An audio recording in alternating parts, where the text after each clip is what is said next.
Chapter 1. The Initial Units, Little Sapling. You are truly the supreme deity. In the dim, gray expanse, Lin Yu gazed at the statue before him, a flicker of hesitation crossing his mind. The surroundings were shrouded in darkness. With only the patch of ground he stood upon illuminated, Lin Yu found it bewildering how he had arrived at this place. Just moments ago, he had been diligently working at his computer, striving to complete unfinished tasks. Yet in the blink of an eye, the entire world shattered into countless fragments. Then, he found himself here, standing before this self-proclaimed supreme deity. Regrettably, in response to his inquiries, the deity remained indifferent, uttering in a voice that seemed cold and mechanical. The myriad realms have collapsed, converging into one. Congratulations, you have obtained the qualification to journey to the primal continent, to swiftly adapt to this new world. Each individual will be randomly assigned an initial territory for the recruitment of units, resource plundering, and the expansion of their influence. In this vast world, you will not only contend with the competition of myriad races, but also face threats from the indigenous inhabitants. For the weak, only death awaits. Thus, strive to enhance your strength and empower yourself. Randomly allocating territories. Territory allocation complete. Please prepare. With a whoosh, Lin Yu's vision brightened as he found himself at the foot of a mountain on the edge of a forest. Surrounded by towering trees that obscured the distant scenery, the air was alive with the sounds of chirping insects, singing birds, and the resonant roars of beasts. That a sudden roar jolted Lin Yu back to reality. His eyes widening in shock. What is happening? The myriad realms have collapsed, converging into one. Does that mean his original world is gone? Surely, this cannot be a jest? Yet, even if it were a joke, the reality before him felt overwhelmingly genuine. With a resounding slap, Lin Yu struck his face hard, the pain sharp and searing. Indeed, this was all too real. Just as he pondered, a voice echoed in his mind. Esteemed Lord, from this moment onward, you possess 7 days of protection. During this protection period, your territory shall remain unharmed. After 7 days, the protection will dissipate. Please safeguard the core of your territory diligently. The core of the territory is a manifestation of each lord's soul. Should it be destroyed, the lord shall perish as well. As the voice faded, the ground beneath Lin Yu erupted with a thunderous sound, a resplendent tree bursting forth, soaring to a height of over 10 meters. Simultaneously, a surrounding barrier rose, encircling the bewildered Lin Yu and the towering tree. Well, it appears he is not dreaming. He has indeed traversed realms. Lin Yu stood in a daze for a considerable time before regaining his composure amidst the shock and astonishment.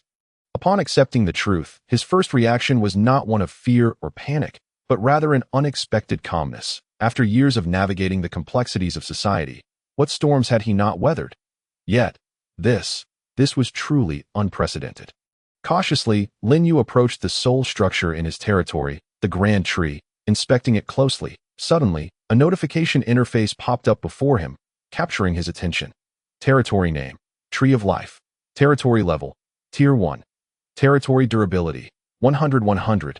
Recruitable units, plant type, recruitment count, 0-10. Territory description. The foundation of the Lord's survival. Endowed with various functions that if the core is destroyed, the Lord will perish. Upgrade requirements. Wood, 100-100. Stone, 0-100. Magic energy, 10-10. Note, plant type territory characteristic, wood is self-sustaining. Is this the territory? Lin Yu surveyed his surroundings. It was a mere enclosure formed of wooden pillars, with the towering tree standing before him. This initial territory was rather rudimentary. If his assumptions were correct, this tree must indeed be the core of the territory, as mentioned by the mysterious voice. Meaning, if this tree were to be destroyed, he too would meet his demise. How brutally harsh. He had only 7 days of safety. If he wished to survive, he must elevate his strength swiftly, gather materials to upgrade his territory, and reinforce the barriers. With this thought, Lin Yu quickly browsed through other information, soon drawn to a regional channel in the corner. Upon opening it, he was bombarded with a flurry of messages from others. Holy crap! I've crossed over. What is happening? Can anyone explain? I'm freaking out. I just saw a massive python slither past me. It seems our original world is gone, and we collectively transitioned to this one. What? Can we ever return? Honey, where are you? This is Tai Zhu. Can you see my message? Lin Yu was astonished to discover that everyone had indeed crossed into this new world, scattered randomly across its expanse. The regional chat was a cacophony of confusion, with most expressing fear and anxiety, while some had lost their wits, frantically typing messages, with new ones appearing almost every second. And this was merely one region. Heaven knows how many others existed. Nonetheless, thanks to this channel, Lin Yu gleaned useful information. Some of the first to regain their composure had begun discussing their territories. I got assigned to an animal-type territory. I can only recruit wolf cubs. I'm in a similar boat. A necromancer's graveyard. Initial unit is a fragile little skeleton. What on earth is a mechanical factory? It only gives a mechanical bird. How am I supposed to survive? You all are lucky. I just saw someone with a plant-type territory, claiming they ended up with a little sapling. A little sapling? That's just too tragic. Thank goodness I didn't get stuck with plant type. Haha. Not every plant type initial unit is a little sapling. I observed that only a few unfortunate souls ended up with them.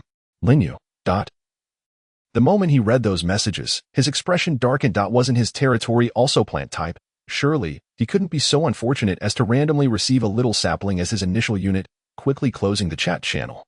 He approached the tree of life, focusing his mind as the others had instructed. Recruit. Immediately, the voice in his mind resonated once more. Please select the number of recruits. Tier 1 units require 1 point of magic energy per recruitment. The recruitment level cannot exceed the territory level. 10 units. Lin Yu replied without hesitation. The initial magic energy of the territory was 10 points, sufficient to recruit 10 Tier 1 units. In this perilous world, more allies were certainly better. As soon as his words fell, the tree of life above him began to tremble, and seeds enveloped in luminescence slowly descended, embedding themselves in the soil at his feet. In the next moment, the earth stirred, and saplings burst forth from the ground. Name: Little Sapling. Race: Plant. Level: Tier 1, 0-10. Strength: 0. Attack power. Constitution: 8. Vitality. Agility: 0. Speed. Spirit: 5. Skill power. Skill: Breath of Nature, concentrates natural energy. Accelerating healing speed. Description: the lowest tier of plant-based summons, barely capable of aiding in healing. Gazing at the 10 little saplings that materialized before him, Lin Yu's countenance darkened considerably. He had indeed become one of the unfortunate souls. Randomly assigned the weakest initial unit. With 0 attack and speed, how was he supposed to navigate this predicament? Not only had he not received a formidable unit, but he could have at least been granted a flower fairy or a tree spirit, or even a cactus that could throw spikes. Anything would have been preferable to these utterly defenseless saplings. With such meager offensive capabilities, he could hardly fend off invading foes, let alone survive the 7 days of safety. He couldn't possibly venture out alone to hunt, could he? Lin Yu had never felt this speechless before. It seemed even the supreme deity could not bear to watch, as another voice echoed in his mind. Each lord, upon arrival, is granted a single lottery opportunity. Would you like to use it immediately? Lottery. Lin Yu's spirits lifted. He hadn't anticipated such a twist of fate arriving so swiftly, glancing at the exquisite treasure chest that appeared before him. He swallowed hard and reached in. Accompanied by a dazzling golden light, the voice spoke again.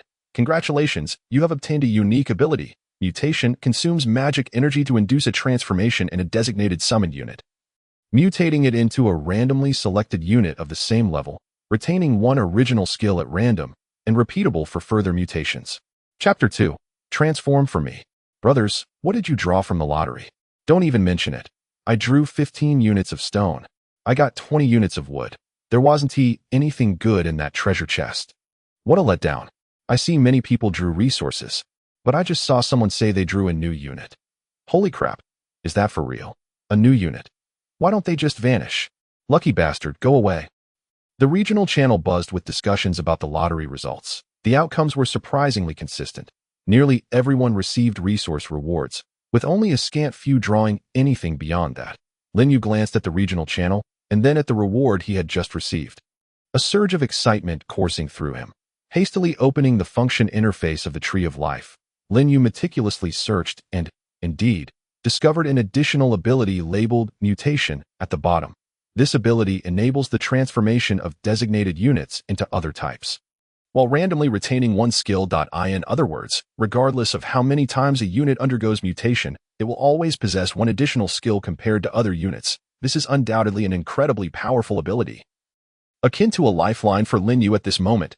Regrettably, however, the use of mutation requires the consumption of magical energy. Unfortunately, his magical energy had just been depleted, rendering him temporarily incapable of utilizing this ability.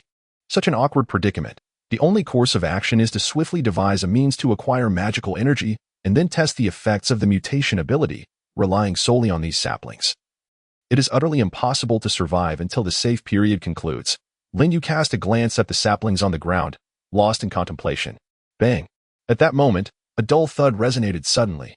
Lin Yu turned towards the sound and discovered a black wolf, adorned with bone blades on its back, relentlessly crashing against the fence outside his territory. With each collision, it was forcefully rebounded by an invisible force emanating from the fence, crashing several meters away before rising again to charge at the barrier. It was evident that the wolf had spotted Lin Yu, its prey, through the fence. Lin Yu was certain that, had it not been for the safety period, the black wolf would have undoubtedly breached the fence and stormed into the territory by now. Killing magical creatures should yield magical energy, right? Suddenly, a thought struck Lin Yu, filling him with excitement.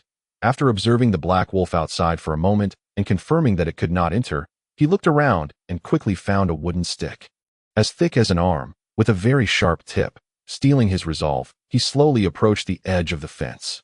Roar! Upon noticing Lin Yu's approach, the black wolf became even more frenzied, baring its teeth and roaring as it lunged at him. Lin Yu seized the opportune moment, thrusting the wooden stick forcefully towards the wolf's abdomen. That instant, Lin Yu was taken aback, realizing that his strength seemed to have increased. The wolf let out a pained howl as its abdomen was pierced, crashing violently against the fence. The tremendous impact sent Lin Yu reeling backward, the stick slipping from his grasp, his arm tingling with numbness. When he glanced back at the area beyond the fence, he found the black wolf staggering to its feet, visibly injured and seemingly attempting to flee. Lin Yu would not grant it such an opportunity. As it turned to escape, he swiftly picked up the stick and aimed for its most vulnerable spot, delivering a decisive thrust. Howl!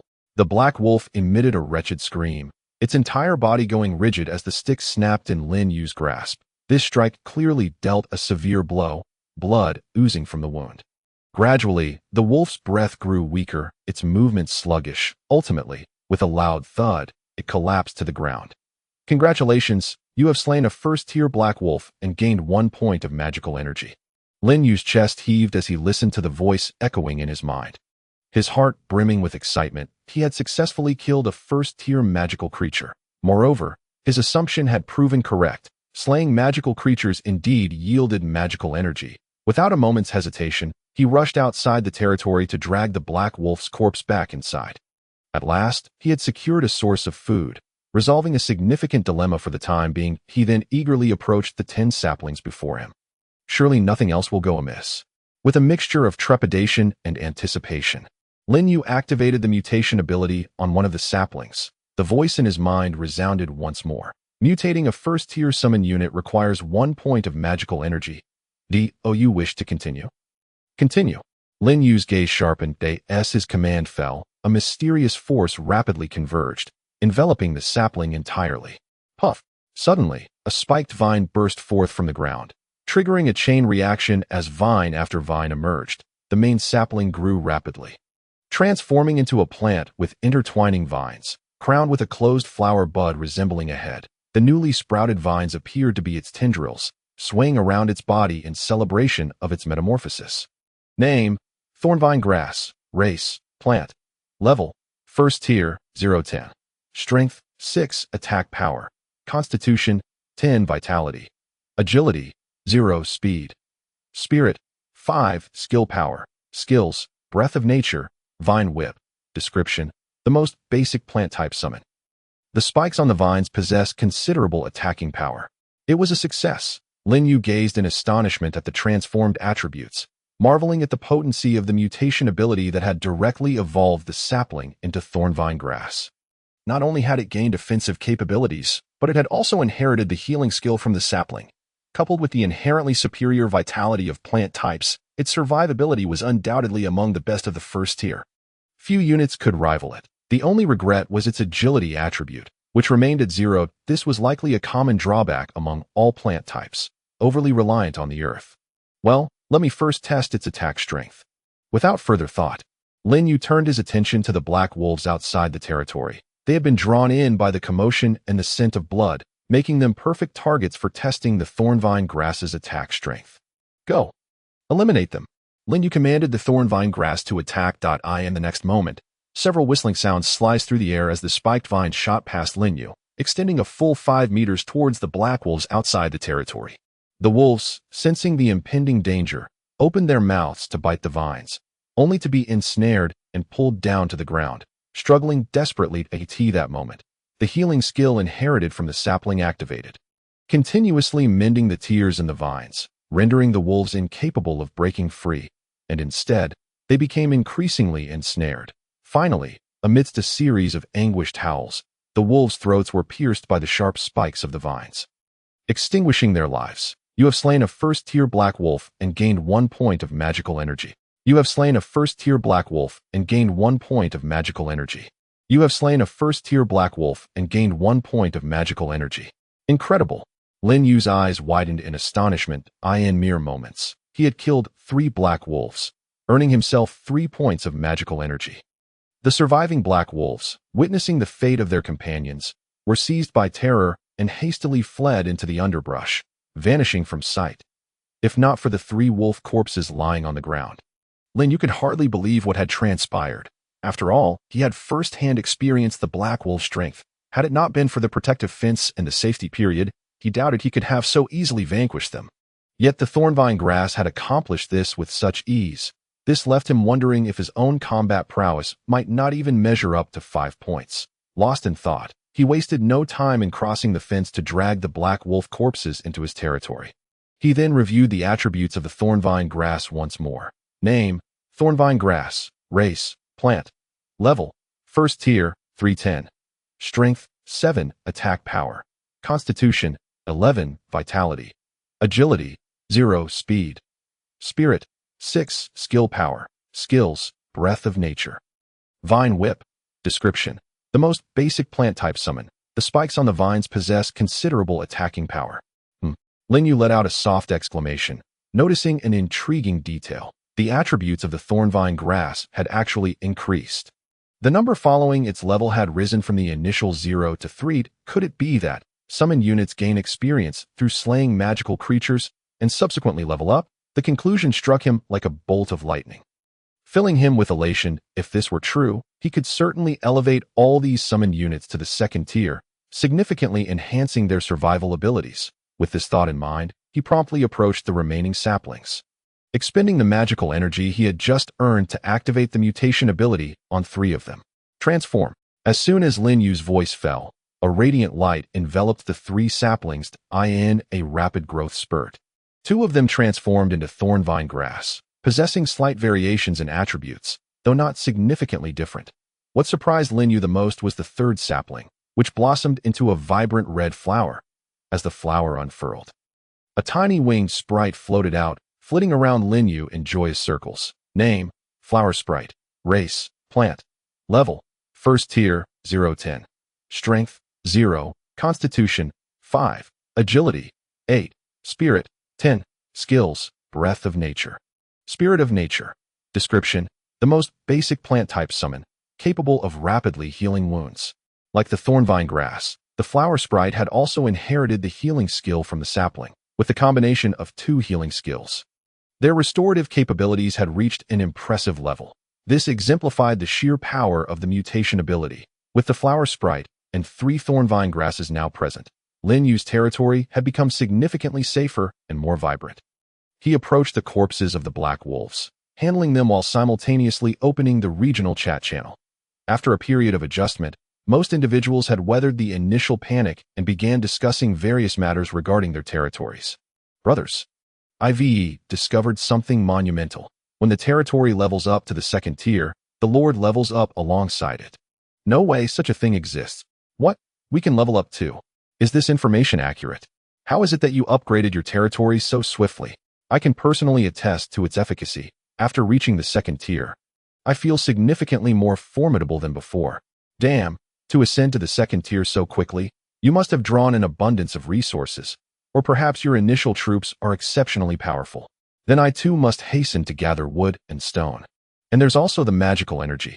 I'm still lacking more than half of what I need. I don't have any at all. As Lin Yu gazed at the stream of messages, astonishment washed over him. The Lord would upgrade alongside the territory, which was something he had not anticipated. Recalling the words spoken by the voice earlier, that the core of the territory is a derivative of the Lord's soul. He realized there was indeed this connection, and no wonder he could perceive the territory's information without needing to approach the core. Territory name: Tree of Life. Territory level: Tier 1. Territory durability: 100-100.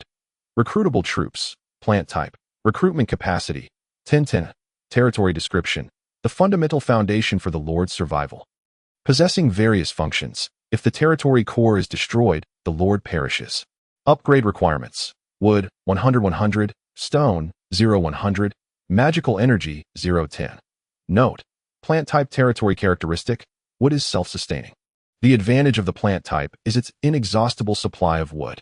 This is likely intended to compensate for the plant type's initial weaknesses, making it an unexpected boon. Unfortunately, this fixed wood cannot be extracted. Otherwise, he would have long since profited from selling wood instead of laboriously hunting magical beasts. With wood no longer a concern, he merely needed to collect stone and magical energy. Stone was relatively easy to obtain, as there were plenty around the territory, allowing for on-site gathering. However, acquiring magical energy was far more challenging. As his plant-type summons lacked mobility, let alone the ability to venture outside the territory to hunt, he certainly couldn't run out to lure magical beasts back for the thorny vines to eliminate. Could he? Come to think of it, that method might actually work. Lin Yu's eyes suddenly gleamed, since the territory was still under the protection of a safety period, as long as he didn't stray too far.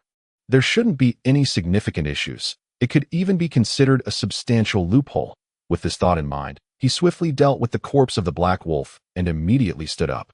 Grabbing the previous dry twig, and began to walk slowly towards the territory's outskirts. As he passed through the entrance of the territory, a warning promptly echoed. Warning! You have now left the territory's range and are no longer under the protection of the safety period. Lin Yu paid it no heed and continued walking farther away. Sure enough, it wasn't long before 7 or 8 black wolves sprang from the nearby thicket, leaping towards him with gaping maws. Likely drawn by the scent of blood and flesh, Lin Yu dared not be careless. He turned and fled back into the territory. Meanwhile, the 3 thorny vines within the territory sprang into action, their sharp tendrils shooting forth to assault the pursuing black wolves. In an instant, the black wolves cried out in agony, proving no match for the thorny vines, and were swiftly vanquished, under Lin Yu's intentional control. All the black wolves fell to the initial thorny vine's assault, instantly maxing out its experience. A radiant light enveloped the area. The thorny vine successfully advanced in tier, its flower bud gradually unfurling. Name: thorny flower. Species: plant. Level: Tier 2, 0-25. Strength: 20. Vitality: 22. Agility: 9. Mentality: 17. Skills: Breath of Nature, Whip Vine. Description: the most basic plant-type summon, has gained initial mobility. The Tier 2 troops did not acquire any new skills. Nevertheless, Lin Yu was immensely elated, for the thorny flower, upon reaching Tier 2, finally possessed the ability to move. His gaze fell upon the base of the thorny flower. And indeed, it had detached from the soil, sprouting thick roots that enabled it to traverse the ground slowly. This was undoubtedly tremendous news for Lin Yu. For now, he could venture out to hunt and gather stone and magical energy. Alright. The mutation ability. Suddenly, Lin Yu remembered his mutation ability could be executed repetitively. He wondered what the effects would be if applied to the Tier 2 thorny flower. Could it mutate into an even more formidable Tier 2 summon? However, upon further reflection, he decided against it. Even if he repeated the mutation, it would only randomly retain one of the skills, and he couldn't guarantee that the mutated summon would still possess mobility. Rather than expend the precious magical energy on the thorny flower, it would be wiser to use it to mutate the saplings, increasing his combat units. Considering that he would be venturing out soon, having more combat units was undoubtedly advantageous. Thus, Lin Yu swiftly made his way to the base of the Tree of Life, applying his mutation ability to the remaining 6 saplings that as before, after a burst of light enveloped them. The 6 saplings underwent significant transformations. Aside from 4 mutating into thorny vines, The remaining two surprisingly manifested as new troops. Name, Treant Guardian. Species, plant. Level, Tier 1, 0-10. Strength, 10 attack power. Vitality, 8, life force. Agility, 8, speed. Mentality, 8, skill power. Skills, breath of nature. Cleave. Description, the most basic plant type summon, exceptionally proficient in melee combat. These were humanoid plants formed from branches, having 2 feet that allowed them to move freely on the ground, with arms composed of sharp wooden spikes. Resembling warriors, their attributes were also nearly at full capacity for Tier 1. Within the entire plant type, this troop likely belonged to a relatively superior tier. If any plant type lord were to randomly receive this as their initial troop, they would undoubtedly have a much smoother start, unlike Lin Yu, who had to risk his life to lure beasts from outside. Truly, comparing people can be infuriating. Roar. Just as he was lost in thought, a thunderous roar echoed from outside the territory, snapping Lin Yu back to reality. When he turned to look outside, his pupils constricted in shock. Tier 3 Magical Beast. Chapter 4. A breach of honor. Lin Yu had not anticipated that his territory would attract magical beasts exceeding Tier 3. He beheld a robust lion, its entire body covered in crimson fur, perched upon a rock just outside the territory. Name, Flame Lion. Species, beast. Level, Tier 3. Strength, 32. Vitality, 27. Agility, 30. Mentality, 29. Skills, Flame Surround. Description, a fierce beast among low-tier creatures, capable of rudimentary flame manipulation. With nearly 30 points of overall attributes, it significantly surpassed the Tier 2 Thorny Flower. How could such a formidable creature appear here? Lin Yu was perplexed, however, as he observed the flame lion leap off the rock and approach the corpses of the black wolves. A flicker of understanding sparked within him. It turned out that this creature had been lured by the scent of blood. True to his thoughts, the flame lion first fixated its gaze on Lin Yu for a prolonged moment before slowly approaching the black wolf corpses, beginning to feast without a care for Lin Yu's presence. This ignited Lin Yu's strategic mind. Although fire-type attacks countered plants, he still had the safety period in effect, as long as he remained within the territory. He need not fear any danger. Why not seize this opportunity to see if he could slay the flame lion? Should he succeed, the rewards would undoubtedly be immense. The more he contemplated, the more viable the plan seemed. Seizing the moment while the flame lion was distracted, Lin Yu swiftly commanded the thorny flower and the thorny vines to attack. In the next instant, the sound of whistling filled the air as thorny tendrils lashed out, hurtling towards the flame lion outside the territory, their speed surpassing that of previous strikes. Yet at that moment, the flame lion, still consuming the carcasses, suddenly raised its head and unleashed a torrent of flames towards the incoming tendrils. The once ferocious vines were instantly reduced to charred remains, confirming that fire indeed holds dominion over plants. Fortunately, the second-tier thorny flower's vitality attribute was not significantly inferior to that of the flame lion, and with its healing ability, it barely withstood the flames. In a flash, it swiftly ensnared the beast's legs. Roar! The flame lion bellowed in fury, flames erupting from its body as it sought to incinerate the tendrils. Fortunately, the vines retracted just in time, avoiding the flames. Before long, the flames engulfing the flame lion dissipated, stripping it of its ability to suppress the plants. Seizing this opportunity, the two Treant Guardians surged forward, their wooden spikes driving fiercely into the flame lion. Meanwhile, the thorny flower and the other Tier 1 thorny vines rallied their strength, a torrent of vines materializing as they employed a tactic of overwhelming numbers to bind the flame lion tightly.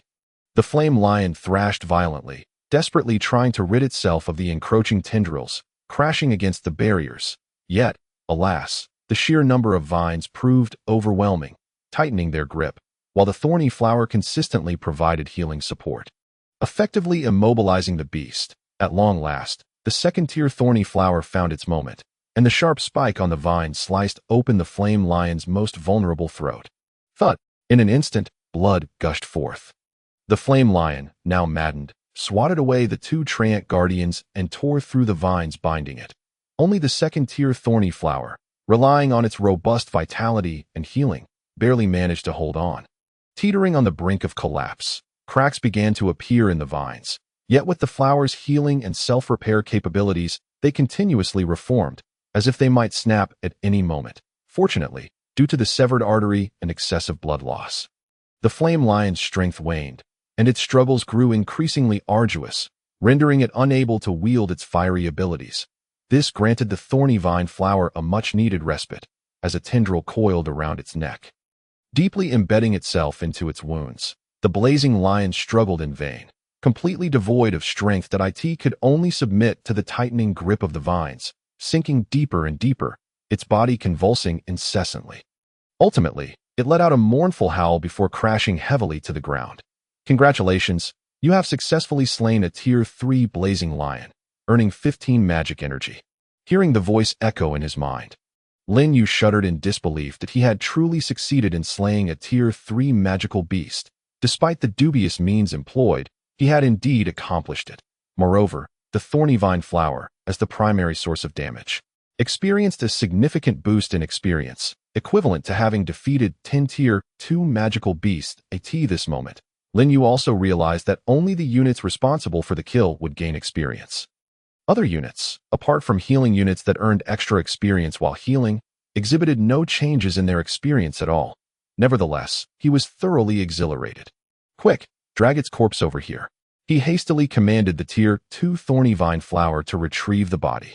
As it and the flower spirit were the only ones still relatively unscathed, the Tier 1 thorny grass and tree spirit guardians, on the other hand, bore a much grimmer fate. Their tendrils were nearly all torn apart, their bodies heavily injured, exhibiting a state of utter lethargy. This battle was indeed exceedingly brutal. Fortunately, with his own healing abilities and the presence of the flower spirit, they had avoided any casualties. Otherwise, Lin Yu would have been heartbroken. After dealing with the corpse of the blazing lion, Lin Yu proceeded to check the information on the thorny vine flower. Name, thorny vine flower. Race, plant. Level, Tier 2, 1025. Strength, 22. Constitution, 23. Agility, 10. Spirit, 18. Skills, breath of nature. Tendril whip. Description: the most basic plant-based summon. It has acquired basic mobility. As he had anticipated, the thorny vine flower's attributes had indeed increased after gaining experience, making it considerably stronger than before. Now, I just need the stone, Lin Yu murmured to himself, glancing at the realm information. The required 10 magic energy for the upgrade had been acquired through the slaying of the blazing lion. Now he only needed 100 units of stone to elevate his territory to Tier 2, which would also elevate him to Tier 2, significantly enhancing his strength. Stone was hardly a challenge to acquire. His territory was conveniently situated near the mountains, abundant with stone. He would simply have the tree spirit guardians and thorny vine flowers gather some. Soon, he mobilized his mobile units to commence the task. In just half a day, they had gathered the necessary 100 stones and returned to the territory. The Tree of Life seemed to sense its impending upgrade, its branches swaying as it showered the ground below with glowing fragments. Would you like to upgrade the territory? The voice echoed in his mind. Upgrade. Lin Yu did not hesitate in the slightest. In the next moment, the entire territory was enveloped in a brilliant radiance. The enclosure rapidly expanding, transforming from wooden barriers to sturdy stone pillars. Even the Tree of Life grew to a height of 20 meters, its branches and leaves casting a canopy over half the territory, evoking an atmosphere replete with the fragrance of blossoms and the melody of birds. Simultaneously, Lin Yu felt a powerful force surging into his body, nourishing his limbs and senses, elevating his strength, perception, and reflexes to an entirely new level. He was certain that if he were to encounter those Tier 1 black wolves now, he could easily obliterate them with a single punch, requiring no weapon at all. Is this what Tier 2 feels like? How formidable! Lin Yu couldn't help but exclaim, his gaze falling upon the territory information. Territory name, Tree of Life. Territory level, Tier 2. Territory durability, 250-250.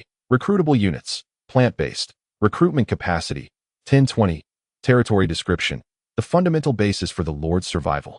Possessing various functions, if the core of the territory is destroyed, the Lord perishes. Upgrade requirements, wood, 250-250. Stone, 3250. Magic energy, 550. Note, plant-based territory feature, wood self-sustaining. The upgrade to Tier 2 not only significantly increased durability, but also expanded the recruitment capacity by 10. However, What delighted Lin Yu most was the voice that resonated in his mind next. Successfully upgraded the territory to Tier 2. Unlock Tier 2 unit. Explosive Mushroom. Unlock territory skill. Recall. Allows the recall of a designated summoned unit. Returning half the magic energy. Tier 2 units and a territory skill.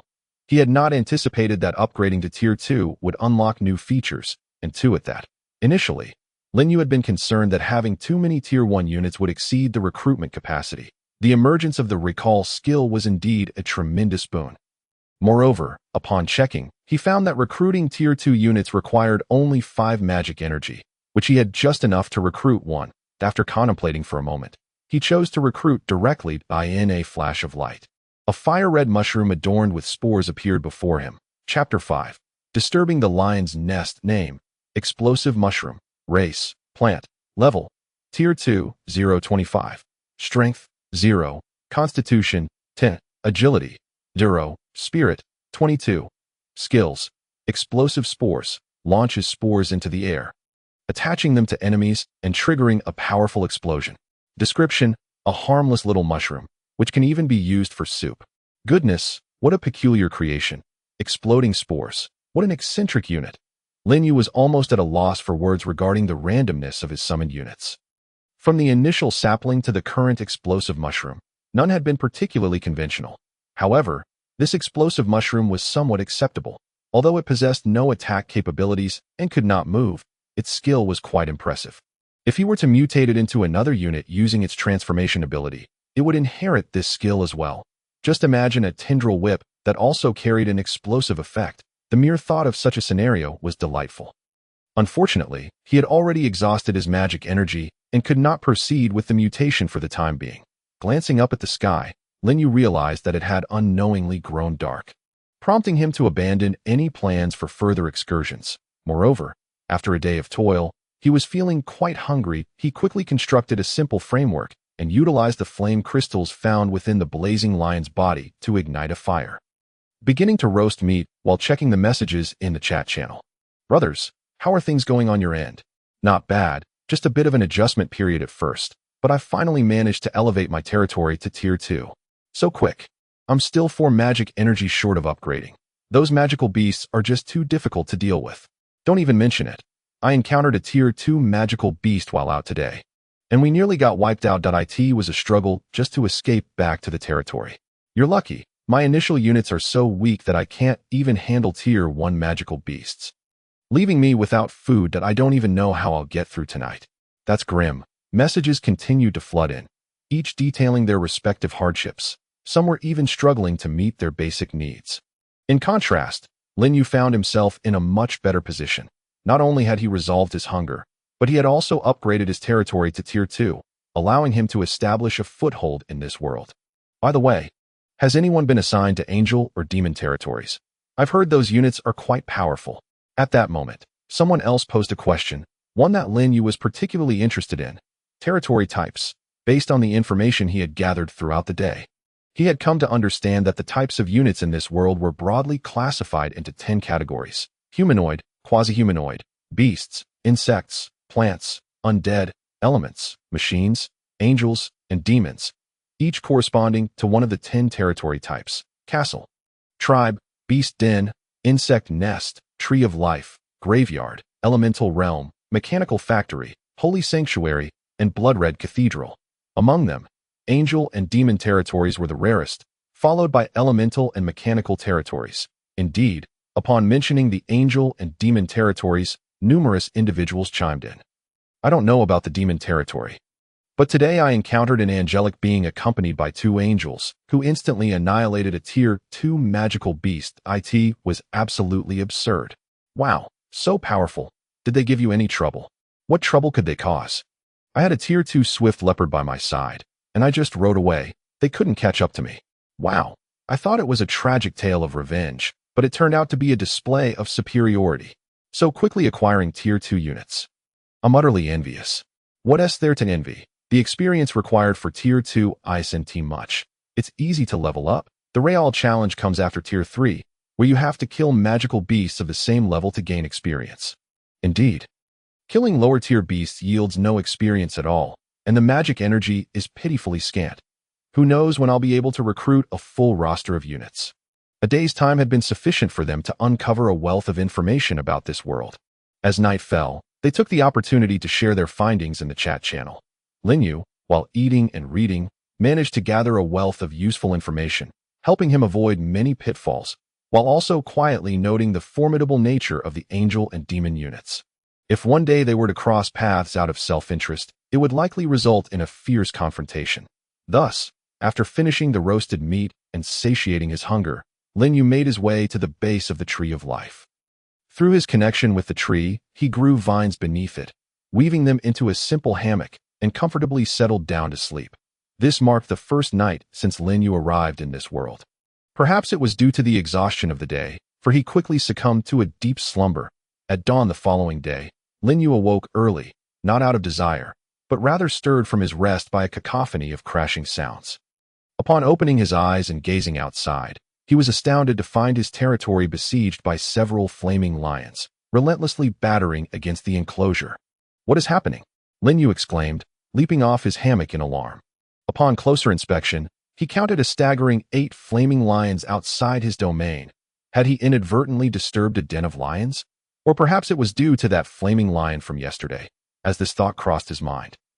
Linyu's gaze fell upon the freshly dried jerky nearby. That it seemed the scent of his fallen companion had lured this pack of flaming lions, shattering his hopes of venturing out to hunt. That solitary flaming lion from yesterday had nearly cost him dearly, and now, facing 8 at once, he feared he might be trapped here. Roar! At that moment, the flaming lions took notice of Linyu, intensifying their assault on the enclosure, causing it to reverberate with loud thuds. The thorny vines and thorn flowers within the territory were not idle either. The vines lunged out of the enclosure, striking at the flaming lions, but were swiftly incinerated by the flames spewed forth by the beasts. Observing this dire situation, Linyu furrowed his brow. Fire-type magical creatures, particularly those of the 3rd tier, posed a significant threat to his forces. 1 might be manageable, allowing him to exploit the advantage of a safe period and employ a strategy of attrition, but a group was an entirely different matter. He needed to devise an alternative approach.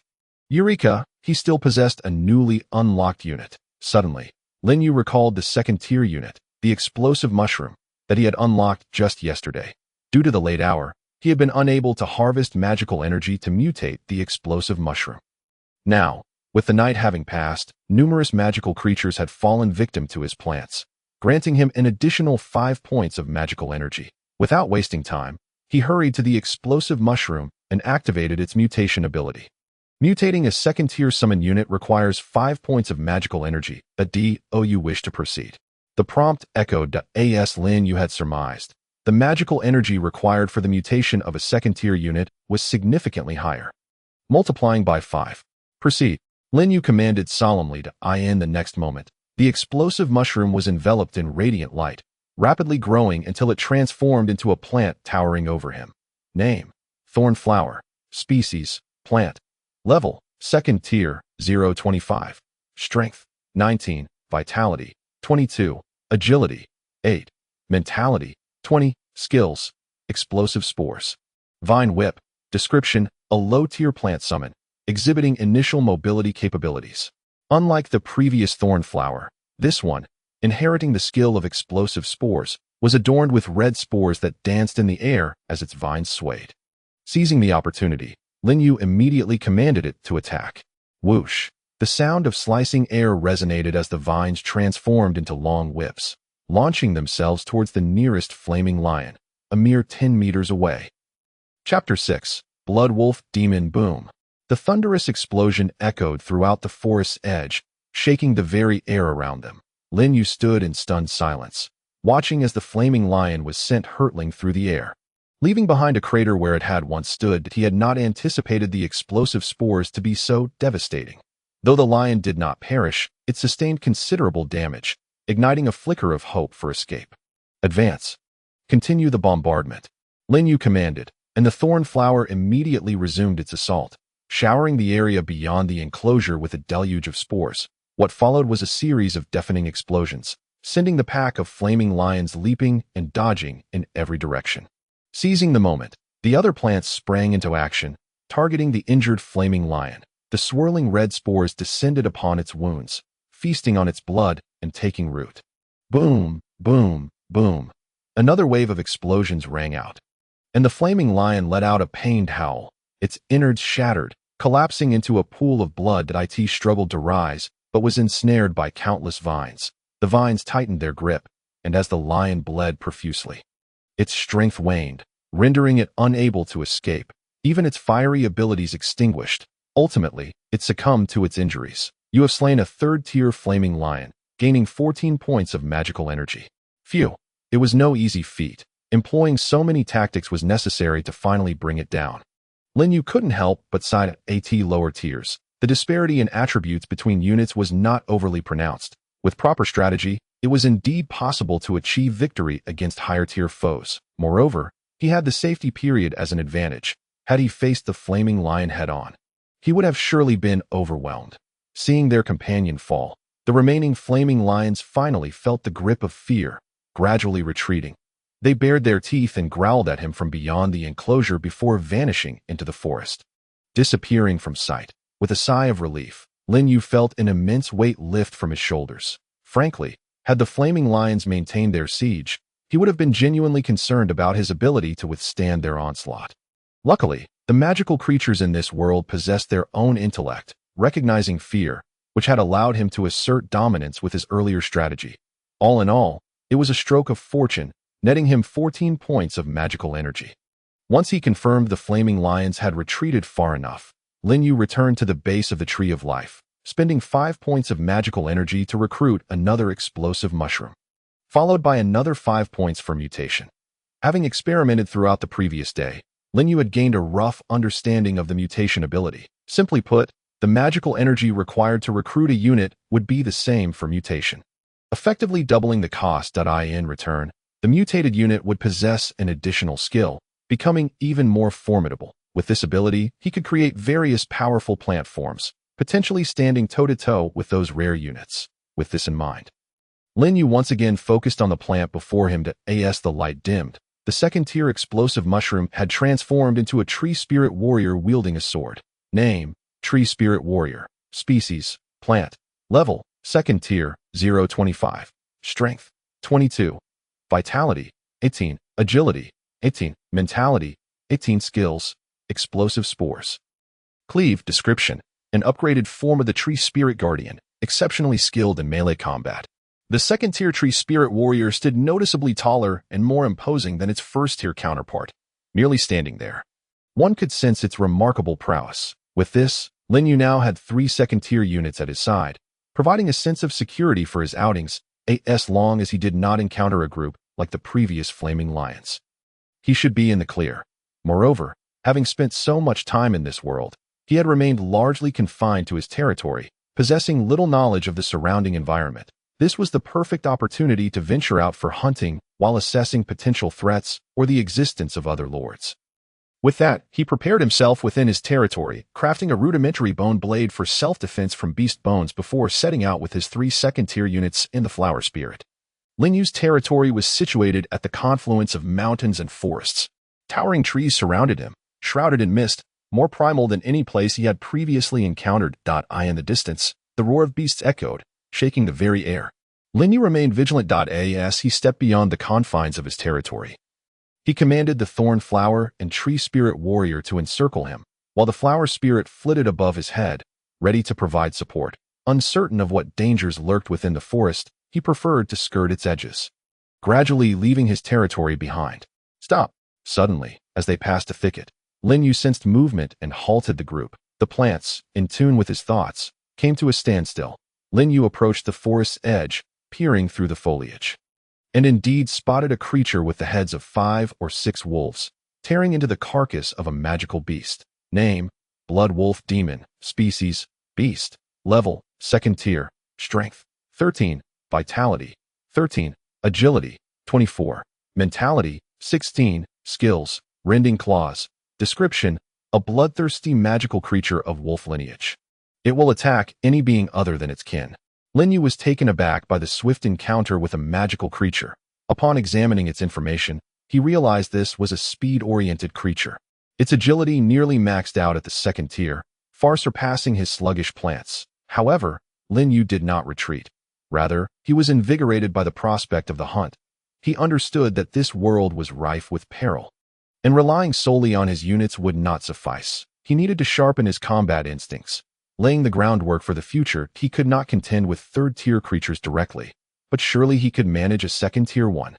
Moreover, while his plant units were slow to move, their attack speed was not lacking, and their range was advantageous for targeting these blood wolf demons. With that resolve, he stealthily advanced with 2 thorn flowers.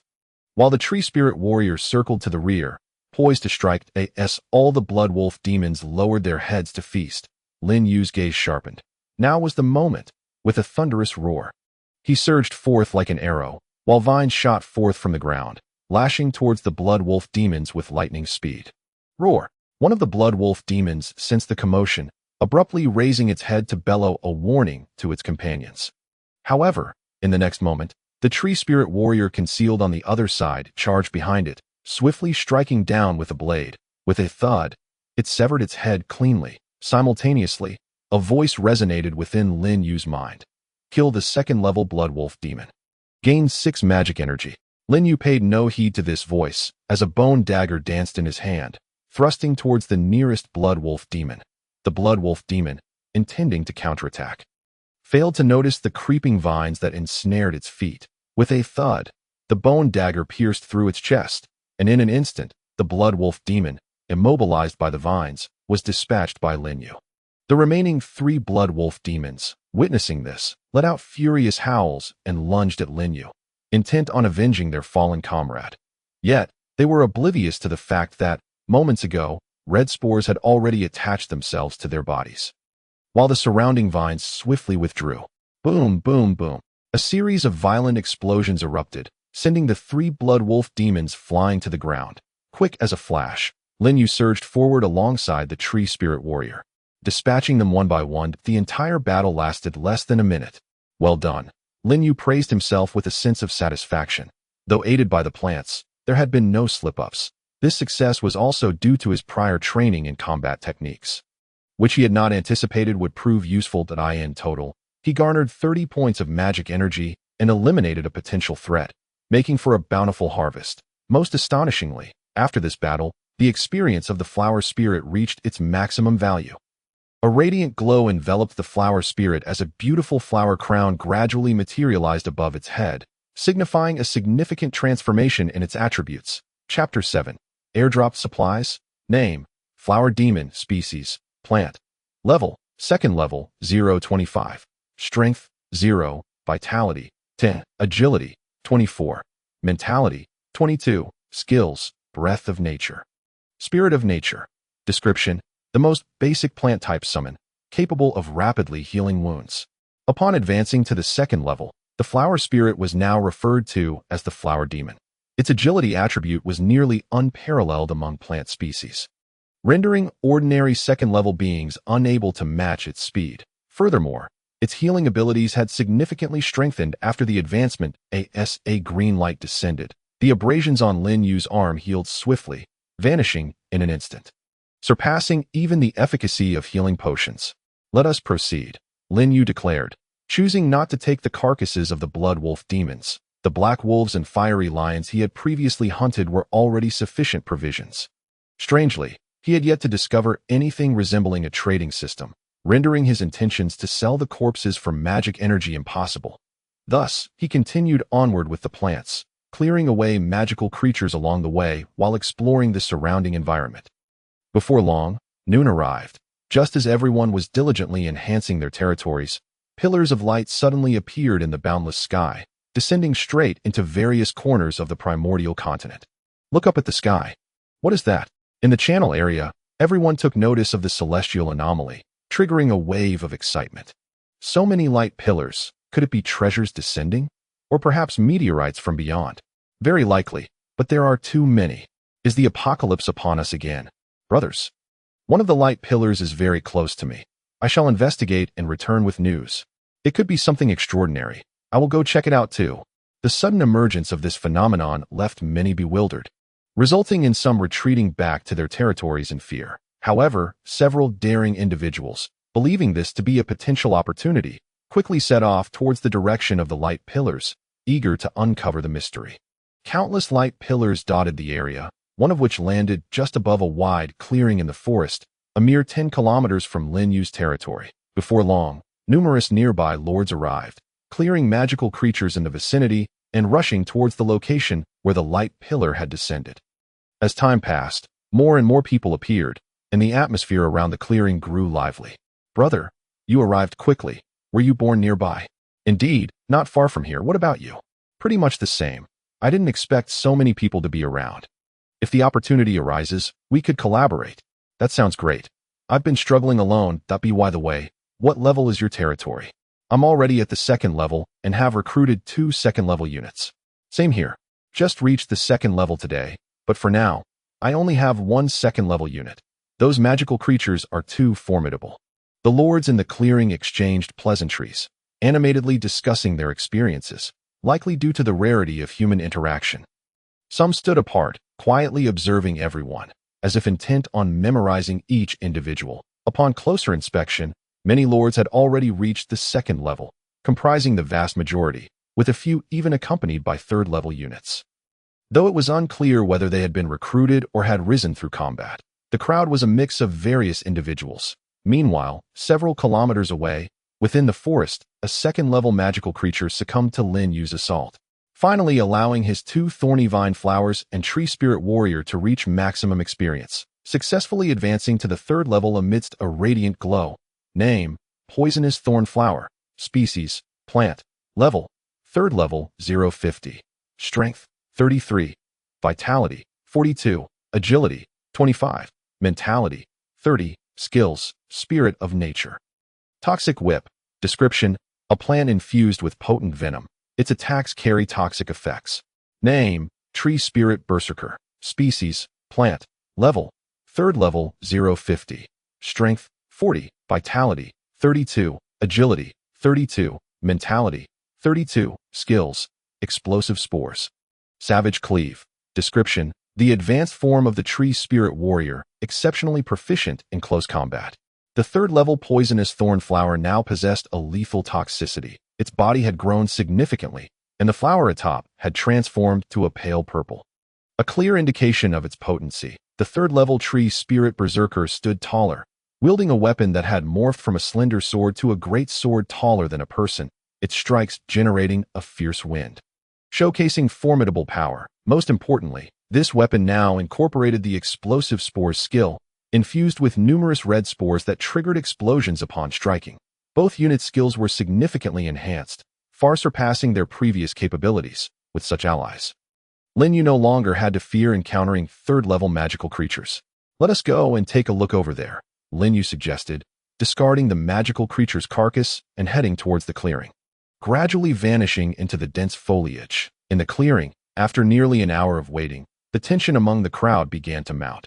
Everyone looked upwards, gazing at the rapidly descending light pillars, as if awaiting some terrifying entity. "It's coming!" Suddenly, someone shouted. The crowd, tense as a bowstring, collectively shuddered as the light pillar descended with overwhelming force, crashing into the ground. Boom! The earth beneath the clearing trembled violently, a powerful shockwave radiating outward, compelling everyone to instinctively retreat. Their faces etched with astonishment as the dust settled. A treasure chest, adorned with golden edges and nearly half a person's height, appeared before them. A treasure chest. The expressions of all shifted to one of ecstatic disbelief. They had not anticipated that what would fall was a treasure chest. The dazzling radiance and extravagant descent hinted at its extraordinary nature. For a moment, they were stunned, but then, disregarding all caution, they rushed towards the chest. "Get away! This treasure chest is mine." "No, it belongs to me. Don't you dare take it." "What do you think you are? Step aside. I saw it first." "Damn, don't make me use force." In the blink of an eye, chaos erupted in the clearing. Just moments ago, comrades had been sharing pleasantries, but upon the sight of the treasure chest, they turned against each other, engaging in fierce combat. Everyone rushed towards the chest in a frenzy. Fully aware of the perilous nature of their world, recognizing that to survive, one must grow strong. Friendship? Cooperation? To hell with that. Who could even guarantee their survival?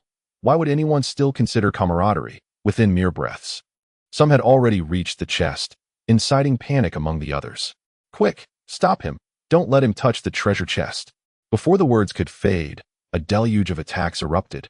The youth, who had approached the chest in a state of elation, barely had time to react before being engulfed by a torrent of strikes, blood spattering in all directions. Faced with such a grim fate, some quickly grasped the severity of the situation, terror etched across their faces. A few were so frightened that they abandoned their pursuit of the treasure chest, hastily retreating. Yet at that moment, a purple vine suddenly emerged, swiftly darting towards the chest. Chapter 8. Rare Units. Clack.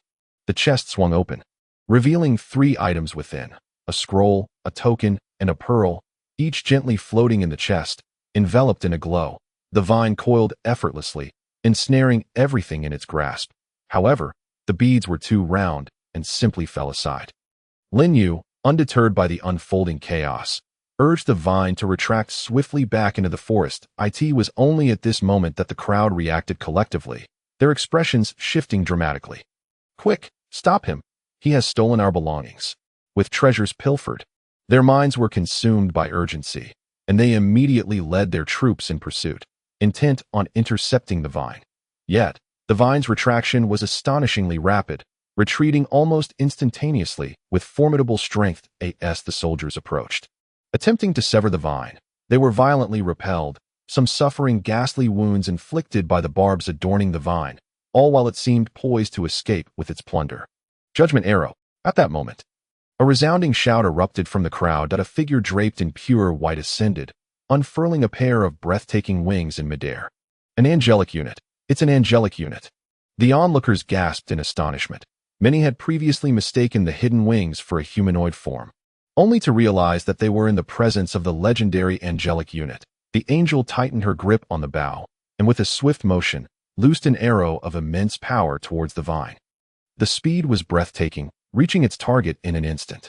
Boom! The arrow detonated, cleaving the vine in two and sending the entwined treasures tumbling to the ground. Witnessing this, a haughty young man smirked, issuing a command to another angel nearby. Yana, retrieve those treasures. As soon as the words left his lips, the angel spread her wings and darted towards the crater left by the explosion. The others watched, their hearts brimming with reluctance, yet they dared not offend this powerful entity. After all, she belonged to the fabled angelic unit, and judging by her earlier display of might, she had undoubtedly reached the 3rd tier, far beyond their capacity to challenge. The young man, confident in his own strength, wore an arrogant expression, dismissing the presence of others entirely. Meanwhile, the angel named Yana had already arrived at the explosion site, bending down to collect the 2 treasures, oblivious to the now severed vine that had suddenly stirred to life. Suddenly, red spores began to swell ominously. Boom! A violent explosion erupted, accompanied by a fierce shockwave that hurled Yana away, crashing heavily to the ground. Seizing the opportunity, the vine re-emerged, coiling around the scroll and token, and swiftly retreated, vanishing into the dense foliage in the blink of an eye. Throughout this ordeal, no one had glimpsed the face of the individual behind these events. Damn it! The young man's face darkened as he rushed to Yana's side. The other onlookers were equally wide-eyed that a 3rd-tier angelic unit had been so easily dispatched, suggesting a power that far surpassed the norm. Could their adversary be of the 4th tier, or perhaps a high-tier botanical creature? The crowd buzzed with speculation. Not good. The bead has been taken. Suddenly, a shout from behind snapped them back to reality. Without a moment's hesitation, they rejoined the fray, the entire plane descending into chaos once more. Meanwhile, Lin Yu, who had successfully acquired the 2 treasures, dashed through the dense jungle until he finally halted within his territory. Huff, huff, his chest heaved as joy illuminated his face. He had not anticipated such fortune. Managing to snatch 2 items from the hands of so many, a worthwhile endeavor indeed. Reflecting on his earlier encounter with the 2 angels, he realized that had it not been for the explosive spore skill of his thorny flower, he could have faced significant difficulty. Moreover, he was taken aback to discover that individuals from the angelic territory could randomly appear nearby. He would need to be cautious in the future. Contemplating this, he turned his attention to the scroll and token in his hands. Name: Territory Upgrade Scroll, lower tier. Effect: directly elevates territory by 1 tier without consuming materials. Maximum upgrade to 3rd tier. Name: Unit Token, rare. Effect: randomly unlocks 1 rare 3rd tier unit. Usage requirement. 3rd tier territory, 50 points of magic energy, wonderful treasures. Upon examining the information of the two items, Lin Yu's eyes sparkled with excitement. He had initially intended to gather resources to upgrade his territory, and now he had saved himself a great deal of effort. The unit token, in particular, filled him with uncontainable delight. Unlocking a new unit, especially a rare one, was undoubtedly a boon. It was commonly understood that the units unlocked after a territory upgrade were random. Each additional unit equated to another opportunity. Furthermore, with Lin Yu's mutation ability, an increase in units meant he could choose from a wider array of skills, enabling the creation of even more formidable units. With that thought, Lin Yu reached for the scroll and slowly unrolled it. Would you like to use the territory upgrade scroll, lower tier, to elevate your territory to the 3rd tier? Yes. In the next moment, the entire territory was enveloped in radiant light, swiftly expanding. The stone pillar enclosure grew taller and sturdier, while the tree of life finally surpassed 20 meters, reaching 30 meters in height. Simultaneously, a surge of power flowed into Lin Yu, continuously enhancing his physique. Congratulations, your territory has been successfully upgraded. Current level, 3rd tier, randomly allocating units. Allocation successful, 3rd tier unit unlocked. Poison Thorn Flower, fortune favored him, as upon reaching the 3rd tier, he had directly unlocked the 3rd tier Poison Thorn Flower. This meant he could recruit this unit immediately without the need to cultivate it from a lower tier. Given Lin Yu's previous luck, he held no great expectations for the randomly allocated unit, merely hoping for something decent. His greater anticipation lay with the unit token, which promised the unlocking of a rare 3rd tier unit. Attention, a rare unit. This was distinct from ordinary units. Lin Yu felt a surge of nervous excitement, uncertain of what kind of unit would be revealed. Taking a deep breath, he gently grasped the token and pressed it. Would you like to expend 50 points of magic energy to use the unit token, rare? Yes. As the command was affirmed, the token transformed into a streak of luminous energy, merging with the tree of life. In an instant, the tree of life trembled, showering the ground below with radiant fragments. Congratulations, you have unlocked the 3rd tier rare unit, Spirit of Flora. Spirit of Flora? Upon hearing the voice in his mind, Lin Yu hurried to the base of the tree of life, spending 10 points of magic energy to directly recruit a Spirit of Flora. 10 points of magic energy was a trivial amount for him at this stage, even after deducting the previous expenditure of 50 points. He still had over 70 left, so he felt no remorse. Before long, a luminescent orb of green light appeared before Lin Yu, dancing gracefully in the air. The attributes of the new unit instantly materialized before his eyes. Chapter 9. Royal Bloodline. Name, Spirit of Flora. Race, plant. Level, 3rd tier, 050. Strength, 25. Vitality, 25. Agility, 28. Mentality, 40. Skill, nature control. Manipulates natural forces to strike enemies from a distance. Description, the closest unit to nature among lower-tier beings. Capable of wielding various nature-based attack spells. A magical unit. Lin Yu was taken aback. He had never anticipated that the newly unlocked unit would possess such formidable abilities, with its capacity for ranged magical attacks. This unit was undoubtedly a dream come true for many. For instance, the Spirit of Flora before him, despite its attributes being significantly lower than other 3rd tier units, wielded a skill that was exceptionally potent, making it nearly a nemesis for many melee units. Most importantly, Lin Yu possessed mutation abilities, allowing him to bestow this skill upon other units. This was an ideal candidate for his mutations. With this skill at his disposal, as long as he had sufficient magic energy, he could potentially forge a magical army of botanical units. The mere thought of such a scenario was awe-inspiring. Glancing at his remaining 70+ points of magic energy, he hesitated not, expending another 10 points to mutate the Spirit of Flora. As the light faded, the Spirit of Flora transformed into a flower spirit adorned with a crown and wielding a staff. Name, Flower Spirit, Royal. Race, plant. Level, 3rd tier, 050. Strength, 30. Vitality, 35. Agility, 28. Mentality, 50. Skill, nature control. Affinity aura, surrounded by natural forces, grants all allied plant-type units a 10 boost to all attributes. Rare skill. Description, the evolved form of a flower fairy, having awakened a royal bloodline due to certain circumstances, possessing the ability to command other plant-type units. Lin Yu was momentarily stunned upon reviewing the attributes of the flower spirit. Royal bloodline? What was this? Could his mutation ability truly yield such results? While he pondered, the newly transformed flower spirit began to ascend gracefully, dancing above the plants within the territory, invigorating the flora beneath it. Lin Yu observed the attributes of the plants and was astonished to find that they had indeed received a 10% enhancement. This immediately elevated the attributes of his units above those of other units of the same level. Lin Yu was both astonished and delighted, having not expected his mutation ability to possess such a hidden effect, resulting in the evolution of such a powerful unit. Without delay, he proceeded to recruit a second spirit of Flora and applied mutation to it.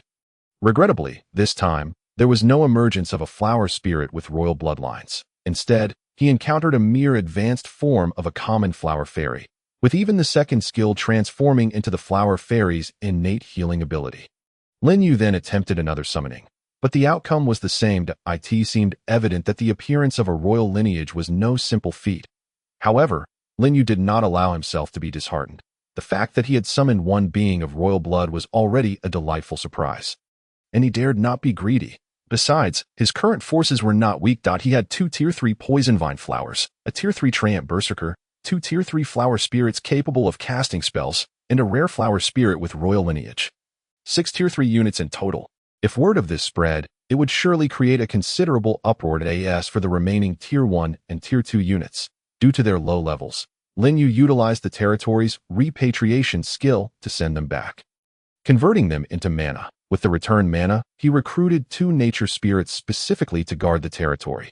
After completing all these tasks, he summoned the flower spirit with royal blood and declared, "From now on, I shall call you Lingxi, as it is easier to remember." The flower spirit seemed to comprehend his words, joyfully flitting about above his head. Meanwhile, in the regional chat channel, following the recent treasure box heist, the entire channel erupted with excitement, with everyone fervently discussing the event. "I can't believe a treasure box fell from the sky. What a miscalculation. Damn.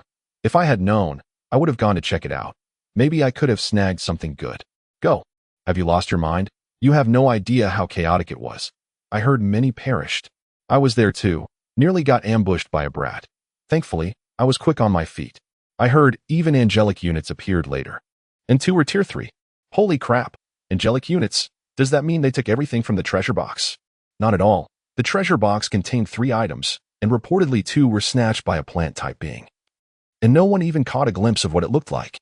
Wow, a plant-type managed to outsmart the angelic type.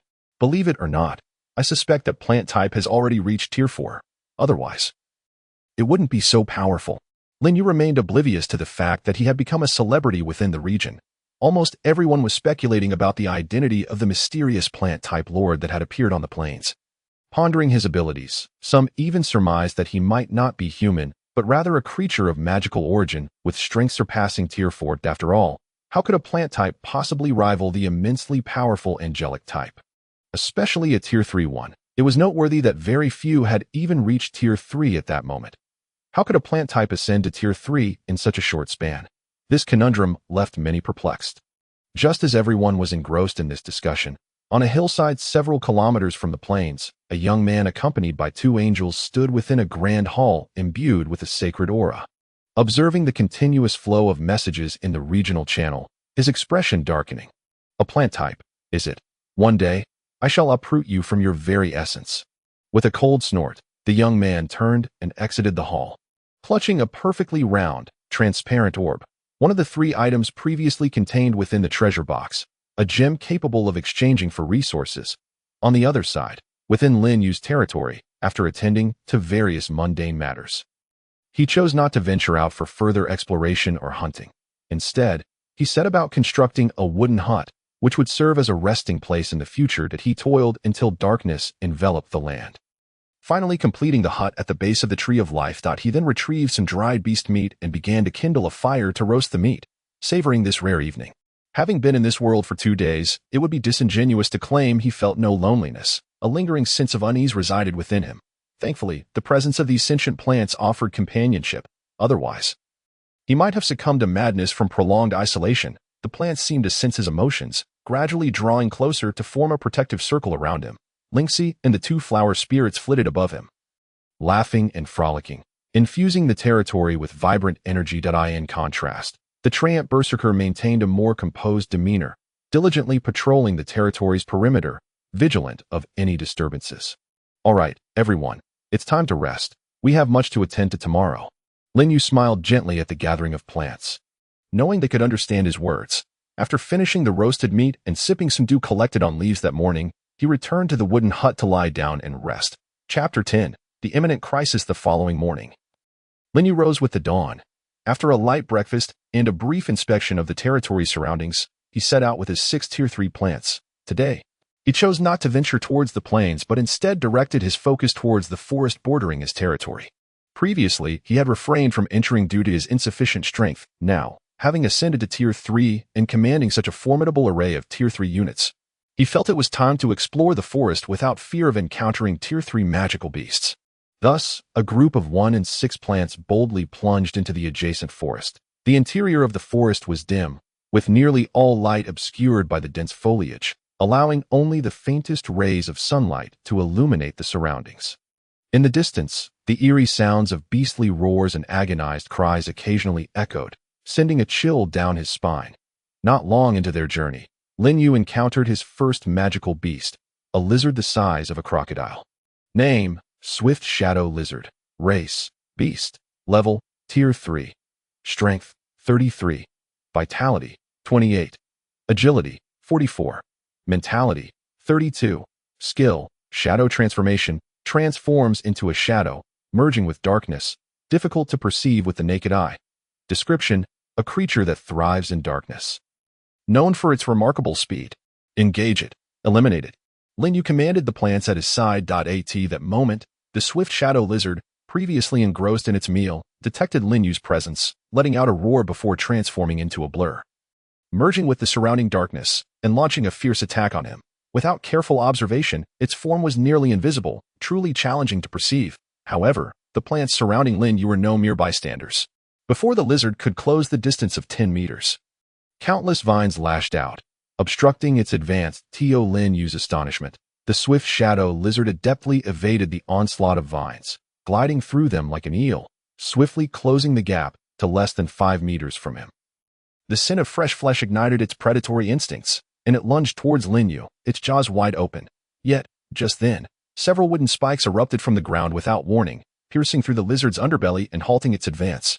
In an instant, a cascade of vines descended, impaling its body.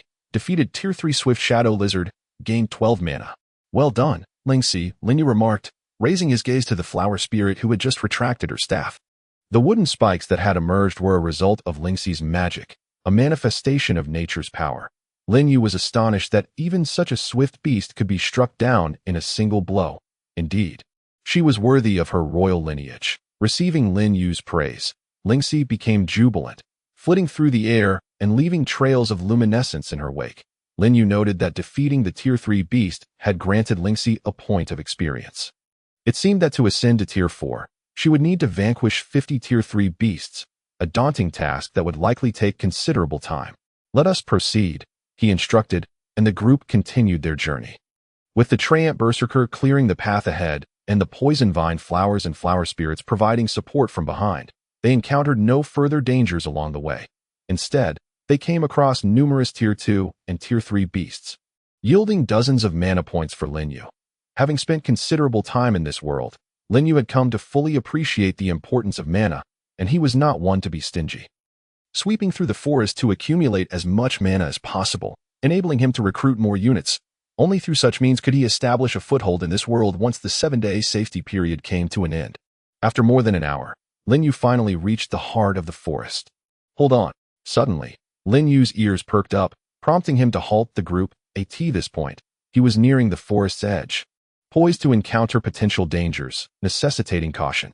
After calling for a stop, he swiftly approached a gnarled ancient tree, climbing its trunk to peer through the gaps in the branches. At a glance, he was taken aback by the sight before him. Less than 200 meters away, a translucent wall stood at the forest's edge, stretching from earth to sky. Beyond this barrier, a multitude of magical beasts congregated, darkening the landscape and extending for miles. The entire perimeter of the forest was enveloped by various terrifying creatures, and Lin Yu could discern several figures that appeared to surpass even Tier 3 in their ferocity. What is this? Lin Yu gasped, completely unprepared for such a scene beyond the forest. It appeared that these magical beasts were restrained by some force, unable to breach the territory he occupied at that moment. Could it be that the so-called 7-day safety period was, in fact, a measure to keep these monsters at bay? Lin Yu was astounded. If that were the case, his current situation was perilously precarious.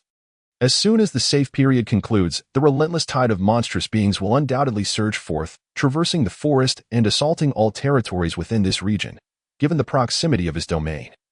It will surely be among the first to face the onslaught. It is no wonder that he frequently hears the roars of beasts echoing throughout his territory. The truth of the matter has finally been revealed. Had he not fortuitously arrived at this location, he might have remained blissfully ignorant, oblivious to the impending doom that awaited him. No, he cannot afford to be passive before the end of the safe period. He must swiftly enhance the strength of his territory. Lin Yu, overwhelmed by urgency, hastily descended from the tree trunk, accompanied by a host of plants, racing back with a visage etched in anxiety. Initially, he had believed this world to be exceedingly benevolent, allowing newcomers like him to flourish effortlessly and gradually acclimatize to its environment. However, he soon realized that the place they inhabited was merely a temporarily sheltered greenhouse, reflecting on the horrifying scenes he had just witnessed. Lin Yu quickened his pace, weaving through the dense forest. Before long, he returned to his territory. After the initial chaos subsided, he gradually regained his composure, scanning his surroundings to devise a strategy to withstand the impending beast tide. First and foremost, his territory lay at the foot of a mountain, with its back secured by the range, leaving only 3 sides vulnerable to attack, which greatly favored his defensive position. Moreover, the forest stretched for miles, immeasurably narrow, rendering it improbable for all the monsters to converge upon his corner. Once they were dispersed, he could strike them down one by one, as long as he had sufficient troops to defend the 3 sides. There remained a glimmer of hope. Though danger loomed, it often accompanies opportunity. If he could withstand the monstrous onslaught, the resources he would acquire would undoubtedly be substantial, perhaps even astonishing in quantity. In such a case, he could sustain his battles through the spoils of war. If he could endure long enough, he would continuously grow stronger and recruit more troops to weather the beast tide. Only 5 days remain. Lin Yu furrowed his brow slightly, his eyes filled with gravity. This was perhaps the first time he truly felt the terror of this world. With no time to squander, he utilized the over 100 magic energy points he had earned today to continue recruiting troops. Preparing for the battles that lay ahead. Chapter 11. The Lair of the Blazing Lions. In less than half an hour, Lin Yu's 3rd-tier troop count had doubled from 6 to 12. Among them were 5 poison ivy flowers, 3 Treant berserkers, and 4 flower spirits, with more than half possessing ranged magical attack capabilities. Naturally, when it came to ranged attacks, the flower spirits, with their affinity for nature, had the upper hand, while the poison ivy flowers and Treant berserkers primarily relied on physical assaults. With only 5 days remaining until the safe period vanished, Lin Yu could not afford to remain idle. He needed to prepare in advance for any unforeseen circumstances. Upon opening the regional chat channel and observing for a while, he noticed that others remained oblivious to the looming threat of the monsters, engaging in idle chatter and exchanging trivial information as they usually did. After some contemplation, Lin Yu decided to send out a message. A substantial number of monsters have appeared on the other side of the forest, totaling at least tens of thousands, many of which are 3rd tier or higher. You all should prepare yourselves. His intention in warning them was not out of compassion, but rather to enlist their aid in sharing the burden of the impending crisis. If other territories fell to the assault, the monsters from those directions might very well flood towards him, and facing them alone would prove exceedingly difficult. Thus, it was better to issue a timely warning that as expected, the moment his message was sent. Responses flooded in. Are there really tens of thousands of monsters on the other side of the forest? Is that true? Impossible. How could such a massive number of monsters create no disturbance? You must be joking. Even if there were thousands, how could many of them be 3rd tier? Do you think we are illiterate? I'm currently near the forest and haven't seen so many monsters at all. Haha, did you just get slapped in the face? How could anyone traverse such a dangerous forest? Exactly, it's obvious this is a fabrication. The chat channel erupted into a cacophony of skepticism, disbelief, and even mockery, while some maintained a watchful stance. Lin Yu could only shake his head in resignation. Having anticipated such a reaction, after all, he had no evidence to substantiate the existence of the beast tide. No matter how much he explained, no one would believe him. Regardless, the warning had been issued, achieving its intended effect. Now, he simply needed to let events unfold. Moreover, such a significant occurrence would inevitably be discovered in due time. Even if he remained silent, the news would spread rapidly, capturing the attention of countless individuals. Disregarding the chatter, he closed the channel and set forth with his plant army. After a little over 20 minutes, Lin Yu once again ventured into the forest. This time, fortune smiled upon him. Having scarcely entered the forest for 2 kilometers, he stumbled upon a vast cavern where 2 blazing lions lay snoozing at the steaming entrance. Recalling his previous encounters with those fearsome creatures, Lin Yu realized this must indeed be the lair of the blazing lions. To think it was located so close to his territory, this threat needed to be eradicated swiftly, lest it become a lingering peril. Lingxi, take the other flower spirits to the heights for support. While the rest accompany me to launch the assault, Lin Yu instructed quietly to his plant army. Through their soulful connection, the plants immediately grasped his intent and began preparing as per his plan. What Lin Yu was unaware of was that while he was orchestrating the plan to eliminate the blazing lions, the regional chat channel suddenly erupted with excitement. Whoa, brothers, there really are monsters on the other side of the forest. Numerous monsters, all trapped behind a transparent wall. I saw it too. The numbers are terrifying, at least several tens of thousands, possibly more. The earlier report was not a lie. News of the vast number of monsters across the forest spread like wildfire. Sweeping through the entire region, more and more individuals traversed the forest to verify the existence of the enigmatic wall. Those who had doubted the warning were now thrown into disarray, and the chat channel descended into chaos.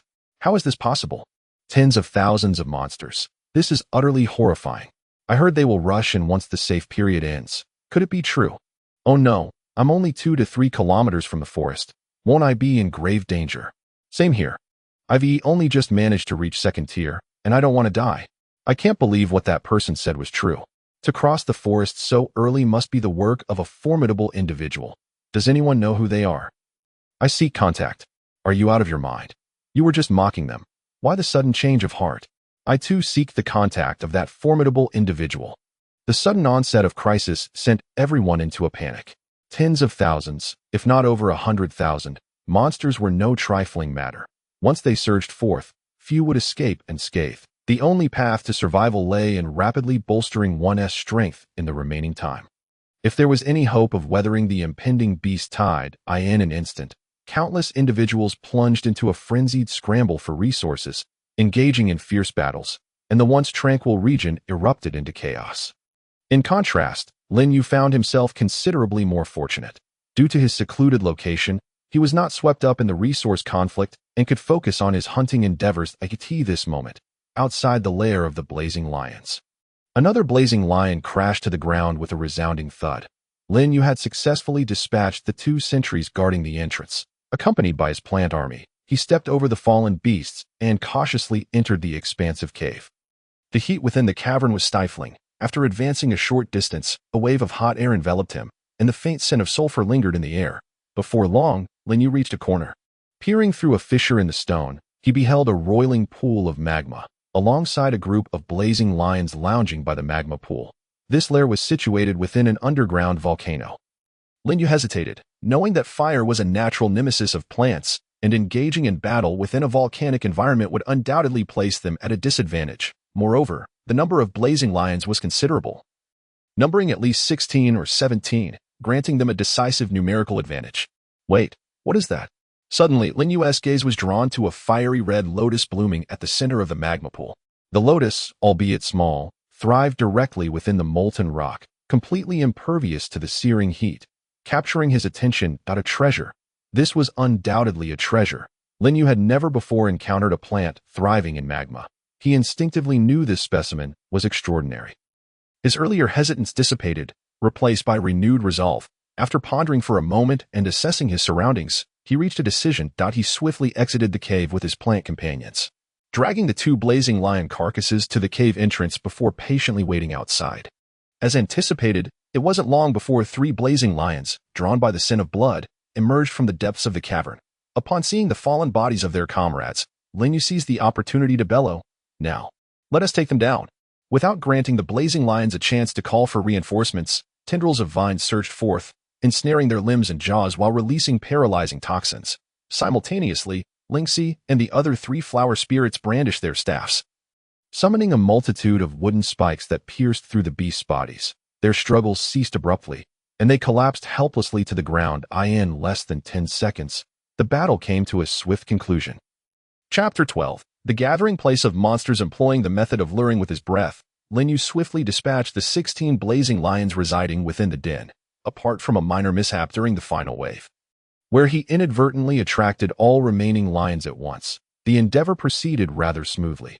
After dealing with the carcasses, Lin Yu led his botanical battalion into the lair, arriving at the brink of the magma pool.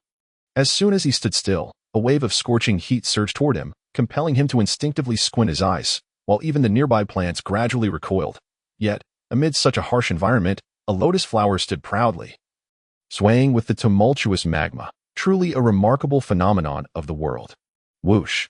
The sound of slicing air filled the atmosphere. At Lin Yu's signal, a vine suddenly lashed out, darting toward the magma pool.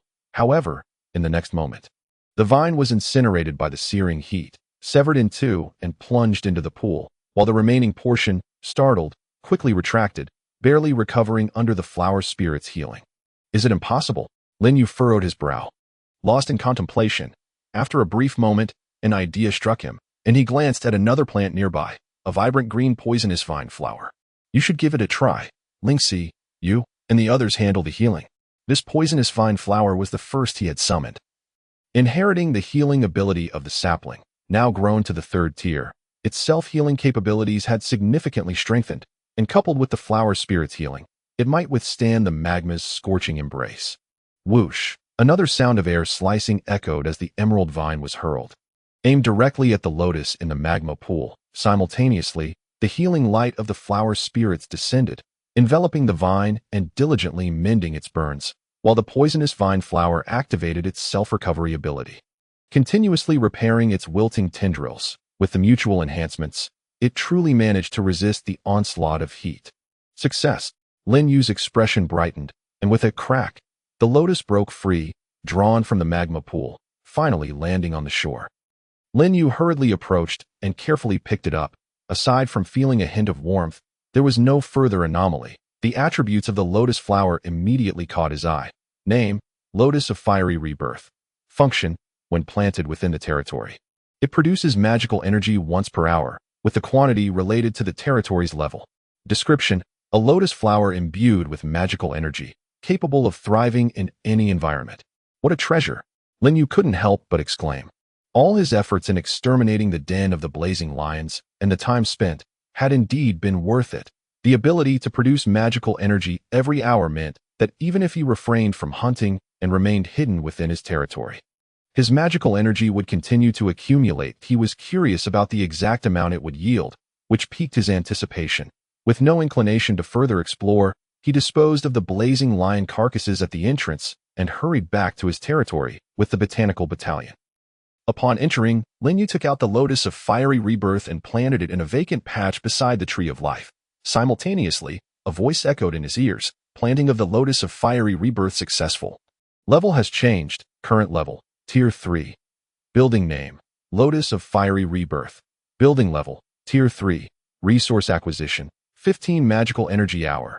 Description: a lotus flower imbued with magical energy, capable of thriving in any environment. Its level increases with territorial enhancements. 15 points of magical energy. Lin Yu felt a surge of joy, not expecting the Lotus of Fiery Rebirth to possess such formidable effects, surpassing the magical energy gained from defeating a Tier 3 monster. In his astonishment, he felt an overwhelming excitement, for this would significantly enhance his capacity to defend against the impending beast tide. Perhaps he might even reach Tier 4 before the safe period expired. If he truly could attain Tier 4, Lin Yu's gaze sharpened as he contemplated the direction of the beast tide. He then opened the territorial information for a glance. Territory name: Tree of Life. Territory level: Tier 3. Territory durability: 500/500. Recruitable units: Plant type: Recruitment count: 1230. Territory description: the foundation of the Lord's survival. Possessing various functionalities, destruction of the territory core results in the Lord's demise. Upgrade requirements: Wood, 500/500. Stone, 37/500. Magical energy, 198/250. Tier 3 Territory Essence, 01. Note: Plant type territory characteristic. What is self-sustaining? The materials required for upgrading to a Tier 4 territory had evidently increased significantly. A full 500 units of stone would take nearly 2 days to gather, even with all the plants mobilizing. Moreover, there was the unknown territory essence, which, while only needing one, was evidently not easy to obtain. It seems I must first gather enough stone, Lin Yu concluded.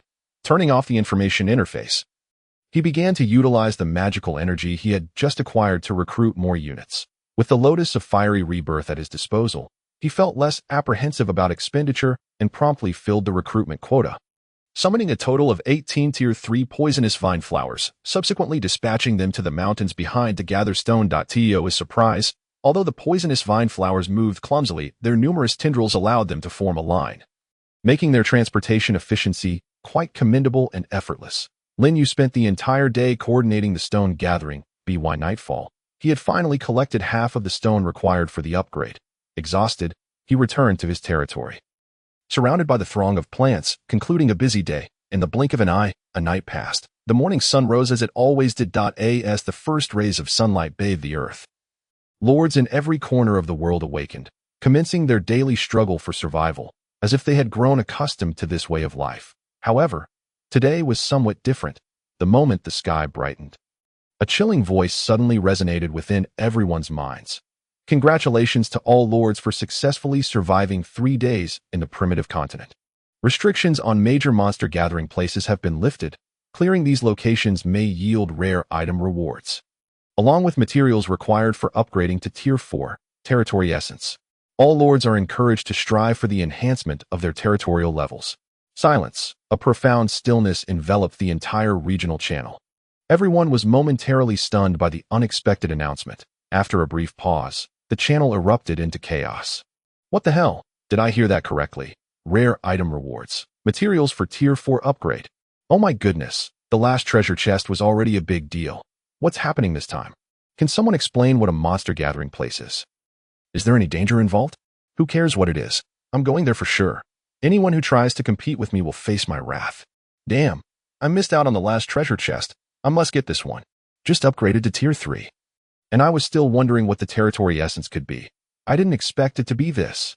Not only were the others excited, but even the usually composed Lin Yu found it hard to contain his exhilaration. He had already gathered all his materials, only needing the territory essence. Once obtained, he could upgrade to Tier 4 ahead of others, a considerable advantage that would solidify his position during the upcoming Beast Tide. Naturally, others understood this logic as well. Thus, in a short span, everyone began to inquire about the details of the monster gathering place, and the regional channel buzzed with activity. Chapter 13. The magical plant army news of the monster gathering place spread back far more swiftly than anticipated. Within less than an hour, a Tier 3 beast lord returned with information, posting it on the regional channel. The outcome was entirely unexpected. He had failed. Not only did he fail, but he was utterly defeated, with nearly all his units slaughtered, and he himself barely escaped. The reason was simple.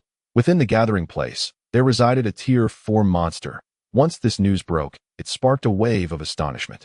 My heavens! There is actually a Tier 4 monster in the gathering place. That is terrifying. I haven't even reached Tier 3 yet. So that Tier 3 lord was completely wiped out? Seems so. Thank goodness I didn't go. I wouldn't even know how I died. Damn. I thought this was a reward for surviving 3 days. Turns out it's a trap. Indeed, there is no such thing as a free lunch. I'll stick to hunting lower tier monsters. Within his territory, Lin Yu also saw this news, his brow furrowing deeply. A Tier 4 monster was not merely a step above a Tier 3. It represented a significant leap from basic to intermediate life forms. In simpler terms, once a creature surpasses Tier 3, it undergoes a qualitative transformation, evolving from a lower tier life form to an intermediate one, while also acquiring a new skill. The enhancement in power is not a mere addition. This was knowledge he had gleaned from the regional channel over the past few days. To contend with a Tier 4 monster, ordinary Tier 3 units would undoubtedly face immense difficulty, even risking total annihilation. Yet, if they chose to avoid confronting the Tier 4 monster, they would be confronted with an even more terrifying Beast Tide, where Tier 4 monsters would not be limited to just 1 or 2. Following the discussions, a figure named Murong Tian stood up.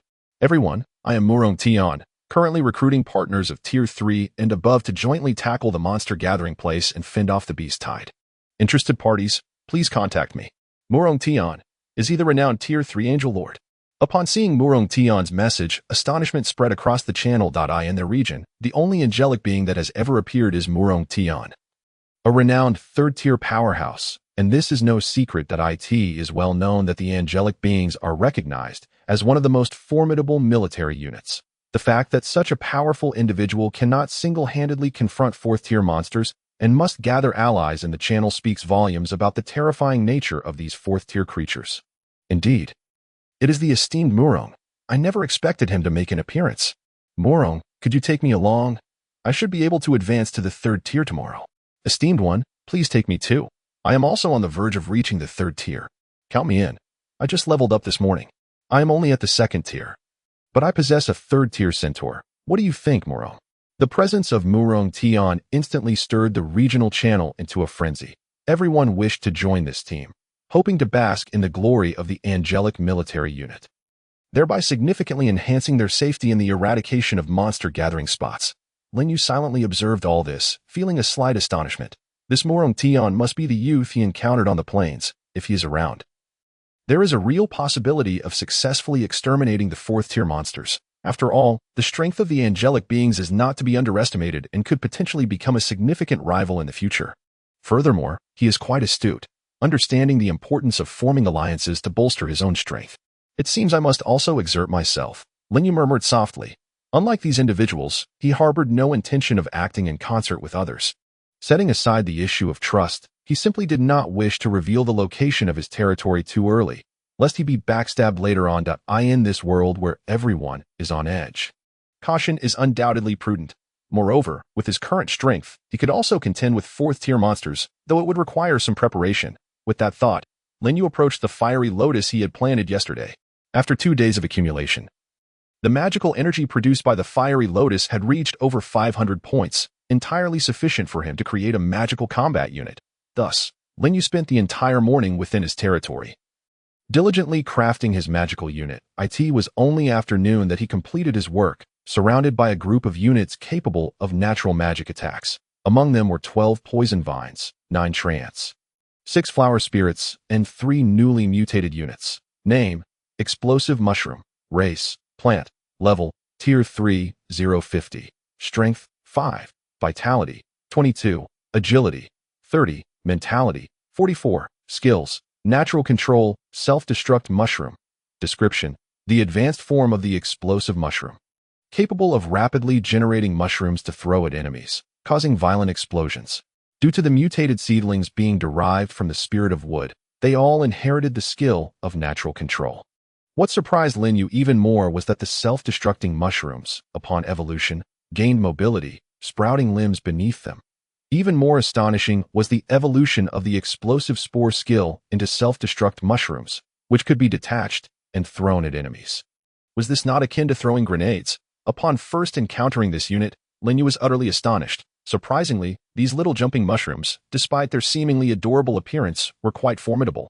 They tossed explosive projectiles as if they were free, nearly obliterating his territory. The addition of this new unit significantly bolstered his confidence in confronting fourth-tier monsters. Casting a glance at the flourishing plant army within his territory, Lin Yu nodded in satisfaction and waved his hand.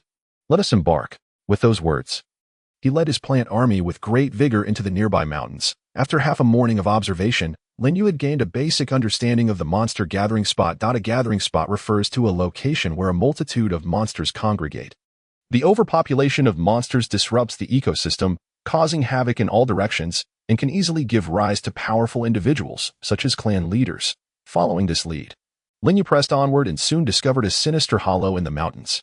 Within the hollow, numerous zombies congregated, the dense aura of malevolence swirling ominously above, as if to announce the presence of a monster gathering spot. The attributes of these monsters soon became evident to Lin Yu. Name: Zombie. Race: Undead. Level: Tier 3, Strength: 31. Vitality: 39. Agility: 22. Mentality: 34. Skills: Putrid Abscess. Description: transformed from corpses infected with plague, exuding a potent decay. Name: Skeleton Axeman. Race: Undead. Level: Tier 3, Strength, 40, Vitality, 25, Agility, 36, Mentality, 28, Skills, Heavy Cleave, Description, a type of lower undead. Wielding a mighty axe. As he had anticipated, these zombies and skeletons were all third-tier monsters, posing little threat to him. Having assessed the surrounding terrain, Lin Yu cautiously approached with his plant units. Chapter 14. 4th Tier, the Decaying Corpse King. At the entrance of the hollow, beneath a gray mist, a skeleton axeman trudged aimlessly among the corpses, dragging a heavy axe. The surroundings were eerily silent, punctuated only by the sound of the axe scraping against the ground and the gnawing of zombies, accompanied by the chilling winds. Suddenly, a vine materialized out of thin air at the feet of the skeleton. Before the skeleton could react, its legs were ensnared, and it fell to the ground with a thud, subsequently dragged away from the hollow, accompanied by the sound of cracking bones. "Well done," Lin Yu murmured softly, praising the poison vine beside him. With a reach of over 20 meters, the third-tier poison vine's tendrils were nearly undetectable amidst the mist. Utilizing this ambush tactic, he had already slain over a dozen skeleton zombies, nearly clearing the majority of the monsters near the entrance, leaving only about 20 remaining inside. Confirming that there were no monsters near the entrance, Lin Yu signaled his plant army to delve deeper into the gathering spot. Upon discovering their presence, the remaining skeleton zombies shrieked and charged towards them. Leave none alive. With their numbers in abundance, Lin Yu saw no reason to hold back, issuing a direct command for his plants to attack. In an instant, green light erupted as wooden spikes emerged from the ground, swiftly impaling several of the foremost zombies. The poison vines and treants followed suit, wielding their heavy swords and launching their tendrils to confront the remaining skeleton zombies. The most ferocious among them were the 3 explosive mushrooms, bouncing along behind and gleefully plucking the freshly sprouted red mushrooms from their bodies and hurling them with abandon. Boom, boom, boom. The violent explosions sent shockwaves through the air. The leading skeleton zombies were thrown back, some even instantly killed by the blasts. Defeated a Tier 3 skeleton axeman, gained 11 magical energy. Defeated a Tier 3 skeleton axeman, gained 9 magical energy. Defeated a Tier 3 zombie, gained 12 magical energy. In a brief encounter, Lin Yu amassed 50 to 60 points of magical energy. The tide of battle had turned overwhelmingly in his favor, under the control of the vines. The remaining skeleton zombies were systematically decapitated by the treants, crashing to the ground. However, something felt amiss. Suddenly, Lin Yu furrowed his brow. He noticed that upon the death of these monsters, a dark mist emanated from their bodies, swirling into the air. Then, as if drawn by some unseen force, it coalesced towards a massive gravestone deep within the gathering spot. From atop that gravestone, a chilling aura began to seep outward. Could it be a 4th-tier monster? Lin Yu's heart raced, and he quickly summoned his units to form a defensive formation. Just then, the ground before the gravestone cracked with a resounding crack, and an eerie wind surged forth, forcing him and his plants to retreat. In the next instant, a colossal arm erupted from the earth, followed by a head, and then a body. In mere moments, a towering zombie, over 3 meters tall, stood before him, radiating an overwhelming aura of malevolence. Name: Decaying Corpse King. Race: Undead. Level: 4th Tier. Strength: 85. Vitality: 96. Agility: 70. Mentality: 82. Skills: Putrid Venom, Death Bite. Description: the king among zombies. Wherever it treads, decay prevails, and life is extinguished. The 4th-tier Corpse King. Seeing the information before him, Lin Yu was utterly shocked. The average attributes exceeding 80 points were nearly double that of 3rd-tier monsters. Now he understood why those individuals had been wiped out. With such abnormal attributes, even most 3rd-tier beings would likely be instantaneously eliminated. Roar! In the midst of Lin Yu's stunned silence, the Decaying Corpse King detected his presence, roaring ferociously before leaping high into the air, aiming directly above him. Not good. Get out of the way. Lin Yu's heart dropped as he dove and rolled away. With a thunderous crash, the ground shook violently. 2 poison vines that failed to escape were instantly crushed by the Decaying Corpse King, meeting their demise on the spot. How formidable! Lin Yu's pupils constricted to their utmost. He had anticipated that 4th-tier monsters would be powerful, but he had not expected them to be this overwhelmingly strong. With a single blow, he had obliterated 2 of his 3rd-tier units, leaving no chance for them to heal. Without time to ponder, he immediately commanded the remaining plants, "Spread out. Attack with all your might." As he spoke, He swiftly rose to his feet, drawing forth a dagger fashioned from beast bone, positioning it defensively before him. In response to his command, the plant legion commenced their coordinated assault. Tendrils erupted suddenly, ensnaring the corpse king, while countless wooden spikes thrust up from the ground, piercing its ankles. Roar!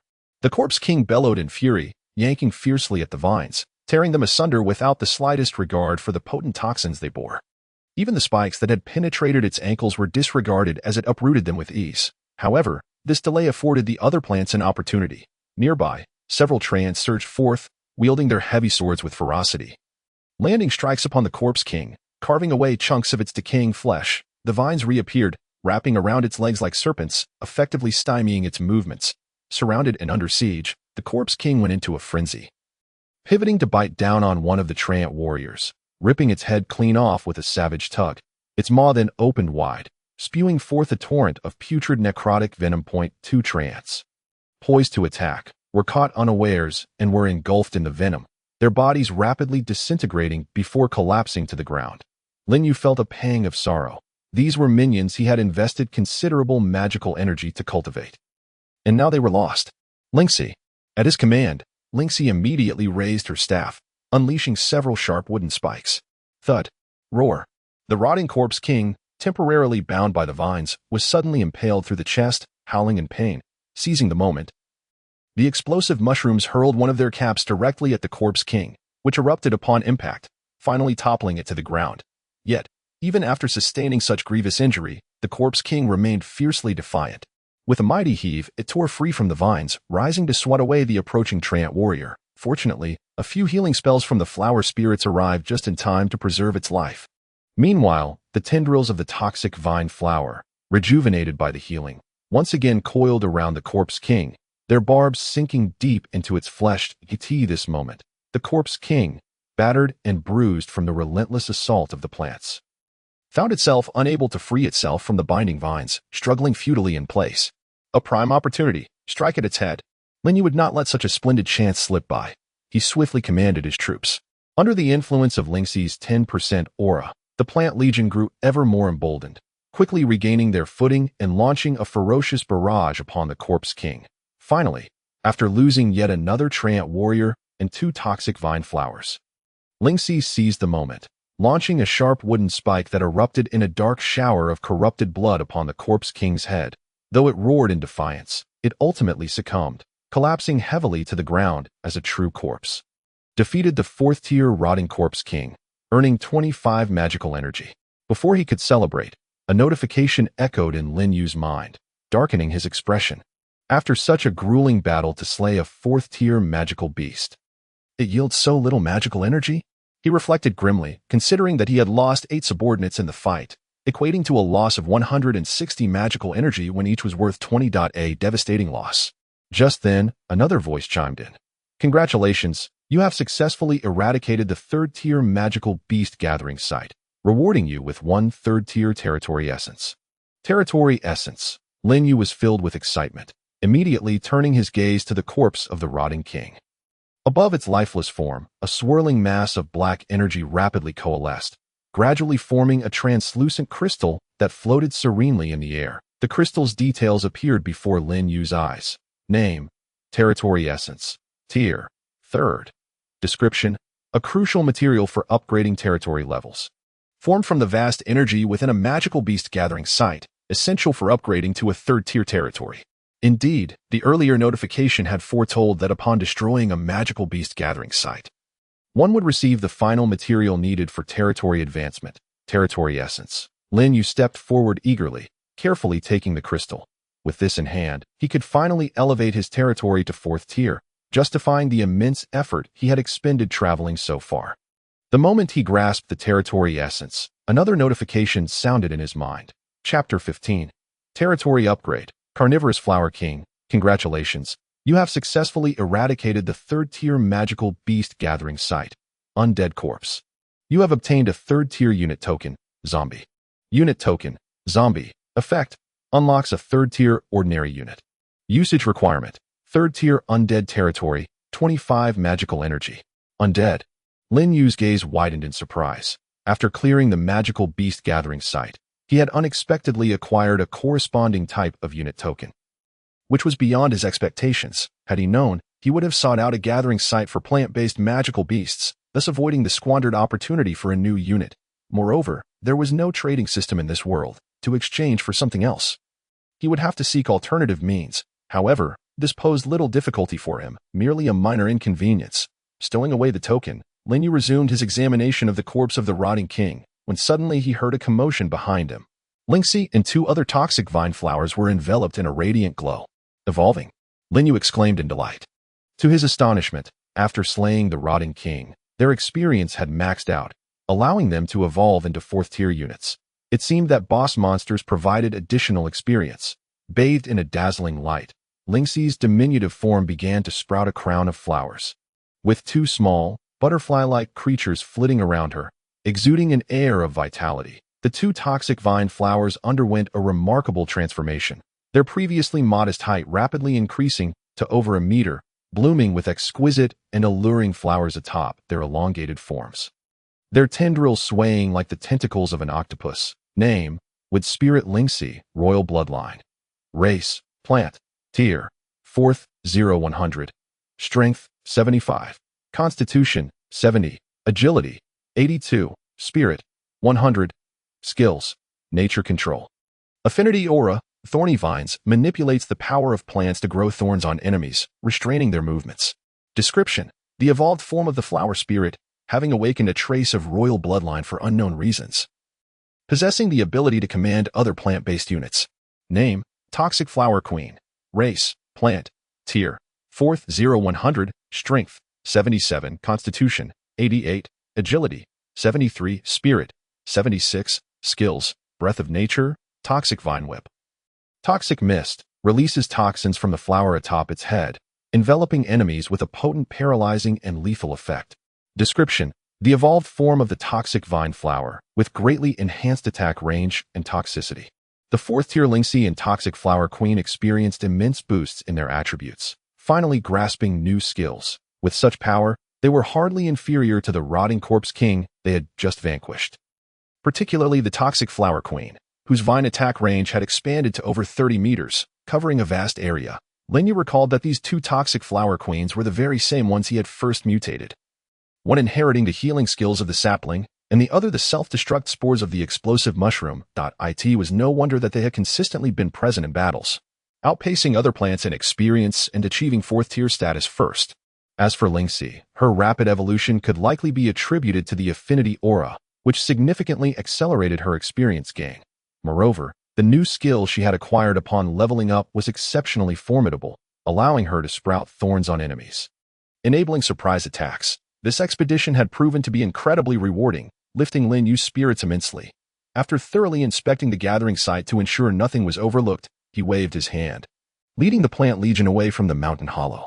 Soon, they traversed the mountains and returned to their territory, initiating the collection of stone materials. It wasn't until the afternoon that they finally completed the gathering of the remaining stones.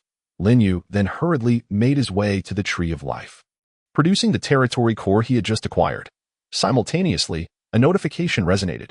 Territory upgrade materials have been gathered. Would you like to proceed with the upgrade? Upgrade.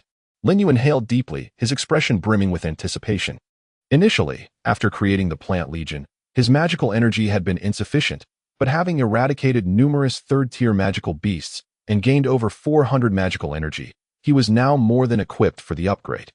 The moment his command fell, a rumble echoed throughout the territory as it began to expand outward. The territory core, the Tree of Life, surged in growth, reaching a towering height of 40 meters, transforming into a majestic tree that sheltered all around it. Immediately, Lin Yu felt a powerful surge of energy coursing through him, flooding his limbs. Finally, at 4th tier, Lin Yu clenched his fists, his excitement palpable. At that moment, a voice echoed in his mind. Congratulations, your territory upgrade was successful. Current level, 4th tier. Randomly assigning unit types. Assignment complete. Unlocking 4th-tier unit, Carnivorous Flower King. Just as before, each territory upgrade unlocked a new unit. This time, reaching 4th tier, he was granted a new class of plant, which filled Lin Yu with immense joy that he hurriedly selected to recruit a Carnivorous Flower King. Recruiting a 4th-tier unit requires 25 magical energy. Would you like to proceed with the recruitment? Yes. The cost of recruiting 4th-tier units exceeds that of 3rd-tier units by more than double. Although Lin Yu felt a twinge of regret, he resolutely chose to proceed with the recruitment, in a cacophony of rustling sounds. A colossal carnivorous flower surged from the ground, rapidly growing to over 6 meters in height, towering even above the territory's fence. Its information then appeared before Lin Yu's eyes. Name: Carnivorous Flower King. Race: Plant. Level: 4th tier, 0-100. Strength: 89. Constitution: 90. Agility: 5. Spirit: 73. Skills: Devour. Can rapidly recover from injuries by consuming corpses. Wood Spike fires powerful wooden spikes from its mouth to attack distant foes. Description: the King of Flowers. Possessing remarkable survival capabilities, it can swiftly recover from all non-fatal injuries by devouring corpses. Generally, the units obtained from upgrading territories are quite ordinary. However, the timely appearance of the Carnivorous Flower King is fortuitous, as the impending beast tide necessitates a unit with strong survival capabilities for prolonged combat. While healing skills are beneficial, they are ultimately limited. In contrast, the Devour skill allows for instantaneous recovery from all injuries except fatal ones, making it exceedingly formidable, and the beast tide is not short of corpses.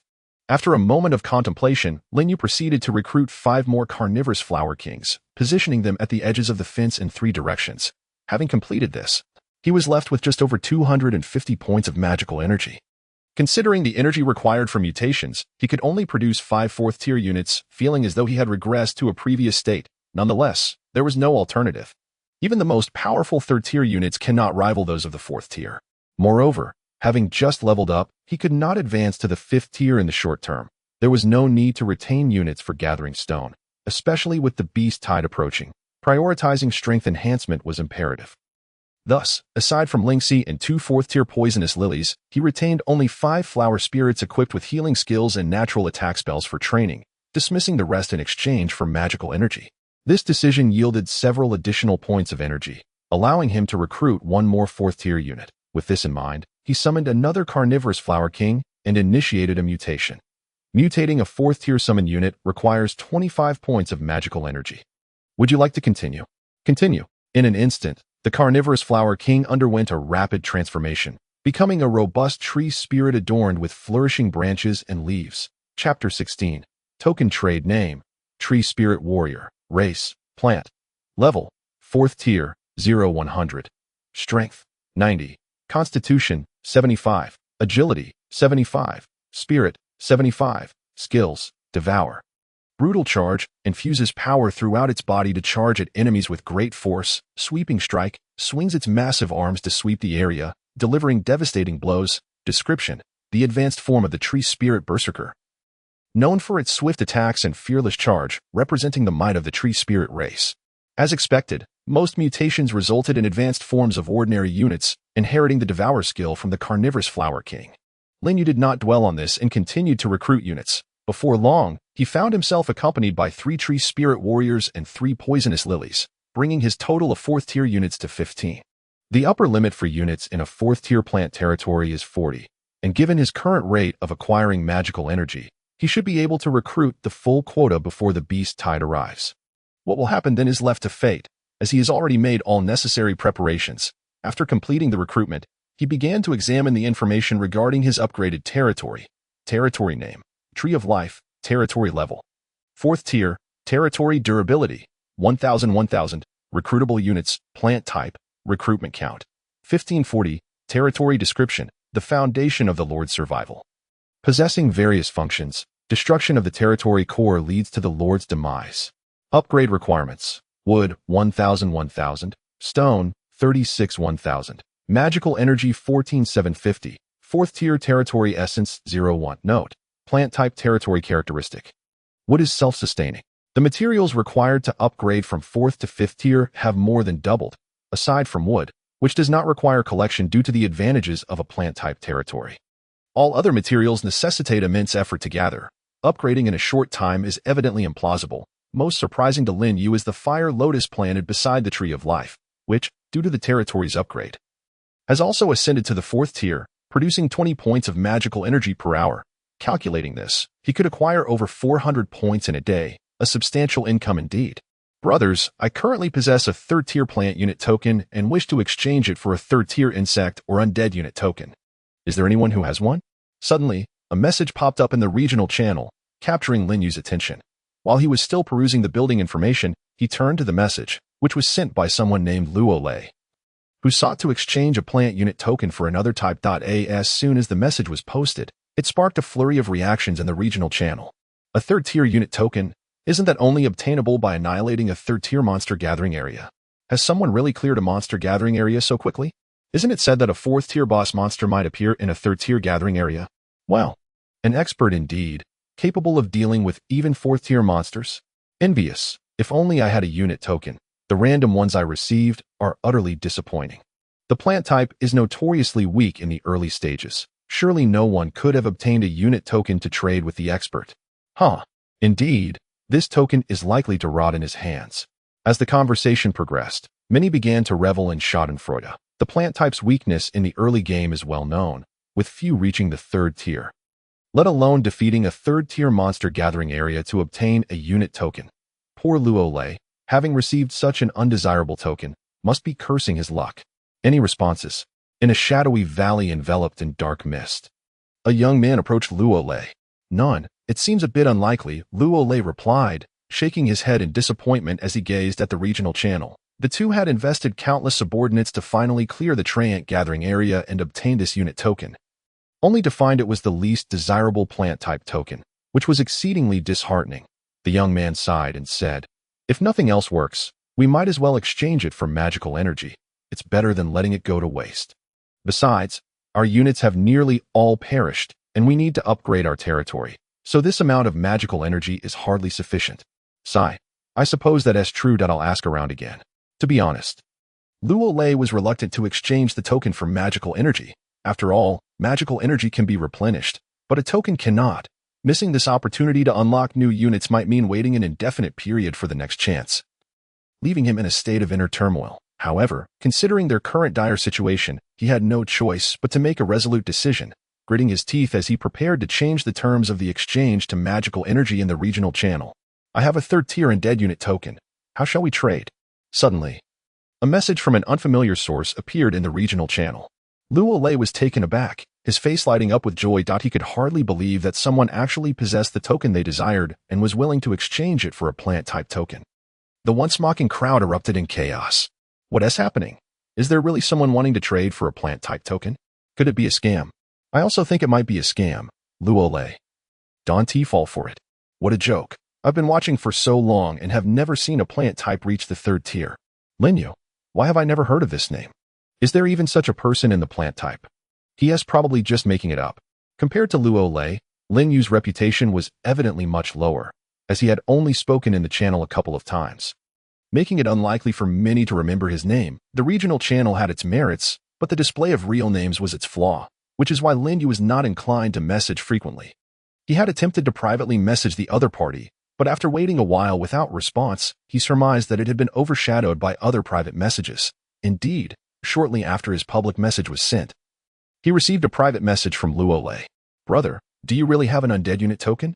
I apologize. It's not that I doubt you, but given the current situation with the plant type, you should understand, so I'd like to confirm."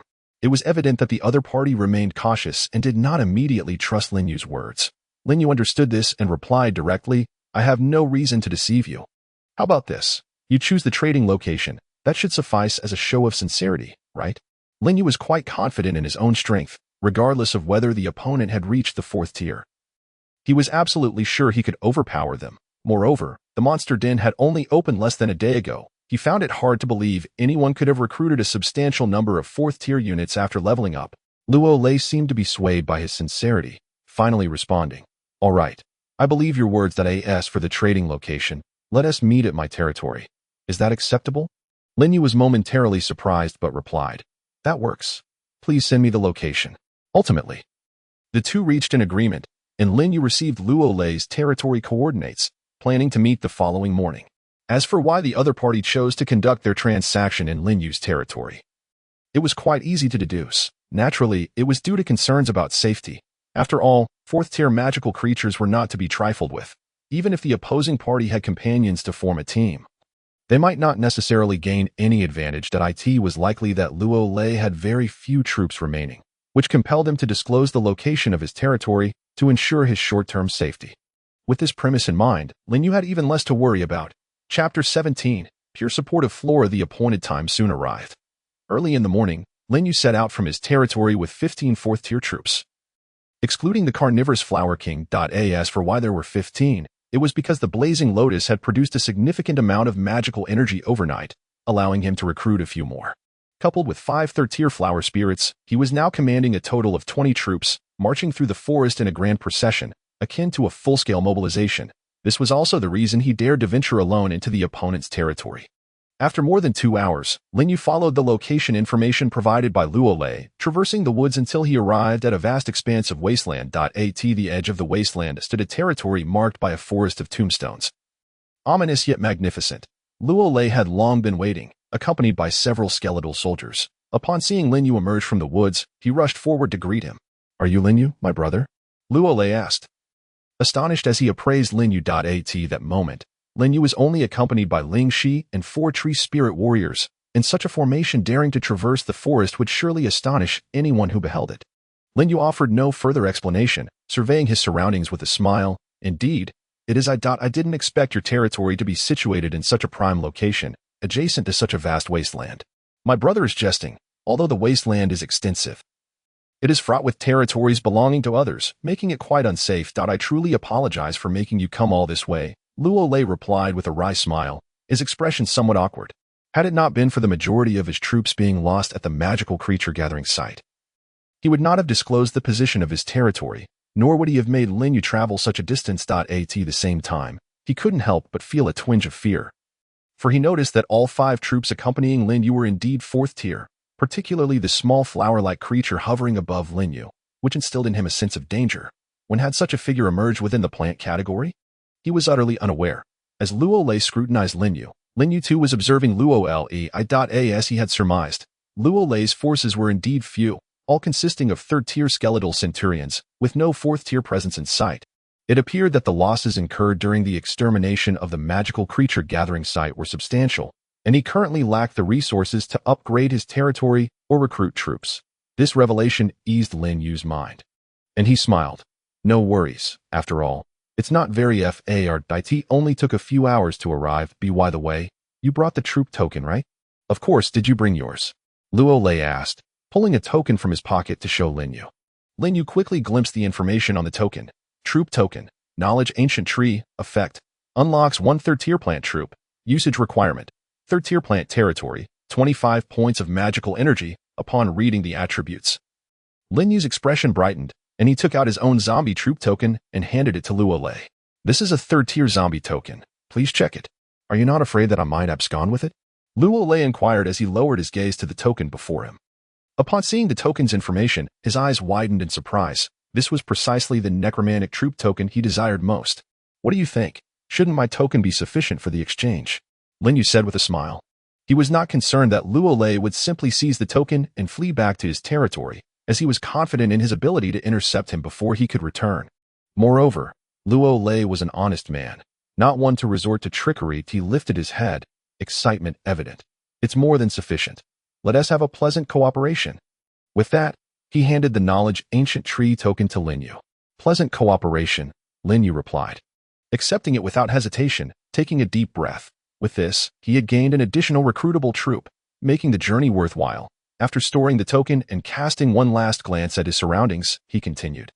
"Now that the transaction is complete, I shall take my leave. We can reconnect when the opportunity arises." Luo Lei nodded. "All right. Thank you for making the trip, my brother."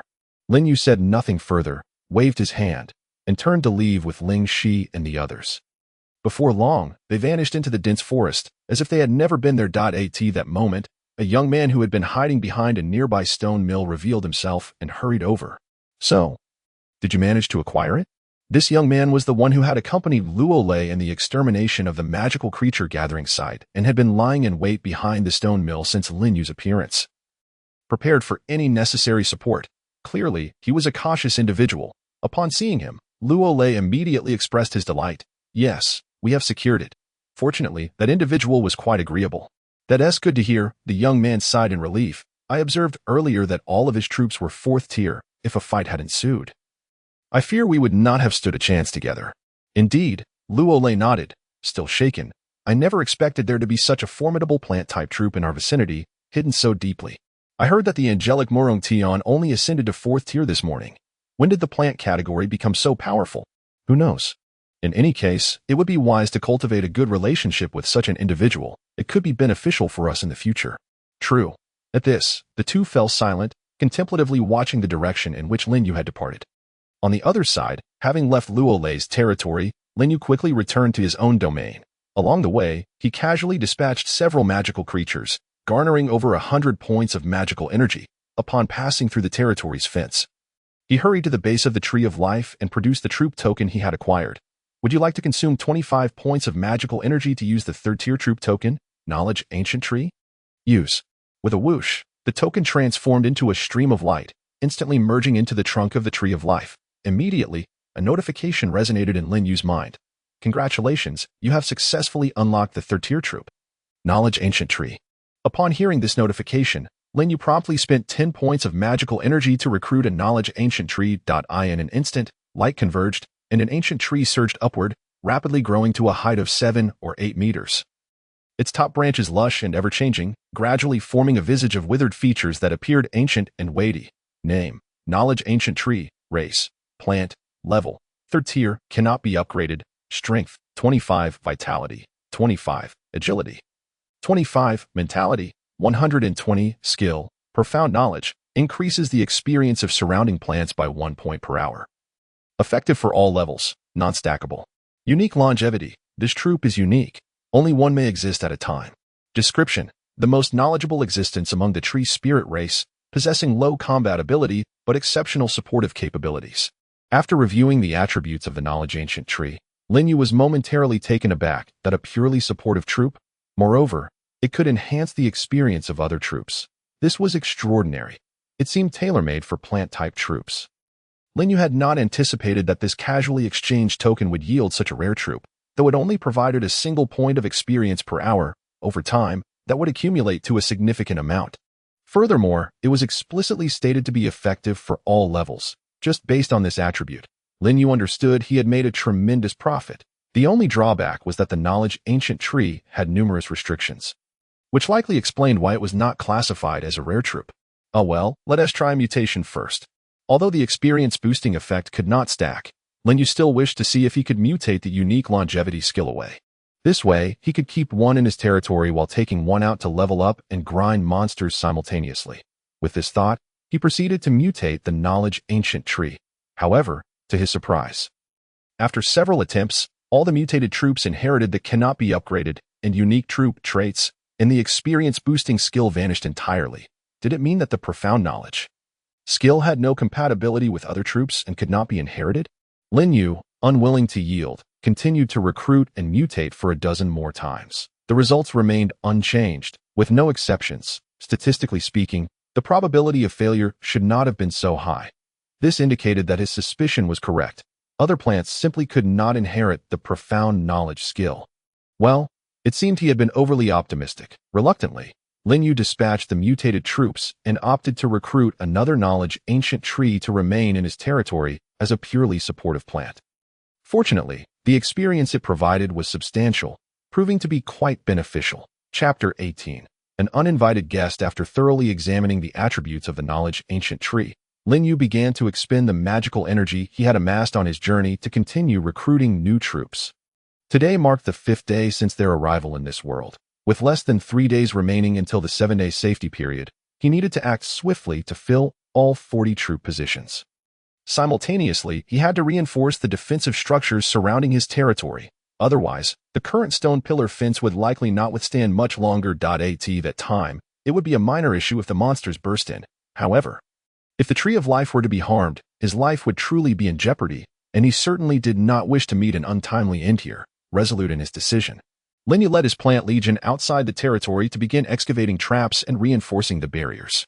The flower spirits, unable to engage in heavy labor, flitted about, healing the weary plants. Even the 6 carnivorous flower kings stationed at the barriers crossed over, using their mouths to hold the fences in place. assisting in the fortification efforts. The entire area outside the territory was abuzz with activity, bustling with moving plants and diligent figures, creating quite a lively scene. It wasn't until nightfall that they finally completed all the defensive structures, significantly raising and reinforcing the barriers. Well done, everyone, that you've all worked hard. Now go and rest, Lin Yu declared as the sky darkened. With a wave of his hand, he led the plants back into the territory and closed the entrance. During this time, he also provided the carnivorous flower kings with the monster corpses he had brought back, allowing them to replenish their nutrients for the other troops. They were much like ordinary plants, requiring only the nourishment of the earth and sunlight, making them quite easy to manage. After a simple meal, Lin Yu retired to his exclusive wooden cabin for rest. In the blink of an eye, a night had passed. To Lin Yu's surprise, early the next morning, his territory welcomed two unexpected guests, two lords accompanied by a considerable number of troops. "Brother, there's a territory here," exclaimed a lean youth among them. Having quickly spotted Lin Yu's domain, they had emerged from the nearby forest, appearing somewhat disheveled, as if they had just endured a battle. "I never expected to find a territory in such a remote location." "Let us go take a look," replied the elder man, whose features bore the marks of experience. He was flanked by a dozen or so orc troops, mingling with the beasts accompanying the youth. Upon sighting Lin Yu's territory, the two immediately led their subordinates to cautiously approach, eager to investigate. However, in the next moment, countless vines suddenly surged forth, resembling serpents as they swiftly encircled them at ground level. A plant type. The man was startled. Such a multitude of fierce vines could only be produced by troops of at least the 3rd tier, yet he was unaware of any plant type lord who had successfully ascended to that level. Without daring to ponder further, he shouted toward the territory, "Friend, we are merely passing through and mean no harm." His booming voice echoed in the surroundings. Indeed, not long after, the vines on the ground halted, surrounding them at a distance of less than 10 meters. "Since you are merely passing through, then make haste to depart," Lin Yu replied calmly as he emerged slowly from his wooden cabin. It was only then that the two outsiders noticed the state of Lin Yu's territory, causing them to feel a surge of alarm. In the expansive area, dozens of fearsome plants roamed, each radiating an overwhelmingly powerful aura. Even the carnivorous flowers stationed at the walls were impressively large, capable of swallowing them whole. What astonished them most was the tree of life, which towered over the landscape, dwarfing any other plant-type territory they had encountered by an unfathomable magnitude, standing proudly like an ancient giant tree. Is this truly a 3rd-tier territory? Is the plant-type 3rd-tier domain this formidable? The two could hardly conceive it, their gazes fixated on Lin Yu as he exited the cabin, their hearts filled with astonishment. After a moment of stunned silence, the elder man was the first to regain his composure, calling out to the territory, "Friend, we have just come from the wasteland and wish to inquire about the wall that halts the beast tide. Please enlighten us." "The wall? Just traverse through this forest." Lin Yu gestured casually toward the woods. He had not anticipated that anyone would specifically come from the wasteland to investigate the beast tide, and given the strength of the troops accompanying these two, they appeared to be formidable, at least of the 3rd tier. It was no wonder they had traveled such a distance. Grateful for his response, the two outsiders quickly expressed their thanks. "Thank you. We shall not disturb your rest any longer." With that, the man and the youth exchanged glances before turning to leave, delving deeper into the nearby forest, soon vanishing from Lin Yu's sight. Once they were out of view, the youth could no longer contain himself and whispered, "Brother, why don't we test the depths of that fellow's strength? He is merely a plant type." "A plant type? Have you ever seen plants of such an extraordinary scale? Not to mention those troops. I have never encountered their like." The man shot the youth a fierce glare. The youth quickly caught on and hesitantly responded, "Are you implying that those are all 3rd-tier troops?" The man inhaled deeply. "It is highly probable. Moreover, from my observations, that young man is quite extraordinary. He does not seem afraid of us at all." "What does that matter? He likely believes he is safe from us during this period," the youth scoffed. "If that were truly the case, it would be a relief." The man's expression grew serious as he glanced back toward Lin Yu's territory. "In any case, we should exercise caution. To achieve the 3rd tier in such a short span, the plant type must be no ordinary figure. Besides, he has shown no signs of panic despite our close proximity. The extensive defensive measures he has set up are quite peculiar." "What is peculiar about it?" "I think you are overthinking it, brother. I can guarantee that once the 7 days are up, his territory will be the first to fall. Perhaps by the time we return, this territory will no longer exist." "Perhaps." The man did not dispute this and chose to remain silent. After orienting themselves, They continued toward the location of the wall, all the while remaining vigilant of their surroundings. Rumor had it that the forest was home to numerous third-tier monsters, making it exceedingly dangerous. Caution was essential. Before long, the two had receded into the depths of the dense woods. Meanwhile, after bidding farewell to his unexpected guests, Lin Yu began to busy himself within his territory. His foremost task was to utilize the magical energy accumulated overnight from the fiery lotus to recruit more troops, bolstering the strength of his forces. With each transformation, new fourth-tier units began to emerge in succession. To Lin Yu's delight, among the 10 plants that underwent transformation, 2 had evolved into explosive fungi. Chapter 19. Tension Mounts. Name: Fission Mushroom. Type: Plant. Level: 4th tier, 0-100, Strength: 10, Vitality: 72, Agility: 70, Mentality: 86, Skills: with spikes. Self-destruct mushroom. Fission causes explosive mushrooms to split into countless spores, triggering a secondary explosion. Description: harmless little mushrooms, adept at explosive attacks, specializing in wide-area damage. The 4th-tier fission mushrooms boasted significantly enhanced explosive power, now possessing the ability for a secondary detonation. What Lin Yu most lacked at present was a means of wide-area attack, making this fission mushroom a timely addition, exhausting all his accumulated magical energy. Lin Yu now had 5 additional 4th-tier units by his side. Combined with the previous ones, he had a total of 34, just 6 short of full recruitment. With 2 days remaining until the safety period concluded, he was certain he had ample time. As there were no other pressing matters at hand, he decided not to linger in the territory. After making simple preparations, he departed with all the plants, excluding the 6 carnivorous flower kings, and set off toward the distant mountains, hoping to find other monster gathering sites, just as he and his plant legion entered the forest on the other side. Less than 3 kilometers away, a massive contingent of over 100 troops encircled the entrance of a marsh. "Morong, this is indeed the place. It is the gathering site of the crimson-tailed scorpions," said a lowly man to the proud young man beside him. Their group comprised 5 individuals, each accompanied by over 20 troops, nearly half of which were 4th tier, totaling around 50. The most formidable among them was the young man, who, besides 2 third-tier angels, had 18 4th-tier winged angels at his side. This individual was none other than Murong Tian, who had recently gained significant notoriety in the regional channel for his angel-type troops, leveraging their team's advantages. They had successfully ascended to the 4th tier and recruited numerous 4th-tier units. Among them, only one had yet to reach the 4th tier. "Let us move. We need to clear this monster gathering site so that Zhang Yu can ascend to the 4th tier," Murong Tian stated, casting a glance at the distant marsh. Upon hearing this, Zhang Yu was filled with elation.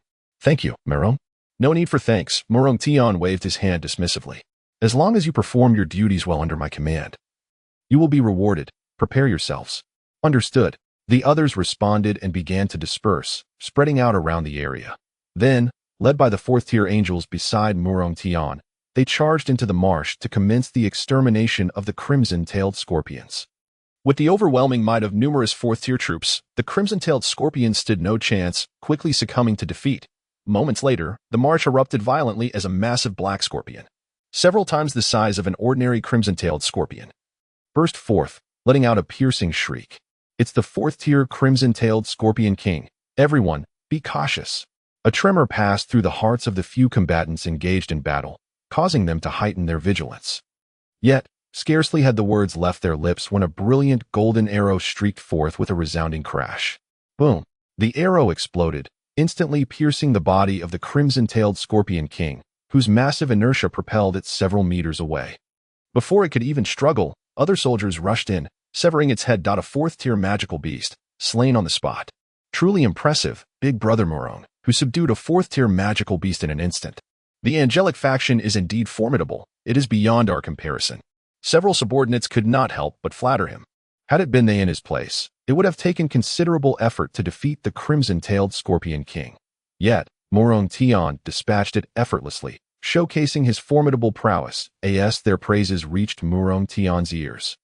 He gradually lifted his chin, a glimmer of pride flickering in his eyes. Suddenly, a roar from a beast echoed from afar, interrupting their conversation. The expressions of everyone, including Murong Tian, shifted as they looked toward the source of the sound. "It seems someone is battling a magical beast. Should we go and take a look?" one individual inquired, a look of uncertainty on their face. "You few stay back and clean up. I shall investigate alone." Confident in his abilities, Morong Tian merely issued his command and proceeded toward the battleground. The angels, seeing this, swiftly followed, and in the blink of an eye, they left the marshlands behind. However, upon arriving at the location of the skirmish, they found that the fight had long since concluded and a third-tier magical beast lay lifeless on the ground, while a stranger stood beside it, accompanied by several unfamiliar and peculiar plants. Lin Yu, who was busy dealing with the corpse, noticed Morong Tian and immediately felt a surge of wariness. He had been so engrossed in the battle that he had not anticipated the presence of others nearby, inadvertently drawing them closer. Upon catching sight of Morong Tian's countenance, his expression shifted to one of mild astonishment. Was this not the individual with whom he had a brief encounter during the last treasure hunt? What was he doing here? Before he could ponder further, Morong Tian approached him.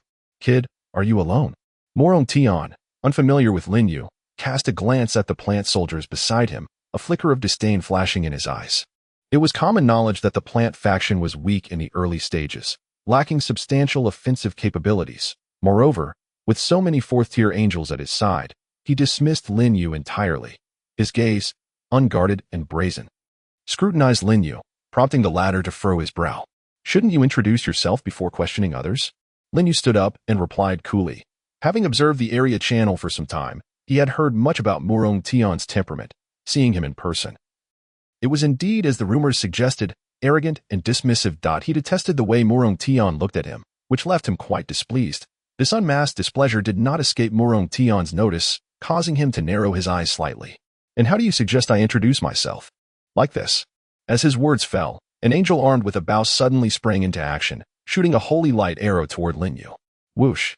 The arrow was swift, gleaming with brilliance, and in an instant, it reached Lin Yu. Evidently intended as a test, unfortunately for Morong Tian, he miscalculated Lin Yu's strength. Just as the golden arrow approached, it was ensnared by thorny vines, plummeting from the air, while Lingxi, hidden behind other plants, finally revealed herself and flew to Lin Yu's side. The appearance of Lingxi sent ripples of agitation through the angels surrounding Morong Tian. "Is this your way of greeting?" Lin Yu coldly regarded Morong Tian, although that arrow was merely a probe. It lacked restraint. Had Lin Yu not possessed sufficient strength, the outcome could have been dire.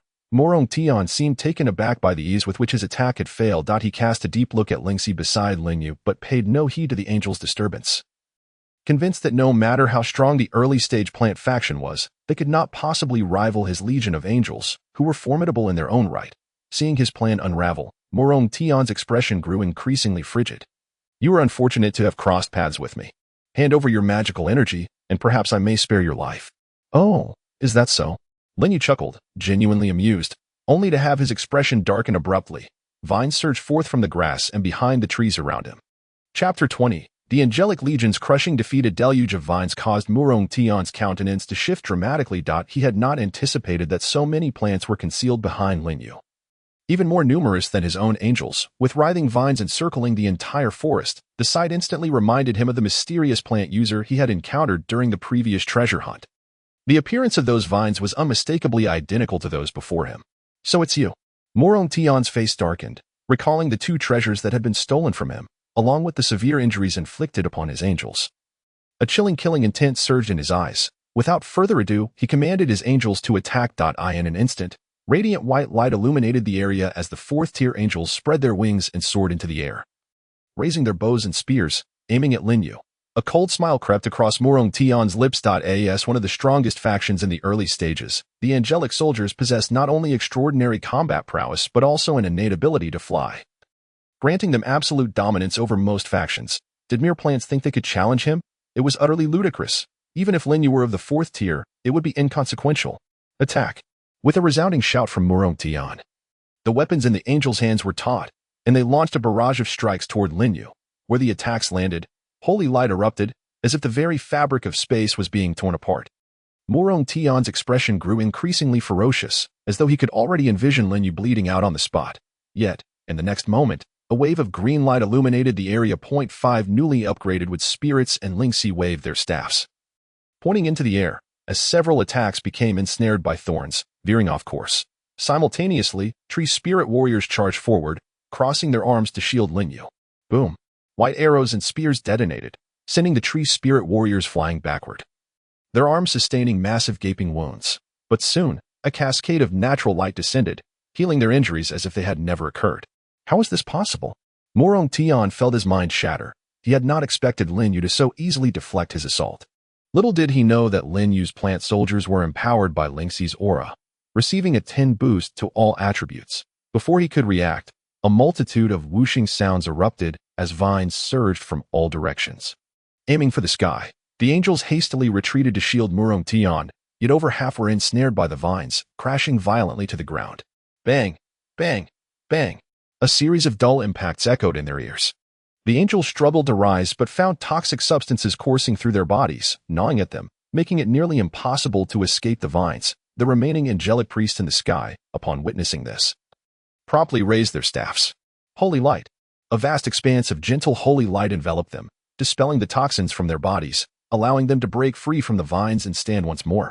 However, immediately thereafter, they were met with a sudden onslaught of emerging wooden spikes. Several angels, unable to evade in time, were pierced through the chest, dying instantly. But that was not the end. Without granting them a moment to breathe, clusters of red mushrooms fell at their feet. Boom! A violent explosion sent all the angels hurtling through the air, with several being killed on the spot, dissipating into motes of light in the sky. Morong Tian, covered in dirt and disheveled, rose to his feet, his face etched with terror and disbelief. His angelic faction had been rendered defenseless. Was this truly the plant faction he knew? Without a moment's hesitation, he turned to flee, retreating toward the direction of his 4 companions. Chase them down. Since the other party sought his life, Lin Yu naturally could not let him escape easily. He led the plant army in pursuit, while more vines erupted, slithering through the forest like serpents, attacking from behind Morong Tian. Morong Tian's face fell in alarm as several angels stood before him. Holy light barrier. A vast translucent white wall shielded the vines, completely sealing off their path. The vines slammed against the wall, only to be rebuffed. Go! Morong Tian gritted his teeth and turned to escape with the few remaining soldiers. By the time Lin Yu circled around the barrier and sought to give chase, Morong Tian had already vanished from sight. He runs rather swiftly. Lin Yu gradually halted, his brows knitting together. He had not anticipated Morong Tian's escape skills to be so remarkable, as he had vanished in the blink of an eye. Given the movement speed of his plant soldiers, it was evident that catching up would be challenging. An angelic faction, is it? Lin Yu's expression hardened, gazing in the direction where Morong Tian had disappeared. After the battle today, he had firmly established a grudge against Morong Tian. Yet, he felt no trepidation. Even if the other party's soldiers were of the angelic faction, he harbored no fear. Moreover, his mutated plant soldiers were far from weak, and today had served as a lesson for that arrogant individual. With that thought, he turned and departed with his plant army. Meanwhile, fleeing the pursuit, Morong Tian dashed through the forest in a state of panic for quite some time before finally returning to the marshlands. At this moment, the marshland had already been thoroughly cleared by the 4 individuals, who were in the process of collecting the corpses of the red-tailed scorpions. Upon witnessing the disheveled appearance of Morong Tian, their faces instantly reflected astonishment as they hurried to approach him. Morong, what happened to you? You look quite disheveled. Why are there so few angels by your side? Could it be that a formidable creature has appeared over there? Each of them spoke in turn. Surrounding Morong Tian, their curiosity piqued by the nearly halved number of angels behind him. It is important to note that these were all 4th-tier angels. Even among all the lords, they were among the most elite. What on earth could have caused Morong Tian, who possessed such strength, to suffer such a severe loss? Could it be a 5th-tier creature? But is there truly a 5th-tier creature in this area? No need to ask. Morong Tian interrupted their inquiries, his expression dark and foreboding. Today is simply my unlucky day. I underestimated the situation, not expecting to encounter such a formidable individual in this region. Even my angelic forces nearly fell here. Such an individual. Zhang Yu and the others were momentarily stunned, followed by a surge of alarm. Could it be that the one who rendered Morong Tian in such a woeful state was merely a person? How could this be possible? While they were unaware of the strengths of other lords, they were acutely aware of Morong Tian's prowess. He was undoubtedly one of the strongest individuals in the entire region, with few able to rival him. Theo be reduced to such a pitiful state. Fleeing in panic, who exactly was this opponent? Could it be a demon of equal renown to the angelic beings? Yet they had never heard of any demons in the vicinity. Shock and disbelief surged through their hearts. Morong, should we go and take a look together? No need. Morong Tian's voice was icy. His 4th-tier forces are not significantly fewer than ours. Let us return first. Very well, Let us hasten our departure from this place." They were deeply apprehensive of the individual who had so severely wounded Murong-Tian. As he spoke, they quickly gathered their recently acquired belongings and hastily exited the marshland, heading back towards their territory, disappearing from sight in the blink of an eye. Unbeknownst to them, a figure, concealed not far away, had witnessed the entire event unfold.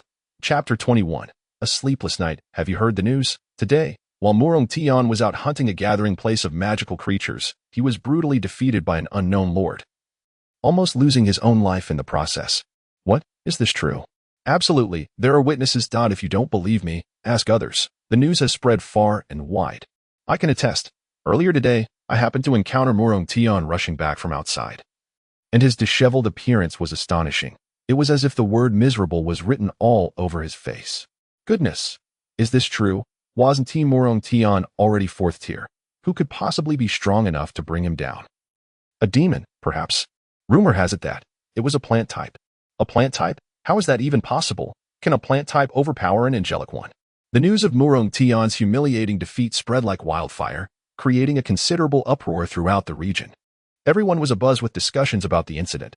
Even those who rarely participated in the channels emerged to inquire about the details, eager to discover who possessed such strength to make the renowned angelic army suffer.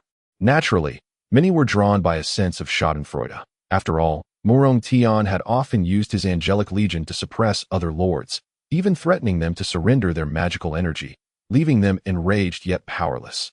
Now, someone had finally avenged them, a source of immense satisfaction that prompted spontaneous applause. Some even directly sent mocking messages.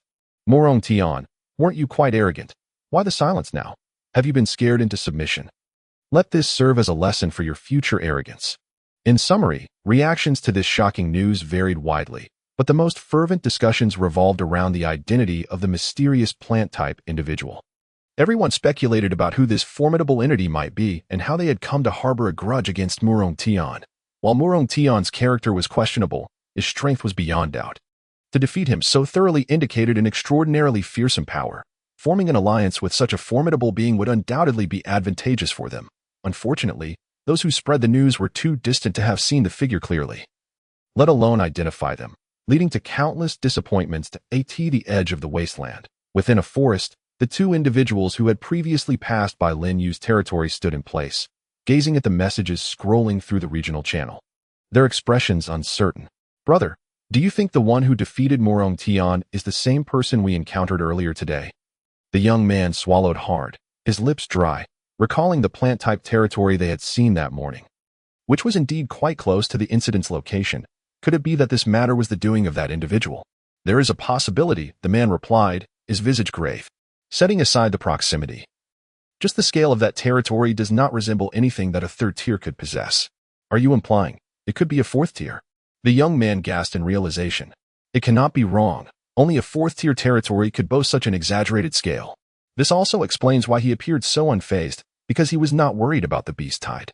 A thunderous realization struck the young man, his eyes widening in shock. If this were the case, had he almost offended a 4th tier lord? Recalling his previous impulsiveness, he felt a chill run down his spine, filled with trepidation. Thankfully, he had not acted rashly to provoke the individual. Otherwise, he would have had no idea how he might meet his end. What should we do now? Should we spread this information? The young man asked in a hushed tone. The man shook his head. It's best not to. We should avoid attracting unnecessary trouble. Such a figure is not one we can contend with. That makes sense. Let us finish checking the beast tide and return quickly. We only have 1 day left before the safety period ends. The young man still appeared somewhat anxious, hastily adding, all right, let us go. With that, the two ceased their discussion on the matter and continued towards the wall. Meanwhile, in another part of the forest, Lin Yu, the individual at the center of this incident, also caught sight of the discussions within the regional channel. Feeling astonished, he had not anticipated that a 3rd party had been present during his battle with Murong-Tian, nor that this event would be disseminated. He wondered how Murong-Tian was currently feeling. He probably wished to devour him alive. Lin Yu then sneered, contemplating how much Murong-Tian might hate him. Yet what could that change? Their enmity had already been established, and he had no intention of letting Murong-Tian off the hook. He, too, wished to eradicate this threat entirely. However, the issue was that he did not currently know the location of Murong-Tian's territory. Moreover, with the impending beast tide, It would be unwise to expend troops and resources battling other territories. He could only consider this matter after weathering the beast tide. With that thought, Lin Yu dismissed the discussions and continued deeper into the forest with his plant legion, searching for the gathering place of magical creatures while eliminating any magical beasts encountered along the way. Honing his combat skills through battle. It must be said that individuals grow remarkably quickly in harsh environments. In just a few days, Lin Yu's combat skills had surpassed his previous abilities, becoming significantly more adept. Coupled with his robust fourth-tier physique and reflexes, he was barely able to withstand the fourth-tier magical beasts without faltering.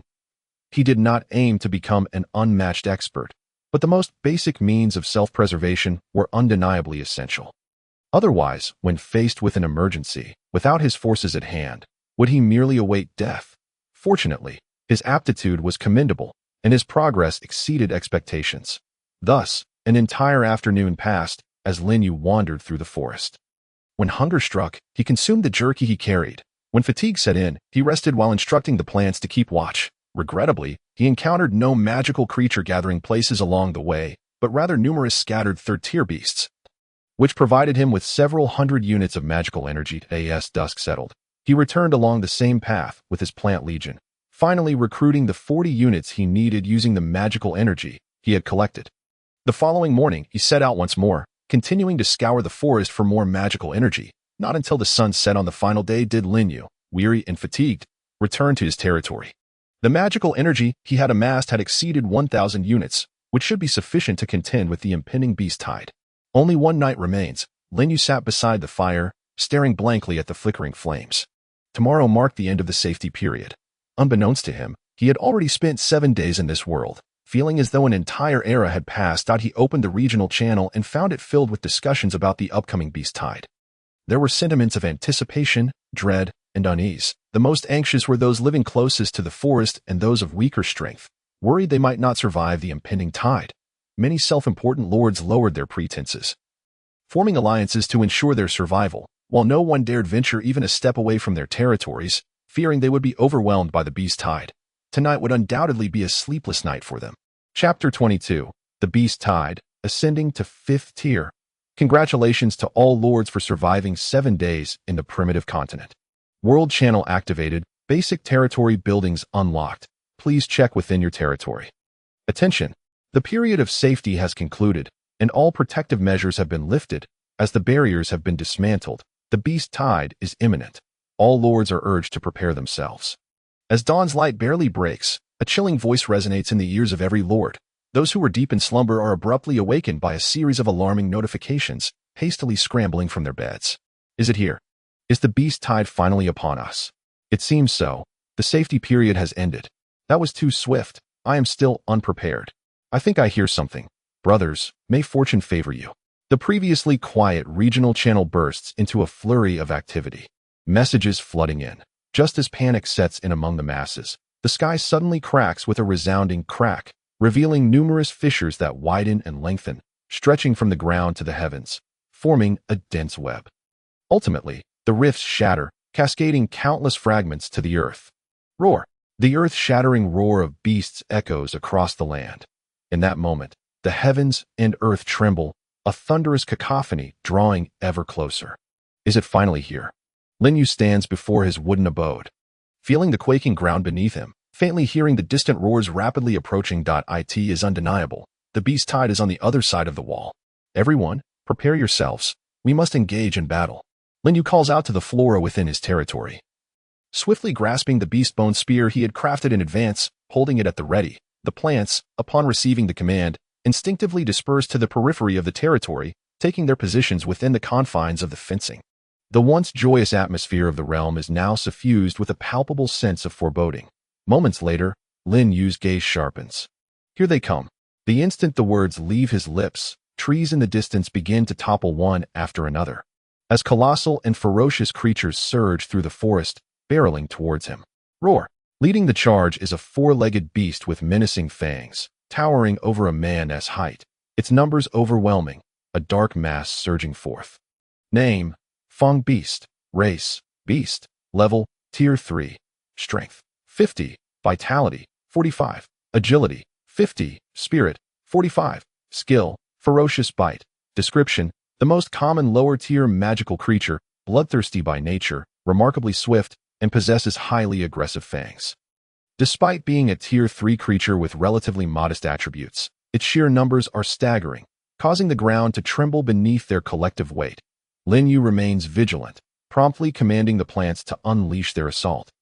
In an instant, the two forces collide with a resounding clash. Vines whip through the air, accompanied by the deafening roars of beasts, enveloping the entire territory as the walls reverberate with the impacts. Nearby, the carnivorous Flower King, long plagued by hunger, surges over the fencing, tearing into the advancing Fong beasts. The air is filled with roars of fury and cries of agony, as more and more Fong beasts fall to the plant's onslaught.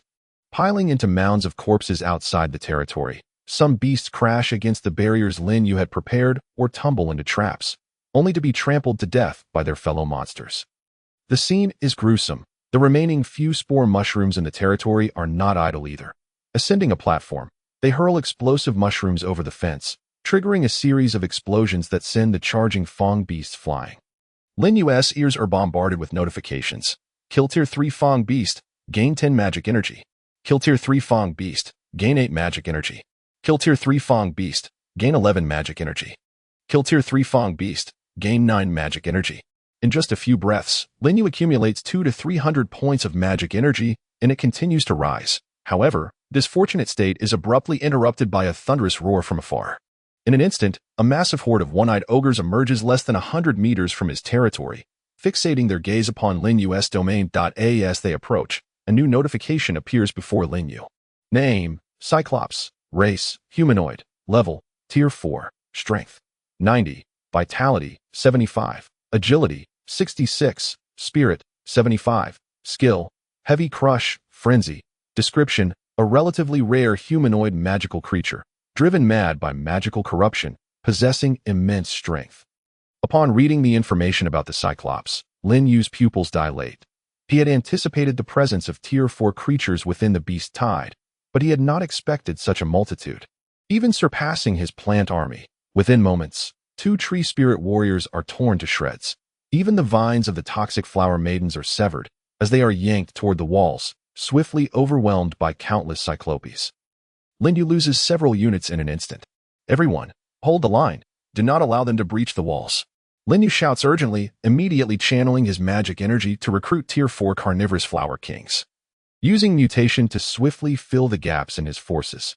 Yet, despite his efforts, more units are relentlessly slaughtered by the cyclopes, depleting Lin Yu's ranks at an alarming rate. Boom, boom, boom. Another series of violent explosions erupts. A large number of cyclopes collapse under the plant's attack, while Lin Yu's flora are systematically shredded, surging toward the walls and platforms in waves. At this moment, Lin Yu can no longer afford to conserve magic energy, continuously recruiting units to replenish his ranks. Should the walls be breached, his territory would be on the brink of destruction, and he too would face certain demise. The only silver lining is that while engaged in a tug-of-war with the cyclopes, other Tier 3 creatures continue to emerge, providing him with a significant influx of magic energy. After a grueling battle, he manages to maintain a semblance of balance. By employing this strategy, he barely manages to withstand the cyclopes' onslaught, resulting in a brutal stalemate outside and within the fencing. The magical creatures charge at his territory with reckless abandon, as time slips by rapidly while Lin Yu issues commands and replenishes his troops. Half the morning passes in a blur. Lin Yu can no longer recall how many magical creatures he has slain or how many units he has recruited. He only remembers the most perilous moment when several Tier 4 creatures nearly trampled over the corpses to invade his territory. Fortunately, he reacted swiftly, thrusting his spear to repel them, then instructing the plants to clear the bodies, thus averting catastrophe. Roar. Time drags on. The beast horde outside emits a furious roar, gradually abandoning Lin Yu's territory to surge towards other regions. The fiercest wave of the beast tide finally begins to wane. It's over. It's nearly over. Hold strong, everyone. Lin Yu quakes with relief as his spear pierces the throat of a Tier 3 creature, shouting excitedly to the plants. Just then, a notification sounds. The ever-resilient Lingxi, having survived the entire ordeal, finally reaches maximum experience and successfully advances to Tier 5. Name, with Spirit Lingxi, Royal. Race, Plant. Level, Tier 5, 0250. Strength, 150, vitality, 150, agility, 185, spirit, 200, skills, nature control.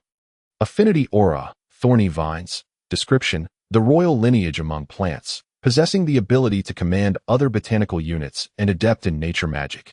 Chapter 23, Tower of Units. Upon reaching Tier 5, Lingxi's attributes surge dramatically, nearly doubling those of a Tier 4 unit.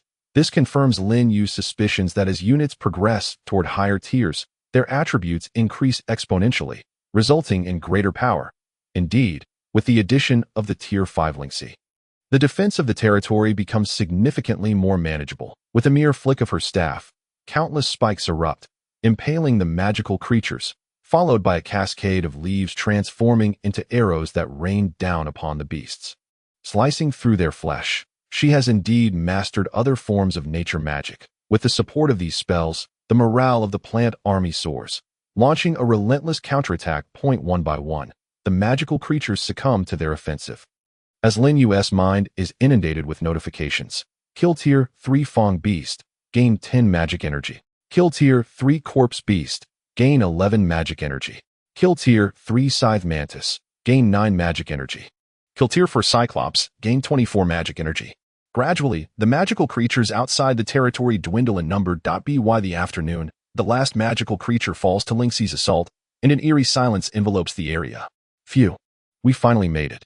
Lin Yu exhales deeply, his tense expression softening as he collapses to the ground. It can be said that he has endured the most ferocious initial wave of the beast tide. A moment's lapse could have cost him his life.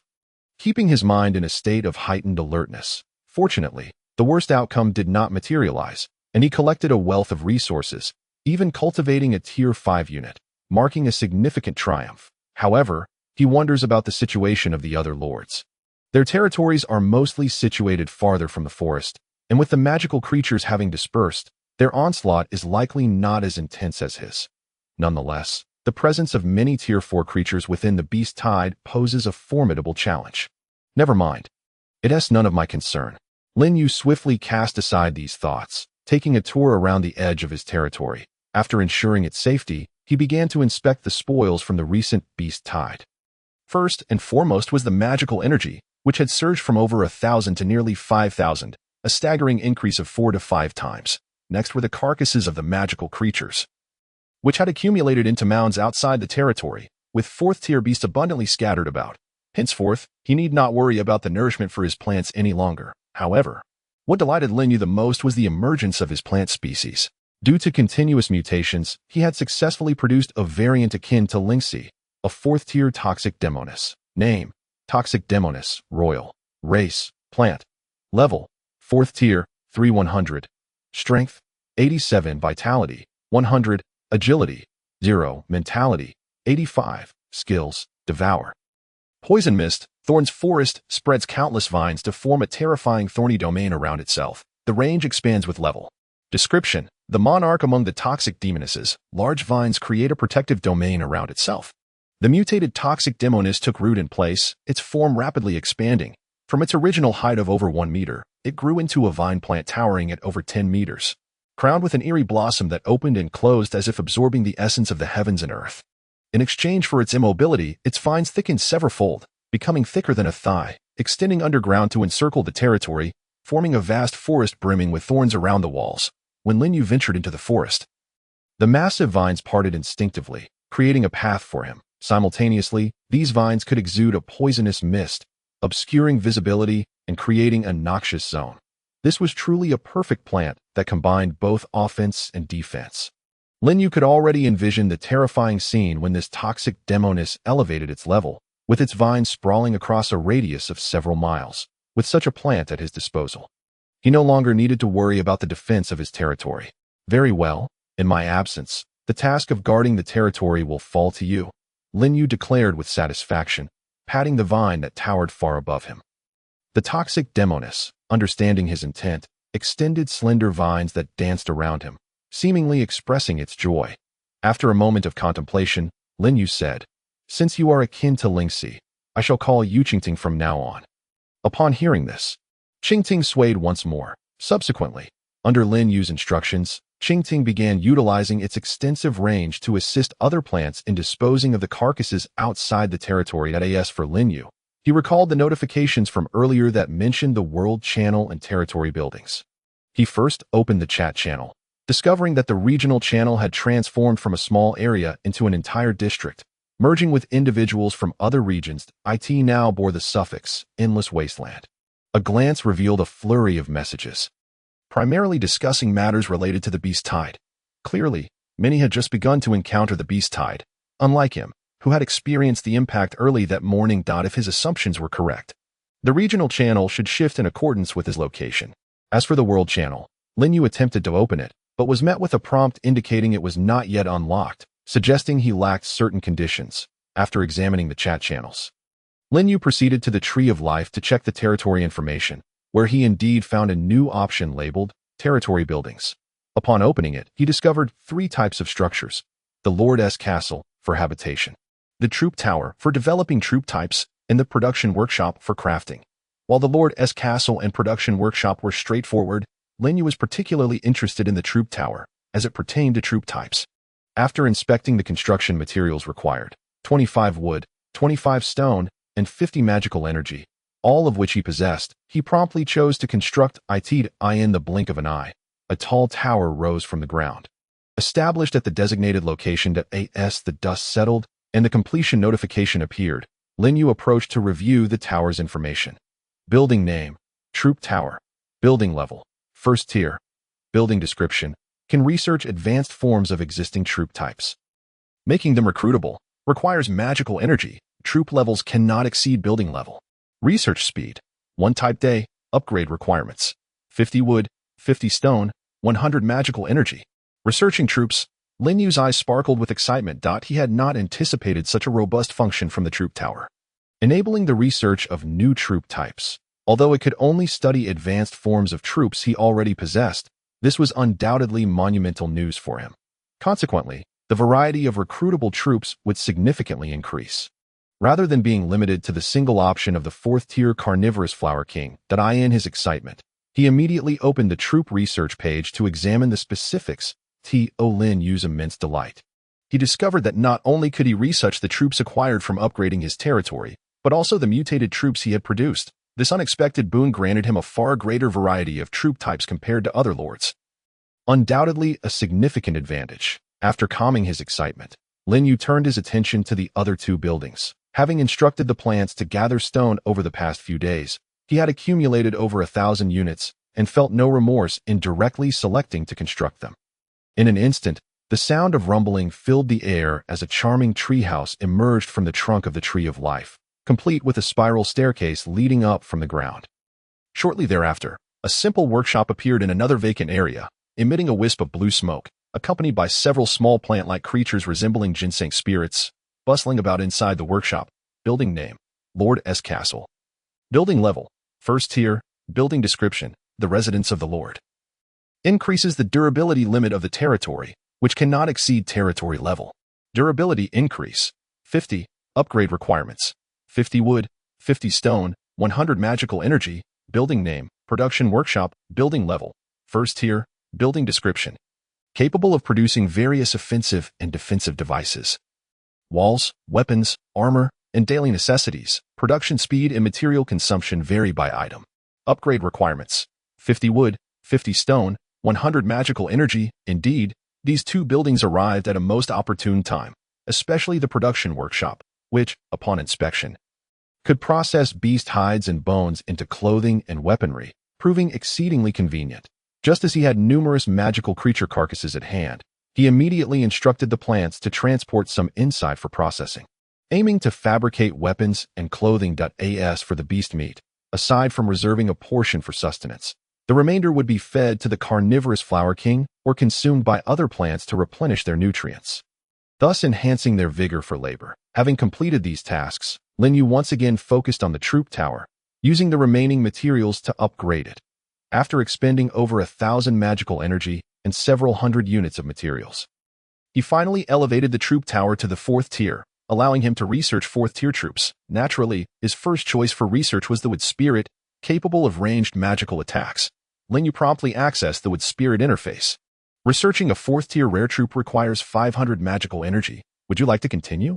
Continue. To his astonishment, the magical energy required for researching troops was 20 times that of recruitment, nearly causing Lin Yu to believe he had misread. However, he quickly realized this might be due to the wood spirit being a rare troop. There was no choice but to accept the expense, upon noticing the research progress indicator. Lin Yu closed the interface and used the remaining materials to upgrade the other 2 buildings to the 4th tier, enhancing the territory's durability and expanding the range of items the production workshop could produce. All of this would greatly benefit him. Fortunately, the materials required for building upgrades were less than those needed for territory upgrades. Otherwise, he might not have been able to fully upgrade them. The main issue was that he still lacked the territory essence needed for upgrading to the 5th tier, leaving those resources temporarily useless. Moreover, with the increase in troop types, resource collection had accelerated significantly, alleviating concerns about lacking resources for territory upgrades once he acquired the territory essence. After all, 4th-tier magical creature gathering grounds were not easily found, not to mention the uncertainty of encountering them. The possibility of facing 5th-tier leaders was a serious concern. If he were to encounter a 5th-tier creature, it would not be a trivial matter. With only one Lingxi at his disposal, any mishap could result in a devastating loss. To upgrade to the 5th tier, he would need to bolster his strength. With no other option, he opened the regional channel to see if he could find any useful information. Haha, I successfully weathered the beast tide and even slayed 2 4th-tier magical creatures. What 4th-tier creatures? I killed 3. We're all experts here. My city walls were breached, but thankfully, I managed to protect the core of my territory. What should I do? All my troops are dead, and those magical creatures are battering my gates. Is there anyone who can help? I don't want to die. There are simply too many magical creatures. I'm about to be overwhelmed too. Is there anyone who can lend a hand? There will be a generous reward. After the beast tide, it was a tale of both triumph and despair. After today, it remains uncertain how many more souls will be claimed by the jaws of beasts, forever to slumber beneath the earth. Although Lin Yu felt a deep sense of regret, he found himself powerless to assist. Others were no different, opting instead for self-preservation. With a heavy sigh, he continued to sift through the information. However, after a prolonged search, he found no news regarding the upgrade to the 5th tier of territory, and even updates on the 4th tier were scarce. Ultimately, he was compelled to shut down the channel and turn his attention to other matters. It was not until evening that the tranquility was shattered by a notification. Congratulations to all lords for successfully weathering the beast tide. The regional leaderboard is officially open. The list will account for the comprehensive strength of each lord and rank them accordingly. The higher the rank, the more generous the rewards, which will be settled every 3 days. Further details can be found in the ranking information. The suddenness of this announcement was striking. The lords, who had been discussing the beast tide, abruptly halted their conversations, erupting in exclamations of surprise. A leaderboard? What is that? Is it a ranking among lords? It seems that those who make the list can receive rewards. Is this true? I wonder what my rank will be. As they spoke, they hastily opened the newly unveiled regional leaderboard, curiosity and anticipation filling their hearts. However, it was not long before another wave of astonished cries erupted. What the hell? How did I end up over 5 millionth? Me too, nearly 590,000. This is outrageous. You all are better off than me, with a Tier 3 territory and Tier 3 troops. I somehow ranked over 800,000. This is simply absurd. Initially, after the regional barriers were shattered, the frequency of messages in the channel had significantly increased. Now, it had become even more frenetic, with countless messages flashing by every second, all expressing shock at their rankings. Clearly, this regional leaderboard accounted for all lords within the area, seemingly organized in increments of 10 million. This suggested that there were 10 million people in this region alone. How staggering. But before they could ponder this further, someone spotted a familiar name on the list.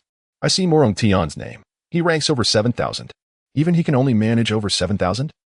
Are the top ranks all Tier 5? How absurd. Within a castle atop a hillside, Morong Tian gazed at the regional leaderboard before him, his expression darkening. He never anticipated such a low rank for himself. Over 7,000 means there are more than 7,000 individuals stronger than him, and this is merely one region. If he were to consider the world leaderboard, would he not lack even the qualification to be listed? Such a reality was unbearable for him. Chapter 25. The beginning of slaughter. Many shared Morong Tian's sentiments. Numerous individuals believed their ranks would be high, even aspiring to break into the top 10, at the very least. They thought they would easily secure a spot within the top 100. Yet, the outcome delivered a harsh blow to their expectations. Not only did they fail to enter the top 100, but many could not even break into the top 1,000, leading them to question whether the leaderboard was a fabrication. This doubt intensified when they beheld the names in the top 10. First place, Yin Tiange Tier 5, Demon Type, second place, Yin Wu Tier 4, Elemental Type, third place, Bai Haidang, Tier 4, Angel Type, fourth place, Wenren Kuang, Tier 4, Beast Type. Ninth place, Lin Yu Tier 4, Plant Type, a plant type in the top 10. Generally speaking, plant types are known for their robust vitality, but lack in offensive capabilities. In the early stages, their attributes are typically low, and with few skills, they are at a disadvantage, making it all the more remarkable for one to surpass lords of other types to enter the top 10. This revelation ignited a fervor within the regional channel, leading to a cacophony of speculation. Who is this Lin Yu? How could he possibly reach the top 10 as a plant type, given the initial strength of plant types? How could he elevate to Tier 4 in such a short time? What of it?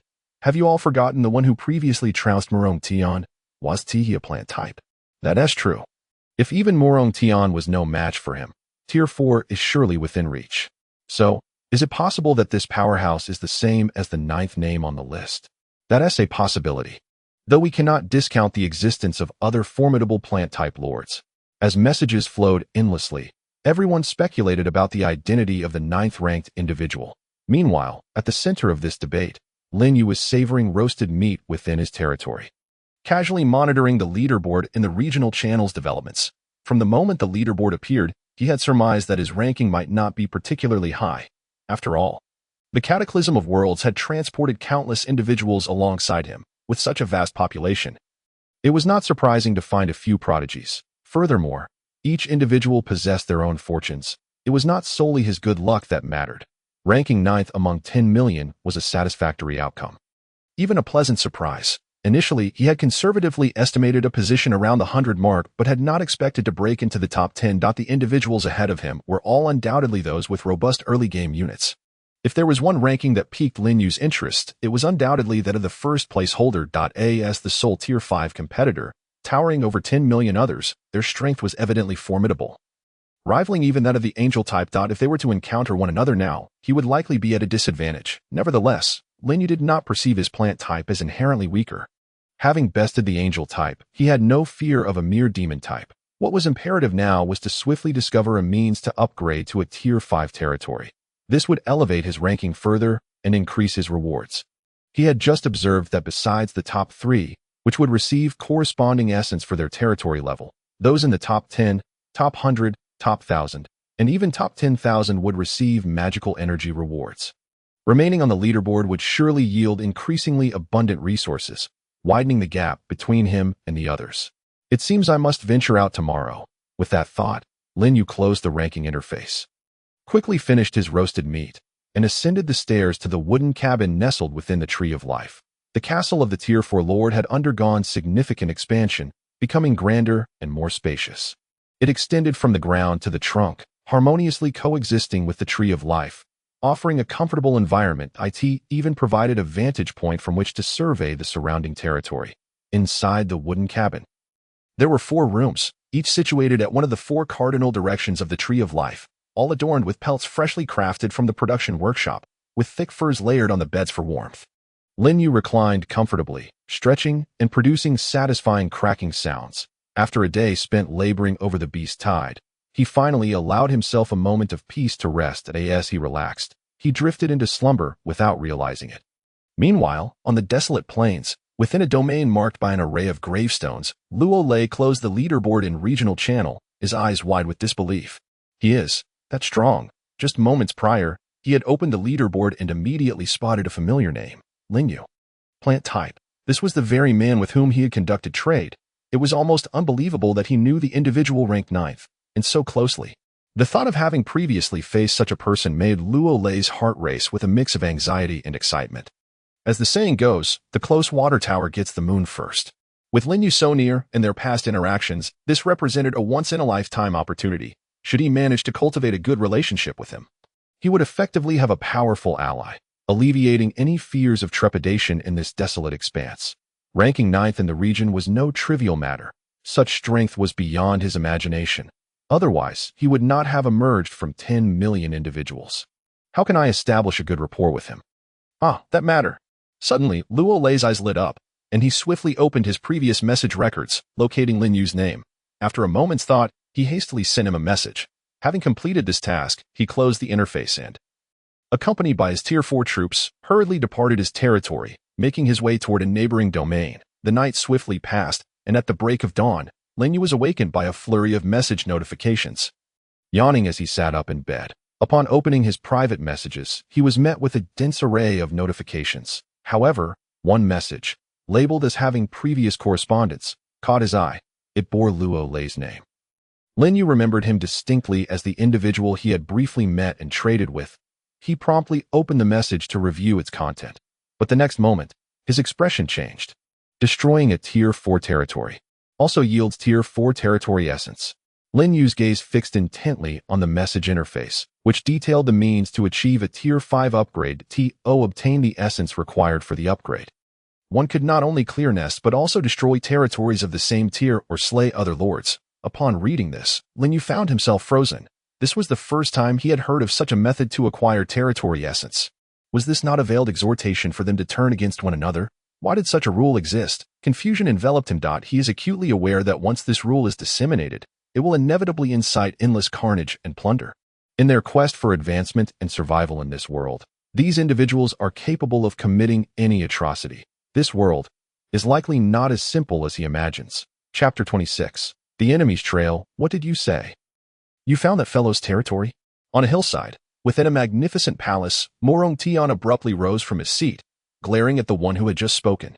Why yes, this morning I dispatched the eagle units from our territory to patrol. And they discovered a plant-based territory at the edge of the forest, quite close to the swamp. It must be the one we encountered previously. Under Morong Tian's intense gaze, the man appeared visibly anxious and hastily continued. I assure you. It's true. Upon hearing this, Morong Tian's face lit up with elation. Splendid. I have long sought to avenge the humiliation from a few days ago. At last, I have located his hiding place. Truly wonderful. As he spoke, a trace of malice gradually surfaced on Morong Tian's face, accompanied by a palpable aura of murderous intent. Were it not for that individual, how could he, Morong Tian, find himself in such a dire predicament? How could he become the laughingstock of all, enduring relentless humiliation?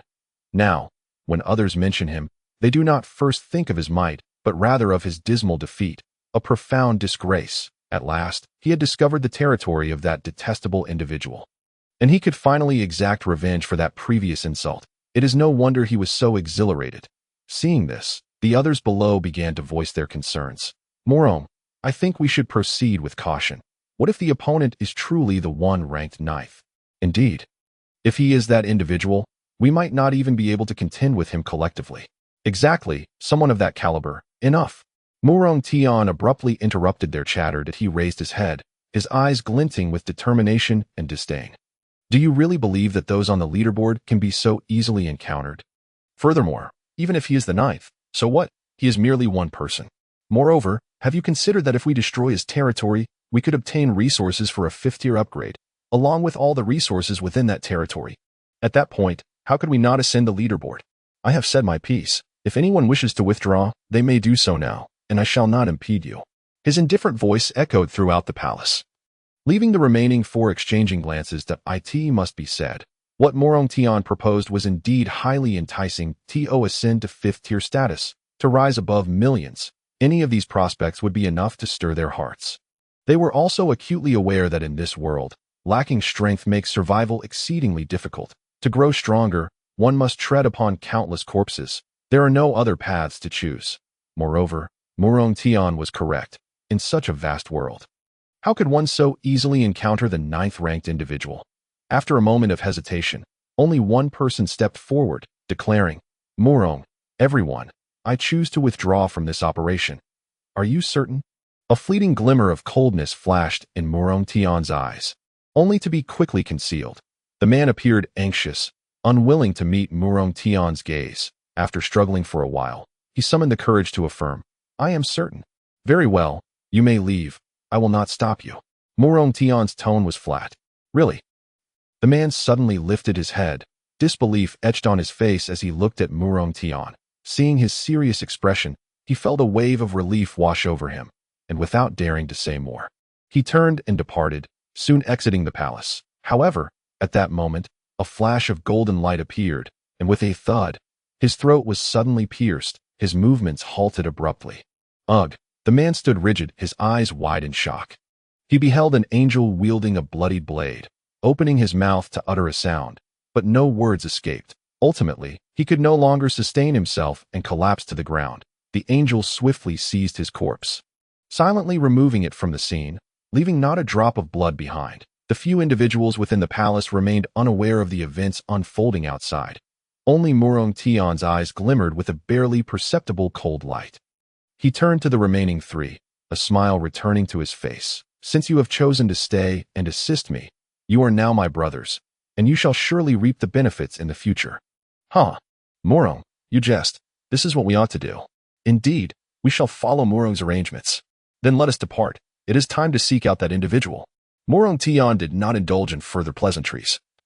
Rising to leave the palace and beginning to summon the angels outside, the others naturally followed suit, gathering their forces, forming an imposing contingent of over 100 fourth-tier units, advancing toward Lin Yu's territory. Meanwhile, a voice echoed in Murong Tian's mind. Successfully killed a fourth-tier lord, gained 89 magic energy, 20 units of wood, 35 units of stone, fourth-tier territory essence X1. While proceeding, Murong Tian's gaze flickered with surprise. However, regrettably, they had only recently upgraded their territory and had just endured a beast tide. Their resources had long been depleted. Even if they pooled their resources, it would not be sufficient to upgrade to 5th tier. Thus, the mission to destroy Lin Yu's territory had become a necessity. Otherwise, gathering enough resources in a short time would be utterly impossible. Contemplating this, a cold smile crept upon Murong Tian's lips. Humph. Just wait. I will ensure you meet a fate worse than death, begging for mercy on your knees. On the other side, Lin Yu remained oblivious to the fact that his territory was under surveillance. At that moment, he was leading the plant army in exploration, simultaneously enhancing the experience of the plants. By slaying magical creatures, the units could absorb a portion of the magical energy within, strengthening themselves. In essence, this translates to a tribute enhancement. The more magical creatures they kill, the higher the experience, which signifies stronger attributes. This explains why there can be disparities among units of the same level. Even if they cannot upgrade temporarily, they can at least grow a bit stronger, cannot they? For instance, the fission mushroom beside Lin Yu had absorbed a considerable amount of magical energy due to the previous beast tide, its attributes nearly reaching full value for a 4th-tier unit. Name: fission mushroom. Race: plant. Level: 4th tier, 79-100. Strength: 20. Vitality: 84. Agility: 82. Mentality: 99. Skills: wood spike, self-destruct mushroom, fission. Description: a harmless little mushroom, a master of explosions, adept at large-scale destructive attacks. It is noteworthy that these fission mushrooms initially possessed a combined attribute score of only 60 or 70 points, yet they have now reached 80 or 90 points. Particularly, the mental attribute approaches 100 points, significantly enhancing their explosive capabilities. Thus, throughout the morning, Lin Yu had been exploring the nearby mountains with his plants, slaying magical creatures and gathering magic energy. However, he never anticipated that just as he finished off a 4th-tier magical creature and prepared to advance further, a series of alerts suddenly resonated in his mind. Warning: your territory is under attack. Warning: your territory is under attack. Warning: your territory is under attack. Under attack. Lin Yu's entire being shuddered, his gaze instantly turning icy. How dare someone assault his territory while he was away? Chapter 27. Lingxi, the might of 5th tier. With his territory under siege, Lin Yu had no inclination to continue exploring. He hastily led his plant army back. Fortunately, he had not ventured too far and had deliberately left units stationed to defend the territory. They should be able to hold out for a while.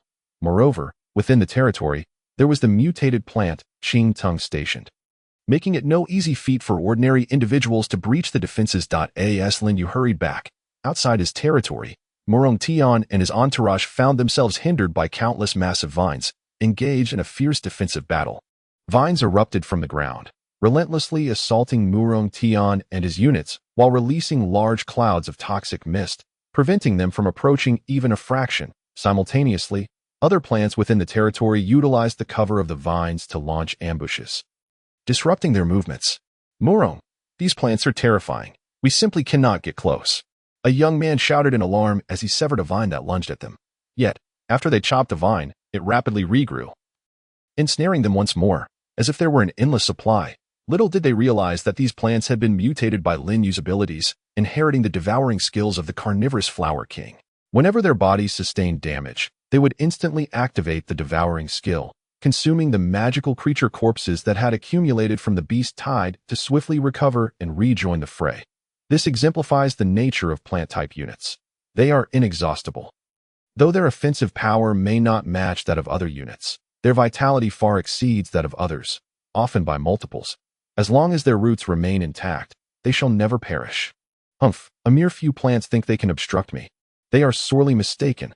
Observing the swirling vines before him, Murong Tian snorted coldly and immediately summoned his angelic priest units, raising his staff high. O benevolent and sacred God of light, heed my plea and banish the evils of this world. Divine light. A dazzling white light erupted, instantly illuminating an area of several hundred meters as if it were broad daylight, swiftly dispersing the toxic mist and revealing the surrounding territorial walls. Simultaneously, a row of angels wielding long spears soared into the sky behind Murong Tian, raising their weapons high. Judgment spear. A resounding shout rang out, and countless spears were hurled toward the walls, exploding upon impact and shattering both the walls and the nearby vines into fragments, clearing a vast expanse. Even the devouring skills could not restore it in a short time. As expected of Big Brother Murong, he breached their defenses in an instant. The other three exclaimed, spirits lifted. Humph. Let us see what else he has to stop us. Forward, we shall attack. Without further ado, Murong Tian led the angelic legion over the devastated ground towards the territory, while the others followed closely beside him, clearing the remaining vines. Their multitude of troops found it arduous to push through the plants. But with the removal of the green vines and toxic mist, they charged through effortlessly, soon arriving outside the walls. It appears that Fellow is not within the territory. Otherwise, he would not have remained hidden for so long, one of them remarked. Unable to contain himself. No need to worry. Once we destroy the core of the territory, he cannot escape death. Murong Tian replied solemnly, preparing to lead the angels through the walls. Yet at that moment, a wave of foreboding surged within him. Whoosh! Several spikes erupted suddenly from beneath their feet. Without any warning, Murong Tian was taken aback, and with no time to ponder, he rolled aside just in time as the spikes grazed past his feet, narrowly avoiding disaster. Two screams pierced the air, as two of his companions were impaled, while another was struck in the thigh and collapsed to the ground. Who? Murong Tian whirled around sharply to see Lin Yu approaching slowly, accompanied by his army of plants. It's you. Murong Tian's expression darkened, a chilling glint igniting in his eyes. He had not expected Lin Yu to return so swiftly and eliminate two of his companions in one fell swoop. It was known that once a lord perished, their troops would perish alongside them. Indeed, within moments, the troops of the two fallen companions let out a sorrowful wail, dying on the spot and reducing their combat strength by half. We meet again, Lin Yu said coolly, his gaze icy as he regarded Murong Tian as though he were a mere specter. Humph, so what if we meet? Since you dare to return, don't expect to leave alive. The core of the territory had durability, making its destruction in a short time impossible. Without a word, Murong Tian summoned the angels beside him to gather around.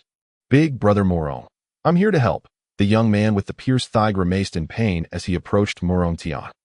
He understood that by attacking Lin Yu's territory, he had made an irrevocable enemy, and to survive, Lin Yu must be eliminated. Moreover, even with half their forces lost, two remained, making it easy to deal with a single opponent. Attack! Kill him! A commanding shout echoed as over 60 troops surrounded Lin Yu, while streaks of holy light converged in the sky, crashing down towards his position. Yet beside Lin Yu stood only 20 or so plant troops. An insurmountable disparity in numbers. Ha ha ha. This is the consequence of offending me. Murong Tian laughed maniacally, his companion displaying a cruel smile, as if they could already envision Lin Yu's blood spilling on the ground. However, in the next moment, their laughter abruptly ceased. A figure resembling a flower spirit shot forth from Lin Yu's side, brandishing her staff. In an instant, countless leaves were swept into the air, transforming into sharp arrows that flew straight toward their troops. Thud!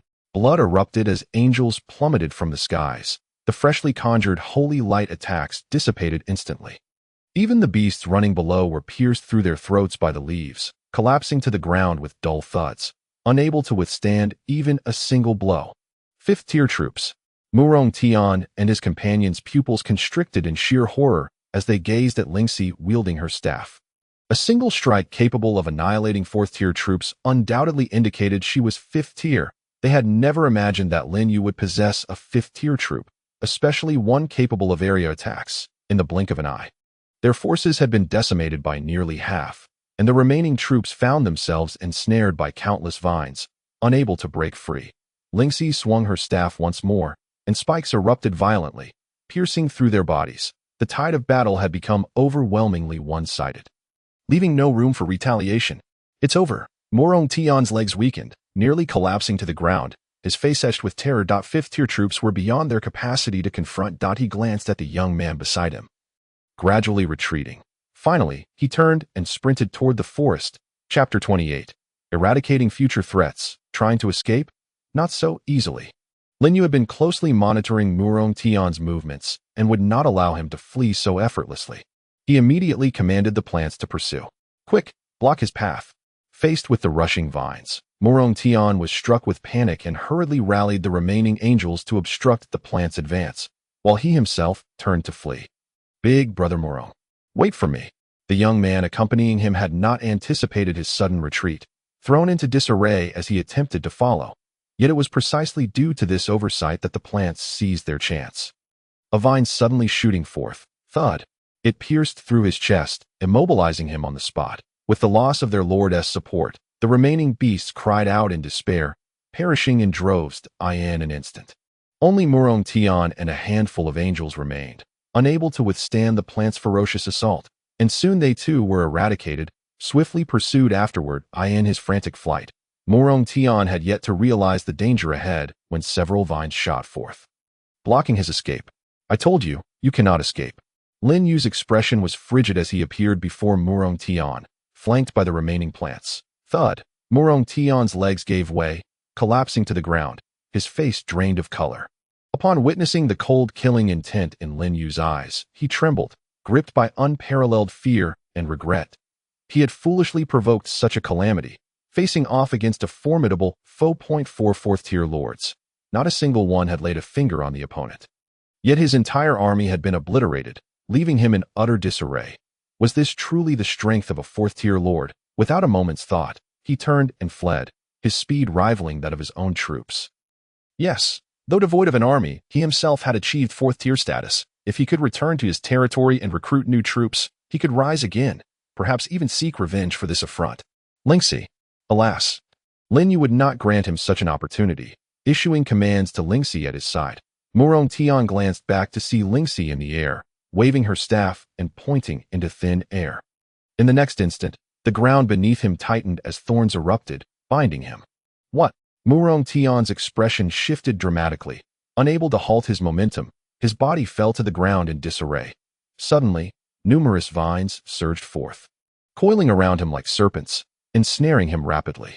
No! Murong Tian's eyes widened in terror as he struggled desperately to break free, only to find the vines tightening with each effort, embedding deeply into his flesh, causing him excruciating pain that twisted his features. Thud! At last, the sound of flesh being pierced echoed, and Murong Tian's struggles ceased. He stared wide-eyed at the vines protruding from his chest, a gurgling sound escaping his throat. Yet no words emerged. Ultimately, darkness enveloped him as he collapsed to the ground. Successfully killed a fourth-tier lord, gaining 506 magic energy, 150 units of wood, 290 units of stone, 1 fourth-tier territory essence, and 1 building blueprint. Having dealt with Murong Tian, Lin Yu's expression remained unchanged, still icy. However, within, he felt a twinge of discomfort. After all, humans and monsters were fundamentally different. Yet he would not allow this to breed any sympathy for Murong Tian and his ilk, as these individuals had come seeking his life, and he could not afford to show mercy. After standing in place for a while, gradually regaining his composure, he began to tally his gains, including the 3 subordinates he had just slain. He had amassed over 800 points of magic energy, 300 units of wood, 500 units of stone, for 4th-tier territory essences, and 1 building blueprint. Truly, they were a miserly lot. The total from 4 of them was minimal, likely having spent most of their resources during the beast tide. Furthermore, they had only dropped a single territory essence. Logically, they should have had more. It seemed that aside from resources and blueprints, no other items would drop. Nevertheless, that was of little concern, as he sought only resources, and acquiring a blueprint was a pleasant surprise. This was the first time he had encountered a blueprint-like item. Naturally piquing his curiosity, that he promptly began inspecting the item information. Building blueprint, quarry, building level, first tier, upgradable. Building description, enhances the efficiency of stone collection within the territory. Collection efficiency, 110. Construction requirements, 25 wood, 25 stone, 50 mana. It turned out to be a building that enhances the efficiency of stone collection, which Lin Yu had not anticipated. This implies that, apart from the initial 3 basic structures, lords can further augment the functionality of their territories through architectural blueprints. This is indeed encouraging news. At present, he only requires stone to upgrade his territory to the 5th tier, with this quarry blueprint in hand. His efficiency in stone collection will significantly improve, especially with the recent acquisition of 500 stones. It should not take long before he can elevate his territory to the 5th tier. With this thought, Lin Yu instructed the plants to manage the corpses outside while he returned to his territory to construct the quarry. After a burst of light, a passage leading into the mountain was established on the side of his territory, facing the mountain, specifically for stone collection. Once the quarry was completed, Lin Yu approached the Tower of Units to check on the progress of unit research. After a day of diligent study, the advanced unit of the Wood Spirit had finally been successfully researched, granting him an additional recruitable 4th tier unit. Eagerly selecting to recruit, a moment later, a large orb of light, similar yet larger than the Wood Spirit, materialized before him. Name, Wood Elf, Rare, Race, Plant. Level, 4th tier, 0-100. Strength, 50. Constitution, 50. Agility, 66. Spirit, 87. Skills, Nature Mastery, Intermediate. Verdant Guard, surrounds the self with natural power, reducing damage taken during attacks. Description, one of the closest units to nature among intermediate creatures, capable of wielding various nature-based spells. The upgraded Wood Spirit had transformed into the Wood Elf. True to its designation as a rare unit, its newly acquired skill was exceptionally beneficial, capable of reducing damage from attacks. Even the original Nature Mastery skill had advanced to an intermediate level. Lin Yu commanded it to attempt an attack, discovering that, like Lingxi, it could manipulate surrounding branches and leaves, transforming them into weapons for assault, truly formidable. However, considering the impending upgrade to the 5th tier, Lin Yu refrained from utilizing mutation on it, choosing instead to conserve his mana. Subsequently, he opened the details of another recruitable 3rd tier unit, the Poison Ivy Flower, and began researching its advanced form, the Toxic Flower Maiden. His Toxic Flower Maidens were all derived from mutations of the Carnivorous Flower King, making direct recruitment impossible and rather inconvenient. Hence his decision to research its secondarily for the Flower Spirit lineage. It was needless to say that they too were products of mutation. Although research was possible, it would require starting from the 1st tier, taking a full 4 days to reach the 4th tier, not the immediate priority. Calculating, Lin Yu realized he currently possessed several types of units: flower spirits, thorn vines, tree spirits, mushrooms, carnivorous flowers, knowledge ancient trees, and wood spirits. Complete research on all of them would undoubtedly consume a considerable amount of time, representing a monumental task that it was likely that few in the entire region could boast as many unit types as he did. Fortunately, the knowledge ancient tree could not be upgraded, sparing him from further research. By the way, the knowledge ancient tree. Suddenly, Lin Yu recalled that the knowledge ancient tree seemed to provide experience to other units. Considering the time, several of the plants should be nearing full experience, right? As expected, just as this thought crossed his mind, 2 fission mushrooms basking in the sun in his territory suddenly emitted a burst of light. Congratulations, fission mushroom experience has reached the maximum value, successfully advancing to the 5th tier. Congratulations, fission mushroom experience has reached the maximum value, successfully advancing to the 5th tier. Chapter 29, Stirring Up a Commotion. Unit experience is acquired by defeating magical creatures of the same or higher tier. Advancing from 4th to 5th tier requires a total of 100 experience points, equivalent to slaying 100 4th tier magical creatures. Thanks to the recent beast tide, Lin Yu's plants had accumulated a considerable amount of experience. Coupled with the effects of the knowledge ancient tree's skill, this finally allowed the two fission mushrooms, known for their explosive capabilities, to reach maximum experience in a flash of brilliance. They successfully advanced to the 5th tier. Name: Explosive Mushroom. Race: Plant. Level: 5th tier, 0 to 50. Strength: 50. Constitution: 162. Agility: 162. Spirit: 185. Skills: Devour, Explosive Mushroom, Fission. Description: the advanced form of the fission mushroom. The number of mushroom clusters increases, and the propagation rate of mushrooms significantly enhances, with explosive capabilities unparalleled. It can be said that the small mushroom is one of Lin Yu's favorite units. Firstly, it is challenging to mutate. And secondly, it proves exceptionally useful, especially when facing numerous magical creatures, as it can unleash devastating blasts. The explosive mushroom, now at the 5th tier, not only increased in size, but also sprouted more mushroom clusters, further enhancing its ability to produce mushroom bombs. Most importantly, its attributes had doubled. While it still did not match the royal-blooded Lingxi, it certainly surpassed the 4th tier by a significant margin. This advancement also spared him the mana required for recruiting 5th tier units, achieving 2 objectives in one. The only regret was that the remaining units, having been acquired post-Beast Tide, lacked sufficient experience, leaving them far from the 5th tier. It seems I will have to wait until the territory upgrades to the 5th tier before recruiting new units. Lin Yu murmured to himself, not dwelling further on the matter as he continued with his other tasks. Unbeknownst to him, the regional channel was already abuzz with activity. Look, that Lin Yu has risen to 5th place. What? He reached 5th place so quickly? Wasn't he just 9th? Incredible. The rankings have genuinely changed. He jumped 4 ranks. How did he accomplish that? 5th place. I'm only in the 300,000s. Due to the plant-based territory, Lin Yu had garnered immense attention, and upon witnessing his rank shift, many began to speculate. After all, achieving a spot in the top 10 among millions is no small feat. Even a single rank increase is fraught with difficulty. Yet Lin Yu had searched for positions, and as a representative of the least regarded plant category, it was akin to dropping a bombshell in murky waters, stirring up the entire regional channel. Those lords of the plant classification revered Lin Yu as an idol, viewing him as a leading figure in their domain. Truly remarkable. I am also of the plant classification, and I just managed to reach the 4th tier today. I am curious about what units the Great One possesses. I currently have 25 4th tier tree spirits, and I've fallen to over 500,000.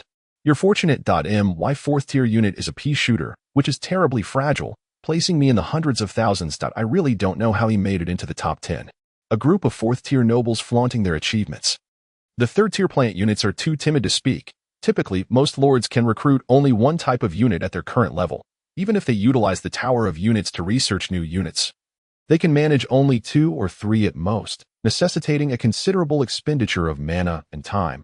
Many cannot afford such costs in the short term. Furthermore, the gathering grounds for magical creatures below the 4th tier have mostly been cleared, limiting the means to acquire new units. Thus, they can only hope to randomly receive formidable units when they level up or painstakingly level up their lower tier units. It is no wonder they express such grievances. After all, not everyone can replicate Lin Yu's approach of withstanding a massive wave of beasts, acquiring enough resources to fully upgrade all buildings and units. As discussions among the masses intensified, another even more astonishing piece of news swept across the entire edge of the endless wasteland. Murong Tian, who possessed angelic units, had perished. Earlier that day, individuals passing near Murong Tian's territory discovered that it had been reduced to ruins. The destruction of a territory signifies the death of its lord, meaning Murong Tian had been slain at some point. The announcement of this news immediately incited a stir among all nearby lords, as they speculated who among them possessed the might to slay the 4th tier angelic Murong Tian. It was simply terrifying. It must be noted that even other 4th tier units struggle against angelic units, let alone manage to eliminate him silently. Could it be him? Upon receiving the news, Luo Lei's mind was suddenly filled with images of Lin Yu.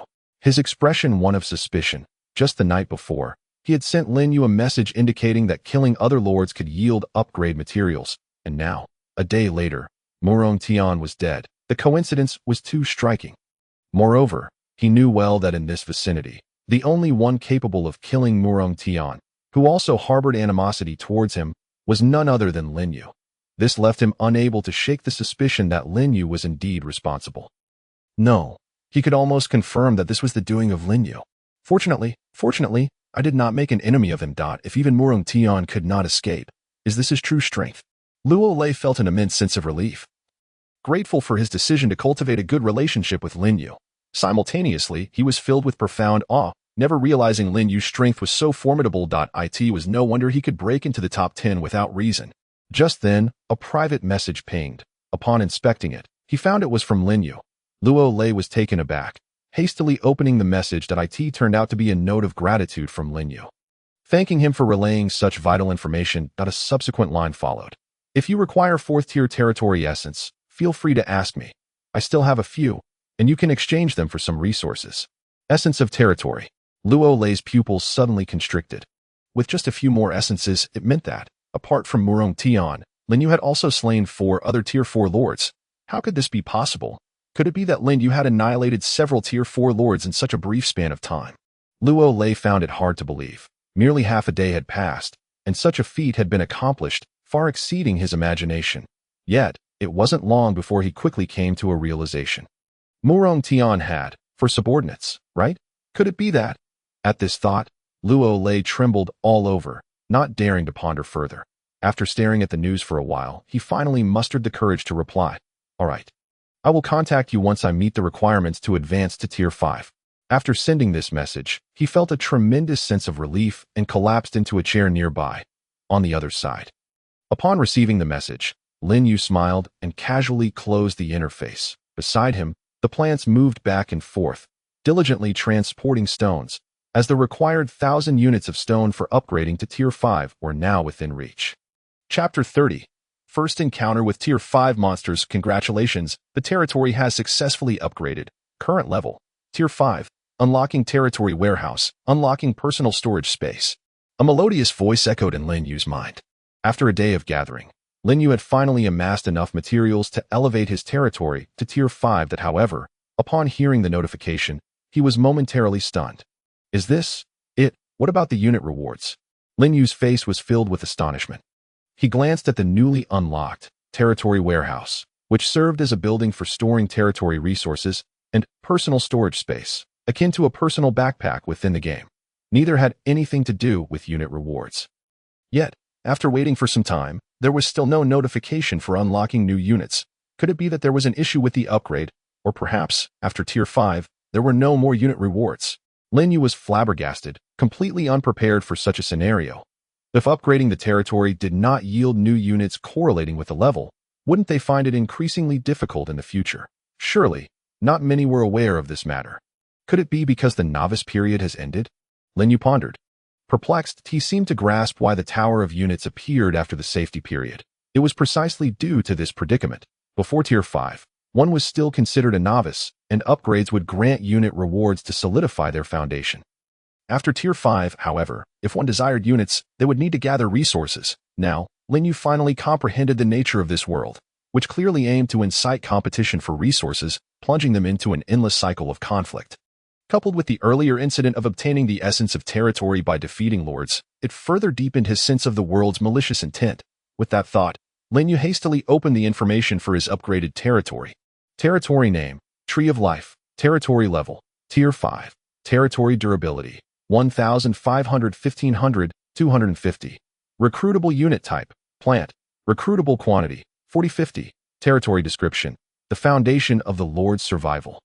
Possessing various functions, destruction of the core leads to the Lord's demise.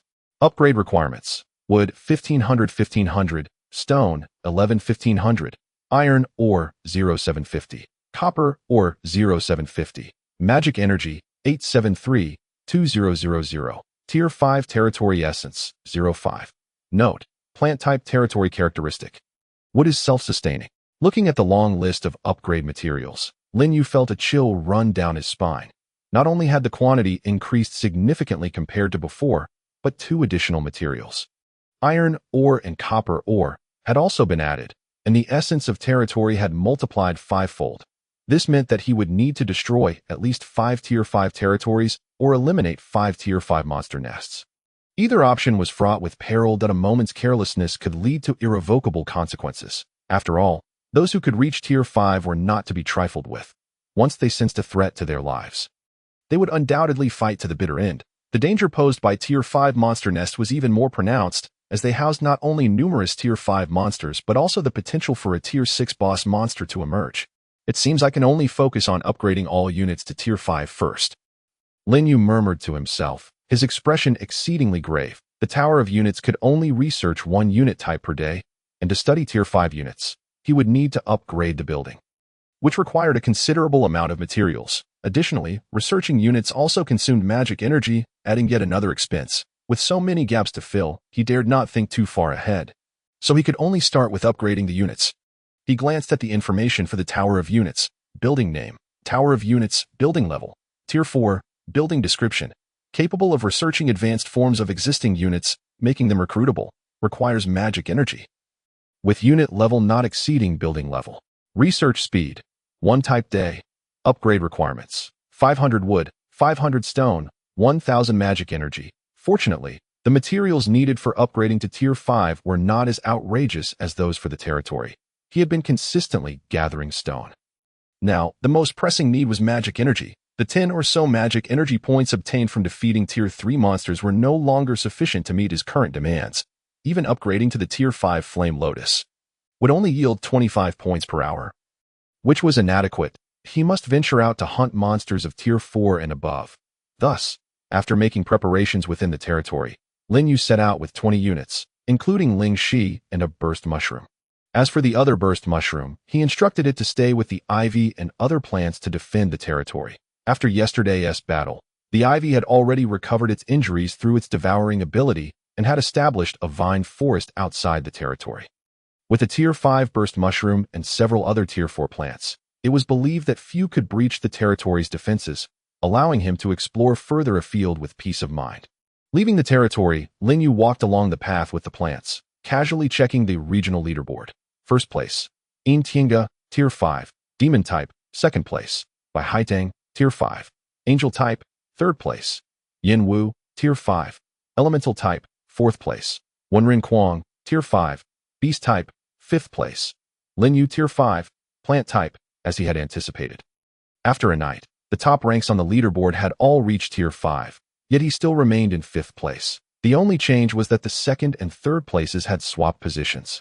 This surprised Lin Yu somewhat. From the names, it was clear that Bai Haitang was a woman, yet she was formidable enough to occupy second place. Truly, a woman can stand shoulder to shoulder with men. Her angel-type units were also a significant point of interest. The other 3 individuals ranked above him likely had more Tier 5 units, which he could understand, as he was not the only one aware of leveraging monster waves to enhance oneself.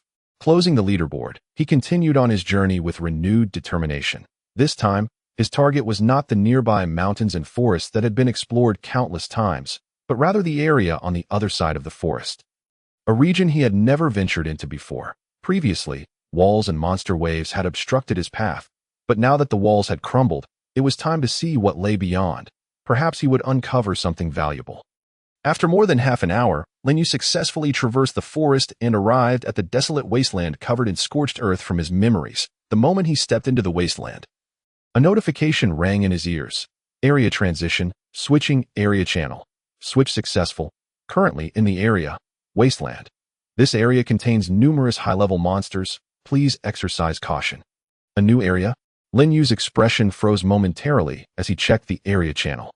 The suffix had indeed changed to wasteland, and the messages were eerily quiet. With no one speaking, that it seemed this area had yet to be explored by anyone.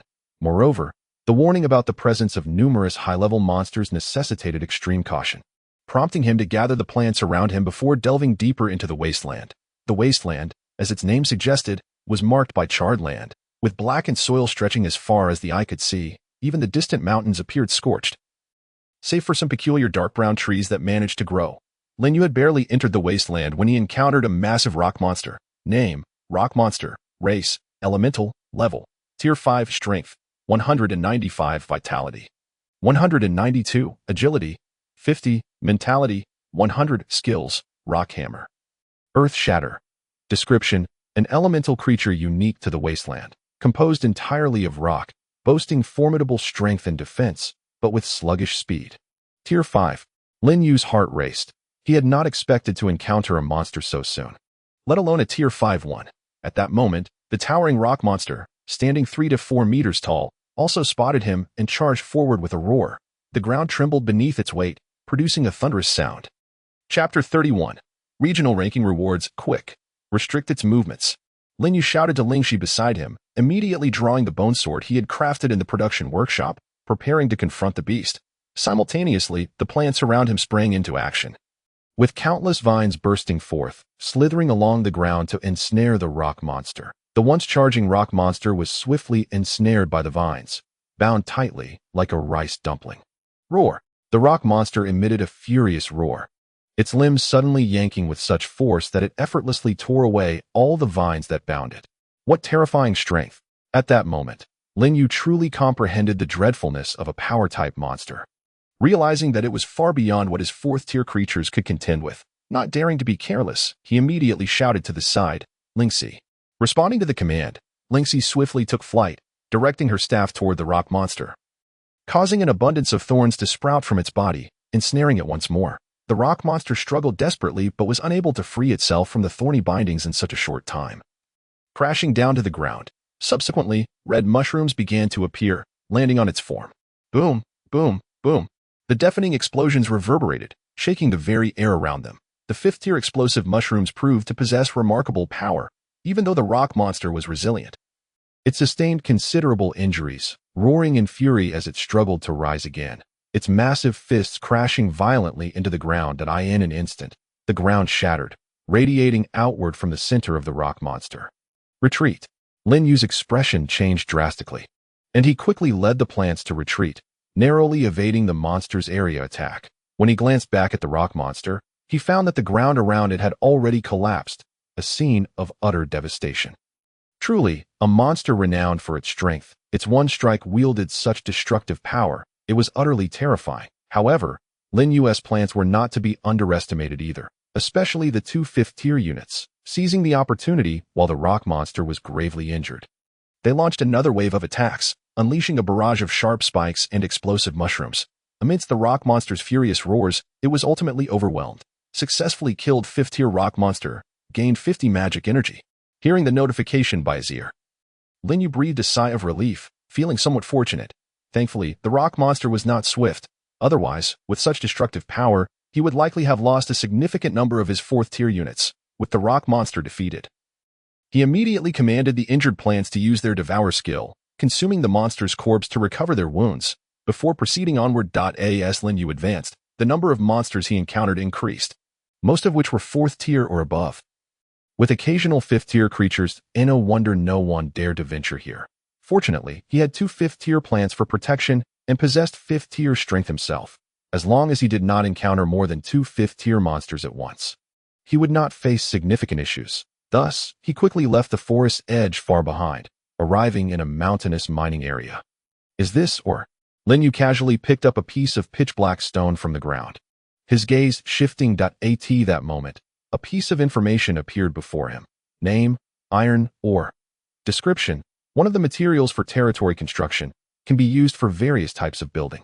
As expected, this black stone was indeed one of the materials required for upgrading his territory to 6th tier, iron ore. Lin Yu was filled with unexpected delight, astonished to discover iron ore in such a place. Moreover, it seemed that the area was likely rich with mines, housing an immense resource vein.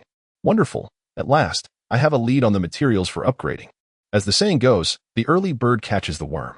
With his territory so close to this location, it was an exceptional opportunity for him to accumulate sufficient iron ore in a short amount of time. Without hesitation, Lin Yu ceased his exploration and directed the plants to mine iron ore within the mountains. Here, Lin Yu couldn't help but marvel at the capabilities of the personal storage space. Unlocked upon reaching 5th tier, it functioned like a portable independent space, allowing for the storage of numerous items. Including various resource ores, his current personal storage space could hold 100 units of items, excluding essentials for his outings. Accommodating 70 to 80 units of iron ore was no issue. Calculating, he realized that with just 10 round trips, he could gather enough iron ore for the territory upgrade. This was far quicker than transporting it bit by bit. The plants worked diligently, with the tree spirit warriors breaking open the ore, while the toxic flower maiden used her vines to transport the ore back to Lin Yu. Within less than an hour, his personal space was filled to capacity. He then led the plants back to the territory, depositing all the ore into the newly built territory warehouse. Before continuing to mine, Lin Yu estimated that each round trip, including mining time, took about 2 hours, during which he could occasionally encounter monsters to earn some magic energy, making it quite acceptable. Thus, he spent the entire day shuttling between the territory and the mountains. It was not until close to evening that he returned with the 4th batch of ore, temporarily halting the transportation, intending to set out again first thing the next morning. Upon returning to the territory, Lin Yu's first task was to check the collection status of the stones. Seeing that the stones had exceeded 500, he was immediately overjoyed, swiftly spending 1,000 magic energy to upgrade the unit tower to 5th tier. In an instant, a brilliant light flashed, and the unit tower grew taller and more magnificent. Lin Yu eagerly opened the information panel. And indeed, he could research 5th tier units, quickly selecting the research option, naturally prioritizing the wood sprites. Researching 5th tier rare units requires 1,000 magic energy. Would you like to continue? Continue. The resource cost for researching rare units was double that of ordinary units. Fortunately, the Fiery Lotus had provided him with a considerable amount of magic energy over the past 2 days, and combined with what he earned today and what remained from before, he had nearly 2,500 points. More than sufficient for both upgrading the building and researching the unit. After arranging the research task, he closed the interface and prepared to treat himself to a meal. After a long day of labor, it was time to reward himself. The night passed without incident. When the morning sun filtered through the gaps in the leaves into the wooden house, Lin Yu was already awake that he rolled out of bed, washed up with the accumulated dew, and descended the stairs to the territory below. Today marked the 3rd day of the regional leaderboard, meaning that after today, the ranking rewards would be distributed. First place, 5,000 magic energy. Territory Essence X3 2nd place, 5,000 magic energy. Territory Essence X2 3rd place, 5,000 magic energy. Territory Essence X1 4th place. For 1,000 magic energy, the top 3 could receive Territory Essence rewards, corresponding to their territory level. The 4th to 10th places would receive 4,000 magic energy. The 11th to 100th places would receive 3,000 magic energy, and so forth, with rewards extending to the 10,000th place. Lin Yu certainly would not be satisfied with a mere 4,000 magic energy reward. After all, he aimed to secure a spot in the top 3 to obtain Territory Essence. Chapter 32. A word of caution, brothers. There are no unit rewards upon reaching 5th tier. Just as Lin Yu was checking the leaderboard, a message suddenly appeared in the regional channel. The once lively channel fell silent before erupting into chaos. No unit rewards for upgrading to 5th tier. What is going on? Is this news confirmed? Who told you this? Impossible. I've always received unit rewards upon upgrading. How could there be none at 5th tier? Could it be a hoax? Only a handful of us have reached 5th tier so far. It seems it's not a hoax. I've heard those 5th tier veterans mention it too. Oh no. The messages in the channel flooded in, all expressing shock at the emergence of this news. The absence of new unit rewards after reaching 5th tier felt like a brutal severance of their hopes for a miraculous turnaround. Many lords who had randomly received subpar units in the early stages were lamenting and cursing, deeming it profoundly unfair. Yet, no matter how much they raged, it would not change the outcome. Others, however, felt a mix of shock and relief. After all, heaven had already granted them 4 chances. If they still could not randomly obtain a usable unit, it was no longer a matter of luck. Moreover, with the unit tower now available, as long as they managed to randomly obtain a passable unit and diligently gather resources, they could still elevate their levels. Thus, in terms of results, resources remained paramount. The number of units mattered little without the resources to support them. Lin Yu understood this principle deeply, which motivated him to rise early, working tirelessly to accumulate resources. Observing the discussions in the regional channel, he merely smiled faintly and paid them no mind, continuing his journey toward the other side of the forest. As he crossed through the forest and arrived at the wasteland, the messages in the regional channel had dwindled to a few scattered ones, seemingly just posted that morning. Have others arrived here? Lin Yu frowned, surprised that someone had come to explore this wasteland so quickly. It seemed he needed to expedite his mining efforts. Otherwise, if the mining area was discovered by others, it would certainly incite a fierce conflict. Moreover, after the night had passed, the number of 5th tier individuals on the leaderboard had already exceeded 20. At this rate, the number of 5th tier adventurers would only increase, and iron ore would undoubtedly be in high demand. subject to fierce competition. He certainly did not wish to become embroiled in such troubles. With that thought, Lin Yu quickened his pace toward the mining site. Soon, he arrived back at the mining cave where he had previously excavated ore. Continuing his work, with the plants diligently mining, his personal storage space gradually filled with iron ore, and before long, it was more than halfway full. What is this? Suddenly, Lin Yu's attention was drawn to a peculiar stone amidst the pile of ore. Unlike the iron ore, this stone had a somewhat vibrant hue. He picked it up and examined it curiously. Title: Copper Ore Introduction. One of the materials for territory construction, usable in various types of buildings. Copper ore. Lin Yu's eyes instantly lit up. Wasn't this precisely another material necessary for upgrading the territory? To his surprise, he discovered it within the veins of iron ore. In his excitement, he hurried over to the recently excavated pile of ore. Searching eagerly, sure enough, after a short while, he unearthed 7 or 8 pieces of copper ore. Although the quantity was lesser than that of iron ore, it still constituted a significant find, a delightful surprise indeed. With this, the yield of copper ore was finally secured. After collecting the ores, Lin Yu departed from the mine with his plants, making his way back towards the territory. After 2 trips, his stock of iron ore had surpassed 400 units. Although the copper ore was scarce, it was steadily increasing. He believed it wouldn't be long before he gathered enough materials to upgrade to the 6th tier. However, as Lin Yu arrived at the mining area for the 3rd time, an unexpected incident occurred. An uninvited guest suddenly intruded into the mine, colliding directly with him. It was a cold, stern young man of similar age, accompanied by a group of fire elementals and several earth elementals. The young man seemed taken aback to encounter someone else in this place. Upon seeing Lin Yu, he hesitated for a moment before becoming alert. Lin Yu mirrored his surprise, gazing at the stranger with astonishment. Secretly alarmed, he noticed that 2 extraordinarily large fire elementals beside the young man had reached the 5th tier. With multiple 5th-tier elemental beings by his side, even Lin Yu, though not particularly astute, could deduce the identity of this individual. You must be Yanwu, right? Lin Yu initiated the conversation, his tone laced with certainty. The young man expressed his surprise and replied, "If I am not mistaken, you should be the plant type Lin Yu?" Clearly, he had also inferred Lin Yu's identity from his characteristic troops. The two examined each other for a moment, and upon confirming their assumptions, they shared a smile. "This mine is abundant with ores. More than sufficient for our needs. Shall we take what we require?" "That is precisely my intention," Yanwu replied with a slight smile, his demeanor relaxing. He had come here solely to extract ores and had no desire to engage in combat with a formidable rival like Lin Yu. Furthermore, as they were both of the 5th tier and their rankings were not far apart, even if he could win, the cost would be substantial, a trade-off not worth making. Any wise individual would understand the importance of choosing wisely. Additionally, there was no conflict of interest between them. Each could benefit from the other's presence, a mutually advantageous arrangement. Following a brief exchange, the two split up and began mining, each minding their own business. "You should have been mining here for quite some time." "Right," Yanwu's voice carried from the other end of the quarry.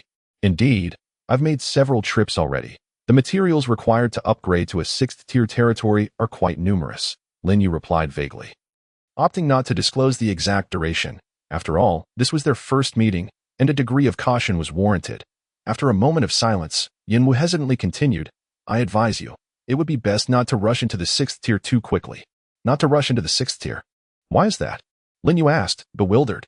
This was the first time he had encountered someone suggesting to delay an upgrade. Wasn't strength the ultimate goal in this world? Why would one advise against progress? "Trust me.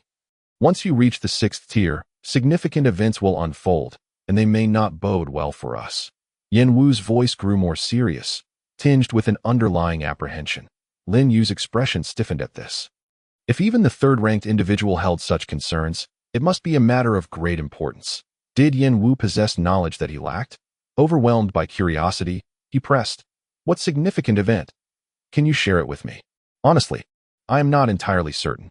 I only know that the area we are currently in is not truly the primitive continent. Once one attains the 6th tier, it will attract something." "Is that so?" Lin Yu was increasingly astonished. "I heard this from someone who came from another place by chance." Yanwu's voice lowered. "According to that individual, there is a ruthless character in their area who, through concentrated resources, managed to ascend to the 6th tier. However, the moment he reached that tier, he mysteriously vanished, taking his entire territory with him." Chapter 33. The Dark Horse Emerges. Vanished. Lin Yu's heart raced with alarm. Indeed, he simply disappeared without a trace. his name vanishing from the leaderboard as well. Because he upgraded too quickly with too few troops, his ranking was not high. So not many people were aware of this incident, Yinwu stated solemnly. Despite the mountain separating them, Lin Yu could sense the gravity in his tone. Moreover, their recent meeting left no reason for Yinwu to deceive him. This meant that ascending to the 6th tier could indeed lead to unforeseen events. Such news was nothing short of alarming. In his shock, Lin Yu expressed his gratitude. Thank you for the warning. I will remember this favor. You're welcome. A hint of a smile flickered across Yinwu's stern face. The reason he shared such vital information with Lin Yu was, in part, to extend a gesture of goodwill. With his purpose achieved, he chose not to elaborate further, directing his troops to continue mining. The two remained silent, each focused on their tasks. Before long, Lin Yu had amassed a full storage of ore and bid farewell to Yinwu, making his exit from the mining area. Although ascending to the 6th tier might entail complications, resource collection could not be neglected. After all, having more resources was never detrimental. Moreover, after hearing Yinwu's warning, Lin Yu felt a nagging premonition that significant events would soon unfold, prompting him to prepare in advance. Upon returning to his territory and depositing the ores into the warehouse, he set out once more to mine. After 2 more trips, the sky gradually darkened, with just half an hour remaining until the evening leaderboard rewards were distributed. Lin Yu checked his ranking. Due to his continuous mining endeavors and the lack of troop recruitment, he had fallen outside the top 10. The leaderboard had undergone considerable changes, with numerous new faces appearing in the top 10. The only constant was the first-place holder, Tiange. After all, he had been the first to reach the 5th tier and had likely already researched 5th-tier troops, beginning to recruit and expand his forces. Seizing this final opportunity, Lin Yu remained industrious. Closing the leaderboard, he promptly made his way to the troop tower, discovering that the advanced form of the Wood Spirits had been fully researched. This meant he could now recruit 5th-tier troops. Fortunately, I've just made it in time. Lin Yu sighed in relief, glancing at the accumulated 1,800 mana points over the past 2 days. Although not a vast sum, it would certainly outstrip those who had yet to research their 5th-tier troops. Moreover, judging by recent events, even the 3rd-ranked Yinwu had not exceeded 5 5th-tier troops, or he would not have only brought 2 with him. This was his opportunity. Lin Yu's gaze sharpened, and without hesitation, he began the recruitment process. Just as he was poised to make a push for the leaderboard, the regional channel erupted with excitement over the impending leaderboard results. I bet the first place will definitely be Tiange. Not necessarily. Until the last second, no one can be sure. It's impossible for the first place to change. He reached the 5th tier a whole day earlier than the rest, making it difficult to catch up. So, it all comes down to the 2nd and 3rd places. I suspect many people are gearing up to contest those rankings. Look, it has changed. The leaderboard has shifted. As expected, the big players are making their moves. The spectators in the channel engaged in heated debate, while those on the leaderboard were exerting themselves to the utmost, launching fierce assaults for the 2nd and 3rd places.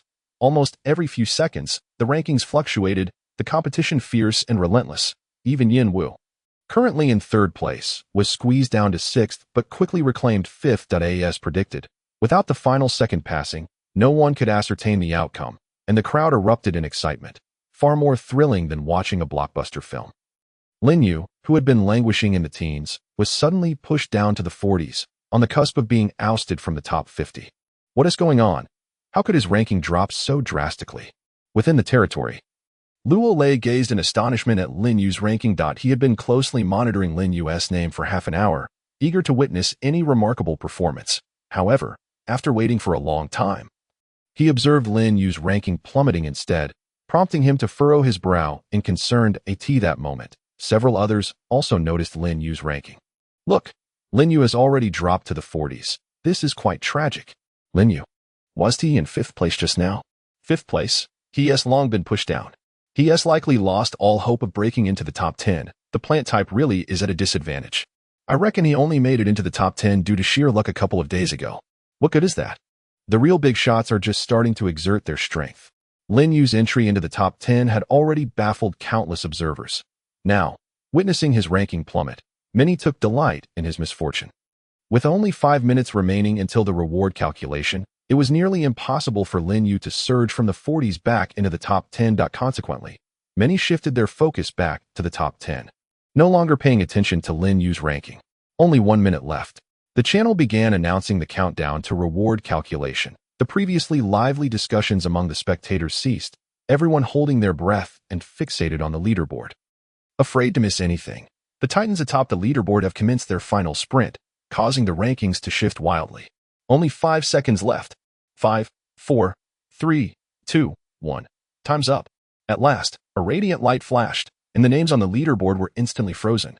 Retaining their positions from the previous second, a collective gasp echoed within the crowd as they eagerly glanced at the top 10, anxious to discover which Titan had secured a spot as the brilliance faded. The names gradually came into view. The first place, as anticipated, remained with Tienga, showing no signs of change. After all, he had surpassed the others by a day in reaching the 5th tier, commanding a formidable demonic faction. So no one felt surprised. However, when their gaze settled on the second position, they were all left speechless. Second place, Lin Yu. What on earth? How could he be second? In an instant, astonishment washed over everyone, their eyes widening in disbelief. No one had expected such an outcome. Just moments ago, Lin Yu had been languishing in the 40s. How had he suddenly leapt to second place? He jumped over 40 ranks. How on earth did he achieve that? This is absurd. Did he recruit several 5th-tier units in one go? Impossible. He must have cheated. Cheated? Why don't you try it yourself? Incredible. I never imagined such a dark horse would emerge at the end. This is astonishing. A plant faction securing second place. Truly, Lin Yu is extraordinary, standing out from the rest. What happened to those who were mocking him? Why is everyone silent now? Lin Yu's remarkable ascent to second place sent ripples through the crowd. Igniting a fervor, No1 had foreseen that Lin Yu, who had seemed hopeless, would surge forth in the last few seconds and claim the second spot. Those who had previously ridiculed him shrank back. Wary of drawing his attention, the regional channel buzzed with excitement as discussions erupted over this surprising turn of events. Chapter 34. Pink Enchantress, indeed, still in second place? Within his territory, Lin Yu quietly gazed at the regional leaderboard. Just moments ago, he had expended a staggering 1,800 magic points to recruit 18 5th-tier units, all of them rare. He had deliberately refrained from mutations to maximize the number of his 5th-tier troops. Yet, even with this effort, he could not surpass the first place held by Tienga, underscoring the latter's formidable strength, at least 20 5th-tier units. Lin Yu was not particularly surprised by this outcome. Though he felt a twinge of astonishment, while perusing the leaderboard, a notification chimed in his mind. Congratulations, you have secured second place on the regional leaderboard. Reward: 5,000 magic points, 5th-tier territory Essence X2. In an instant, his magic points surged by 5,000, just enough to mutate some units. After a brief glance at the leaderboard, he closed the interface and approached the newly recruited 5th-tier units. The advanced form of the wood spirit is a species known as wood spirit essence. Like the wood spirits, it is composed of light orbs, but is slightly larger, with additional tentacles made of light, making it easily identifiable. This was all familiar to him. He had grown accustomed to the peculiar appearances of these units. What he found most difficult to accept was the recruitment cost of the 5th-tier units, which had skyrocketed to 100 magic points. Including the additional 100 needed for mutations, it meant that creating a single 5th-tier unit would cost 200 magic points. Absurdly steep. It was clear why others had so few 5th-tier units. Without the leaderboard rewards, he would have struggled to recruit even a handful. Nevertheless, for the sake of survival, he had no choice but to accept this exorbitant price and proceeded to use mutation on one of the wood spirit essences. Mutating a 5th-tier summoned unit requires the expenditure of 100 magic points. Would you like to continue? Continue. Hearing the notification, Lin Yu gritted his teeth in response, feeling a pang of regret. A flash of light enveloped him, and the wood spirit essence transformed into a towering vine plant. Name: Pink Enchantress. Species: Plant. Level: 5th tier, 0250. Strength: 170. Vitality: 173. Agility: 145. Mentality: 162. Skills: Wood Protection. Venomous Vine Whip, Enchanting Poison Mist. Description: the advanced form of the venomous enchantress, whose toxic emissions have been enhanced, capable of charming enemies and incapacitating their minds. Enchanting enemies. After reviewing the information on the Pink Enchantress, Lin Yu wore a peculiar expression. He had not expected the venomous enchantress to evolve in such a manner. Not only had its size significantly increased, but it also possessed a certain allure. With its top bud turning pink and emitting wisps of pollen as its summoner, Lin Yu was immune to the effects of the pollen, yet he could sense its enchanting properties on living beings. If an opportunity arose in the future, He might invite someone to test its effects and see who would be the fortunate first subject. Lin Yu mused with a hint of malice.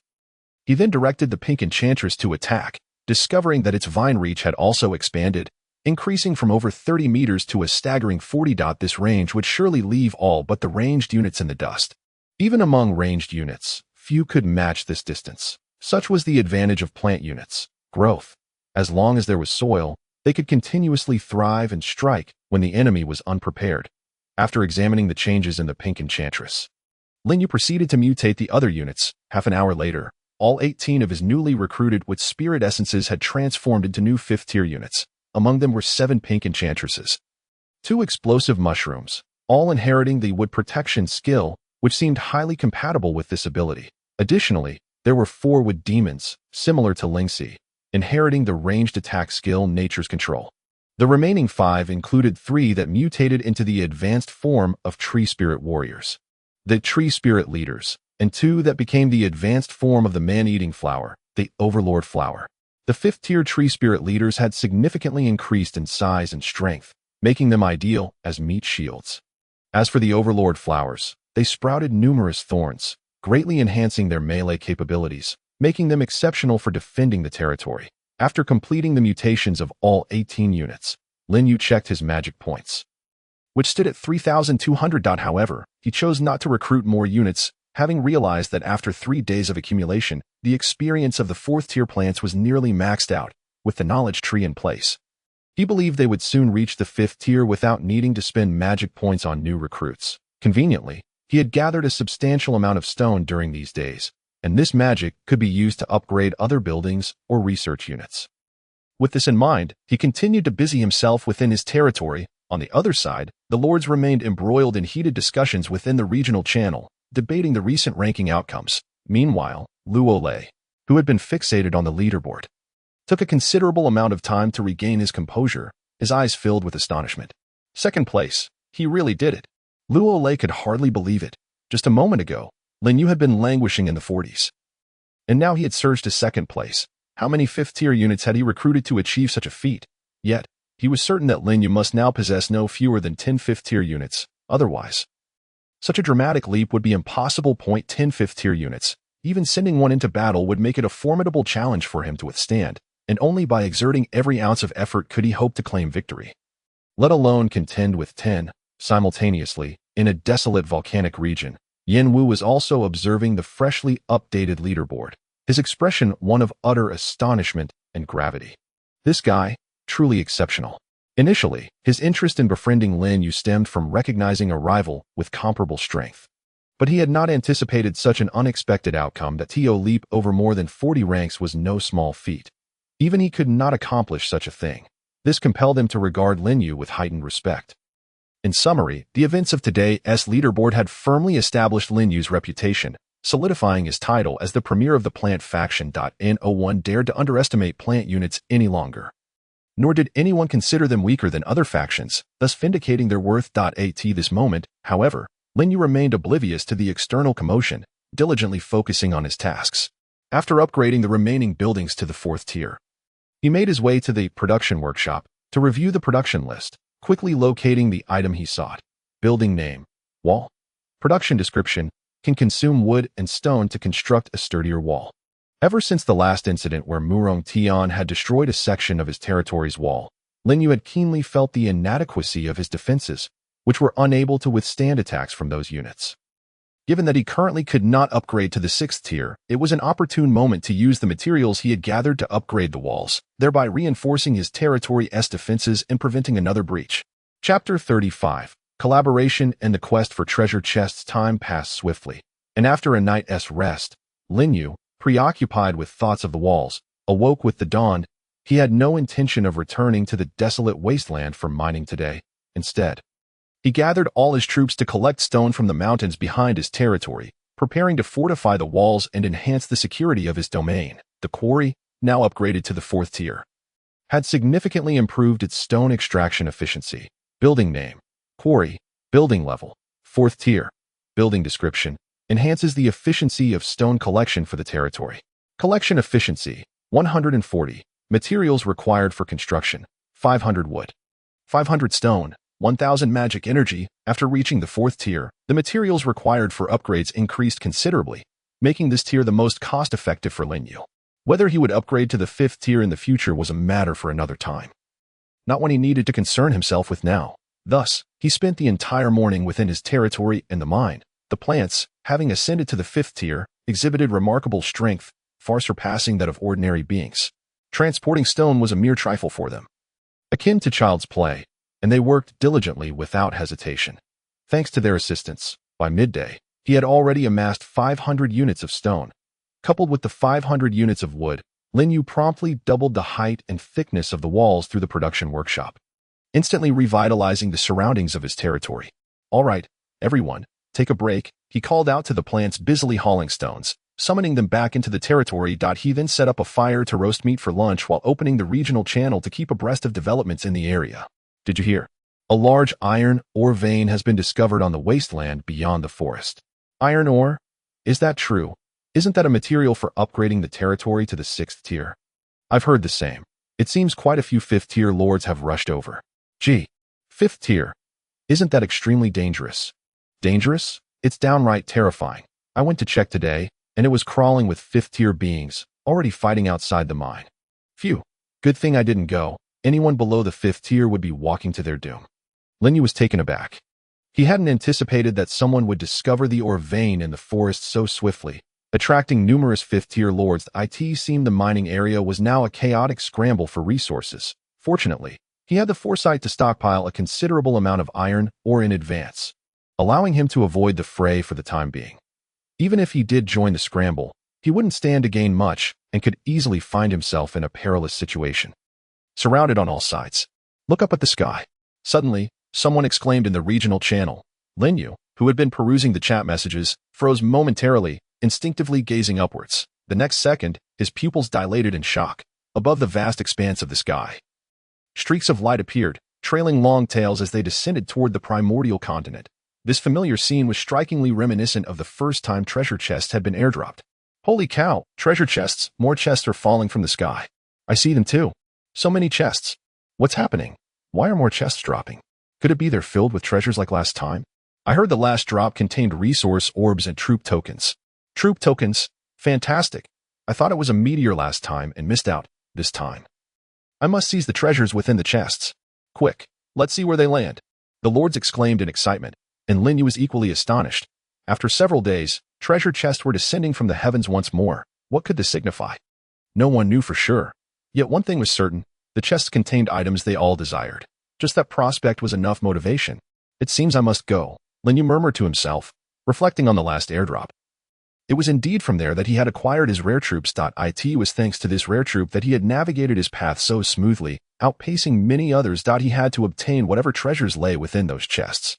Resolute, he hastily finished his meal and prepared to depart. As time passed, others began to speculate about the landing spots of the chests. One of them was, astonishingly, located near the mining area of the wasteland. The closest to Lin Yu. What the heck? How could it land there? Near the mine. What a coincidence. It truly is too coincidental, especially at this moment. This is bad, with so many 5th tier lords at the mine. Wouldn't going there be tantamount to suicide? Anyone want to team up to sneak into the chests? We can split whatever we find. I think I'll check the other chests instead. It must be said. The landing location of the chest was indeed too fortuitous, coinciding perfectly with the most fiercely contested and perilous mining area, leading many to speculate if this were preordained. Nonetheless, the allure of the chests was undeniably tangible. Even knowing the danger, numerous nearby lords hastened towards the mining area, eager to take their chances. After all, the treasures within the chest were far too enticing. Just a single troop token had countless individuals salivating. Not to mention the other potential rewards. A stroke of luck in securing even one could greatly enhance one's strength and increase the likelihood of survival in this world. Lin Yu was no exception. With so many chests, this one was the closest to him. After preparing within his territory, he set off with 20 5th tier troops, leaving behind 5 newly recruited 5th tier troops to guard the stronghold. After spending more than half an hour, he traversed the forest and arrived at the wasteland. This time, the regional channel of the wasteland was no longer as quiet as it had been in previous days. Messages flooded in continuously. In the distance, he could even spot several lords emerging from the forest, all hastily making their way toward the mine. causing him to furrow his brow. This time, it seemed, it wouldn't be as smooth as last time. During the last airdrop, he had capitalized on the scarcity of competitors, as no one had experience, allowing him to secure 2 items. This time, everyone was aware of what the chests entailed, with mental preparations in place. They certainly wouldn't let anyone easily snatch their treasures. He needed to devise a plan. As he pondered, a private message suddenly flashed, revealing an unfamiliar sender. Are you interested in collaborating? We'll split the loot 50-50. Upon seeing the name, Lin Yu was surprised to find it was a message from Yin Wu. Had he also come to join the fray? If that were the case, their cooperation might indeed allow them to seize something from under the noses of so many others. After a moment's thought, Lin Yu quickly replied, "Let's discuss in the woods near the mine." Chapter 36. Gathering forces nearby the mine, there lay a grove of dark trees. When Lin Yu arrived in haste, Yin Wu was already there with his elemental troops waiting. "You made it," Yin Wu greeted. "Yes, I encountered a few monsters on the way, which took some time." Lin Yu nodded in response, then straightforwardly asked, "What is your plan regarding the treasure chests?" Yin Wu smiled confidently, "Of course. I have a plan. To be frank, my earth elementals have a wide area earthquake skill. While its attack power isn't particularly strong, it can temporarily restrict others' movement capabilities. So you mean to create chaos when the chests drop and then seize the treasures inside?" Lin Yu's eyes lit up. "Exactly," Yin Wu affirmed. "At that moment, we will rely on the long reach of your plant troops to swiftly grab the items amidst the confusion and retreat immediately. What do you think?" "I find it feasible." Lin Yu became increasingly serious. He observed that Yin Wu had a total of 18 fifth-tier troops, with more than half being earth elementals, clearly well prepared. He himself had brought along a majority of pink succubi, whose vines could extend over 40 meters, enabling them to dash to the treasure chests amid the chaos and seize the contents. Moreover, he had formidable allies like Lingxi by his side. Should the situation turn dire, they could easily unleash Thorn Entanglement to temporarily control the scenario. Or, if necessary, detonate a path with explosive mushrooms. All right then, since we've made up our minds, let's discuss the details to avoid any mishaps later. Yin Wu, evidently a cautious individual, began to strategize specifics upon receiving Lin Yu's agreement, preparing for their impending operation. Meanwhile, within the mining area, lords from all directions had gathered, each accompanied by a variety of troops, with 4th and 5th tiers in abundance, and even some rarely seen mechanical troops. Everyone remained vigilant against each other, creating an atmosphere of palpable tension. "Quite a number of people have indeed shown up this time," a young man whispered to his companion from one corner of the mine. "Indeed. It's exponentially more than last time, and many are 5th tier. Securing any treasures this time will likely be quite challenging." Challenging is an understatement. Look over there, the 17th on the leaderboard, Wu Yin, and the 8th.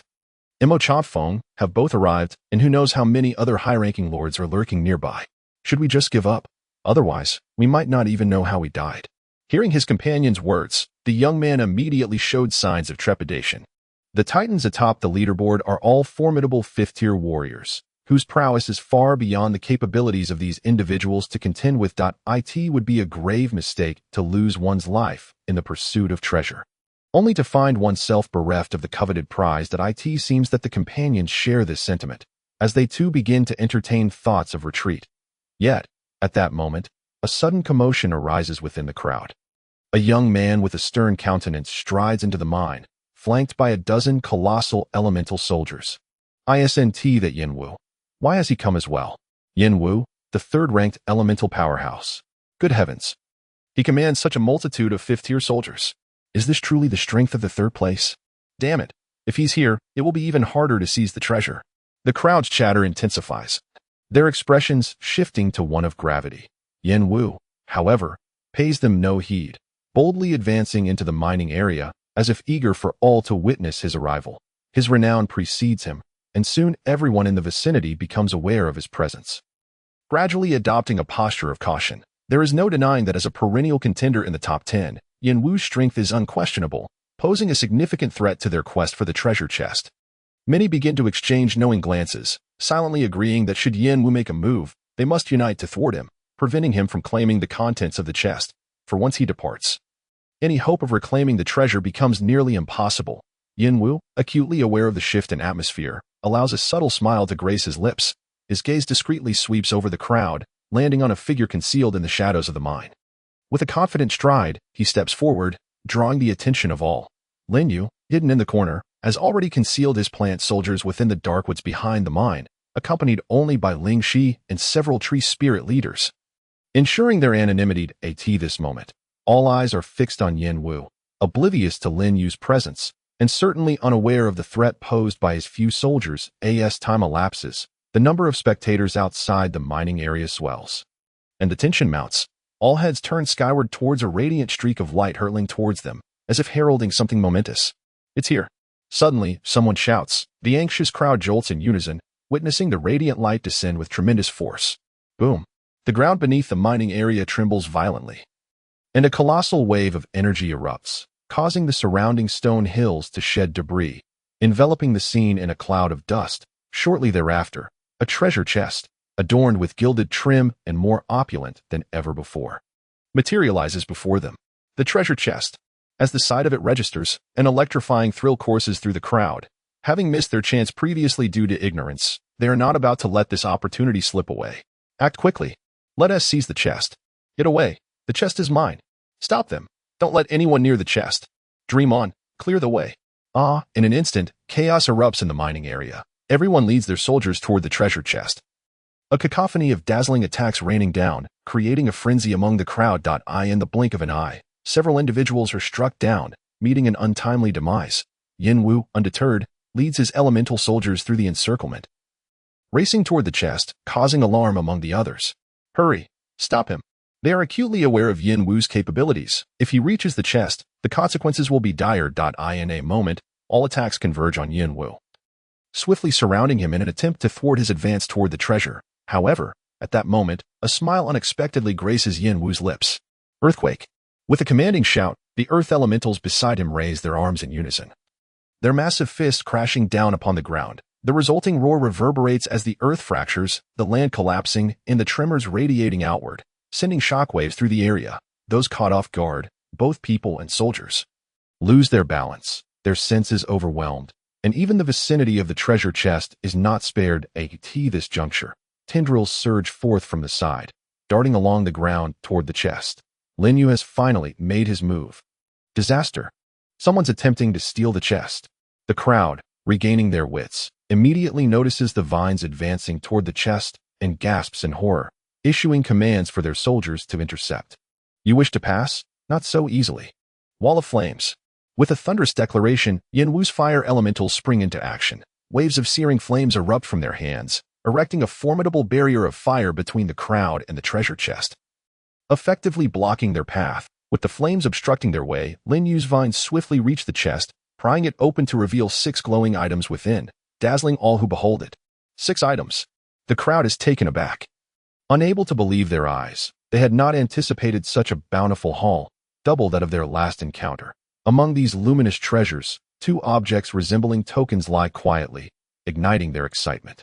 Unit tokens. They are unit tokens. Someone exclaims in disbelief.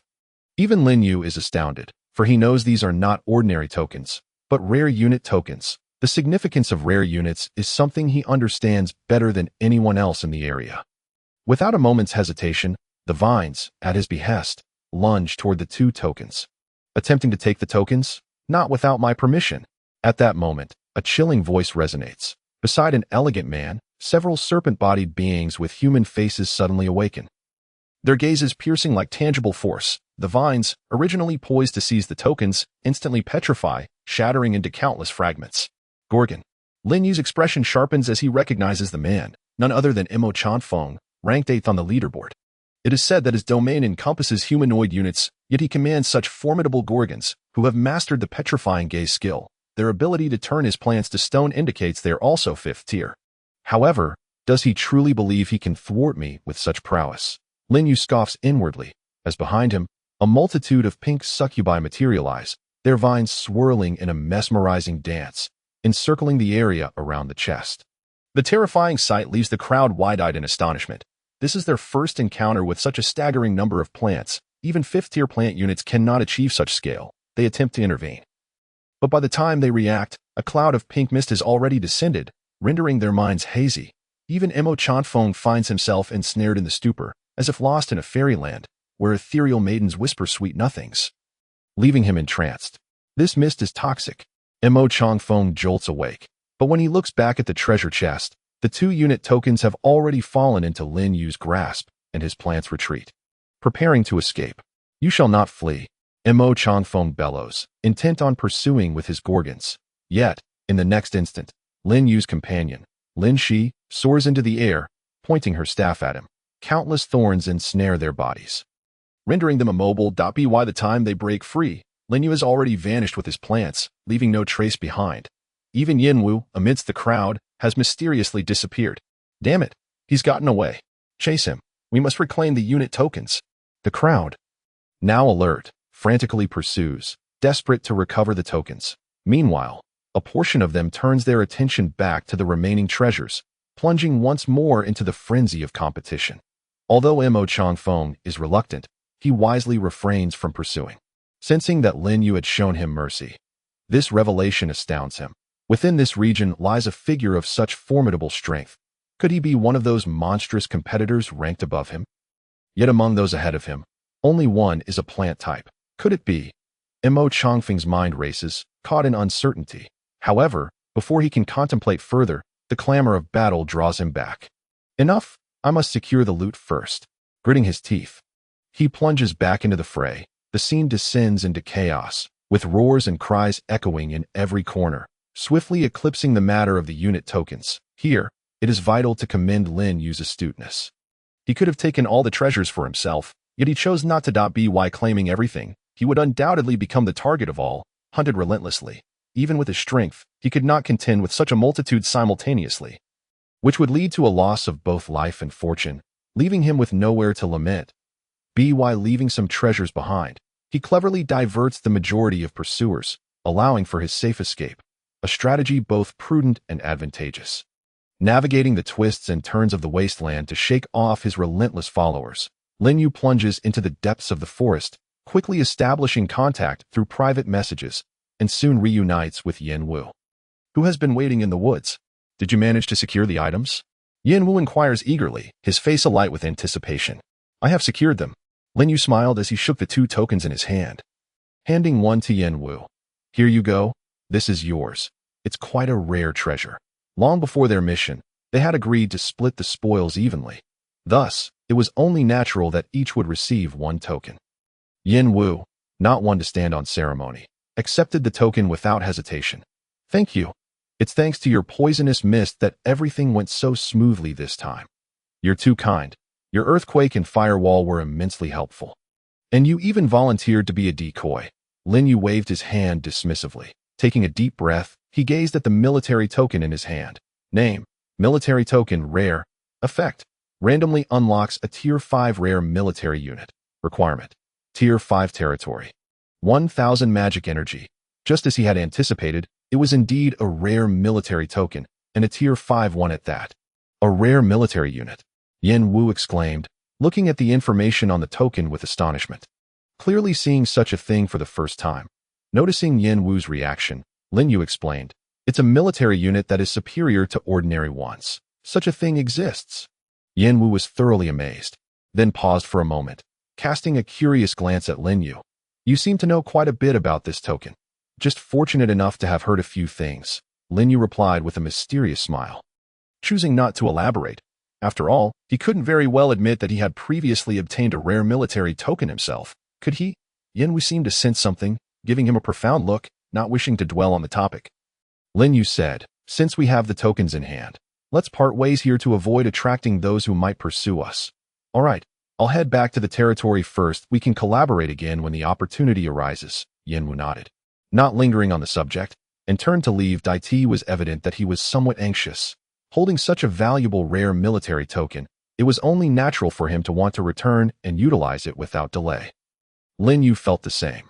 After watching Yin Wu depart, he oriented himself before making his way back to his territory with the plants. After a considerable time had passed, a group of individuals finally arrived at the location where they had met. Damn it. He managed to escape. Chapter 38. With Demon Dragon, IV advancement back at the territory, Lin Yu excitedly approached the Tree of Life, pulling out the military token he had obtained.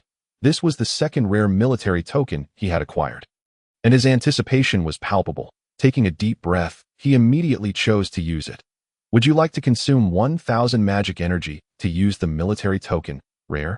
Fortunately, Lin Yu still had over 1,000 magic energy left from his ranking rewards. He did not hesitate and selected, in the next moment, the token in his hand transformed into a stream of light, merging into the trunk of the tree of life, and glowing fragments cascaded down from the tree.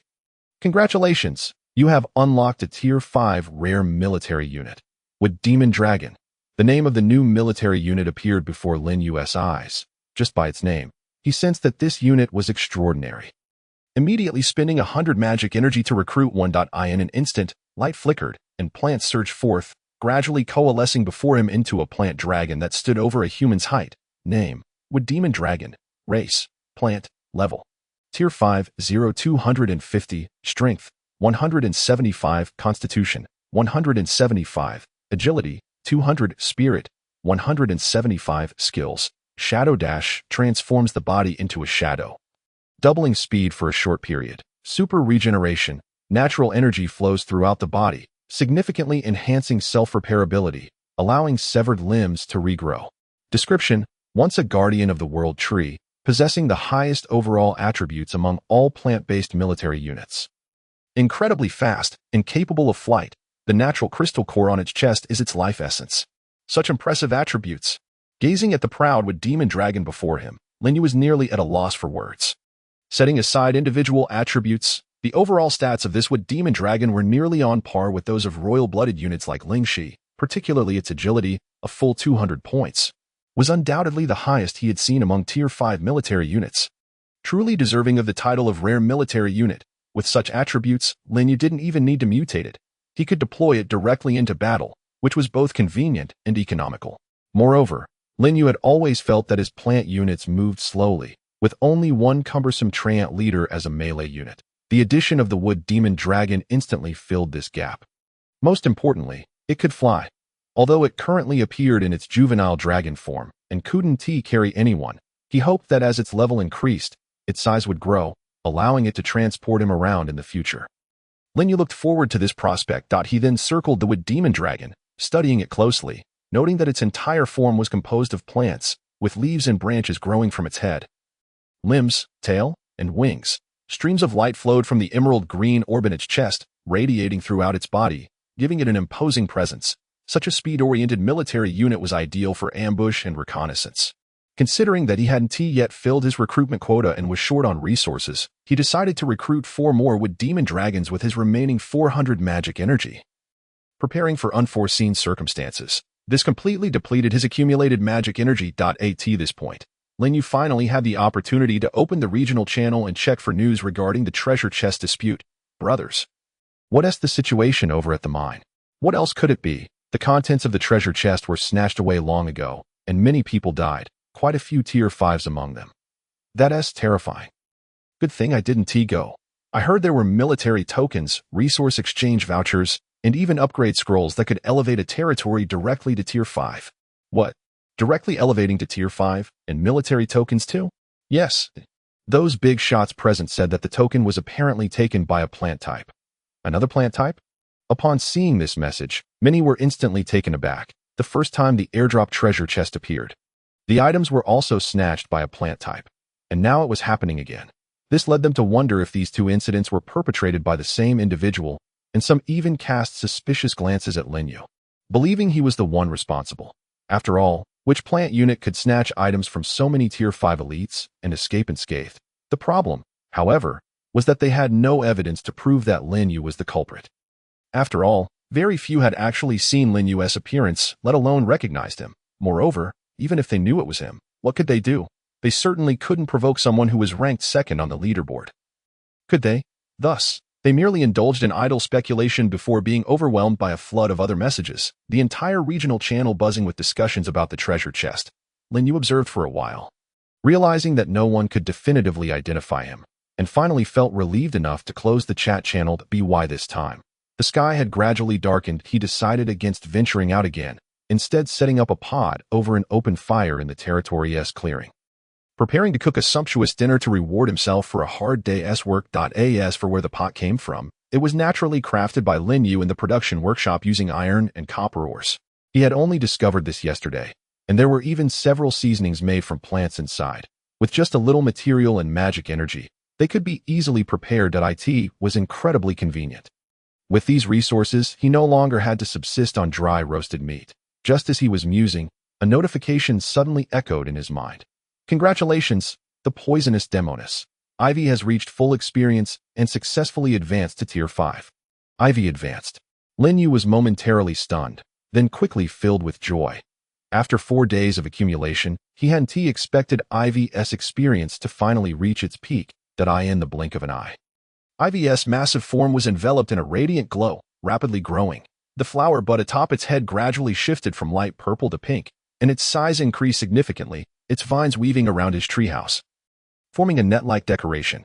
Even more astonishing was that the forest formed by the giant vines outside the territory expanded nearly 100 meters, shrouded in a faint pink mist that appeared both deep and terrifying. Name: Pink Demoness. IV Royal. Race: Plant. Level: Tier 5, 250. Strength: 185. Constitution: 200. Agility: 0. Spirit: 180. Skills: Devour, Enchanting Poison Mist, Thorny Forest. Description: the king among the pink demonesses. Its massive vines and poison mist create a domain around itself, safeguarding its territory. As expected of a plant with royal blood, aside from having 0 agility, its base attributes were significantly higher than those of ordinary Tier 5 units. The Tier 5 ivy had greatly enhanced its ability to protect the territory. Not only had the forest's range expanded, but it had also inherited the enchanting poison mist of the pink demoness. As soon as an enemy stepped into the forest's confines, they would be immediately captivated by the poison mist, eroding their bodies. At that point, Lin Yu would not even need to lift a finger to easily eliminate his foes. Striking unseen. Lin Yu felt incredibly fortunate that he had exchanged for the knowledge ancient tree earlier. Otherwise, Ivy would not have been able to level up so swiftly. Given this, it was clear that the knowledge ancient tree's effect of boosting the experience of other plants by 1 point per hour was remarkably powerful. With no level restrictions, ordinary Tier 4 military units only needed to stay near it for 4 to 5 days to advance to Tier 5, making it an excellent aid for early-stage leveling. Chapter 39. Misty Zone. The dispute over the mine continued to escalate. Another night has passed, and the leaderboard has begun to teem with a plethora of Tier 5 entities, all vying for resources in the mines. Influenced by yesterday's airdrop chests, the mining areas of the wasteland have become the focal point for all lords. Every moment, news regarding the fierce competition for these mines proliferates. Who has been slain? Who has engaged in combat? Or which factions are embroiled in conflict? In short, chaos reigns as everyone frantically vies for resources to ascend to Tier 6. Witnessing this turmoil, Lin Yu has resolved not to wade into this murky water any longer. He glanced at the leaderboard and noted he still held the second position, while Yen Wu, due to the acquisition of rare units, had clawed his way back into the top 5. The first place is formidable indeed, Lin Yu mused, his gaze sharpening. After a night of accumulation, all his Tier 4 units had gradually ascended to Tier 5, complemented by the royal bloodlines of Ling Shi and Qing Tong, along with 5 rare units, the Wood Sprite Dragons. Excluding the Tier 3 knowledge tree, which could not be upgraded, he possessed a total of 49 Tier 5 units, yet he still could not surpass the first place. This was indeed unexpected. If his suspicions were correct, the individual in first place had likely acquired rare units through alternative means or had some other fortuitous circumstances, or perhaps had developed Tier 6 units through some method. It was not conceivable for anyone to maintain their position at the top without such advantages. After all, he himself had gained the unique ability of mutation due to an unfavorable start. It was quite possible others might also encounter their own strokes of fortune. Indeed, there are still many formidable individuals in this world. With a sigh of contemplation, Lin Yu deftly closed the leaderboard and approached the Tower of Units. After a day's worth of research, he had successfully advanced the Wood Spirits and the Venomous Nymph to Tier 5, rendering them recruitable. Including the newly unlocked Wood Sprite Dragon, he could now recruit a total of 3 Tier 5 units. In the remaining time, he intended to conduct research on the Flower Spirit, Tree Spirit, Mushroom, and Man-Eating Flower, just in case. However, this process would undoubtedly consume a considerable amount of time. Fortunately, these units were of lower tiers, and initial research did not deplete much magical energy. After arranging his research tasks and having a bite to eat, Lin Yu set out with 25 Tier 5 plants. Last night, just before sleep, Luo had messaged him, stating that he and his friends had gathered enough materials to upgrade to Tier 5 and wished to purchase 2 Tier 4 territory essences from him for 1,000 magical energy. Considering that Luo had provided him with substantial information, Lin Yu agreed, reasoning that retaining Tier 4 territory essences was of no use to him, and it would be far more practical to exchange them for magical energy. Navigating through the forest, Lin Yu swiftly arrived at the outskirts of Luo's territory, where Luo and his friend had been eagerly awaiting his arrival. Lin Yu, it's been a while. Indeed, it has been quite some time, Lin Yu replied with a smile. Is this your friend? Yes. His name is Ji Yue. The other territory essence I requested is meant for him, Luo hurriedly explained. Meanwhile, both Luo and Ji Yue covertly assessed the 25 units Lin Yu had brought along. Their hearts filled with astonishment. Tier 5. All of them were Tier 5 units. Such terrifying combat power. Should Lin Yu choose, he could obliterate their entire territory without leaving a trace. Was this truly the might of the second-ranked individual on the leaderboard? Luo could hardly believe that in just a few days, Lin Yu's strength had undergone such a dramatic transformation. His units having increased significantly as he was lost in shock. Lin Yu had already retrieved 2 crystal-clear crystals from his personal space. Here are the territory essences you requested. Is this really the Tier 4 territory essence? Both Luo and Ji Yue swallowed hard. Their eyes fixed on the 2 crystals. They understood that upgrading a territory required devouring an equivalent tier territory essence, but witnessing the Tier 4 territory essences in person stirred an uncontrollable excitement within them. They quickly initiated a trade with Lin Yu, offering 1,000 magical energy in exchange for the territory essences. Well, since the trade is complete, I should be on my way, Lin Yu stated, eager to leave now that he had secured the magical energy. Wait a moment. Lin Yu, suddenly, Luo called out to him. Is there something else? Lin Yu turned back in confusion. After a brief hesitation, Luo said, I'm not sure if you've heard, but yesterday, someone discovered the mist zone at the edge of the wasteland. The mist zone, indeed. It's located at the very northeastern end of this wasteland. It is a terrifying area shrouded in mist, and it is said that even Tier 5 lords perish upon entering, with none returning alive. Is that so? Lin Yu felt a jolt of alarm. He had not encountered any mention of this in the regional channel. Yes. I only learned of it this morning. It shouldn't be long before news spreads through the regional channel, Luo nodded. Although that mist is far from our area, those who have ventured to investigate it claim that the mist seems to be slowly spreading closer to us. Closer to us? Lin Yu's expression tightened. This could be a significant piece of information. If that mist truly approached their territory, they would all be in peril. Additionally, Ji Yue interjected. It is said that many shadows have been seen within that mist, some as tall as mountains. Shadows. Indeed, this is what those who returned from the edge of the wasteland reported, Ji Yue confirmed. Nodding fervently. Upon hearing their words, Lin Yu fell into deep contemplation. He had always harbored suspicions about this world, sensing that something lay hidden beneath the surface. Reflecting on Yen Wu's previous comments, combined with what Luo and Ji Yue had just disclosed. He felt there was something amiss, yet, no matter how he pondered, he could not discern the key to it all. Was it truly the case that he needed to ascend to Tier 6 to uncover the truth?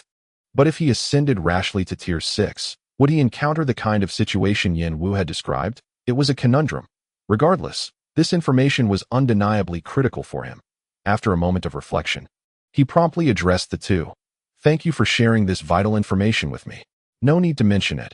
It's our duty, Luo replied with a smile.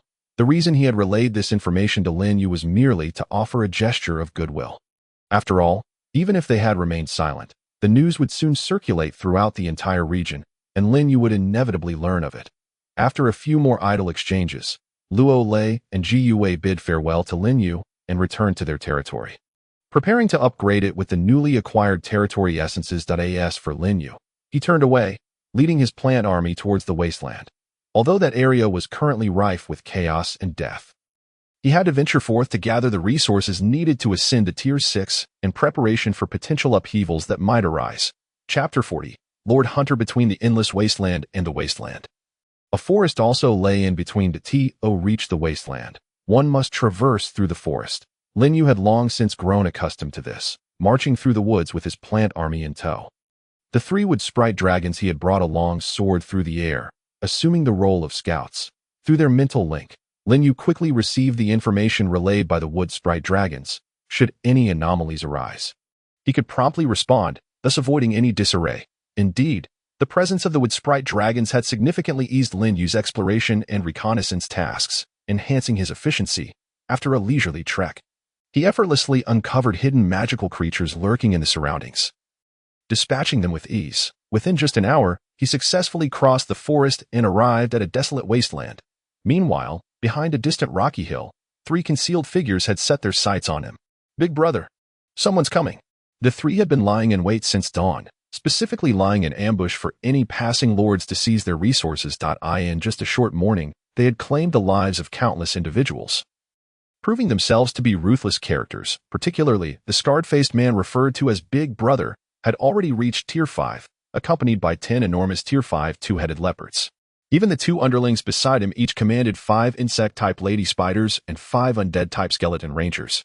A total of 20 Tier 5 units. Such strength was rare even among all lords, and they quietly concealed themselves behind the boulders, awaiting Lin Yu's approach. Yet, they remained oblivious to the fact that 3 shadows had long since taken to the skies, having already locked onto their position. Lord Hunters, are they? Lin Yu, as he proceeded, let slip a barely perceptible cold smile, choosing not to expose them immediately but rather feigning ignorance as he slowly approached the rocky hill. Here they come. It seems to be a plant type, one of the underlings whispered. Plant type. The big brother furrowed his brow, as if struck by a thought, but then coldly declared, no matter if it's plant type or something else, with so few units, we can just kill him. In his eyes, Lin Yu's small contingent of units amounted to merely a handful. Even if they were all Tier 5, their numbers paled in comparison to theirs. Such a disparity in strength presented no cause for concern. But was it truly so simple? Naturally not. Even before the traces of these individuals were discovered, Lin Yu had already concealed the smaller-bodied Ling Shi and the wooden spirits atop the tree spirit leader, rendering them invisible to the naked eye. Furthermore, the 3 flying wooden dragon spirits overhead numbered exactly 25, surpassing their adversaries by 5. The unsuspecting trio observed Lin Yu's movements discreetly through the gaps. As Lin Yu approached within 30 meters of their position, his expression hardened. Attack! Surround him! With that command, the trio split into 2 groups, flanking Lin Yu on either side. The 5 large female spiders swiftly unleashed a barrage of venomous silk, aiming directly at Lin Yu. Finally, unable to restrain yourselves, Lin Yu scoffed, flipping nimbly to evade the strands. Simultaneously, the 10 two-headed leopards, led by a burly man, charged at him, transforming into a blur as they lunged forward. Intent on eliminating the pivotal leader, if it were an ordinary person, they would likely have been paralyzed by the sudden onslaught, left to be slaughtered. However, Lin Yu was different. He had long been prepared. Without needing to issue commands, dense vines manifested at his side, ensnaring the rushing leopards and flinging them aside. A few that managed to evade the vine's grasp were met with the massive form of the tree spirit leader, resulting in a series of thuds as they collided, tearing large gashes into the tree spirit's body, nearly resulting in its demise. The ferocity of the assault was indeed befitting of a 5th-tier beast-type unit. Thankfully, Ling Shi and the wooden spirits promptly wielded their staffs to cast healing spells, barely managing to mend the wounds. You actually blocked it. From a distance, the scarred-faced man gazed in shock at the unfolding scene. Astonished by Lin Yu's swift response in thwarting their ambush, it was known that his 2-headed leopards were renowned for their speed. Ordinary units could hardly match them, let alone completely fend off their attack. Meanwhile, the assault from the 2 subordinates soon followed. The webs of the female spiders cascaded down, while arrows from the skeletal rangers soared through the air, nearly sealing off all of Lin Yu's escape routes. Such a deft coordination clearly indicated that this was not their first experience in such endeavors. Lin Yu's heart gradually cooled. Drawing his bone dagger, he deflected one of the arrows while another was intercepted by another tree spirit leader, which sustained several significant breaches and staggered back a few steps. However, thanks to the protective skill inherited from the spirit of plants, it was spared any life-threatening injuries. The vast webs overhead were severed by the leaves manipulated by Ling Shi and the wooden spirits, transforming into countless fragments that rained down to the ground, effectively neutralizing their combined assault. Everyone, charge, eliminate him. After failing to subdue Lin Yu despite their relentless onslaught, the trio finally lost their temper, commanding their troops to surge forward once more. Humph. Do you truly believe I am easy prey? Lin Yu retorted coldly, abandoning any pretense of restraint. Vines erupted from the side of the pink fairy, surging towards their forces with swiftness. Simultaneously, Ling Shi and the wooden spirits, surrounded by a green glow, ensnared the foremost two-headed leopards with thorns, while two explosive mushrooms were hurled towards them in a jubilant leap. Boom, boom, boom. The deafening explosions sent the leopards flying, while the remaining leopards were pushed back by the powerful shockwaves. On the other side, the female spiders and skeletal rangers became entangled with the vines, locked in a fierce struggle. However, in the next moment, spikes erupted from beneath them, piercing through their bodies. The nearby vines seized the opportunity, swiftly piercing through their skulls in the blink of an eye. More than half of the trio's forces had been annihilated, leaving a field of corpses behind. Impossible. The scarred-faced man's eyes widened in disbelief. Utterly unprepared for such an outcome, his two subordinates were equally filled with terror, hastily retreating. Just then, a piercing sound sliced through the air above them. As they looked up, they beheld three phantoms soaring towards them at an inconceivable speed. Thud!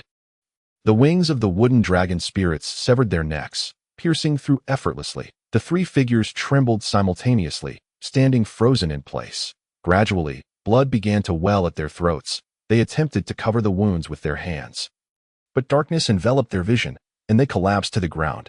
Their remaining forces let out a wail, falling lifelessly as well, successfully killed a fifth-tier leader, earning a total of 2,485 magic energy, 1476 wood, 1580 stone, 225 iron ore, and 3 fifth-tier territory essences. Chapter 41. An unexpected discovery. The demise of these three individuals granted Lin Yu over 2,000 magic energy and more than 1,000 units of mineral resources, far exceeding his expectations in a time when resources were scarce for everyone. The accumulation of such wealth indicated that many lords had already fallen victim to their malice. Unfortunately for them, their misfortune had inadvertently benefited Lin Yu. Had they survived, they would surely be regretting their choices. Why did they have to cross paths with Lin Yu? His plant units were either rare or of royal lineage, possessing an additional skill compared to ordinary units.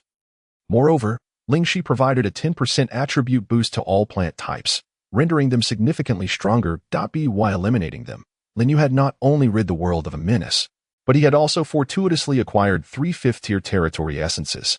Coupled with the 2 from the previous leaderboard rewards, he now had just enough to upgrade to 6th tier.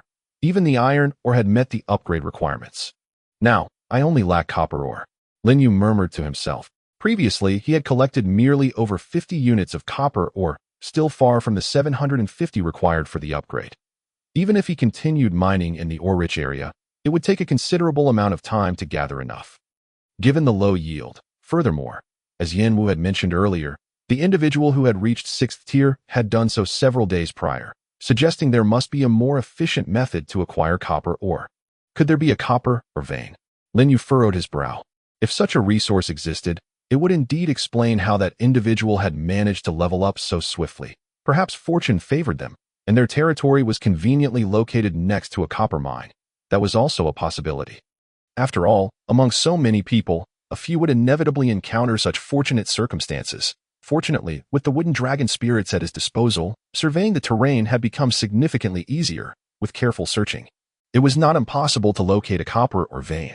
With that thought in mind, Lin Yu led his plant companions past the corpses of the trio, continuing deeper into the desolate wasteland. This time, Lin Yu deliberately circumvented the mining area, having no intention of returning there. As he passed by the vicinity of the mining region, he utilized the wooden dragon spirits to scout the situation, confirming that chaos reigned there.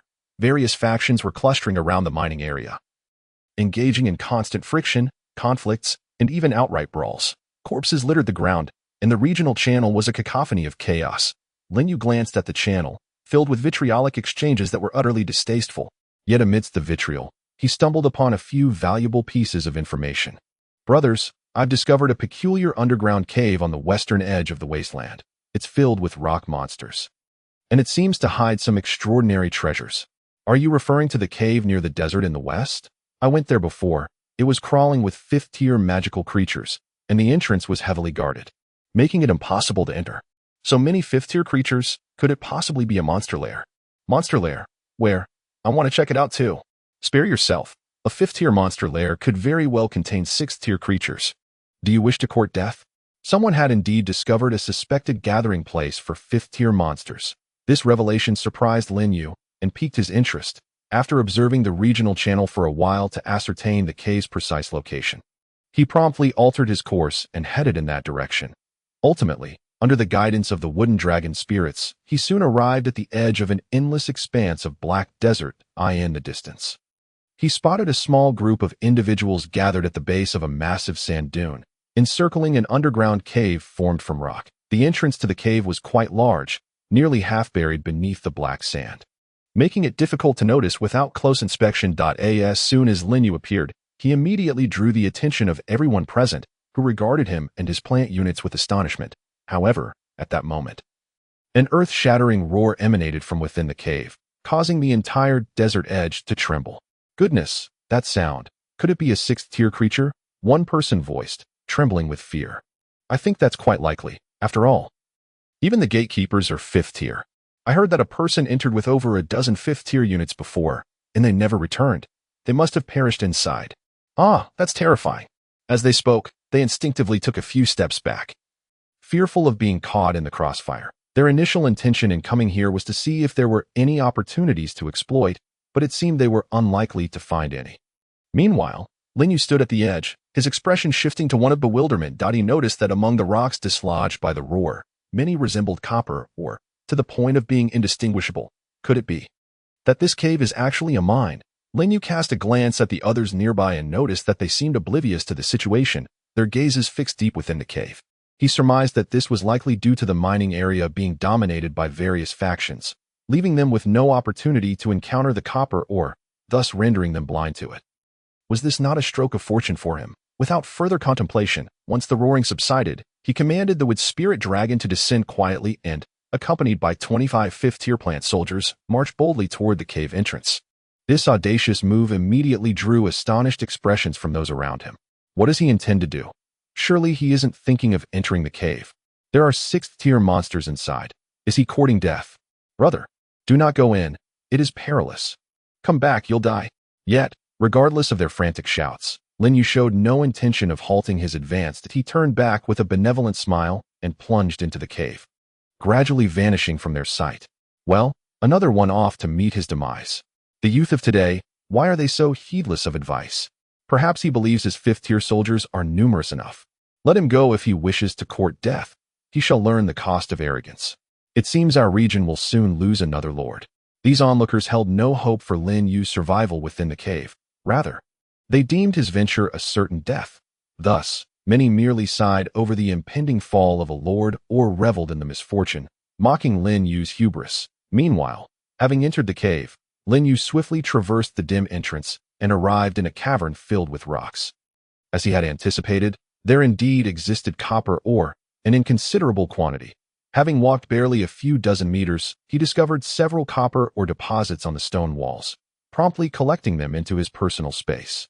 To his astonishment, the interior of the cave was far larger than he had expected, with the rock walls adorned with crystalline formations, illuminating the entire cavern brilliantly, eliminating any concerns about visibility. As he collected or while advancing, several massive figures suddenly appeared at the end of his path.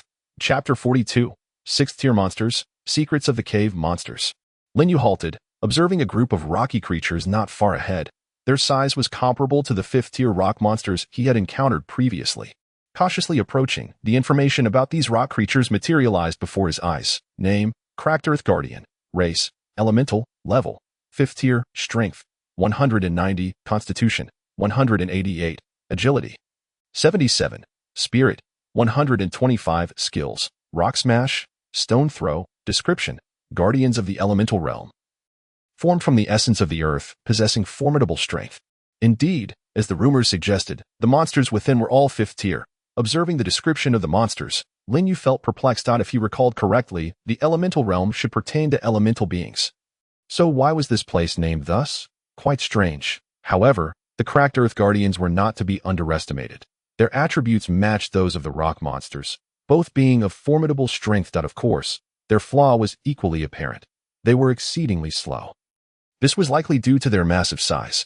Lin Yu counted and found 10 Cracked Earth Guardians blocking his path, and the cave was spacious enough for his plants to maneuver.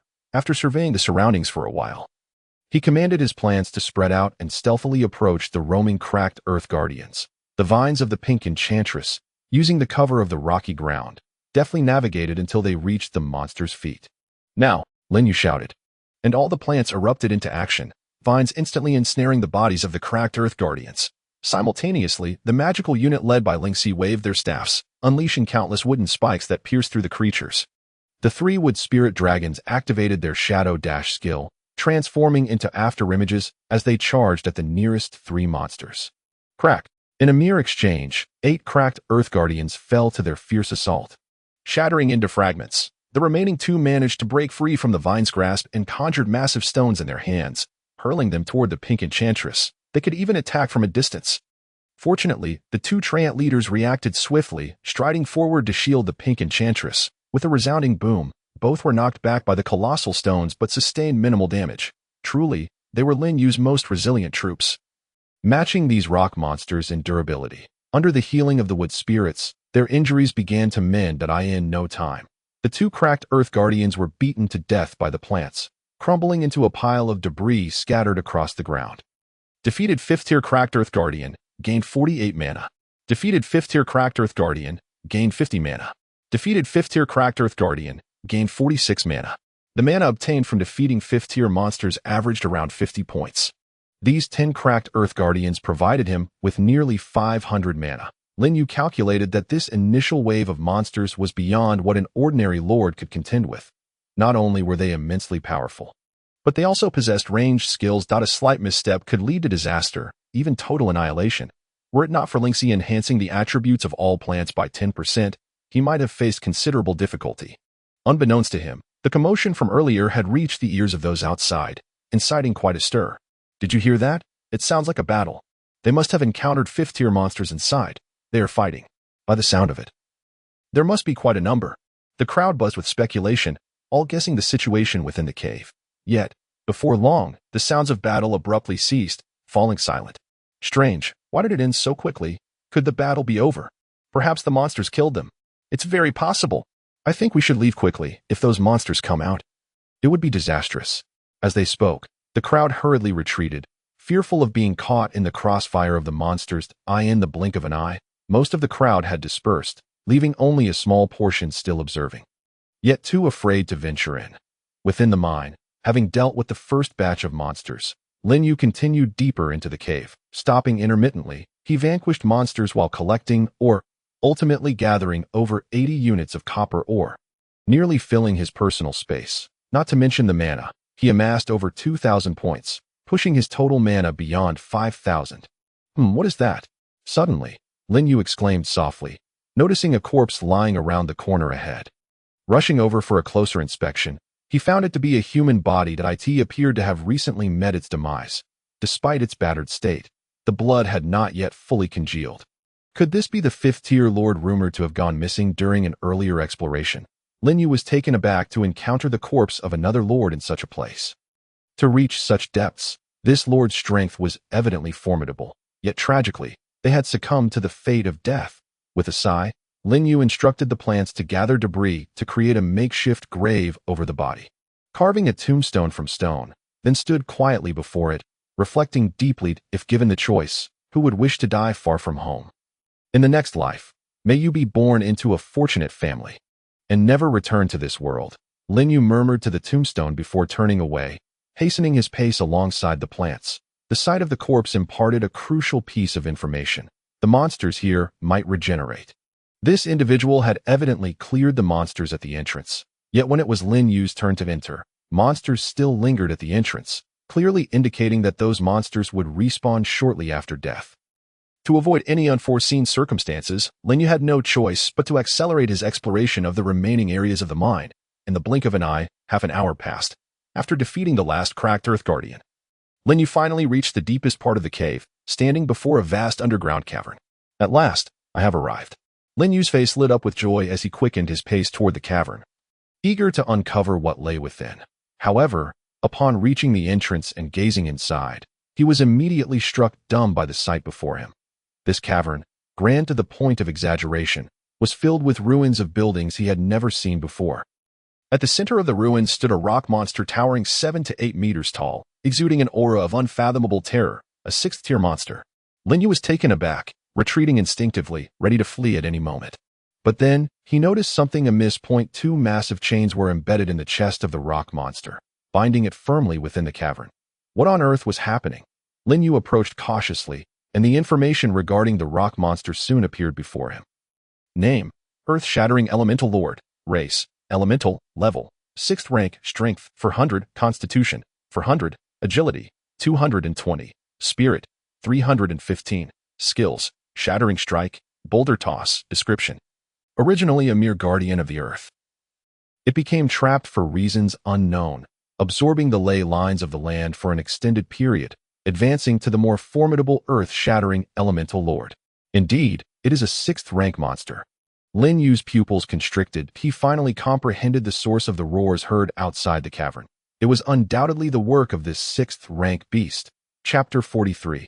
Congratulations, stranger. Lin Yu stood outside the cave for quite a while. After confirming that the 6th-rank monster was restrained by chains and could not move, he finally summoned the courage to step cautiously into the cavern. Roar. As expected, the earth-shattering elemental lord immediately let out a deafening roar upon noticing him, thrashing violently, causing the chains to rattle and the entire cave to tremble fiercely. Truly, the might of a 6th-rank monster is extraordinary. However, it soon became apparent to the elemental lord that it could not reach Lin Yu. Suddenly, it heaved a nearby boulder high above its head. Lin Yu, who had been on high alert, instantly changed his expression. Scatter. As soon as the command was given, the plants around him dispersed, and he himself quickly dodged to the side. In the next moment, with a resounding crash, the boulder fell where they had just stood, creating a terrifying pit that jolted the entire cavern. The force was so immense that even a 5th-rank creature would likely perish instantly. It seemed imperative to eliminate this 6th-rank monster without delay. Fortunately, it was currently restrained and unable to unleash its full power. Otherwise, he would truly be at a loss. Attack from a distance. Lin Yu hurriedly retreated, distancing himself from the elemental lord's attack range. The wood spirits and pink fairies, equipped with ranged capabilities, launched their assaults from afar. In an instant, a flurry of vines and wooden spikes erupted, launching straight at the frenzied, earth-shattering elemental lord. Binding its form tightly, the 2 explosive mushrooms were no slouches either, plucking mushrooms from their bodies and hurling them at the feet of the elemental lord, provoking a series of violent explosions. Roar. The earth-shattering elemental lord, besieged from all sides, struggled in fury. Then yanked fiercely, breaking free from the entangling vines. Even the wooden spikes from the wood spirits were snapped apart. Fortunately, the wood spirits possessed healing abilities, promptly showering glowing light to mend the pink fairy's vines. Seizing the opportunity, 3 wood spirit dragons, leveraging their speed, continuously harassed the elemental lord, buying time for their allies. The earth-shattering elemental lord roared as it smashed the ground with unrelenting force. The earth-shattering sounds echoed even outside the cave, instilling terror in those nearby, who fled in panic, unwilling to linger near the entrance. This commotion quickly spread through the regional channel. Oh my, there really is a 6th-rank monster in the western desert. It's terrifying. I was just nearby. The noise was unbelievable. I thought an earthquake had struck. Even from afar, the sound is unmistakable. It must be a 6th-rank for sure. Is there truly a 6th-rank monster? It can't be about to break free, can it? Very likely. It's best to keep your distance. Don't venture there to meet your demise. I'm already on the run. The chaos created by the earth-shattering elemental lord was truly alarming. These lords had never witnessed such a scene. Each was frightened to the core and quickly vanished from sight, with none daring to approach the western desert. Some, fearing the escape of the 6th-rank monster, fled the wasteland entirely, returning to their territories. The regional channel buzzed with excitement. Meanwhile, deep within the cavern, Lin Yu led his plants in a fierce tug-of-war against the earth-shattering elemental lord. In a matter of mere minutes, he had already lost 6 units, nearly all crushed by the boulders hurled by the elemental lord, with healing support unable to keep up. However, the situation for the elemental lord was not much better, being mercilessly pelted by so many plants. It had sustained numerous injuries, its rocky exterior riddled with cracks, and its roars grew increasingly feeble. Everyone, push harder. Victory is near. Lin Yu's eyes were reddened. To confront a trapped 6th-rank monster. He had suffered such losses. These units had accompanied him for a long time, having slain numerous fifth-rank monsters. Their experience and attributes were incomparable to newly recruited units. The thought of their loss weighed heavily on him. Shouting orders while directing his plans to attack, he remained vigilant, fearing another barrage of boulders. Fortunately, his concerns did not materialize. After several more frantic minutes of assault, the rocky exterior of the earth-shattering elemental lord finally shattered, pierced by countless vines and spikes, and with a final, unwilling roar, it collapsed to the ground. Congratulations, you have successfully slain the sixth-rank earth-shattering elemental lord, earning 105 mana points. Ah, finally resolved. Lin Yu exhaled deeply, collapsing onto the ground. The mana earned from slaying a sixth-rank monster was double that of a fifth-ranked, as expected. It remained as miserly as ever. Yet, he found no energy to complain. Feeling utterly drained, his tense demeanor relaxing, crash, at that moment, the massive corpse of the elemental lord fractured, scattering into fragments and revealing a locked object within, the rock-constructed treasure chest. A treasure chest. Lin Yu jolted. Springing to his feet, it turned out those chains had penetrated the earth-shattering elemental lord's body to secure this treasure chest. Or was this chest the true reward for slaying the elemental lord? Yet, he had not received any notification. Lin Yu was astonished. He had not anticipated such a thing hidden within the earth-shattering elemental lord's body. With its demise, the chain snapped, completely unlocking the chest. After a moment's hesitation, Lin Yu could not resist approaching the chest, meticulously inspecting his surroundings. This chest was unlike any he had seen before. It was composed of exceptionally sturdy rock, and the engravings on its surface were quite rudimentary. Rather than a system reward, Lin Yu preferred to believe it was crafted by someone. But who would go to the trouble of making such a chest and hide it in such a secluded and peculiar location? Could it be a trap? The thought startled Lin Yu, prompting him to retreat cautiously, allowing the pink fairies to open the chest with their vines. After all, vines could regenerate, alleviating concerns about destruction. Soon, several vines entwined the rocky treasure chest, and under Lin Yu's anxious yet expectant gaze, it was slowly opened. There was no explosion, nor did any poisonous needles spring forth. Instead, nestled within lay a gray orb and a yellowed piece of paper. Quietly resting. Paper. Lin Yu was momentarily taken aback. How could paper possibly exist in such a place? Logically, they had crossed realms and should not have been able to bring anything else unless they happened to carry paper at that moment. Yet, here lay a piece of paper before him. Furthermore, it appeared somewhat aged, already beginning to yellow. Faintly, he could discern some writing on it, resembling a letter. In astonishment, Lin Yu stepped closer to the treasure chest. Extracting the piece of paper, the first line of text instantly caught his eye. Congratulations, stranger. When you read this letter, it signifies you are nearing death. Chapter 44. The Lord's Breeding Ground? Lin Yu's face was a canvas of confusion, nearly bursting into expletives. What kind of nonsense was this, starting off by cursing him to death? Was it a curse letter? Gradually, however, he sensed something amiss. His attention was swiftly drawn to the content of the paper. Congratulations. Stranger, when you read this letter, it signifies you are nearing death. I am honored to inform you that you are in a region known as the Lord's Breeding Ground, a death zone among countless larger areas. You must have many questions in your heart, but I must inform you that this is not the true primitive continent. Each batch of newly arrived lords is randomly assigned to various large regions, provided resources for growth, and upon reaching 6th rank, they will automatically depart from this realm, heading to the true primitive continent, commonly referred to as leaving the novice village. Stranger, I do not know which realm you hail from, nor how much time has passed, but since you have bested the units I left behind, it indicates you possess strength nearing the 6th rank. However, regrettably, the passage to the primitive continent in this area has been sealed. Once you reach 6th rank, you will be devoured by those who control this region, becoming their sustenance for advancement. We once united in rebellion, but we failed. Their power far exceeds our imagination. And in their presence, we are even less than ants. I aspired to dominate, to stand atop millions, yet found myself in such a dire fate that I resent. I resent the heavens' injustice. More so, I detest my own weakness. When you read this letter, I am likely already dead, and you and I share a common plight. Thus, I shall offer you one last piece of advice. To escape from here, there is but one method. Cross through the gray mist at the edge of the region, and venture into other unsealed larger areas. Remember, you have but one chance. A month after your descent, The gray mist shall weaken for a brief period, and it is during this time that it will be at its most sparse.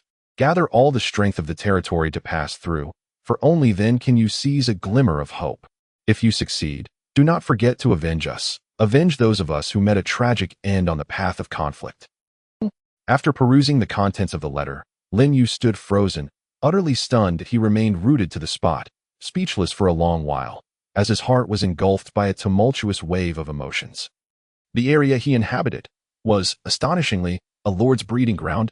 All lords who ascended to the 6th tier would be devoured, becoming fodder for others' ascension. This revelation struck him like a thunderbolt, leaving him reeling and unable to regain his composure. No wonder those who ascended to the 6th tier would suddenly vanish. It was all part of a grim reality. Now he finally comprehended the full extent of the situation. The entire population of 10 million within this region was merely a herd of livestock awaiting slaughter. It was utterly shocking. Lin Yu had never anticipated that his inadvertent actions would uncover such a monumental secret. According to the letter, a month after the Lord's descent, the gray mist would weaken for a time. This meant he had barely over half a month remaining. If he could not attain the strength to traverse the gray mist within this time, only death awaited him. There was no alternative.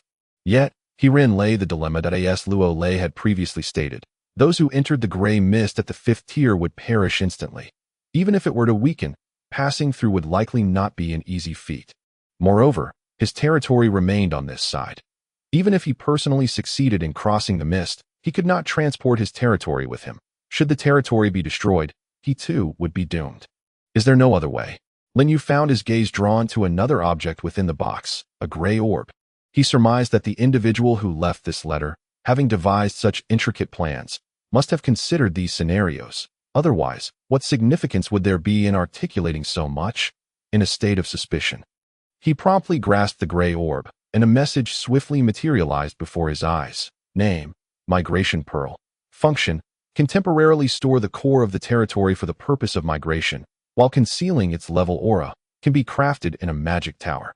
Effective time: 5 days. Usage requirement: magic energy, territory level x 10,000, territory core x1. Indeed, the author of the letter had meticulously considered even the matters pertaining to the territory. Furthermore, this migration pearl possessed a remarkably powerful function: the ability to conceal its level aura. Thus, Lin Yu could elevate his territory to the 6th tier before utilizing this pearl, and once the territory core was absorbed, his level aura would be hidden, making it more challenging for others to detect him. After all, who would constantly monitor a single ant among a multitude? This was, without a doubt, his only opportunity for escape. With the strength of the 6th tier, his chances of success would significantly increase. Unbeknownst to him, a monumental problem had just been resolved, and the writer of this letter was indeed extraordinary. It was a mystery how that person had managed to leave behind such troops despite their demise. They had even foreseen this step, evoking genuine admiration. Yet, it was a pity such a remarkable individual had ultimately met with such a fate. They must have exerted considerable effort to create this migration pearl.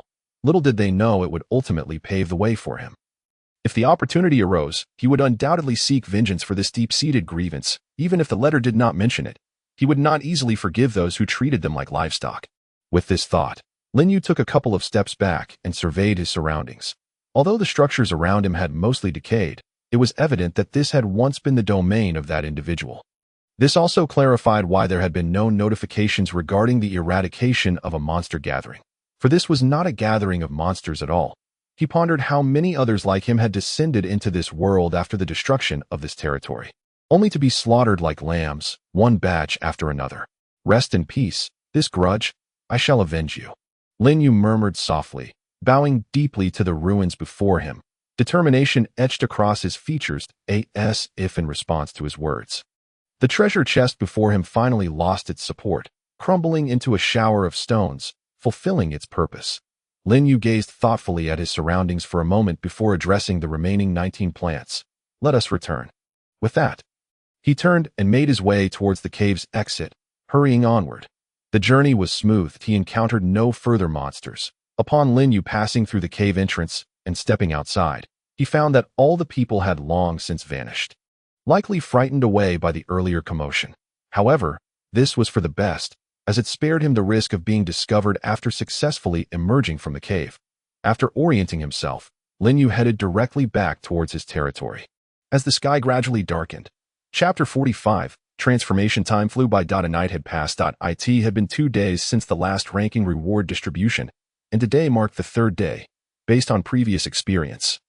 The rewards were typically issued in the evening, so Lin Yu felt no urgency. Rising from his bed, he checked the rankings. 1st place, Yin Tinga, 5th tier. Demon type, 2nd place. Lin Yu, 5th tier. Plant type, 3rd place. By Haidang, 5th tier. Angel type, 4th place. Dongfang Hao, 5th tier. Humanoid type, 5th place. Yin Wu, 5th tier. Elemental type. Among the top 5, all but the 4th were familiar faces, which did not surprise Lin Yu in the least. The leading forces had essentially filled their ranks with 5th tier troops, and their overall combat strength had stabilized, making significant improvements improbable, unless they acquired more powerful troops or advanced their existing ones to the 6th tier. Yet, ascending to the 6th tier was no simple task. It required the defeat of a full 255th tier monsters. And one could not afford to fall in battle along the way. Even for Lingxi, who had been the first to advance to the 5th tier, her experience gained from the knowledge ancient tree, coupled with the recent monster slayings, had only managed to yield just over 150 points of experience. Name, with Spirit Lingxi, Royal, Race, Plant. Level, 5th tier, 153 250. Strength, 170. Constitution, 170. Agility, 205. Spirit, 228. Skills, Nature Control. Intermediate. Affinity Aura, Thorny Vines. Introduction. The Royal among plants, possessing the ability to command other plant-type troops, adept in nature sorcery. Currently, due to her numerous monster kills, Lingxi's attributes had seen significant enhancement. However, to reach the 6th tier, she still needed to defeat at least another 100 5th-tier monsters. Even if she remained within the territory, benefiting from the knowledge ancient tree's hourly experience gain of 1 point, it would still take 4 to 5 days for her to level up. Not to mention the other troops with even lower experience points. Fortunately, Lin Yu still had half a month remaining. Such a length of time was more than sufficient for him to elevate all his troops to the 6th tier. As long as he refrained from advancing himself, he would not attract the attention of those individuals. When the final day arrived, and the gray mist weakened, he could immediately set his plan into motion and escape from this place. What he needed to focus on now was resource collection and accumulating magic energy. The cost of using the Migration Pearl was based on the territory's level that a 6th tier territory would require a whopping 60,000 magic energy. In addition to the resources needed for leveling up to the 6th tier, that it was evident what a monumental expenditure this would entail. However, it was understandable. After all, a 6th tier territory was considerably vast, and relocating it would naturally consume a great deal of resources. It seems I must prepare in advance, Lin Yu muttered to himself, glancing at the bustling regional channel, unable to suppress a sigh. If nothing unexpected occurred, these individuals were destined to be buried within this realm. Even if he wished to assist, he would be powerless to do so, as he could not even guarantee his own survival. A full 10 million people. The mere thought of so many being ultimately trapped here sent tremors through Lin Yu's heart, though he understood that 10 million individuals were but a drop in the ocean compared to the myriad realms. It nonetheless left him in a state of unease. Perhaps this was the fate of the weak. To truly grasp one's destiny, one must possess sufficient strength. One day, I too shall stand upon this earth, unshackled by the whims of any. Lin Yu's expression darkened. After experiencing these events, his heart began to undergo a gradual transformation, no longer resembling the naivete he had when he first arrived in this world. To seize control over his life and death, preparation was undoubtedly essential. After storing the copper ore he had collected yesterday in the territory warehouse, Lin Yu set off with half of his troops, heading towards the rocky mine. While those individuals remained unaware of the mine's secrets, he aimed to continue gathering copper ore. This venture would consume an entire day, due to the considerable distance and the fact that the monsters within the mine would respawn. Each trip required a significant amount of time. However, after only 2 round trips, the sky had begun to darken, compelling Lin Yu to cease his collection and hurry back to the territory. After depositing the newly gathered ores into the warehouse, Lin Yu settled down in an open area, igniting a fire to prepare a meal while simultaneously keeping an eye on the happenings within the regional channel. Soon, it will be time for the rewards to be distributed according to the rankings. and the regional channel has become noticeably more lively than during the day. Everyone is discussing the recipients of this round of rewards or speculating about the ranking of a certain prominent figure. Linyu is also among those engaged in the conversation. In response, Linyu merely smiles, not taking it to heart. He harbors great confidence in his own abilities, possessing 2 fifth-tier royal bloodline plants, along with a newly recruited 10 rare units of wood spirit dragons. The remainder of his forces consists of formidable units, each equipped with 3 skills. Surpassing such a luxurious lineup is no simple feat. As expected, when the time arrived, a prompt resounded in his mind. Congratulations, you have secured the 2nd place on the regional leaderboard, earning 5,000 magic energy and 2 fifth-tier territory essences. Yet again, he finds himself in 2nd place. Linyu is now almost certain that the individual in 1st place has 6th-tier units by their side. Otherwise, maintaining a consistent lead would be impossible. He has personally experienced the terror of 6th-tier creatures, nearly leading to his own annihilation. Naturally, 6th-tier units are not to be underestimated. Just one of them could easily outmatch 10 or even 20 5th-tier units, a comparison that is simply not viable. Nevertheless, it is fortunate that Linyu is not in need of territory essences at the moment. What he desires is merely the magic energy reward. The top 3 positions yield the same amount of magic energy, which does not make a significant difference to him. After receiving this ranking reward, his magic energy finally surpassed 10,000, bringing him one step closer to 60,000. After a light meal and a brief look at the chat channel, he rose to return to his wooden cabin, thus concluding a busy day. In the blink of an eye, 5 days have passed. After much back and forth and diligent effort, Linyu has finally gathered enough resources to upgrade to 6th tier, all stored in the territory warehouse. Today marks the 20th day since his arrival in this world, meaning he has only 10 days left. However, the good news is that early this morning, he received a notification regarding Lingxi's advancement. Congratulations, with Spirit. Lingxi has reached maximum experience and successfully advanced to 6th tier. Upon hearing this prompt, Linyu immediately dashed down from his wooden cabin to the territory below. Indeed, he saw Lingxi enveloped in a radiant glow, her body rapidly growing. In no time, she transformed into a slightly larger fairy, her crown and staff adorned with a vibrant green gem. Even the small butterflies fluttering around her had multiplied to 4, exuding a lively charm. Linyu hurried forward, and Lingxi's post-advancement attributes immediately caught his eye. Chapter 46. The Escape Plan. Name: with Spirit, Lingxi, Royal, Race, Plant, Level, 6th tier, 0500, Strength, 360, Vitality, 360, Agility, 400, Mentality, 425 Skills, Nature Control, Intermediate, Affinity Aura, Thorny Vines. Description: the Royal of Plants. Possessing the ability to command other plant-type units, and proficient in nature magic. With her 6th tier upgrade, Lingxi's attributes surged dramatically, even exceeding those of the Earthbreaker Sovereign he had encountered previously. With her current strength, should she face the Earthbreaker Sovereign again, she would undoubtedly achieve a swift victory. This exemplifies the immense disparity that levels can create. Particularly as one progresses, the gap between levels widens, often multiplying, unlike lower tiers where victory could be attained through sheer numbers. Just as Lingxi successfully ascended to 6th tier, a voice suddenly echoed in Linyu's mind. Congratulations, your regional ranking has risen. You are now ranked 1st. 1st place? Linyu exclaimed in astonishment. He quickly opened the regional leaderboard. And indeed, his name appeared at the very top. 1st place. Linyu, 5th tier. Plant, 2nd place. Tiange, 5th tier. Demon, 3rd place. Bai Haidang, 5th tier. Angel, 4th place. Dongfang Hao, 5th tier. Humanoid, 5th place. Yanwu, 5th tier. Elemental, to his surprise. After Lingxi's promotion to 6th tier, his overall combat power had surpassed Tiange, allowing him to seize the top spot on the leaderboard. This confirmed his earlier speculation that Tiange must possess a 6th tier unit. While reviewing the rankings, other lords also noticed the changes in standings. Look, Linyu has risen to 1st place. What? He's 1st now. No way, he really did surpass Tiange. Tiange's undefeated legend has finally been broken.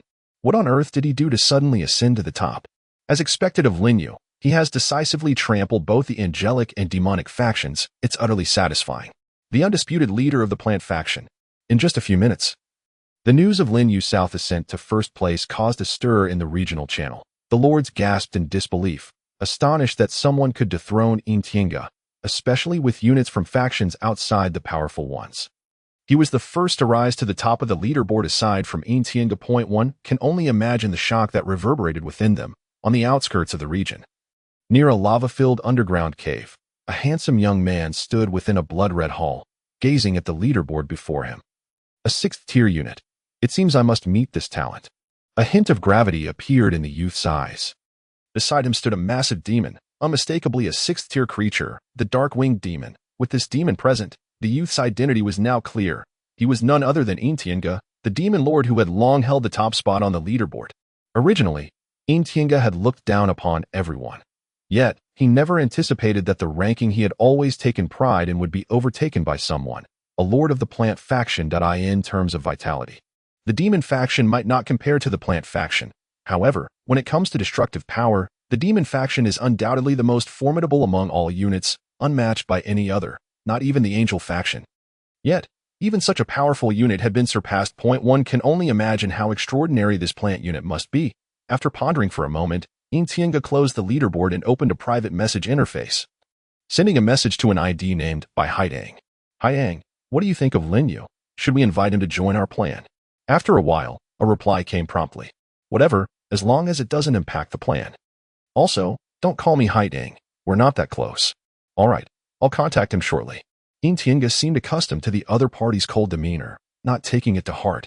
After contemplating for a moment, he clicked on Lin Yu's name on the leaderboard and sent him a message.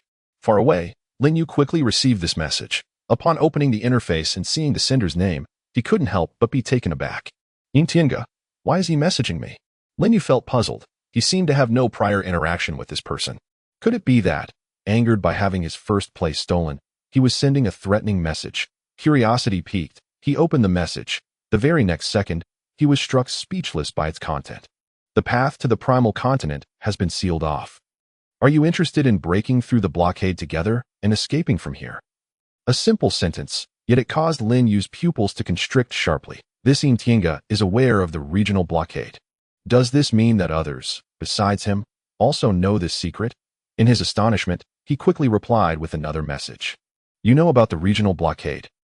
On the other end, upon reading Lin Yu's message, Intienga was momentarily taken aback, his eyes reflecting surprise, but soon, he burst into laughter. Clearly, someone who could surpass him to claim first place was not a simple individual, especially one who was privy to such confidential matters. This would save him a great deal of explanatory time. He replied directly. Since you are aware of this matter, I shan't explain further. Currently, there are just the 3 of us. You, me, and Bai Haitang. Are you interested in crossing the mist together when the time comes? It would be good to have someone to watch each other's backs. Bai Haitang is also involved. That works, but do you know how to cross the mist?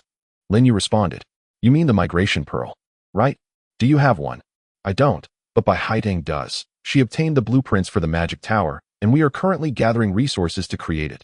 You even know about the migration pearl? Intienga was evidently taken aback. To this, Lin Yu smiled.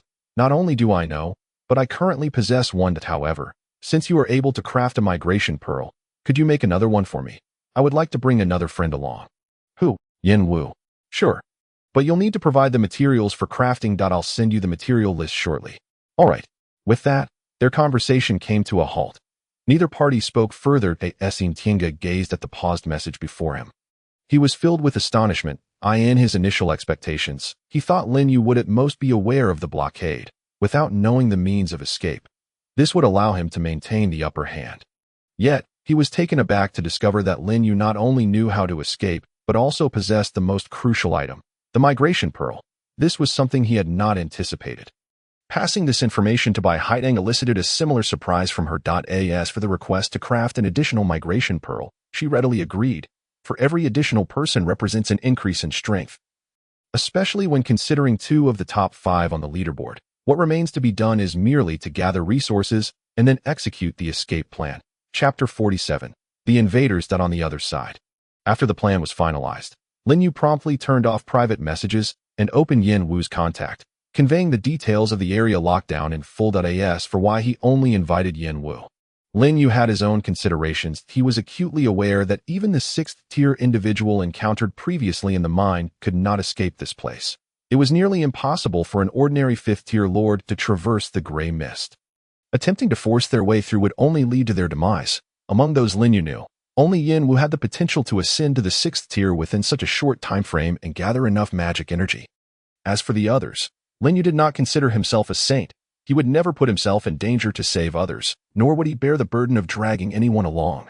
With his own life at stake, how could he afford to care for others? Moreover, leading others through the gray mist might not even be beneficial. It could endanger them further. It was far wiser to remain within the confines of the area, allowing for a longer survival. Before long, Yin Wu responded. He was utterly astonished by the news of the area lockdown, even finding it hard to believe. However, he did not doubt the authenticity of the information, as he had previously detected some clues. After regaining his composure, he promptly replied to Lin Yu, affirming his willingness to join the plan and stating that he would gather resources independently. After exchanging a few words of gratitude and discussing details, he abruptly ended the conversation and set off to collect resources. As for Lin Yu, he departed the territory with the plants, hunting fifth-tier and above magical creatures to accumulate magic energy while simultaneously leveling up the plants. With the addition of the sixth-tier Ling Shi, his efficiency in defeating fifth-tier magical creatures significantly increased. It became a matter of one hit, one kill, one pair, 2 kills. Both the magic energy and the experience for the plants surged. It was not until afternoon that one of the small mushrooms finally reached maximum experience, heralding a long-awaited notification. Congratulations, the explosive mushroom has reached maximum experience and successfully advanced to the 6th tier. A flash of light enveloped the small mushroom, causing it to grow larger, and even its cap split into 2, surrounded by countless red mushrooms. On top of those mushrooms, spore-like spheres began to emerge. Name, Twinborn Fungal. Race, Plant. Level, 6th tier, 0500. Strength, 100. Constitution, 322. Agility, 322. Mental, 405. Skills, Devour, Explosive Mushroom, Dual Fission. The explosive fission effect triggers twice. Description, the advanced form of the explosive mushroom, with enhanced fission capabilities, capable of initiating violent chain explosions. Although the overall attributes of the 6th tier Twinborn Fungal were inferior to Ling Shi's, its mental attribute was exceptionally high, nearly rivaling that of Ling Shi. Lin Yu recalled that this attribute influenced the effectiveness of skills, particularly the mushroom's explosive capacity. Furthermore, the advanced Twinborn Fungal had further amplified its explosive capabilities, transforming its fission skill into dual fission, which was more potent and had a broader range. By this measure, few would be able to withstand the terrifying explosions of the Twinborn Fungal. With this small mushroom guarding the territory, he could finally venture farther afield with peace of mind. With this thought, Lin Yu decided against further hunting for magical creatures and headed back towards his territory with the plants. Meanwhile, outside Lin Yu's territory, 2 figures emerged, accompanied by a large group of soldiers. Look, there's a territory over there. Oh, indeed, I didn't expect to find a territory in such a place. The 2 individuals, having just exited the forest, quickly spotted Lin Yu's territory, their expressions shifting from astonishment to greed and malice. Let's go take a look. If the lord inside is absent, we can simply destroy the territory and seize his resources. Just to be clear, we'll split the resources 50-50. The 2 exchanged a glance and cautiously approached Lin Yu's territory. Beside them were a mechanical iron golem and a bull-headed axe warrior, both formidable 5th-tier soldiers, numbering over 30 in total. Such strength would likely overwhelm an average 5th-tier lord, which explained their brazen intentions to target Lin Yu's territory while he was away, aiming to dismantle it and make off with the resources. After a brief reconnaissance, the 2 confirmed that the territory was unguarded, and their excitement grew. Excellent, the territory is empty. We should hurry in and destroy its core. The lean youth exclaimed with delight. But what about those vines? The other hesitated, glancing at the massive vines protruding from the ground. I have a feeling those plants are suspicious. Just a bunch of oversized plants. How could they be anything of concern if we don't hurry? The Lord will be back, the lean youth urged, disregarding his companion's concerns, and commanded his mechanical iron golem to pass through the immense vines and enter the vine forest. He had already spotted the territory wall nearby, and once they breached it and destroyed the core, the resources within would be easily within their grasp. Seeing his companion intent on monopolizing the resources, the other grew anxious. After a moment of indecision, he hardened his resolve and ordered his bull-headed axe warrior to follow suit. They stood outside, directing their soldiers' movements with an air of familiarity, suggesting that this was not their first foray into such home invasions. Unbeknownst to them, shortly after their soldiers ventured deeper, a pale pink mist began to envelop the vine forest, rapidly thickening until it obscured their vision. Not good. It's an ambush. Retreat now. The two realized, panic-stricken, and hurriedly commanded their soldiers to fall back, desperately trying to escape the poisonous mist. However, in the next moment, countless massive vines surged upward behind them, abruptly severing their escape route amidst a cloud of dust. Damn it, we've been ensnared. Retreat. At that moment, the two could think of nothing else, dodging the vines and sprinting frantically towards the forest's edge. Yet before they could take more than a few steps, innumerable slender vines began to creep along the ground, converging from all directions to encircle them. Their soldiers were ensnared one by one, dragged inexorably into the mist, emitting cries of agony and the sound of shattering machinery. Unable to resist, pale-faced, the two could hardly fathom how such a terrifying territory could exist. In mere breaths, their forces had been decimated. With no time to linger, they fled desperately with the few remaining soldiers, fighting to fend off the encroaching vines. Yet they were unprepared for the fact that, even when severed, the vines would rapidly regrow, coiling around their soldiers and dragging them into the poisonous mist, disappearing without a trace. We're almost there, the lean youth shouted, exhilarated as he spotted the growing light ahead. But in the next instant, a scream pierced the air from behind him. Turning to look, he saw his companion ensnared by several vines, collapsing to the ground. No, help me, please, save me, I don't want to die. The man cried, struggling in vain as the ground was scratched by his frantic movements. Yet the vines multiplied, binding him tightly and dragging him into the mist, leaving only a chilling scream behind. Chapter 48. Pursuit. The horrifying scene left the lean youth pale with terror. With only 4 mechanical iron golems remaining, he sprinted for his life, ultimately escaping the confines of the vine forest, not daring to look back. He stumbled into the adjacent woods, cursing his parents for not giving him more legs that moment. The youth was consumed by fear, the image of his companion being pulled into the mist echoing in his mind, causing his legs to tremble uncontrollably. Had he not run fast enough, and with the mechanical soldiers immune to the mist's effects, he too would have met the same fate, perishing within that forest. He could not comprehend how such a powerful territory could exist, one so far beyond his imagination. Most importantly, he had never even heard of it. Now, even if offered 100 lives, he would never dare approach that place again. Yet, simultaneously, he felt an overwhelming sense of resentment for having lost so many soldiers. These were 5th-tier soldiers he had painstakingly summoned with his magic energy, and to lose more than half was, without a doubt, a devastating blow to him. Humph, if I can't deal with you, surely others can. Just wait. I shall make everyone aware of your territory's location. The youth scoffed, his fear dissipating as a dark expression settled upon his face. However, he knew that escaping was paramount. With his remaining soldiers, it was far too dangerous to linger outside. This was not the time for such endeavors. Thus, he hastened his pace, rushing back towards his own territory. Unbeknownst to him, a figure soared above him, closely tracking his movements. This was the wood spirit dragon from Lin Yu's territory in fact, Lin Yu had received an alert about the invasion long before. Regarding his ability to defend his territory, Lin Yu remained exceedingly confident. Thus, upon sensing through a mental link that an enemy had fled, he commanded the wood demon dragon stationed at his domain to pursue. He himself quickly returned to his territory, where he was met with a gruesome sight of corpses scattered throughout the vine forest. Humph, do they think they can escape after daring to lay claim to my land? It was evident that the intruders intended to ravage his domain and seize its resources while he was absent. Such a threat to his very existence was not something Lin Yu would easily overlook. Moreover, since this individual had discerned the location of his territory, he could not allow them to remain at large, lest it lead to future calamities. Let us follow closely. With a decisive command, Lin Yu set off with 25 different types of troops in tow. With the wood demon dragon scouting ahead, he was untroubled by the prospect of losing track of the enemy. Venturing deeper into the forest, he advanced following the mental signals relayed by the wood demon dragon. In less than an hour, he arrived at the entrance of an underground cavern, where the wood demon dragon had halted above the opening. So this is where they are hiding, Lin Yu mused. Somewhat astonished that the intruder's territory was concealed in such a secretive location, it was no wonder that he had failed to uncover it during his previous explorations of this forest.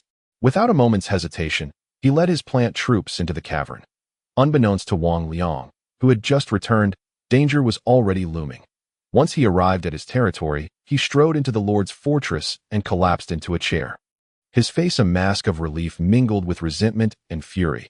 After regaining his composure, he promptly opened the regional channel, intending to publicly disclose Lin Yu's territory location in a fit of spite. However, just then, a thunderous explosion resounded outside, shaking the very ground beneath him. What on earth is happening? Wang Liang exclaimed, springing to his feet and hastily making his way outside the fortress. His gaze met the gaping hole blasted into the territory's wall, revealing a multitude of plants beyond. Upon spotting Lin Yu standing amidst the vegetation, a wave of alarm washed over him. Who are you? Why are you attacking my territory? The realization that his concealed domain had been discovered sent a chill down his spine. Did you forget so soon that you just assaulted my territory? Lin Yu replied coldly. At these words, Wang Liang's pupils dilated in shock. It's you. How did you discover my territory's location? Panic seized him as he never imagined that the lord of the territory would track him down so swiftly. Recalling the harrowing scene he had previously encountered, his legs nearly buckled beneath him. Yet, he quickly composed himself and yelled desperately to the mechanical iron golem stationed within his territory. Quick! Stop him! Don't let him breach the defenses. As he shouted, he dashed back into the fortress. Meanwhile, the iron golems surged forward toward Lin Yu, converging through the breach in the wall. However, before they could take more than a few steps, a barrage of mushrooms rained down at their feet. Boom! Boom! Boom! A cacophony of deafening explosions rocked the cavern, fissures appearing in the ground. The iron golems were utterly obliterated, unable to withstand the explosive power of the 6th-tier twin-spawn mushrooms. Upon receiving the death notifications of his troops in his mind, Wang Liang, who had been desperately trying to protect the core of his territory, trembled violently, his face a portrait of terror. Following this, Lin Yu arrived before the Lord's fortress, coldly observing Wang Liang through the entrance alongside a massive mechanical gear, the core of the mechanical territory. No, you cannot kill me. You are committing a crime. Wang Liang stumbled backward in a panic, his words tumbling out incoherently as he forgot his earlier intent to eliminate Lin Yu. Lin Yu, devoid of any compassion for those who sought to harm him, signaled to the twin-spawn mushrooms nearby, and several red mushrooms were promptly hurled inside.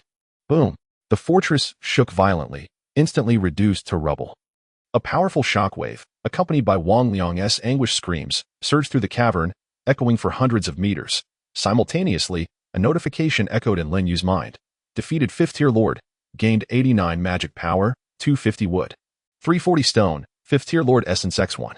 With the destruction of the lord's core and the death of its master, the surrounding mechanical walls and structures finally lost their support, crumbling into ruins. Lin Yu gazed at the resources he had acquired. Somewhat reflective. It was no wonder this individual had not recruited new troops earlier. He had barely accumulated enough magic power. Shaking his head in resignation, he chose not to linger, leading his plants away from the cavern. The commotion he had caused was bound to attract attention from afar. To avoid unnecessary complications, it was prudent to depart swiftly, lest others take notice. Before long, Lin Yu returned to his territory as night began to fall. His excursion had yielded substantial rewards. Not only had the explosive mushroom successfully reached 6th tier, but he had also amassed over 30,000 magic power, with 9 days remaining until the month's end. He needed to gather an additional 60,000 magic power within that time frame. The thought filled him with a sense of urgency. Chapter 49. The Ogre Tribe. Congratulations. The Pink Demoness has reached full experience and successfully advanced to 6th tier. Congratulations. The Treant Warrior has reached full experience and successfully advanced to 6th tier. Early the next morning, Lin Yu awoke to the notifications, having accumulated experience overnight that allowed 2 of his plants to reach 6th tier. Donning the newly crafted beast-hide coat, he hurried out of the Lord's wooden house to find that the 2 plants had completed their evolution, transforming into entirely new forms. Name: Blood Demoness. Race: Plant. Level: 6th tier, 0500. Strength: 380. Vitality: 385. Agility: 295. Mentality: 334. Skills: Guardian of Flora. Venomous Vine Whip. Bloody Toxic Mist. Description: the advanced form of the Pink Demoness. Divine whips possess the ability to siphon blood and can unleash a bloody toxic mist that infiltrates the enemy's body, making it an extremely lethal plant. Name: Treant Commander. Race: Plant. Level: 6th tier, 0-500. Strength: 390. Vitality: 390. Agility: 325. Mentality: 325. Skills: Guardian of Flora, Brutal Charge, Sweep of the Thousand Armies. Description: the advanced form of the Treant warrior. Its wooden exterior has been reinforced, significantly enhancing its strength and defense, making its attacks rapid and formidable, an unparalleled vanguard of the Treant race. The 6th-tier blood demoness now bore numerous dark red barbs along its vines, swirling ominously in the air. Even the flower atop its head had transformed from pink to a striking blood-red hue, unmistakably signifying its formidable nature. As for the Treant commander, it had grown considerably in size, its body now adorned with tough wooden plates that fully encased it. The arms, thicker than tree trunks, could likely summon a tempest strong enough to obliterate foes. It was perfectly suited for charging into battle. The surrounding wood demons fluttered their tiny wings, playfully alighting atop its canopy, as if celebrating its successful advancement. They soon flitted about Lin Yu, circling him in excitement. All right, you need not be envious. It won't be long before you can advance as well. Lin Yu chuckled, checking their information, noting that each had over 200 experience points, suggesting they would reach 6th tier in just 2 to 3 days. The two newly advanced plants had accompanied him for quite some time, having slain numerous 5th-tier monsters and absorbed considerable damage on his behalf, thus facilitating their rapid advancement. In contrast, the wood demons, tasked with both offense and healing, naturally acquired experience at a slower pace. After reviewing their attributes, Lin Yu proceeded to the Tower of Troops. After several days of research, he had successfully studied all troop types to 2nd tier, rendering them recruitable. After assigning a new research task, he made his way to the territory's warehouse to inspect the resource status. Thanks to the material collection over the past few days, he had upgraded the territory warehouse to 4th tier, significantly expanding its capacity and easily accommodating several thousand units of mineral resources. Opening the territory warehouse, information revealed a plethora of resources before him. Magic power: 37245 stone, 6528 iron ore, 960 copper ore, 780 4th tier territory essence, 1 5th tier territory essence, 15. In addition to these, there were various miscellaneous items, such as clothes crafted from beast hide, essential tools for daily life, and other necessities. Furthermore, due to his consistent ranking at the top over the past few days, he had accumulated a substantial number of 5th-tier territory essences. Though uncertain of their future utility, he hesitated to discard the surplus AS from magic power. It stemmed from his recent hunts of magical creatures, ranking rewards, and the accumulation from the Fire Lotus. Still over 20,000 points short. It seems I must exert more effort, Lin Yu pondered. The need for relocation pearls and the magic power required to upgrade his territory represented a significant undertaking to gather enough in the remaining days. Relying solely on the Fire Lotus and ranking rewards would be insufficient. He would need to continue hunting magical creatures. Certainly, if one could locate a gathering place for 5th-tier monsters, it would be nothing short of splendid. With this thought in mind, Lin Yu casually opened the regional channel to investigate. After a thorough search, he indeed discovered news about a monster gathering site. Hurry, brothers! I found a 5th-tier monster gathering in the Scorched Wasteland, teeming with numerous 5th-tier monsters. I can't handle it alone. What? A 5th-tier monster gathering? Where exactly is it? I'm heading there right now. Previously, the 3rd-tier gathering yielded a 3rd-tier token. Surely this 5th-tier one will offer a 5th-tier token, right? No way, a 5th-tier token. Where is it? I must go too. Count me in.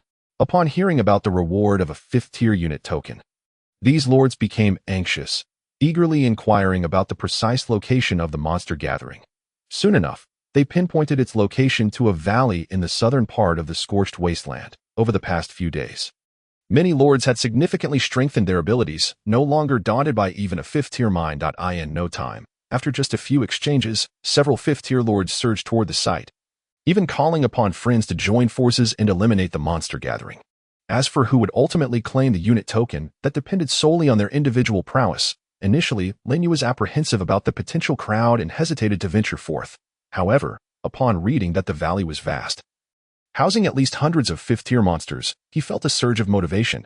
This was a far greater number than the monsters encountered in the previous copper mine, and there was a chance to obtain a unit token. An excellent opportunity to amass a considerable amount of magical energy.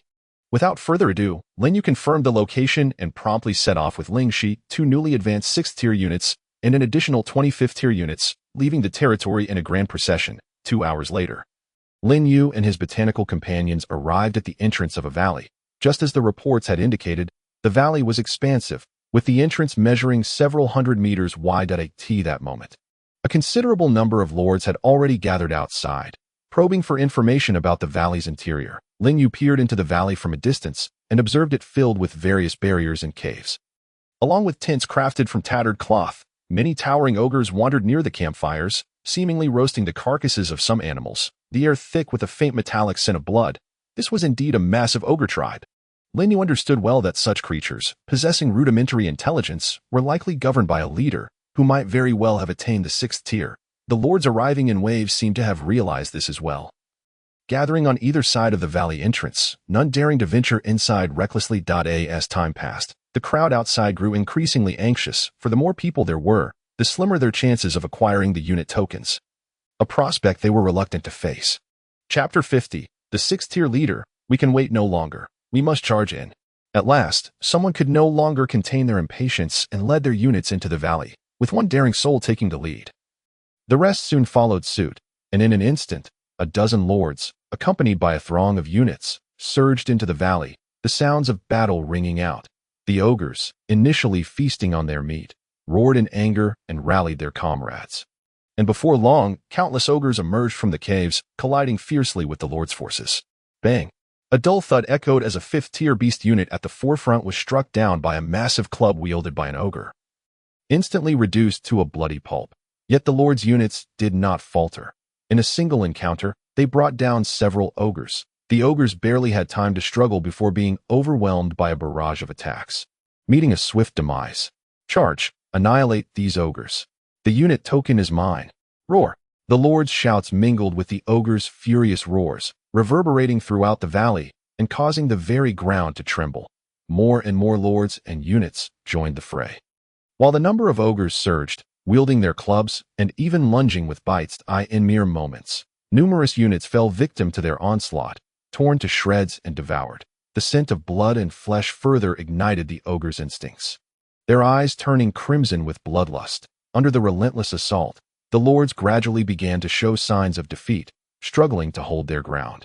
Damn! These ogres are too ferocious. We need reinforcements. The lords shouted in desperation. Completely unprepared for the ferocity of the ogre's attack, some even began to entertain thoughts of retreat, slowly falling back. Just then, a dense mass of vines suddenly surged forth from both sides, slithering along the ground into the ogre tribe, ensnaring the frenzied attackers and severely restricting their movements. A few were even drained of their blood, collapsing lifelessly to the ground. Hiss! Incredible! To think so many ogres could be eliminated so quickly. The lords were astonished, their eyes widening as they turned to the source of the vines. Lin Yu. They could hardly believe that such formidable 5th-tier ogres could be dispatched with such ease. They could never have accomplished this. Unbeknownst to them, a hidden expert was among them. Seizing this opportunity, their units regained the upper hand, and under the control of Lin Yu's vines, more and more ogres fell before their onslaught, gradually pushing the front line deeper into the valley. Charge! Let's push through. Kill! The lords shouted as they led their units deeper into the valley, their faces alight with excitement. Meanwhile, an increasing number of lords arrived to join the battle, tipping the scales overwhelmingly in their favor. Lin Yu stood at the back of the formation with his plants, stealthily eliminating the incoming ogres. Killed a 5th-tier ogre, gained 47 magical energy. Killed a 5th-tier ogre, gained 51 magical energy. Killed a 5th-tier ogre, gained 46 magical energy. In this world, the acquisition and distribution of magical energy is rather straightforward. The one who slays the creature claims the energy. This led to a frenzied competition among all the lords, each striving to secure more magical energy for themselves. Lin Yu was no exception. With each strike, he rarely missed, and few ogres survived his plant's assaults. In just half an hour, he amassed over 3,000 points of magical energy. An impressive rate. Gradually, the entire party advanced to the depths of the valley, arriving at a massive cave. Before they could even settle, A furious roar erupted from within, shaking the very air of the valley. A sixth-tier monster. It must be a sixth-tier monster. Everyone be cautious. The distinct aura sent shivers down the spines of all the lords, prompting them to alert one another. Sure enough, as soon as their warnings fell, a colossal figure burst forth from the cave. Accompanied by a wave of intense bloodlust, Lin Yu squinted from a distance and realized it was a towering 5-meter-tall two-headed ogre. Name, Ogre Chief. Race, humanoid. Level, 6th tier. Strength, 420. Vitality, 420. Agility, 325. Mentality, 400. Skills, Bloodthirsty Fury. Flame Manipulation. Description: the leader of the ogre tribe awakened the bloodline of the two-headed ogre after consuming a significant amount of blood, gaining the ability to manipulate flames. One of its heads possesses exceptional intelligence. Such powerful attributes. After reading the information about the ogre chief, Lin Yu was momentarily stunned. Not only was this ogre chief incredibly strong, but it had also awakened the ability to manipulate flames. Truly a monster excelling in both physical and magical prowess. No, it would be more fitting to refer to it as a boss. The lords were equally taken aback by the emergence of such a terrifying creature, collectively gasping and instinctively retreating. However, in the next moment, a ball of fire quickly coalesced in the hands of the ogre chief, illuminating the surroundings. Not good. Retreat.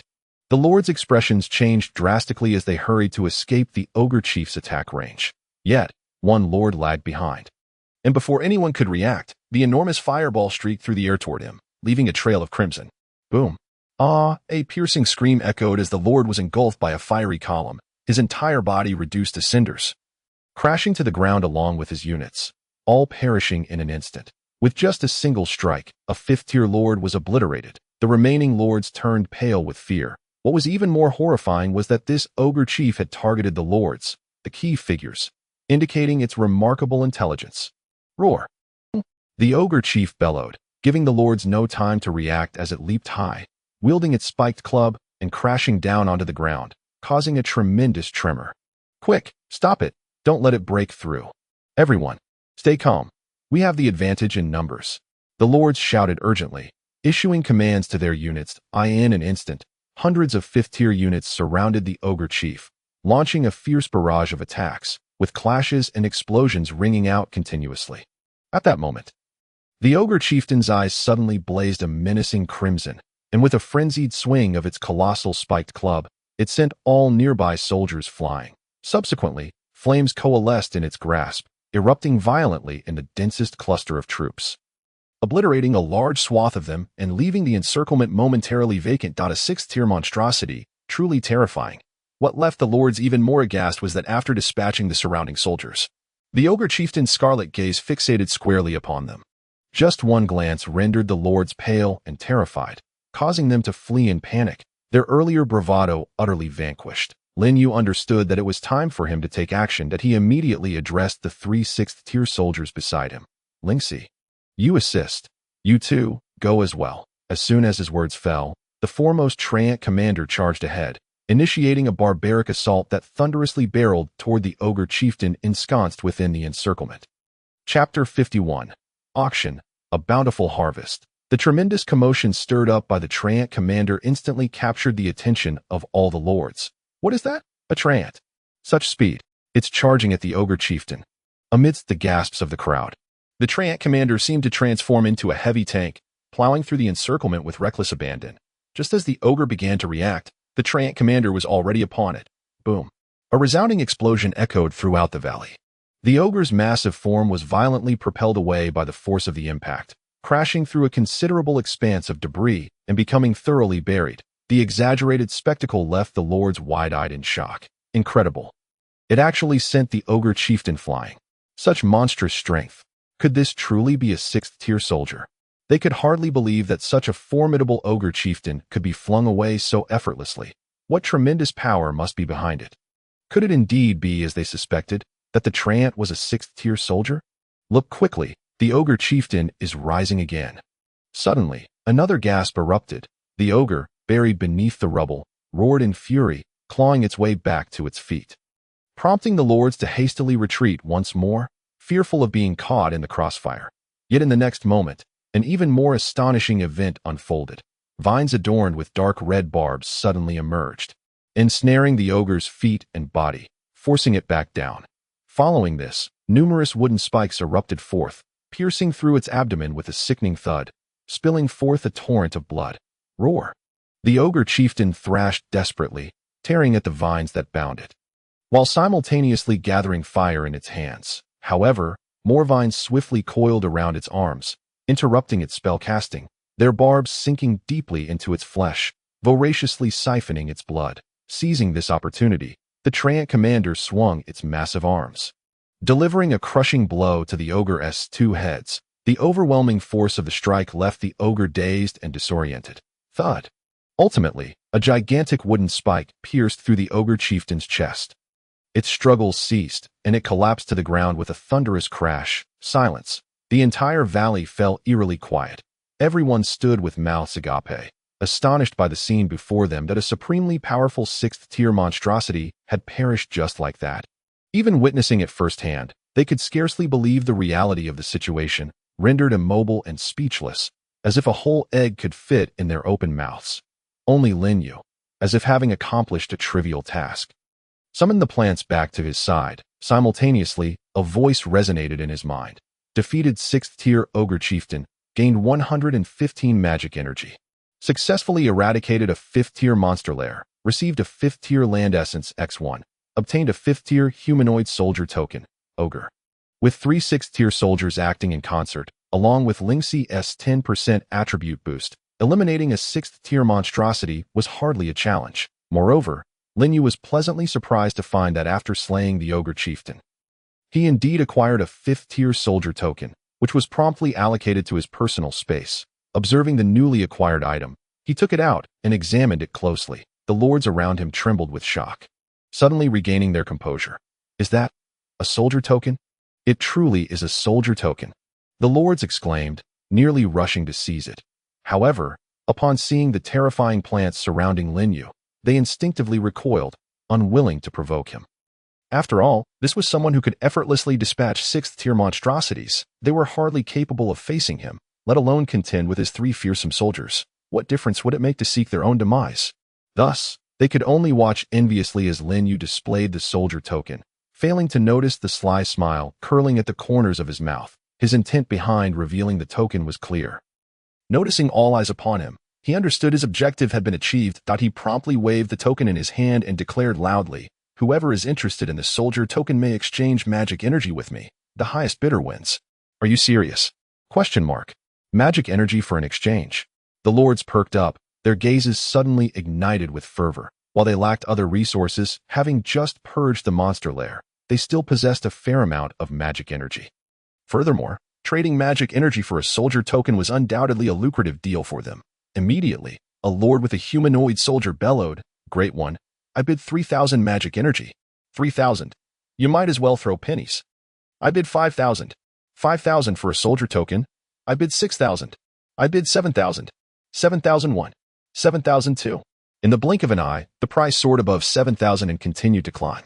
Lin Yu anticipated that these individuals possessed such a wealth of magic energy. Clearly, those who could come here to exterminate a monster lair were no ordinary folk. 10,000 magic energy. Finally, the price was called to over 10,000 by a stout-looking man, causing the previously lively bidding to come to an abrupt halt, as no one dared to raise their bid further. Clearly, 10,000 magic energy had reached their limit. This amount, even if posted in the regional channel, would likely be beyond the means of most, and Lin Yu had no desire to engage in such a tedious endeavor in the regional channel. After confirming that no one else was willing to raise their bid, Lin Yu approached the stout man and directly conducted the transaction. In an instant, he accrued another 10,000 magic energy. The man, upon receiving the soldier token, was visibly excited, repeatedly expressing his gratitude. "Thank you, Great One, for your willingness to part with it. I am in dire need of such a melee soldier."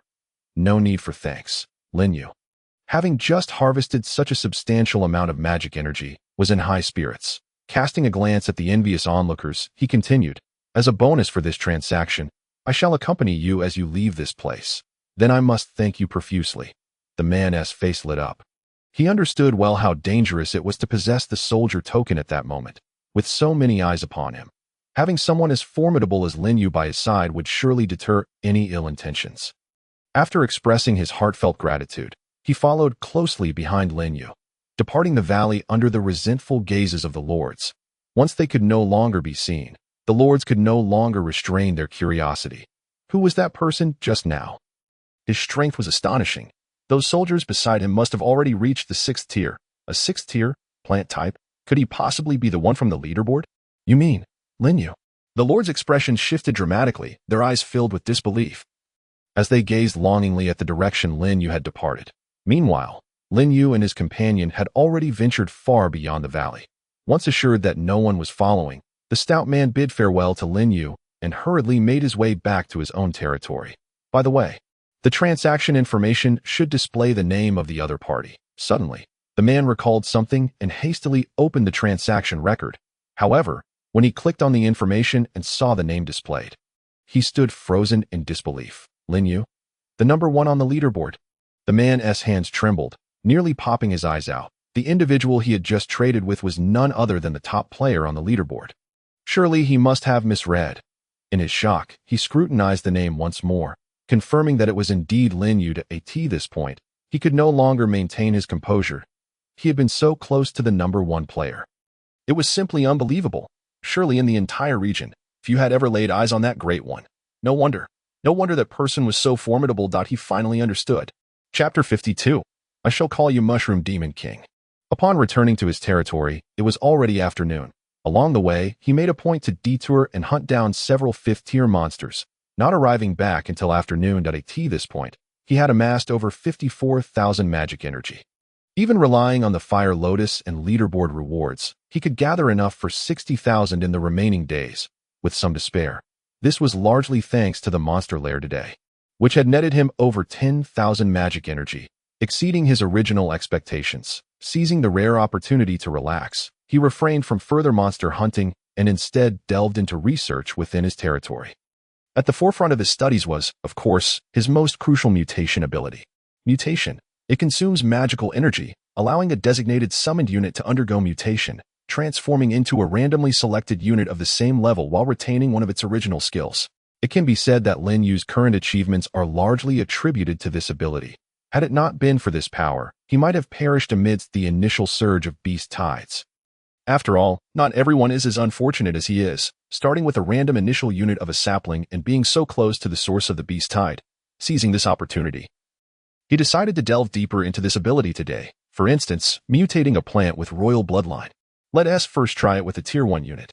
Lin Yu sat cross-legged beneath the tree of life, vacating one recruitment slot, and began to use magical energy to recruit a tier 1 spirit of the woods. Recruiting a tier 1 unit requires 1 point of magical energy. Do you wish to continue?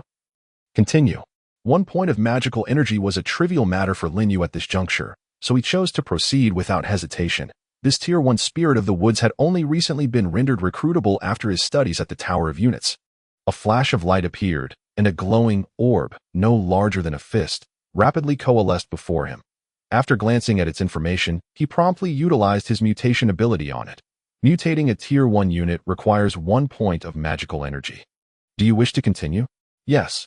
Immediately, a flow of energy coursed through him, and the orb before his eyes began to change, soon transforming into another type of plant.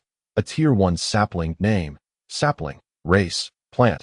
Level: tier 1, 0-10. Strength: 0, attack power. Constitution: 8, vitality. Agility: 0, speed. Spirit: 8, skill power. Skills: breath of nature. Nature control. Description: the most basic summon plant, inexplicably awakened with offensive capabilities, capable of simple manipulation of natural forces. Have you ever seen a sapling possessing 2 skills? Lin Yu certainly had.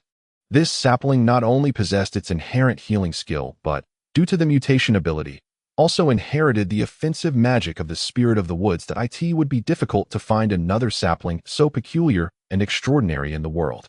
However, Lin Yu was not sitting here merely to create saplings. After a brief, silent lament, he continued to apply the mutation ability to the sapling before him. Mutating a tier 1 unit requires 1 point of magical energy. Do you wish to continue? Yes. A flash of light, and the sapling transformed into a small mushroom, inheriting the skill of nature control. Continue mutating. Swish! The small mushroom reverted back to the initial sapling. Continue mutating. Thus, Lin Yu remained seated beneath the tree of life, persistently mutating the Tier 1 plant. The plant before him continually shifted forms, its skills fluctuating. However, to his astonishment, after expending a full 2 hours and over 700 mutations, the Tier 1 plant still showed no signs of mutating into one with a royal bloodline. Was he truly this unlucky? Or had his previous encounters with 2 royal bloodline plants merely been sheer luck? I refuse to believe this. I'll do it 300 more times before I stop. The more he thought about it, the angrier he became. Although 700 or 800 points of magical energy was not particularly significant and would not impact his plans, the time wasted was irksome, leaving him nearly numb from sitting. Rising to stretch his limbs and snack on some jerky, he promptly resumed his mutations. With each passing mutation, his actions became increasingly mechanical, repeating with a numbing rhythm. Finally, after nearly 970 mutations, just as Lin Yu was on the verge of giving up, an unusual glow suddenly illuminated the surroundings. Mutation successful. Thorn vine grass mutated into mushroom. Royal. Current level. Tier 1. Upon hearing this notification, Lin Yu, who had been expressionless, was suddenly jolted with excitement. Before him, amidst a burst of light, appeared a small red mushroom crowned with a regal diadem. Name: Mushroom, Royal. Race: Plant. Level: Tier 1, 0-10. Strength: 5. Constitution: 8. Agility: 8. Spirit: 10. Skills: Explosive Spores. Mastery of Explosion. Explosion power and range doubled. Description: what malice could a mushroom possess? It simply enjoys setting off fireworks. Lin Yu was immensely exhilarated. After nearly 1,000 mutations, he had finally succeeded in producing a plant with royal bloodline, and it was a Tier 1 explosive mushroom at that. Though its attributes were modest, its skills were formidable. The power and range of its explosions were utterly unreasonable. Furthermore, upon awakening its royal bloodline, the skills inherited from other plants were replaced, leaving only 2 exclusive skills of the mushroom. Lin Yu could already envision how terrifying this little mushroom would become as it matured. It could very well rival a mobile artillery platform, exploding to devastating effect. Lin Yu was thoroughly satisfied with this mushroom. At long last, his extensive efforts had not been in vain. Now, the sole task remained to level up the mushroom, without aiming for level 6. He at least needed to elevate it to Tier 4. This way, the mushroom would be less susceptible to demise, or else he would undoubtedly feel heartbroken. Following this practical experience, Lin Yu had also gleaned a better understanding of the mutation ability. It was impossible to mutate rare units, yet it was indeed feasible to cultivate plants with a royal bloodline through mutation. The only issue was the probability Lin Yu had no intention of repeating this process in the near future. After all, it was far too time-consuming and exhausting, and the result was still a Tier 1 unit, which could not be deployed in battle anytime soon. As for mutating higher-tier units, that was out of the question.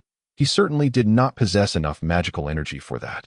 He was already quite content with acquiring a single mushroom, not daring to be overly ambitious. With this thought in mind, Lin Yu looked at the mushroom before him and said, "Since you are the royal mushroom, how about I name you Mushroom King?" The mushroom. Chapter 53. Eve of Departure. A night passed swiftly. Under the experience boost from the ancient knowledge tree, the Mushroom King successfully leveled up to Tier 2 by morning, transforming into a Tier 2 explosive mushroom. Name: Explosive Mushroom. Mushroom King, Royal. Race: Plant. Level: Tier 2, 0-25. Strength: 10. Constitution: 18. Agility: 18. Spirit: 22. Skills: Explosive Spores. Mastery of Explosion. Description: the King of Mushrooms, with greatly enhanced explosive capabilities. Despite its Tier 2 status, when Lin Yu descended from the Lord's cabin that morning, he discovered it already mingling with other plants, basking in the sun amidst a group of 6-tier twin fungus, exuding an air of a mushroom leader. The sight elicited both laughter and tears from Lin Yu.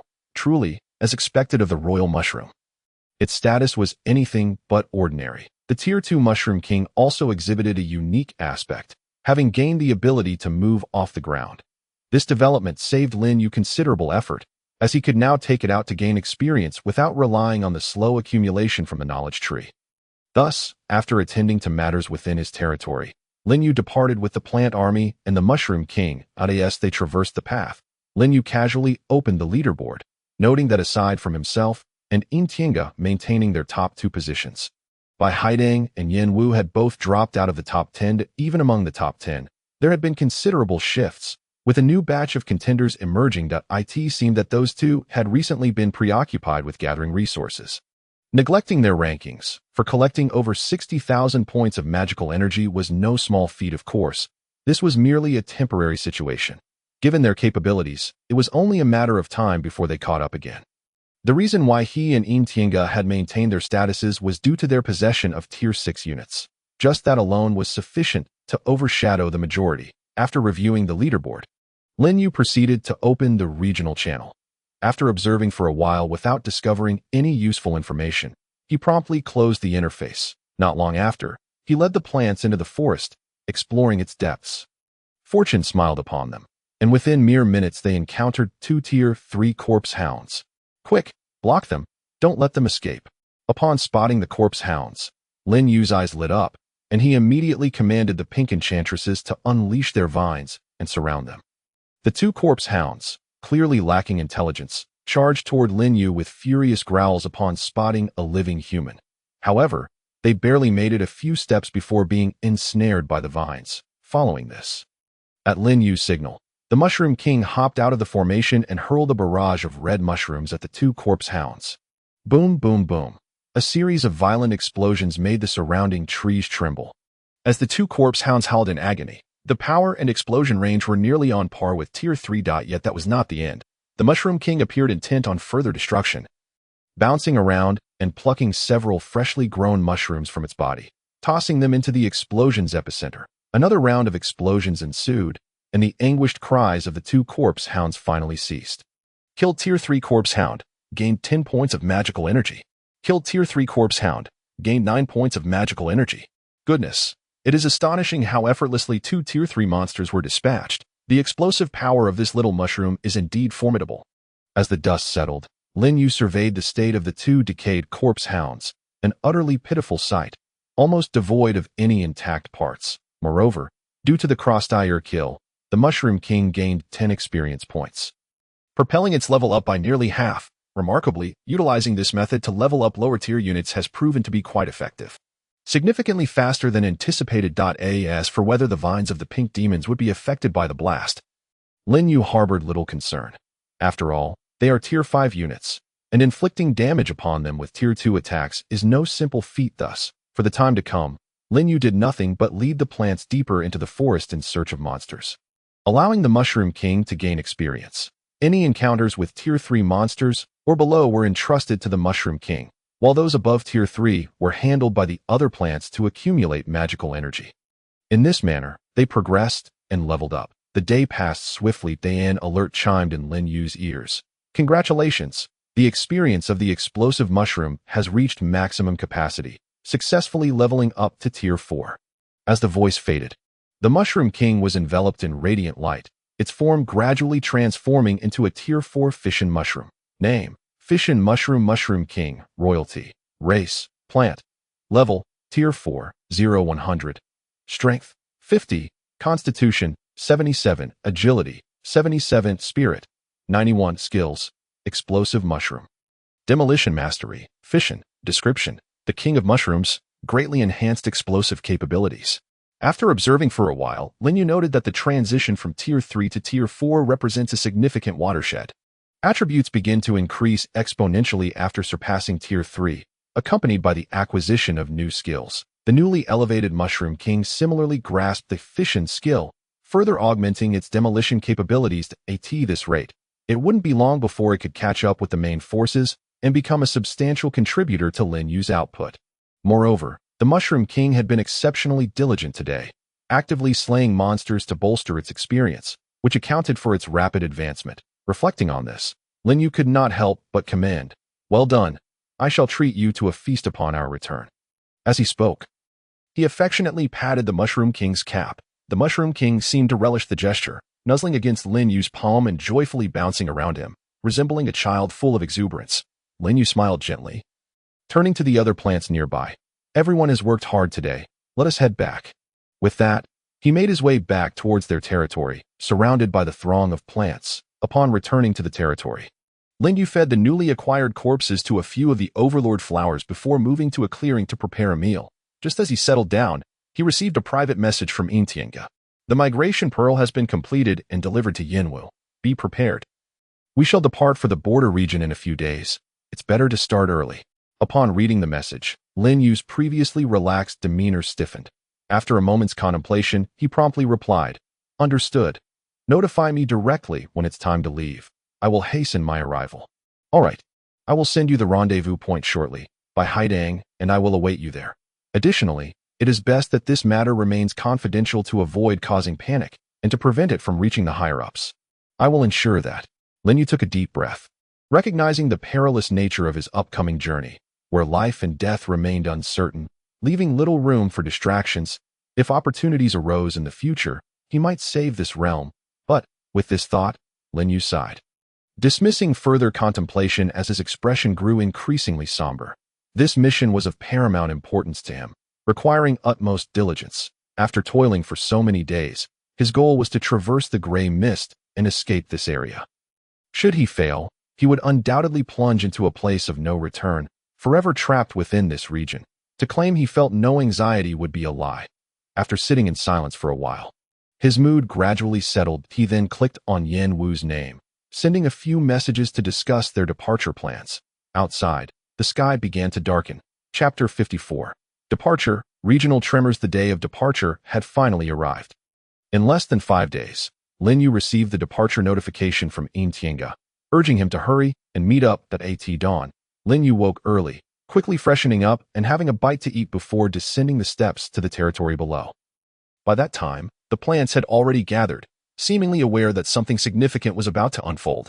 Lin Yu retrieved the precious migration pearl from his personal space, his expression grave.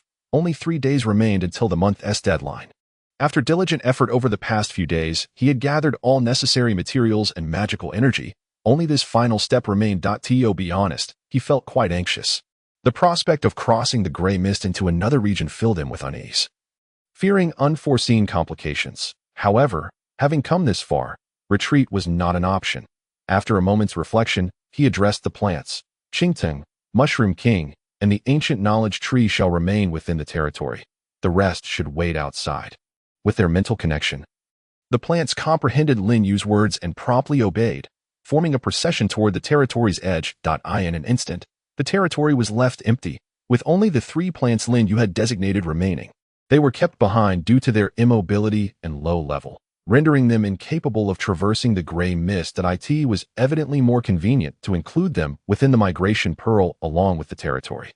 As for the overlord flowers, they had been dispersed days prior, replaced by more mobile units. Standing alone in the vast expanse of the territory, Lin Yu surveyed his surroundings, flooded with nostalgia.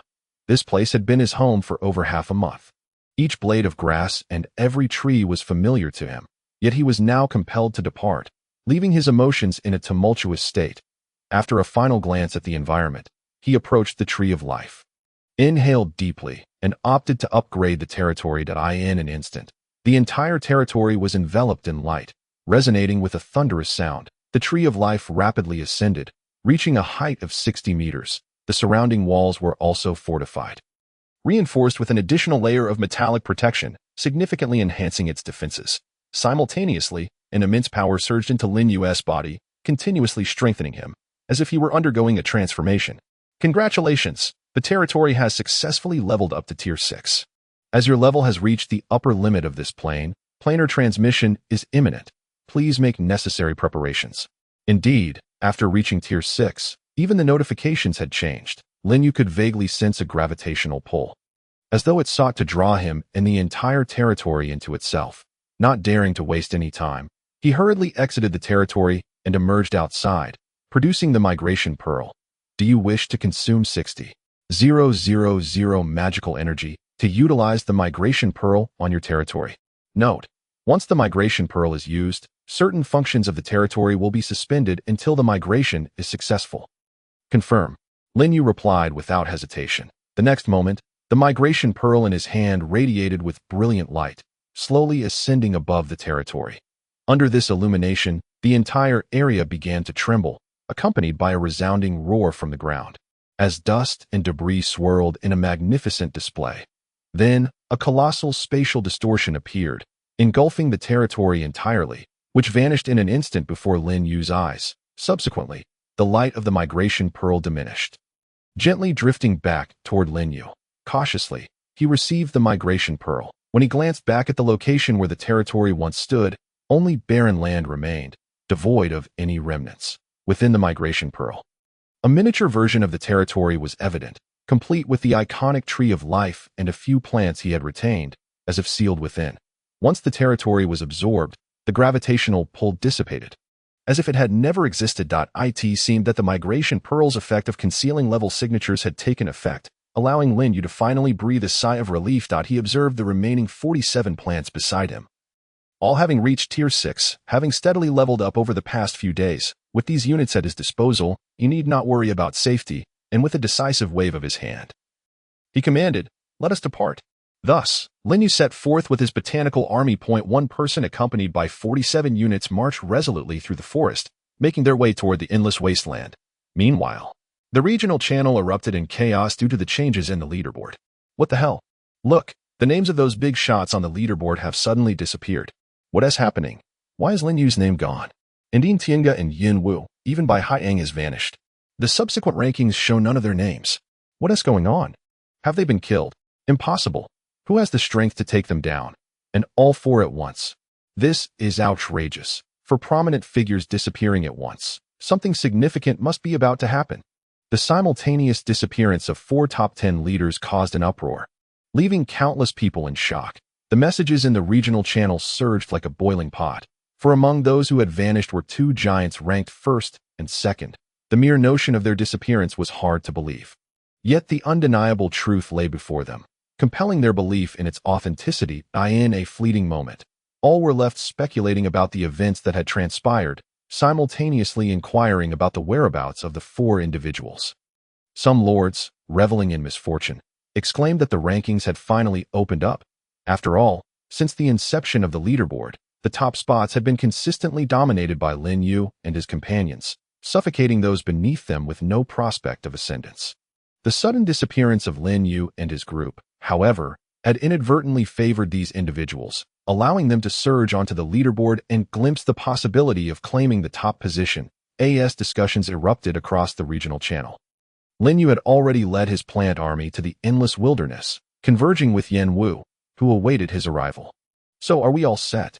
Yin Wu inquired directly upon seeing Lin Yu, accompanied by an impressive contingent of 26th tier units, clearly indicating that he had invested considerable effort in leveling them up during their time apart. "We're ready. Let us move swiftly to rendezvous with the others," Lin Yu replied with a nod.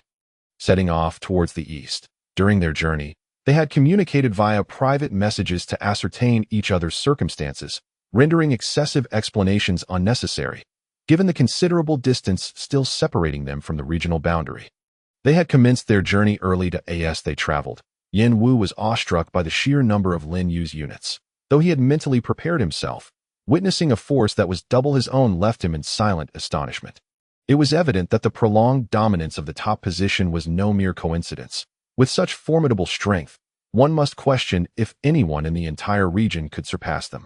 "By the way, how did you come to know Yin Tiange?" Yin Wu inquired during their journey. "Well, I wouldn't say we're acquainted. He reached out to me when I secured the first position," Lin Yu shrugged. His knowledge of Yin Tiange was rather limited.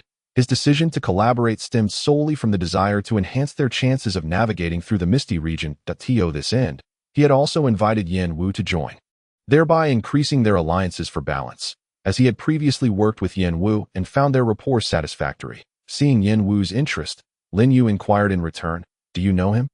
"I've only met him once," Yin Wu replied.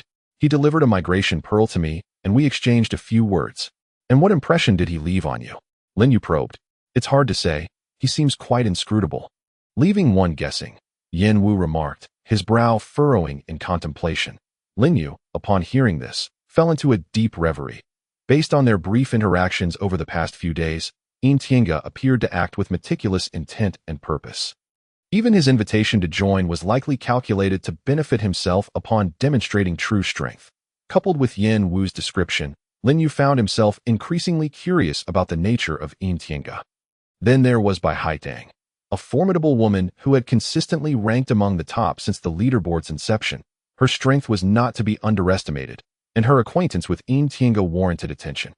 Thus, the two continued their journey, engaged in casual conversation, their army of units advancing steadily across the wilderness. Along the way, several passing lords caught sight of them, alarmed by the sheer ferocity of their units.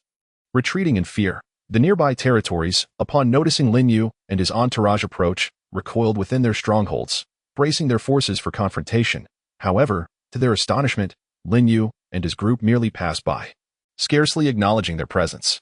Once they had receded into the distance, the neighboring lords convened, their faces etched with fear. Who were those two? How could they command such a formidable force? I've never seen such an extraordinary display of units. Do they not require any to guard their territory? When they passed near my land, I nearly suffocated. Surely, those can't all be 5th tier units. 5th tier? Could they really exude such an aura? They can't possibly be 6th tier, can they? After a lengthy discourse, the lords ultimately arrived at no conclusion. Most were only beginning to elevate their forces to 5th tier. The notion that someone could nurture such a numerous 6th tier army was simply beyond their comprehension. After a few more aimless exchanges, they hurriedly dispersed, returning to their respective domains, dismissing the encounter as an illusion. Meanwhile, Lin Yu and Yin Wu continued their journey, encountering numerous magical beasts along the way. Yet, their forces dispatched these foes with ease, causing minimal delays. As the afternoon sun began to set, the distant volcanic region, ablaze with fiery hues, finally came into view. The volcanic area at the edge of the wilderness. Yin Wu exclaimed, his eyes sparkling with excitement. The volcanic area? Lin Yu asked, puzzled. Indeed, the endless wilderness is encircled by volcanic ranges. It is said that traversing this region leads directly to the boundary of the area.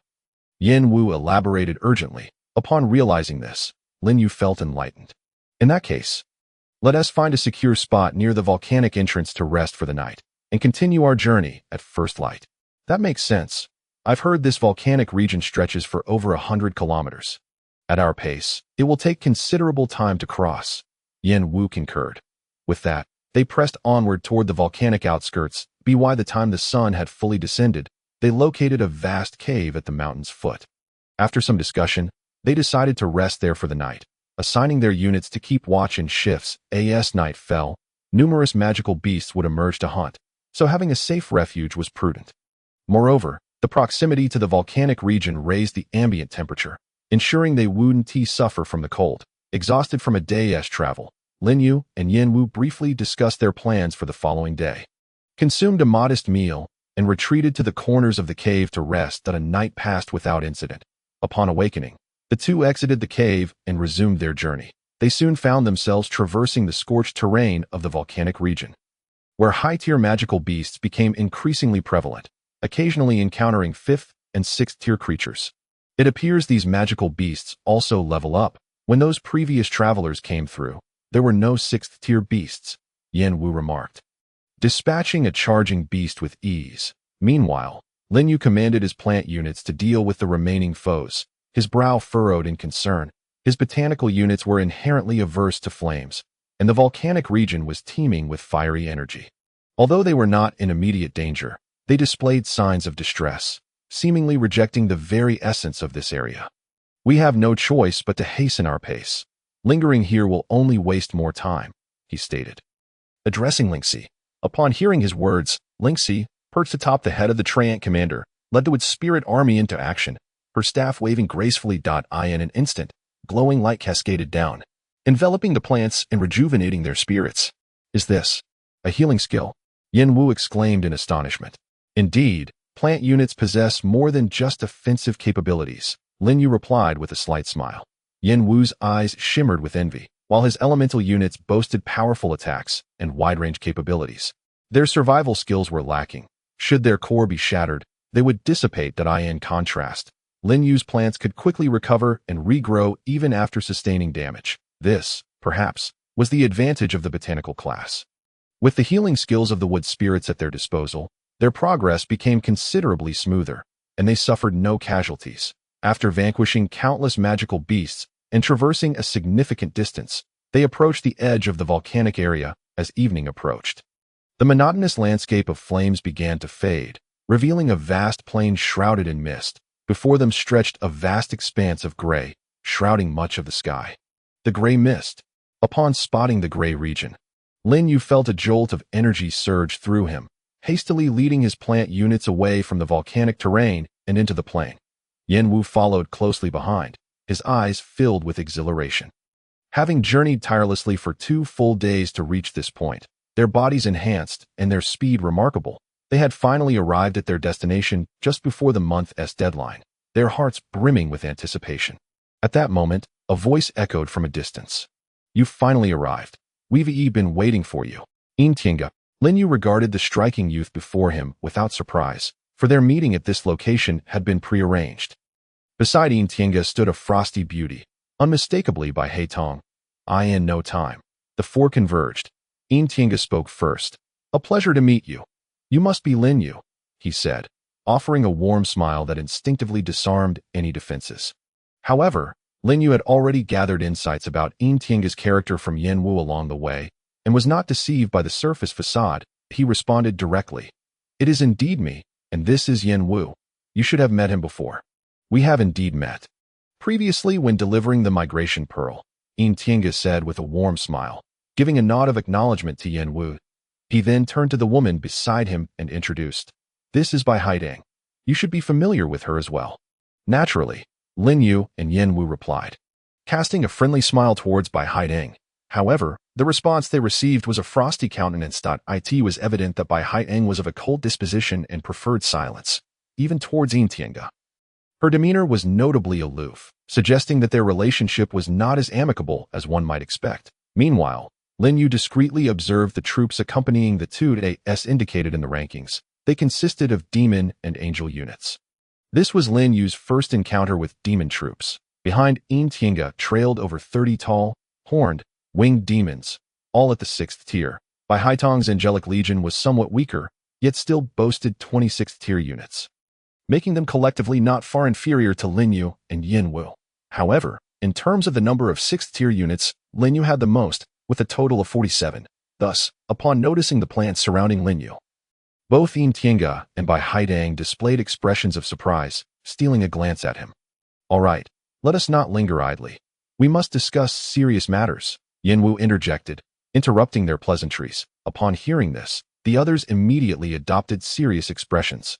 They had not come here to chat, but rather to collaborate in navigating the misty zone and escape this area. With only a day remaining until the month's deadline, there was no time to waste.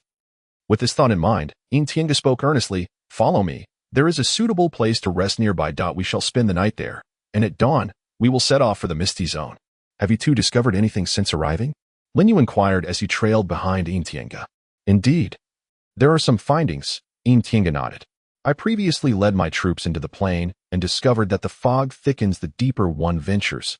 Approximately 20 kilometers from here, there exists an area completely shrouded in mist, rendering visibility impossible." "Did you venture inside?" Yen Wu interjected. "I did, but quickly retreated," Tiange replied. "Why?" Lin Yu and Yen Wu asked in unison. "Because the fog possesses strong corrosive properties, and there were continuous manifestations of wind, fire, and lightning. I had barely entered for less than a minute before nearly losing a 6th tier unit," Tiange stated gravely, a hint of trepidation evident on his face. Hearing his words, both Lin Yu and Yen Wu were taken aback. A 6th tier unit could barely endure for a minute. The ferocity of the mist was indeed alarming. Even Bai Haidang furrowed her brow slightly, revealing a trace of concern. "It seems the reports were not mistaken. We must wait for the fog to weaken before attempting a passage." At this moment, Lin Yu was completely convinced by the contents of that letter, harboring no doubts. "Indeed," Tiange responded solemnly, "the information we received corroborates this. Thus, we will rely on you and Bai Haitong's troops for healing, while Yen Wu and I will handle any unforeseen circumstances that may arise. What do you think?" "I have no objections," Yen Wu answered first. Likewise, Bai Haitong's response was succinct. Lin Yu pondered for a moment before adding, "That works. After all, many of my units possess healing abilities." "Then it is settled. We shall discuss the specific plans tonight and set off in the morning." With that, the group, under Tiange's guidance, moved beneath a massive rock formation that provided shelter from the elements. Preparing for the next day's expedition, with a shared objective, they coexisted amicably, A night passed without incident. As the morning sun illuminated the earth, the tranquility of the plain was abruptly shattered by a resounding boom. The slumbering Lin Yu and the others were instantly awakened. What happened? What is going on? Yin Wu exclaimed, rushing out from beneath the rock formation and into the open plain. Lin Yu and the others swiftly followed. However, the next moment, they were left speechless by the sight before them. At the horizon, a vast expanse of gray mist surged forth, enveloping everything in its path, rolling towards them like an oncoming tide. Faintly, they could even discern terrifying bolts of lightning within the fog, striking the ground with thunderous roars, accompanied by fierce winds and flames. The entire sky resembled a cataclysmic disaster. Is this what they referred to as the weakening of the mist? Tinga exclaimed, his eyes widened in shock. Unable to maintain his usual composure, Lin Yu's brow furrowed deeply, his heart racing with uncontainable fear. Were they truly expected to traverse such a terrifying expanse? What should we do? Are we still setting out? Yin Wu asked anxiously. If we do not set out, do you wish to remain trapped in this area forever? Tinga replied through gritted teeth. This. Yin Wu opened his mouth, unable to counter. Indeed, they had only one opportunity. If they missed it, a dead end awaited them. With no alternative paths, rather than succumbing to fear, it would be better to take a chance. Perhaps they could seize a glimmer of hope. Lin Yu, having chosen to come here, understood this principle well. Thus, without hesitation, he declared, in that case, let us set off. Our fate rests on this endeavor. Let us go. With that, they returned to gather their belongings and, accompanied by their respective troops, advanced into the depths of the plain. At that moment, the plain was already shrouded in fierce winds, and the distant rumblings of thunder grew ever closer, swiftly approaching them. Seeing this, Lin Yu, Yin Wu, and Tinga quickly deployed their massive Treant commanders, earth elementals and demons to the forefront to absorb the pressure. Bai Haidang directed her angelic forces to cast shields ahead, protecting them from the onslaught. The quartet delved deeper into the plain, gradually disappearing into the swirling mist. Chapter 57. The terrifying misty zone. Over an hour later, Lin Yu and the others finally traversed the plain, arriving at its deepest point, where the gray zone crackled with lightning and flames soared into the sky. The overwhelming sense of dread that loomed before them brought their progress to a halt. Is this truly the legendary misty zone that separates the two regions? Lin Yu exclaimed, bracing against the fierce winds that surrounded them, his face awash with astonishment. Although he had heard Tinga's descriptions of the misty zone before, witnessing it with his own eyes left him profoundly shaken. Before them, less than 100 meters away, lay an endless expanse of swirling gray, crackling with electricity. The ground was riddled with lava and fissures, with pillars of fire shooting skyward, accompanied by explosive roars. It resembled a hellish landscape. After a moment's hesitation, Lin Yu decided to send in the most resilient Treant commander to gauge the conditions within the misty zone. As expected, as it entered, the body began to corrode slowly, if left unchecked. It would likely not endure even 10 minutes.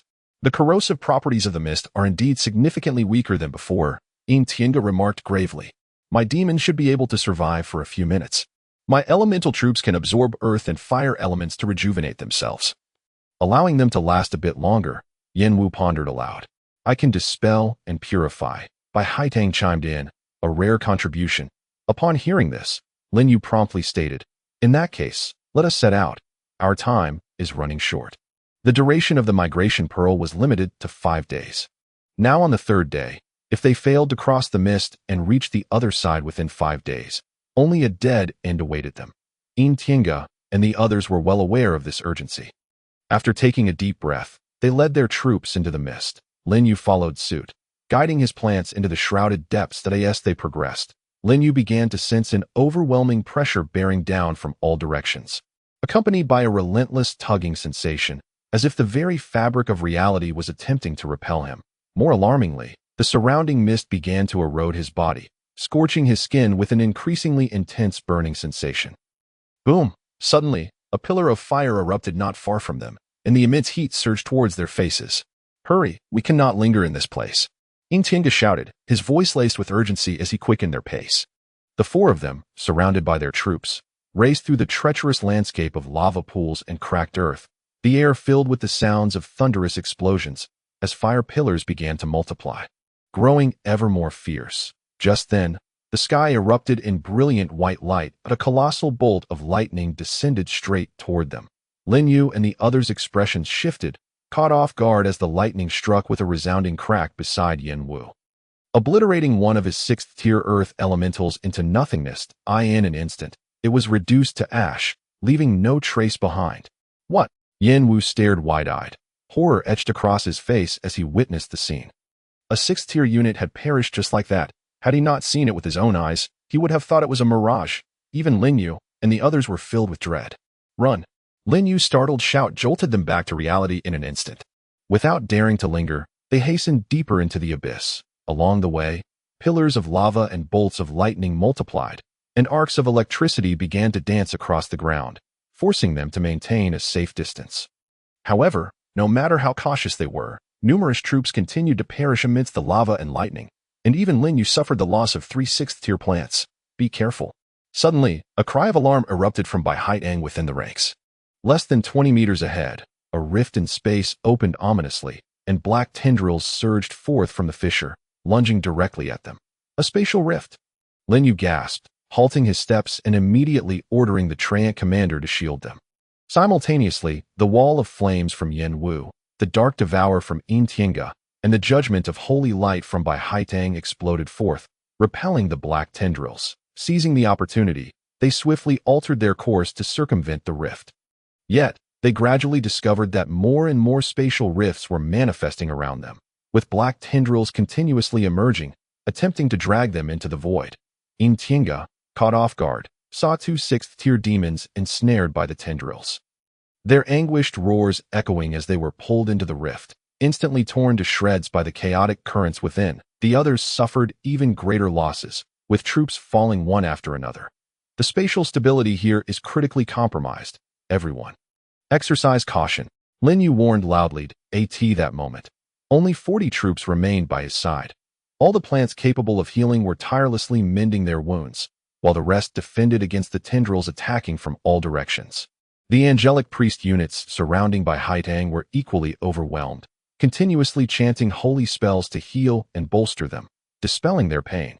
Yin Tiange's demons, unable to receive the holy magic, retreated to the sides. Tasked with blocking the lateral assaults, the 4 of them pressed on, delving deeper into the heart of the chaos. Just then, a spatial rift appeared without warning behind Bai Haitang, who was directing the troops. Not good. Quick dodge. Lin Yu and the others gasped in horror, but before they could intervene, the rift had already sliced through Bai Haitang's waist, and she let out a terrible scream, blood spraying forth. Fortunately, Lin Yu's vines arrived just in time, ensnaring the fallen Bai Haitang and pulling her to safety as they hastily fled from the rift's direction. Are you all right? Lin Yu urgently instructed the plants nearby to heal her wounds.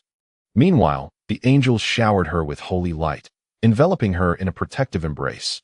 Yin Wu and Yin Tiange quickly rushed to her side. Bai Haitang's healing and protective enhancements were crucial to their survival, should anything happen to her. Their struggle through the mist would become exponentially more difficult. Moreover, they were allies standing as one. Any loss would profoundly impact them all. I'm fine. Cough, cough. Bai Haitang coughed up a few mouthfuls of blood.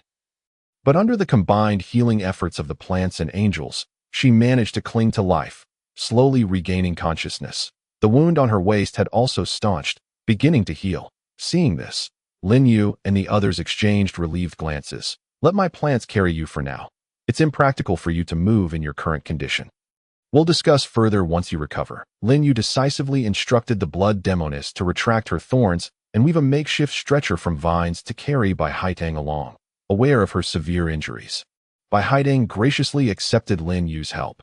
Thank you, she expressed, casting him a grateful glance. Had it not been for Lin Yu's timely intervention, she might have already been swallowed by the rift, lost to oblivion. All right, let's move out, Lin Yu declared, and thus, the group set off once more, venturing deeper into the mist-laden territory. With Bai Haitang's recent experience as a cautionary tale, they became even more vigilant, immediately retreating at the first hint of danger, refusing to take any chances. However, the expanse of the misty territory far exceeded their expectations. After nearly a full day of traversing through the fog, they had yet to witness any signs of breaking through. Instead, the surrounding storms of lightning and flame grew increasingly ferocious, and spatial rifts appeared with alarming frequency, sometimes manifesting 2 or 3 at a time. Look, what is that? Suddenly, A shout of alarm erupted from Yin Wu. The group, previously on high alert, was jolted into attention, and they beheld a colossal shadow looming amidst the mist, resembling a mountain. Chapter 58, 10th Tier, Devourer of Worlds. What is that? Tiange gasped, staring at the enormous shadow that nearly engulfed half the sky. His steps faltering in fear, a dark silhouette. Lin Yu momentarily froze, suddenly recalling previous reports mentioning a shadow the size of a mountain. Could this be it? What do we do? Should we press on? Yin Wu inquired. Of course we must advance. We've come this far. Do we have any other option? Lin Yu replied gravely. Indeed, they had ventured so deep that whether they moved forward or backward, they were bound to confront countless dangers. Since both paths led to peril, they might as well take a gamble, perhaps uncovering a glimmer of hope. Yin Wu understood this logic and nodded resolutely. All right, then let's continue forward. The four exchanged glances of determination and accelerated their pace toward the shadow. Gradually, however, they sensed something amiss from the direction they were heading. An unmistakable rumbling sound began to resonate, booming like thunder, drowning out even the thunder in the sky. This doesn't feel right. Everyone, be on guard, Lin Yu cautioned in a low voice, whether it was merely an illusion or not. He felt the immense shadow before them was shifting, moving in sync with the rumbling that as they pressed on. The shadow grew clearer and more formidable. Finally, they stood beneath the shadow, and the true form of the shadow was revealed. This is... Exclamation point. Lin Yu's pupils dilated in shock as he froze in place. What did he see? A toad larger than a mountain sprawled across their path, snoring thunderously. Yet, what sent Lin Yu's heart into turmoil was the information that appeared before his eyes. Name, Devourer of Worlds. Race, Chaos. Level, 10th Tier. Strength, Constitution, Agility, Spirit, Skills.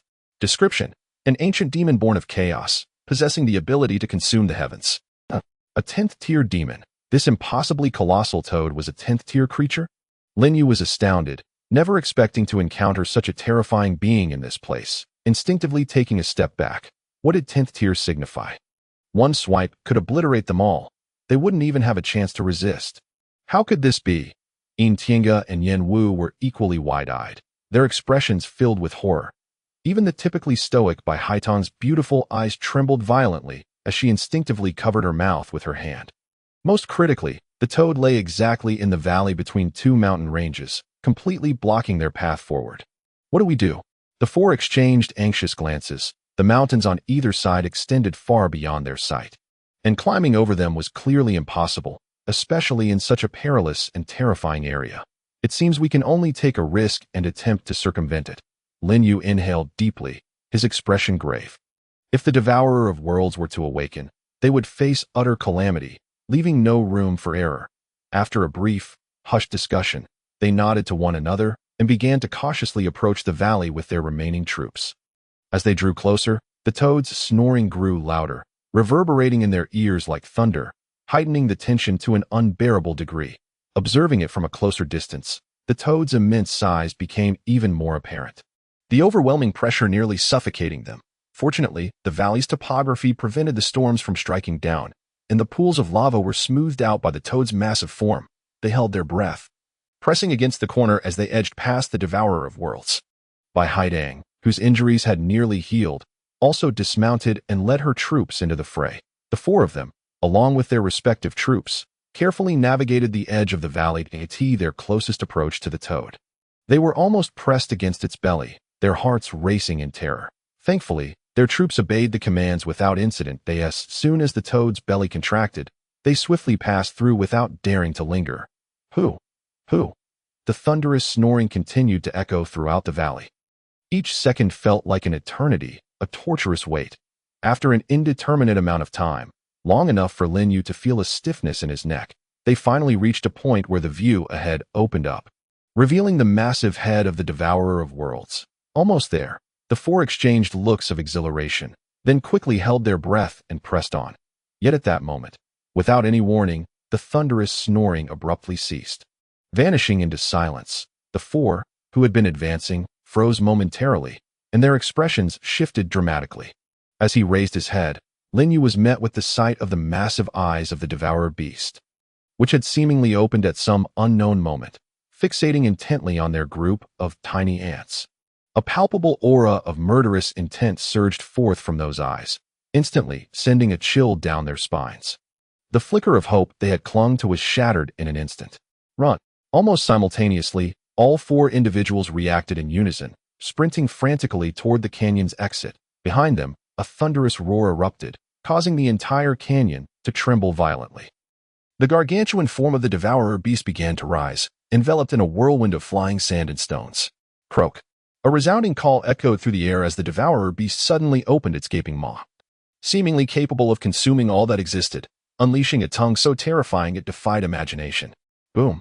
Linyu and his companions had no time to react before a deafening explosion erupted behind them.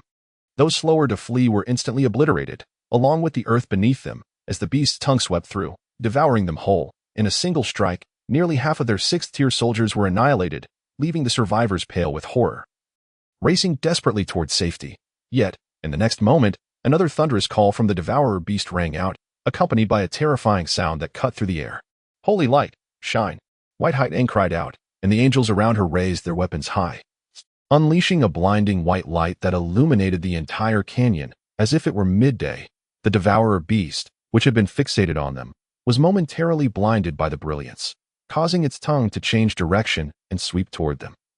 Those soldiers caught off guard were struck by the tongue, instantly reduced to ashes, while the angels in the air were similarly shattered into motes of light, meeting a tragic end on the spot. Quickly, flee! Seizing the opportunity, the group did not hesitate and continued their frantic escape, swiftly leaving the canyon behind. Their immense relief. The devourer beast seemed to be guarding something and did not pursue them, allowing them to narrowly evade disaster. After sprinting across the plains for more than 10 minutes, they gradually slowed down, confirming that the beast was not in pursuit. Taking stock of their surroundings, they were dismayed to find that only a fraction of their soldiers remained. In fact, beside Linyu, only Ling Shi and 5 other soldiers were left. Chapter 59. The Escape. How are you all? Is everyone all right? Linyu inquired, glancing at Yen Wu and the others. We're fine, Yen Wu replied, panting heavily and shaking his head. I'm the same. It's just that we've suffered significant losses in troops. In Tianyu echoed, frowning as he surveyed his surroundings. After the recent battle, he had nearly lost all of his soldiers, retaining only 4 6th-tier demons. Yen Wu and Bai Haitang fared no better, each with merely 3 or 4 soldiers left, a truly pitiful sight. They had not anticipated the myriad dangers concealed within the gray fog region. Their journey could only be described as one of near-death survival. To have escaped the onslaught of a 10th-tier monster was already a stroke of fortune. Let us move on. We should hasten our departure from this central area of the gray fog, Linyu suggested. After a brief respite, they gathered their remaining soldiers and continued on their way. Upon exiting the canyon, they encountered the reemergence of molten lava, lightning, and spatial rifts, compelling them to tread with utmost caution. Every step taken with great care, the 4 gradually distanced themselves, slowly vanishing into the thick gray mist. A day later, on the opposite side of the gray fog region, a small team of 5 appeared within a mist-shrouded forest, surveying the situation of the gray fog area before them. Brother Guang, it seems there's nothing here, remarked a youth accompanied by insect-type soldiers, addressing the man behind him. Nothing at all. Damn it, I wasted my time coming here, thinking there was some treasure, the man known as Brother Guang retorted, appearing to be in his 30s, with a roguish demeanor, flanked by beast-type soldiers. They had ventured here upon witnessing unusual atmospheric disturbances in the sky, believing a treasure had emerged amidst the sudden influx of gray fog. However, they found no treasure, only the loss of several scouting soldiers, leaving them hesitant to approach the fog any closer. This mist is rather ominous. Even 5th-tier soldiers can't last long within. Brother Guang, I think we should leave quickly, another youth suggested, fear evident in his voice. The appearance of the fog was indeed too strange. If even 5th-tier soldiers could not withstand it, who knew what dangers lurked within? Brother Guang seemed to recognize that this was not a place to linger. He cast a serious glance at the fog and ultimately decided to retreat. Brother Guang, look, there seems to be someone over there. A sudden shout interrupted him, and he, along with the others, instinctively turned their gaze toward the distance. 3 men and 1 woman, accompanied by a meager number of soldiers, emerged at the edge of the gray mist, appearing exceedingly disheveled and bearing numerous injuries. Upon spotting them, Brother Guang's eyes brightened instantly. I can't believe there are others who ventured here. It seems their soldiers are nearly all dead. Let us go seize their resources. Their previous focus had been solely on the fog, and they had not noticed how the 3 men and 1 woman had arrived there, assuming they were merely another group that had rushed in from elsewhere after enduring a fierce battle.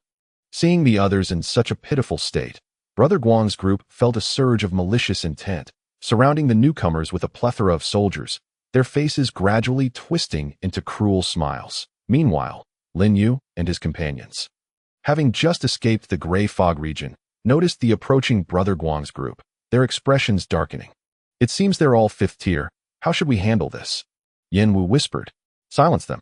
Lin Yu's expression turned cold. Although they had narrowly escaped the gray fog, they were not so easily bullied by a mere group of 5th tier leaders. Moreover, they could not allow news of their passage from another region to spread. Since these individuals sought to prey upon them, they felt no remorse.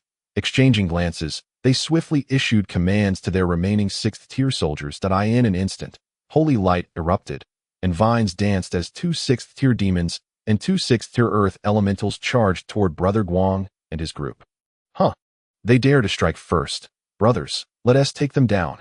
Brother Guang laughed upon witnessing Lin Yu's group initiate the attack. Did they truly believe they could contend with his sizable 5th tier force with just a handful of soldiers?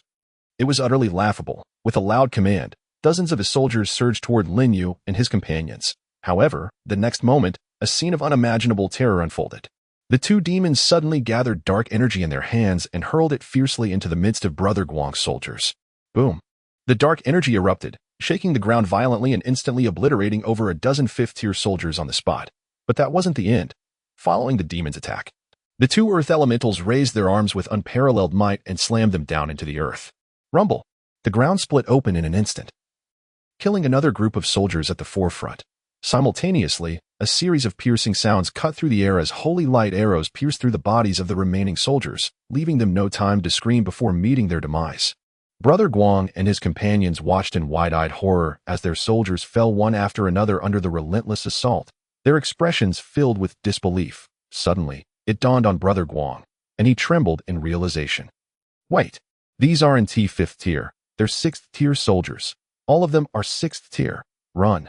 In that moment, Brother Guang recognized the gravity of his mistake, his heart overwhelmed by a tidal wave of fear. 6th tier? All 6th tier soldiers.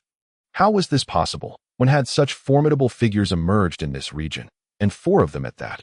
Without a moment's hesitation, he turned to flee, sprinting toward the edge of the forest, his companions, jolted awake by his shout, frantically scattered in all directions, abandoning their own soldiers in their desperate flight.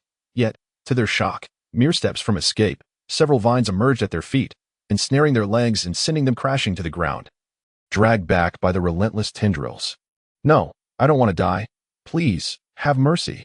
The cries for mercy were abruptly silenced. All 4 were pierced through the chest by the wooden spikes summoned by Ling Shi.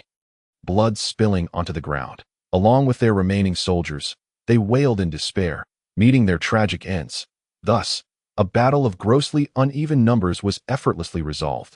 Lin Yu surveyed the area, ensuring there were no loose ends, and declared, "It appears we have indeed succeeded in entering another region." Indeed, we finally made it. Yen Wu exhaled deeply, his voice trembling. Having braved numerous dangers and made extensive preparations to traverse the gray fog region, their successful escape from the previous area's constraints was nothing short of exhilarating. However, their remaining soldiers were now few.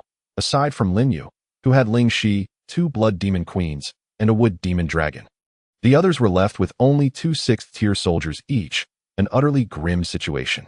What are your plans moving forward? Yin Tinga inquired.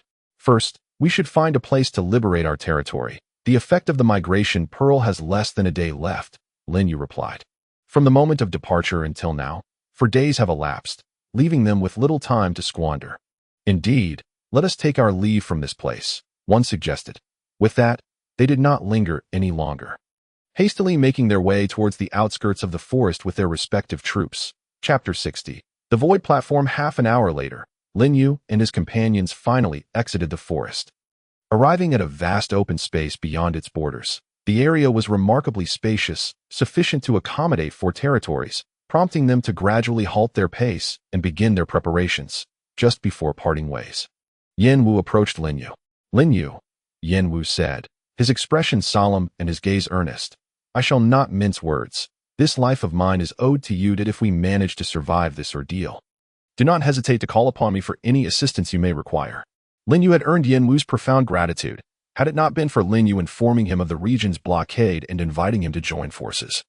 He would have remained blissfully unaware, ultimately trapped within that area. Such a favor was akin to a rebirth. Very well, I shall, Lin Yu replied with a smile, not dismissing Yen Wu's goodwill. However, upon our arrival at the primitive continent, we may very well be randomly assigned positions that if we happen to be allocated nearby, we can cooperate once again. When they first entered this world, they were indeed assigned positions at random. Now, as they were about to be transported to the true primitive continent, the uncertainty of their destination loomed, along with the potential dangers that awaited them.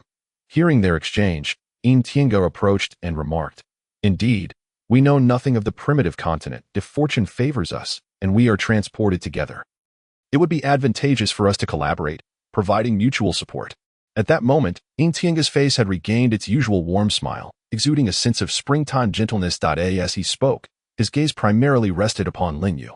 After all, throughout this journey, Lin Yu's prowess had been evident and could not be overlooked. In a world fraught with peril, having an ally was certainly preferable to having an enemy. Tiango was no fool and was keen to seize this opportunity to forge a connection. Lin Yu did not take offense. They had weathered trials together. Although their relationship was merely one of cooperation, they were still compatriots within the same realm, making them more familiar than complete strangers. He nodded in agreement. Indeed, if the opportunity arises. Tiango's smile widened. Then it is settled. With that, he turned and walked away, seeking an empty spot to prepare for the liberation of their territory. Yen Wu engaged Lin Yu in light conversation for a few moments before moving to another area to commence his own preparations. It was only at this juncture that Bai Haidang approached Lin Yu. The aloofness that had previously clouded her expression had noticeably diminished, and she gazed at Lin Yu with utmost seriousness. Thank you, she finally uttered, her lips parting to form the two words. Lin Yu, upon hearing this, offered a faint smile, understanding her gratitude. There is no need for thanks. It was but a trifling effort. Bai Haidang fell silent. She was not one adept at expressing her thoughts. After a deep gaze at Lin Yu, she solemnly declared, regardless of the circumstances, I shall remember this kindness. With that, she turned on her heel and departed. Remaining as cold and reticent as ever, Lin Yu chuckled to himself in resignation, not dwelling on it further.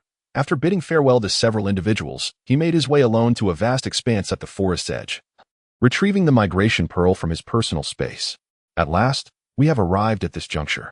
Gazing at the migration pearl in his hand, Lin Yu felt a wave of disorientation wash over him. For this day, he had been preparing for over half a month, slaying demons, seizing resources, and striving to elevate his strength. Now, he had achieved his objective, successfully arriving in another realm. Reflecting upon the journey, it felt almost surreal. What might the true primitive continent be like? Lin Yu was filled with anticipation, yet tinged with trepidation. Taking a deep breath, he promptly chose to liberate the territory. Are you sure you want to use the migration pearl at this location? Once decided, it cannot be changed. Confirmed, Lin Yu replied without hesitation. In an instant, the migration pearl shattered, enveloping him in a dazzling radiance. The territory and flora contained within the migration pearl gradually materialized, restoring to their former state. Fortunately, the plants left behind in the territory remained unscathed. Just as the territory returned to its original condition, an overwhelming force made itself known once more. Congratulations, you have successfully reached the 6th tier. The spatial passage has opened, and you are about to be transported to the primitive continent. Please prepare yourself. As the voice faded, Lin Yu felt the scenery around him begin to blur. Accompanied by a dizzying sensation akin to being spun in a whirlwind, he was beset by a feeling of weightlessness. When he regained his senses, he found himself suspended in a chaotic void. Surrounding him was a misty gray expanse, reminiscent of a scene viewed within a fog-laden domain, accompanied by flashes of lightning and the tearing of space. Only the area he occupied was shielded by an invisible passage. Remaining untouched by the onslaught of lightning and rifts in the distance, he could even glimpse other spatial passages stretching straight towards the boundless heavens. Surely, this must lead to the primitive continent. Lin Yu could not help but marvel internally, gradually relaxing his demeanor. However, At that moment, a thunderous roar erupted from the far end of the gray mist, violently churning. Following that, the space fractured. A colossal, terrifying maw, vast and boundless, appeared in the heavens above, devouring everything in its path like a whale consuming tiny morsels. Even the spatial passages were annihilated, transformed into energy and consumed whole. The entire sky was besieged by howling winds and blinding flashes of lightning. Even from a distance, Lin Yu could sense the cataclysmic horror unfolding before him. What is this? A regional blockade? Lin Yu's face was filled with dread. That direction was undoubtedly where he had previously been situated. He had not anticipated witnessing the true nature of a regional blockade with his own eyes. Within mere moments, the spatial passages had been devoured entirely, an utterly terrifying sight. Did this mean that had he attempted to force a transfer within that region, he would have met the same fate as those spatial passages? The thought sent a chill down Lin Yu's spine. Thankfully, he had traversed great distances through the gray mist to reach another area for his transfer. Otherwise, he might have already become fodder for that horrific maw. Devoured without a trace. This revelation confirmed to Lin Yu that something sinister was indeed orchestrating the regional blockade, intensifying his determination to uncover the truth. Time passed, though it felt like an instant and yet an eternity. When the sensation of weightlessness faded, Lin Yu discovered himself standing upon a massive void platform. Here was. Lin Yu gazed around in a daze, realizing that the platform upon which he stood floated in a boundless void. Glimmers of light flickered around him as figures emerged, each wearing a similarly bewildered expression. Where is this? Wasn't I supposed to be transported to the primitive continent? I second that. What is this place? Why are there so many people? Could this be a transfer error? These individuals appeared to be newly transported lords like Lin Yu, all expecting to arrive directly at the primitive continent, only to find themselves on this platform instead. Confusion marked their faces, but at that moment, a mocking voice rang out from nearby, a bunch of bumpkins. Unaware that we must first choose a nation upon arriving in the primitive continent. Choose a nation? What does that entail? Someone immediately inquired, while others turned their curious gazes toward the speaker. The individual basked in their attention, his vanity swelling as he lifted his chin. Since none of you know, allow me to enlighten you. In truth, the nearby regions are governed by several duchies within the primitive continent. To access the primitive continent, one must select to join one of these duchies, after which the duchy will allocate territory based on your personal strength and migrate your lands accordingly. Those 10 doors over there lead to 10 different duchies, and beside them are representatives responsible for assessing strength levels. Following the crowd quickly spotted 10 colossal portals standing prominently at the center of the platform. Beside these monumental gates were peculiar light columns, within which numerous lords stood, awaiting their assessments. From time to time, dispassionate voices emerged from the representatives stationed nearby. Beast-type territory, comprehensive evaluation, A-level. Insect-type territory, comprehensive evaluation, A-level. Angel-type territory, comprehensive evaluation, D-level. Mechanical-type territory, comprehensive evaluation, A-level. Lin Yu turned his gaze in that direction, and to his astonishment, the representatives responsible for testing emanated an overwhelming aura of power, far surpassing that of a 6th-tier lord. Chapter 61. A hellish beginning. Everything before Lin Yu was truly unexpected.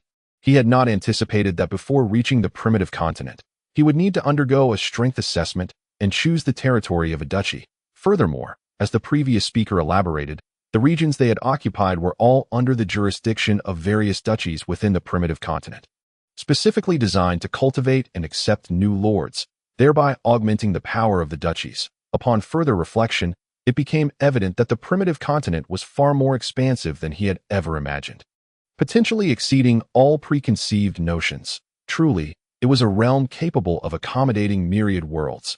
Uncertain and contemplative, Lin Yu pondered whether the blockade in the area he had previously occupied could have been orchestrated by one of the principalities. As this thought crossed his mind, a grave expression settled upon his face. He was resolute in his determination to investigate the matter thoroughly. However, before embarking on such an inquiry, it was imperative to possess sufficient strength. Otherwise, all would be mere idle chatter. The only silver lining was that it would be quite some time before the individuals in that region could ascend to the 6th tier, that if he could rescue them in the future, that would indeed be fortuitous. After meandering around the void platform, he found no sign of Yin Wu and the others. Lin Yu speculated that they had either completed their tests and departed the platform or had been transported to other platforms. For such venues could not possibly be singular. If fate permitted, he hoped they would be sent nearby. This would provide additional assistance for his plans of vengeance. It seems I must first venture to the primal continent, Lin Yu mused as he followed the throng to the platform center. In the heart of the platform, 10 portals were inscribed with the names of their respective principalities. Liuhua Principality, Failwan Principality, Yuehua Principality, and so forth. Surrounding the portals were numerous light pillars, manned by representatives from each principality. Clad in diverse attire, the lords stepped onto the pillars. Their territorial military types and comprehensive evaluations would be displayed. Each evaluation elicited gasps of astonishment from the surrounding crowd. Lin Yu, wedged among the masses, observed for a while and noted that most evaluations were predominantly E rank, with only the occasional D rank emerging. The testers, seemingly indifferent, urged the lords who had completed their evaluations to promptly choose their countries and pass through the portals.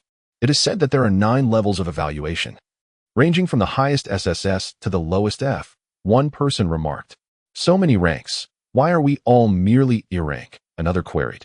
E rank is already quite respectable. At least it guarantees a reasonable allocation. Just now, I saw an F rank wretch assigned to the most desolate land, and that was truly tragic. Really, such a thing exists. The individuals around him had evidently spent considerable time on the platform and gleaned ample information. Lin Yu listened intently, astonished to learn that the allocation of land was indeed contingent upon their comprehensive evaluations. This implied that the higher the evaluation, the more favorable the land and position assigned. As he contemplated this revelation, a distant, fervent shout pierced the air. Humanoid domain, comprehensive evaluation C.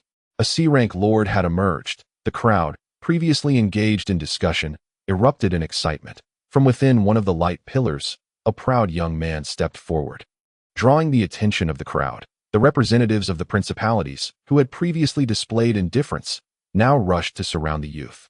"What do you think? Would you be interested in joining our Yuehua Principality? We offer the most generous treatment.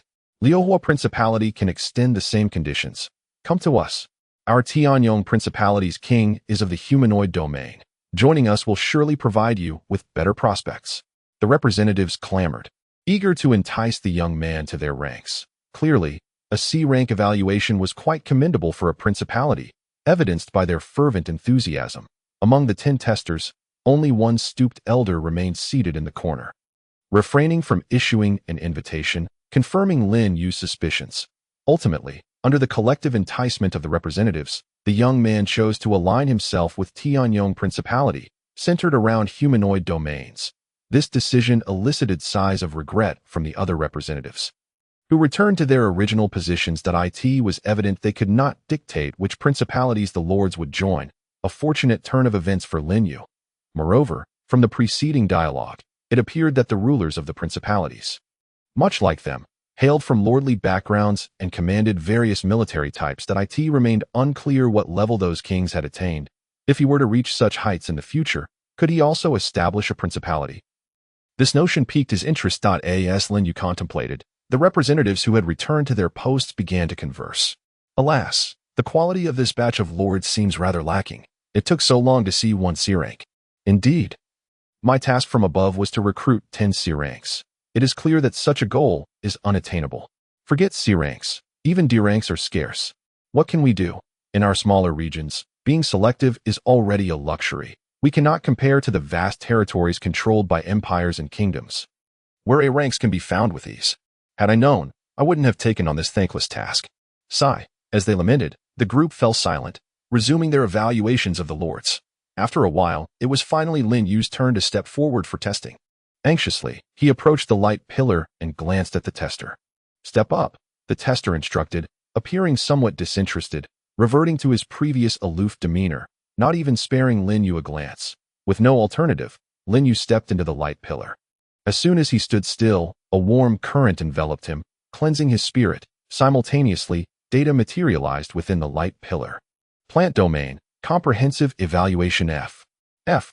The tester was momentarily taken aback.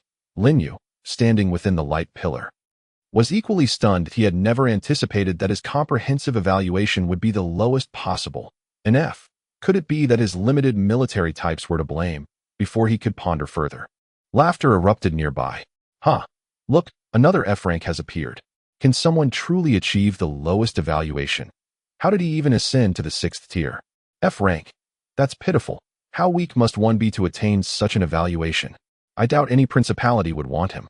Listening to the mockery around him, the tester's expression darkened. In F rank was the lowest possible evaluation. Not only did the tester beside Lin Yu look disdainful, but even representatives from other principalities wore expressions of revulsion, fearing that Lin Yu might choose them.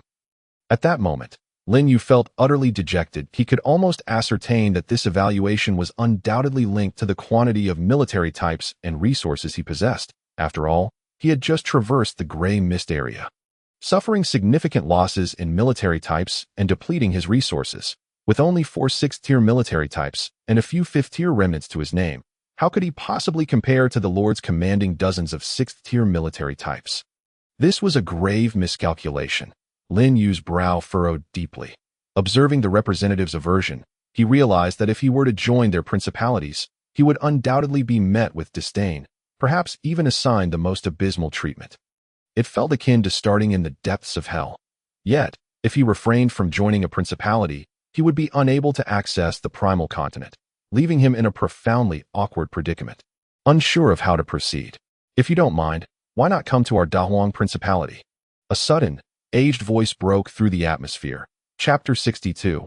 Arrival at the primal continent. The voice emerged unexpectedly, drawing the attention of the previously animated crowd towards its source. It was the venerable elder who had refrained from inviting the C-rank youth. Unbeknownst to Lin Yu, the elder had risen, leaning on his cane as he gazed at Lin Yu, a gentle smile gracing his face. Old Mo.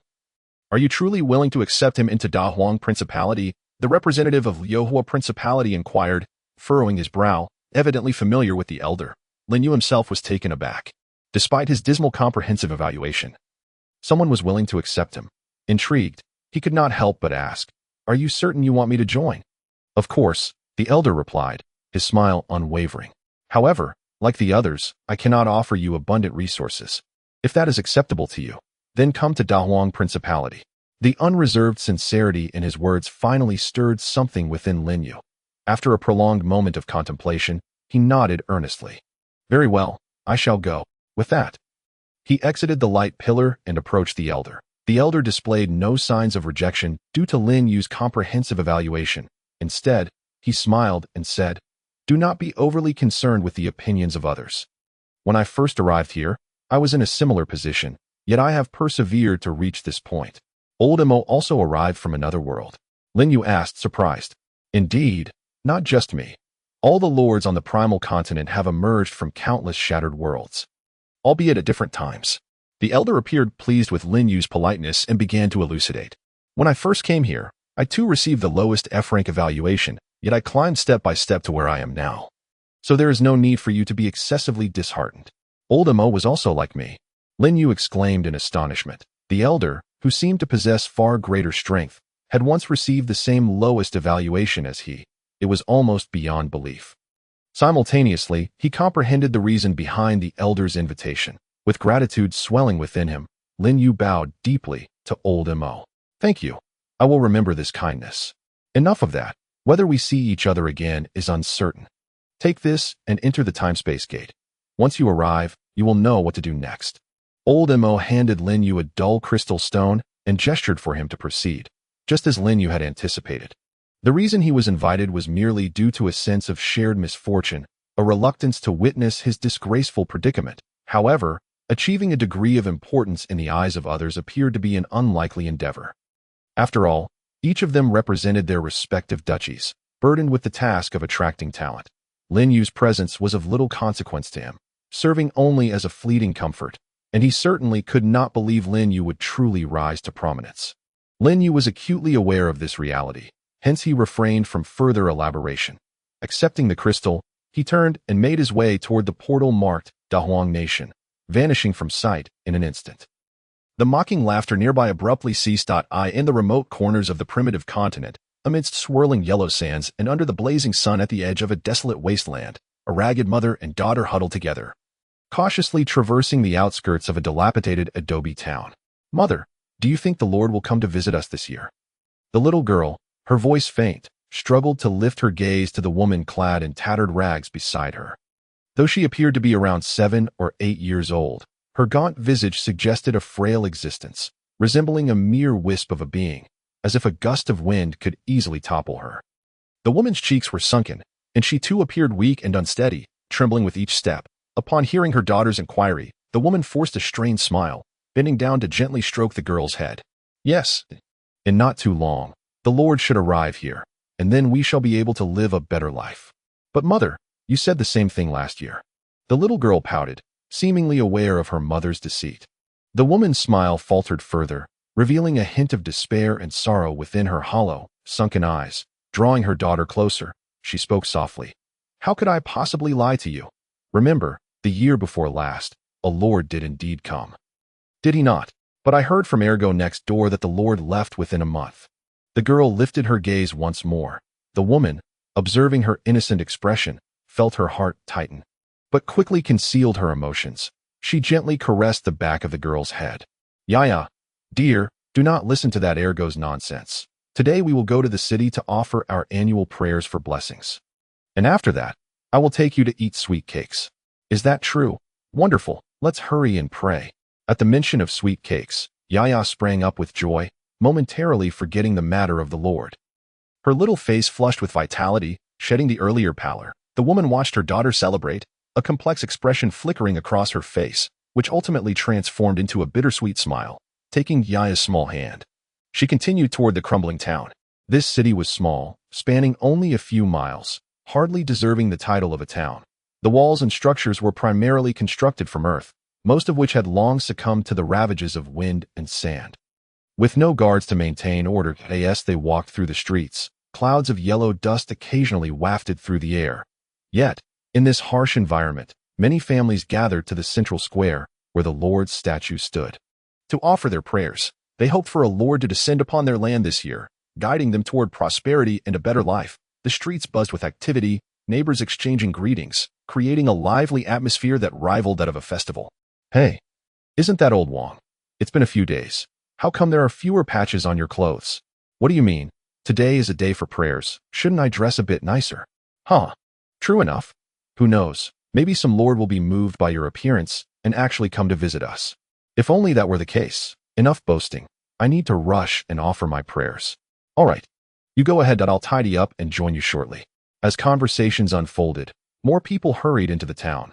Meanwhile, around the massive, crumbling statue at the center, a throng of worshippers gathered. Each person chanted fervently, kneeling and bowing before the statue in devout reverence. This ritual occurred annually, becoming a customary practice for them. Amidst the fervent atmosphere, time swiftly passed, and soon it was noon. The sun blazed overhead, casting an ethereal shimmer on the ground. Strangely, however, the crowd showed no signs of dispersing. Rather, they seemed to gather even more, collectively gazing skyward as if awaiting something. Yet, as time wore on, the heavens remained silent, and their hopeful expressions gradually morphed into disappointment. Sigh, it seems this year, once again, no Lord will grace us with their presence.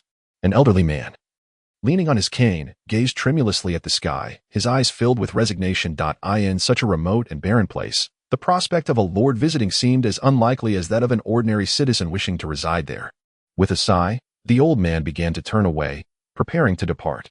Grandfather, look, there's light coming down from the sky. Suddenly, a voice of astonishment rang out. Chapter 63. The Abandoned City. Congratulations, you have successfully descended upon the primitive continent. World channel activated, region transition complete, current region, Dahuang Nation. Detected that the Lord has departed from the secondary plane, basic troop type restrictions lifted, recruitment limits increased. Personal space upgraded, faith power unlocked. Subject functions activated, building functions unlocked, territory management functions unlocked. New territory content added. Please check within your territory. As a flood of information echoed in his mind, Lin Yu, who had just landed, found himself utterly bewildered.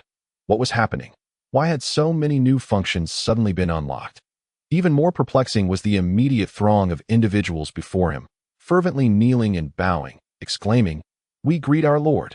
Lin Yu conceded that he was indeed quite handsome, but it was hardly to the extent that his mere presence would invoke such reverence. While he was still in a daze, another voice suddenly resonated in his mind. Detected an unclaimed territory matching your profile. Do you wish to proceed with territory relocation? Wait a moment. An unclaimed territory? Could it be that this was the land assigned to him? Lin Yu hastily retrieved the crystal given to him by Mo Lao from his personal space, which indeed radiated a brilliant light. The individuals kneeling before him gasped in awe upon seeing the crystal. A territory relocation certificate. It is the certificate granted by the king. It truly is our Lord. Our Lord has come to us. We greet our Lord. In an instant, the throng once again prostrated themselves, their expressions brimming with excitement. Observing this scene, Lin Yu could hardly comprehend the situation. This was the territory allocated to him. Yet, the conditions were utterly dismal. The swirling yellow sands were one thing, but what of the crumbling walls? What about the dilapidated structures and streets made entirely of earth? And these citizens, clad in rags and appearing as if a gust of wind could knock them over, were these truly his subjects? At that moment, Lin Yu felt utterly flabbergasted. He finally grasped why those individuals had gazed at him with such pity. In these dire circumstances, it was unlikely that many would wish to come here. Mother, why isn't the Lord speaking? Does he despise us?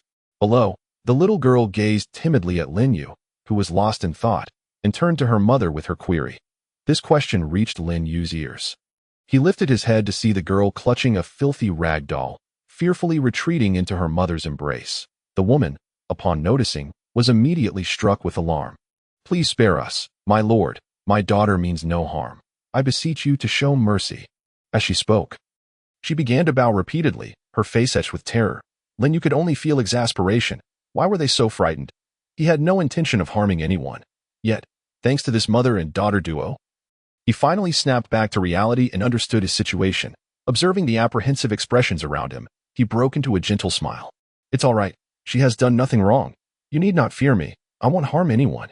Thank you for your kindness. My lord, the woman exclaimed, her face lighting up with joy as she hurriedly expressed her gratitude. All right, please rise. Also, who is the spokesperson here? Lin Yu scanned the crowd below. Soon enough, an elderly man, supported by others, tremulously approached the front. My lord, I am Xue Changwei, the acting mayor of Huangsha City. He bowed deeply as he spoke. Lin Yu, concerned for his health, quickly descended to assist him. My lord, you mustn't.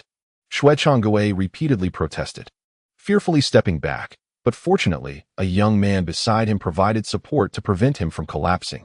Lin Yu could only smile in resignation and said, Very well then, let us find a place where I can learn more about Huangsha City and its situation. Would that be convenient? Of course, it would be my honor. Please follow me, my lord. Xue Changwei gestured for him to proceed. It was evident that, compared to the other citizens, he possessed a semblance of refinement. Under his guidance, Lin Yu swiftly left the square. Once Lin Yu's figure was no longer visible, the citizens below gradually rose, their faces brimming with excitement. Wonderful, our lord has finally come to us again. Is this our new lord of Huangsha City? He looks quite imposing. I was so frightened just now that my legs went weak. I felt the same, nearly collapsed on the spot. I wonder what the Lord will discuss with the city master. Shoo. Don't pry into matters. Let's hasten to relay the news back home. Yes, let's return first. The townsfolk dispersed in a rush, swiftly vacating the square. Meanwhile, Lin Yu accompanied Xue Changwei to a relatively decent house to gather more details about the situation here. The inquiries left Lin Yu astounded. According to Xue Changwei, Huangsha City was situated in the most desolate and remote corner of the great wasteland kingdom. Not only was it bereft of resources, but most of the population had fled, leaving behind only the elderly, the weak, women, children, and a small number of reluctant residents, totaling scarcely 500 souls. It was indeed a ghost town. The previous lord had abandoned the territory merely a month after arrival. Unable to endure the harsh conditions, by the time Lin Yu arrived, 3 entire years had elapsed. Lin Yu speculated that the former lord's month-long stay was likely to gather enough magical energy for the relocation. This was far too. He found himself at a loss for words. Although he had anticipated that the territory assigned to him would be less than favorable, he had not expected it to be in such a dire state. Was he to follow in the footsteps of the previous lord, collecting 60,000 magical energy before relocating elsewhere? To be honest, Lin Yu felt a pang of reluctance, especially when he saw the eager and anxious gazes of Xue Changwei and the others, their expressions betraying their hope for a lord to take over their land and lead them to prosperity. They did not aspire for immense wealth, but they certainly wished for a life better than their current plight, where many were forced to abandon their homes and ultimately choose to flee. Sigh, he had no other place to go now. It seemed he could only temporarily settle here. Lin Yu sighed inwardly, ultimately moved by compassion. He glanced at the few individuals beside him and Shui Changwei, taking in their tattered clothing, and finally spoke. Please summon all those in charge of the city. I have something to communicate to them. Does this mean the Lord intends to stay? Shui Changwei trembled with excitement, his murky eyes suddenly gleaming. The others nearby exchanged thrilled glances, their faces alight with joy. Seeing Lin Yu nod, Shui Changwei immediately responded, Very well, I shall call them to gather at once. Please wait here, my lord. Chapter 64. The Rise of Dependency. In a short while, the individuals responsible for managing Huangsha City had assembled, standing on the steps. Lin Yu surveyed the ragged figures below. Their postures rigid despite their tattered garments, and couldn't help but feel a swell of emotion. If even the administrators lived in such dire straits, the situation of the common folk was surely even more dire. They likely struggled even to find sustenance. Therefore, he wasted no time and declared in a clear voice, From this day forth, I, Lin Yu, am the lord of this place.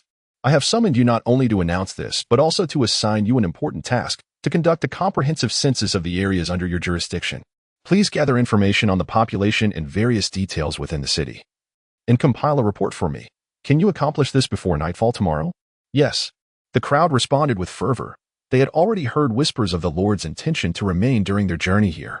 Upon hearing Lin Yu's first command, their faces flushed with determination, vowing to fulfill the task with diligence. Lin Yu nodded approvingly at their reaction, offered a few words of encouragement, and then dismissed them. Following Shui Changwei and the others as they made their way outside the city. Initially, Lin Yu had hoped to spare Shui Changwei from accompanying him, considering his advanced age. Yet, regardless of Lin Yu's protests, he insisted on following, claiming he wished to support Lin Yu in every possible way. With no other option, Lin Yu acquiesced. Soon, the group, under the watchful eyes of the townsfolk, made their way to a vast open space outside the city. My lord, this is the site where the previous lord relocated his territory. Shui Changwei turned to Lin Yu. Good. Everyone stand back while I transfer the territory here. Lin Yu retrieved the crystal from his personal space. Upon seeing this, Shui Changwei and the others hurriedly stepped back to maintain a safe distance. Detecting an available unclaimed territory, do you wish to proceed with the relocation? The familiar voice echoed in Lin Yu's mind once more. He took a deep breath and selected, yes. In an instant, the crystal radiated brilliant light, slowly ascending into the air. As the crystal illuminated the space, a distortion occurred, as if overlapping with another realm. Lin Yu's territory gradually emerged from the distortion. The majestic, towering tree of life instantly captivated the townsfolk below, who paused in awe, exclaiming in wonder. Look, what a massive tree. Could this be the Lord's territory? How spectacular. What kind of plant is that? How can its vines be so enormous? Look above. It seems there are dragons soaring in the sky. The emergence of Lin Yu's territory caused a significant commotion. Even those who had remained indoors rushed outside to witness the magnificent scene. This was the first time Huangsha City had witnessed such a flourishing display of plant life, and the townsfolk were utterly enthralled to Lin Yu's surprise. The location chosen for the territory was remarkably strategic. Nestled between two mountains, effectively shielding it from the relentless winds and sands. The moment the territory relocation succeeded, several notifications resounded in his mind. Territory binding successful. Current territory, Huangsha City. You can view the current territory status through the territory information. Upon receiving the notifications, Lin Yu instructed Shui Changwei and the others to return and await his arrival, then eagerly entered the territory. Upon opening the territory information, he discovered a plethora of new functionalities. Territory name, Tree of Life, Territory Level, Tier 6, 0500, Territory Durability, 2250 2250, Recruitable Units, Plant Type, Recruitment Capacity. 13120, Territory Description, the foundation of the Lord's survival. Possessing various functionalities, destruction of the territory core results in the demise of the Lord. Upgrade requirements, wood, 3000 stone, 6734 3000, iron ore, 210-1500, copper ore, 30500, magical energy, 3046 5000. Tier 6 Territory Essence, 010. Note, Plant Type Territory Characteristic, wood is self-sustaining. Affiliated Territory, Huangsha City. World Channel, Regional Channel, Rankings, Faith, Skills, Townsfolk, Buildings, Resources, Management, in addition to the world and regional channels. 7 new functionalities had been unlocked, vastly enriching the experience. Lin Yu opened the world channel and was astonished to find it truly unlocked, revealing numerous messages accompanied by the suffix Holy Radiance Kingdom. He had heard from Xue Changwei that the Great Wasteland Kingdom was one of the 10 principal duchies under the Holy Radiance Kingdom. The suffix for the regional channel had also changed to Great Wasteland Kingdom. Lin Yu tested the waters and discovered that sending messages in these 2 channels incurred a fee, 1,000 magical energy per message for the world channel and 100 for the regional channel. It was almost extortionate. No wonder the volume of messages was far less than anticipated. The kingdoms and duchies would surely profit immensely from this chat channel. This is outrageous. Lin Yu couldn't help but lament while feeling an overwhelming sense of envy. Even with the regional channel, if just 100 people sent messages daily, that would amount to 10,000 magical energy. That was a sum he could only hope to accumulate after days of hard-won hunting. While others merely needed to lift a finger, it was a stark reminder of the disparities among individuals. Closing the chat channels, Lin Yu proceeded to explore the other functionalities, gaining a clearer understanding of their purposes. For instance, the townsfolk feature was for managing and counting the populace within the territory, the buildings function was for constructing territorial edifices, and the resources section was for accounting for all materials within the territory. Notably, the territory also encompassed his current affiliated territory, Huangsha City. None of this was particularly alarming. However, what truly piqued Lin Yu's interest was the newly introduced faith power. This was indicated by the string of numbers following the territory level. Faith, provided by the townsfolk. The more prosperous the territory and the greater the number of residents, the stronger the sense of belonging, resulting in increased faith power, thereby enhancing the Lord's own strength. Required for unlocking certain functionalities, essential for upgrading to Tier 7 and above. This, after reading the description, Lin Yu was momentarily stunned. The increase in faith power could actually bolster his strength. This revelation stirred a flicker of excitement within him. However, upon noticing the conditions for acquiring faith power, his enthusiasm quickly waned. What he lacked most at present was precisely a prosperous territory and a thriving populace. Although he was uncertain how long it would take to accumulate the 500 points of faith power required for a Tier 7 upgrade, he was well aware it would not be an easy feat. Well, he truly needed to build up this affiliated territory. Fortunately, this did not contradict his original intentions. After all, his initial plan had been to develop Huangsha City, and the faith power merely provided him with a goal. Huangsha City would serve as his first foothold upon descending into this primitive continent. With this thought in mind, Lin Yu's expression shifted to one of determination. After a thorough examination of various functionalities, he casually opened the recruitment interface. He distinctly remembered that when he first teleported to this location, the system had notified him with the message, the restrictions on the basic types of troops have been lifted. The lifting of these restrictions meant that the variety of basic troop types he could mutate into had significantly increased. No longer limited to just a few options, this was indeed monumental news for him, who possessed mutation abilities, while others might need to scour for troop tokens to unlock new types. He required only to expend magical energy to mutate and directly acquire these newly unlocked troops. This was certainly a crucial advantage for his rapid rise. Chapter 65. The Fearful Pumpkin. Upon accessing the recruitment interface, Lin Yu noted that the available troops remained the same as before. However, the recruitment limit had astonishingly increased to 120, more than doubling from its previous count, considering that he could potentially upgrade the Tower of Troops to the 6th tier, allowing direct research into 6th tier troops. He refrained from spending all his magical energy on recruitment. After all, he was left with merely 3,000 points of magical energy and needed to conserve it wisely. After some contemplation, he decided to recruit just 10 nature spirits. Observing the luminous orbs that materialized before him, Lin Yu immediately utilized his mutation ability on one of them. 5th tier troop mutation requires the expenditure of 100 points of magical energy. Would you like to continue? Yes. In a flash of light, the orb before Lin Yu rapidly transformed, and in an instant, it became a round, plump pumpkin. Lin Yu was momentarily taken aback, not expecting the first mutation to yield a new troop. He hastily examined the pumpkin's information. Name, Fearful Pumpkin. Race, Plant. Level, 5th tier, 0 to 50. Strength, 0. Vitality, 50. Agility, 200. Mentality, 150. Skills, Nature's Protection.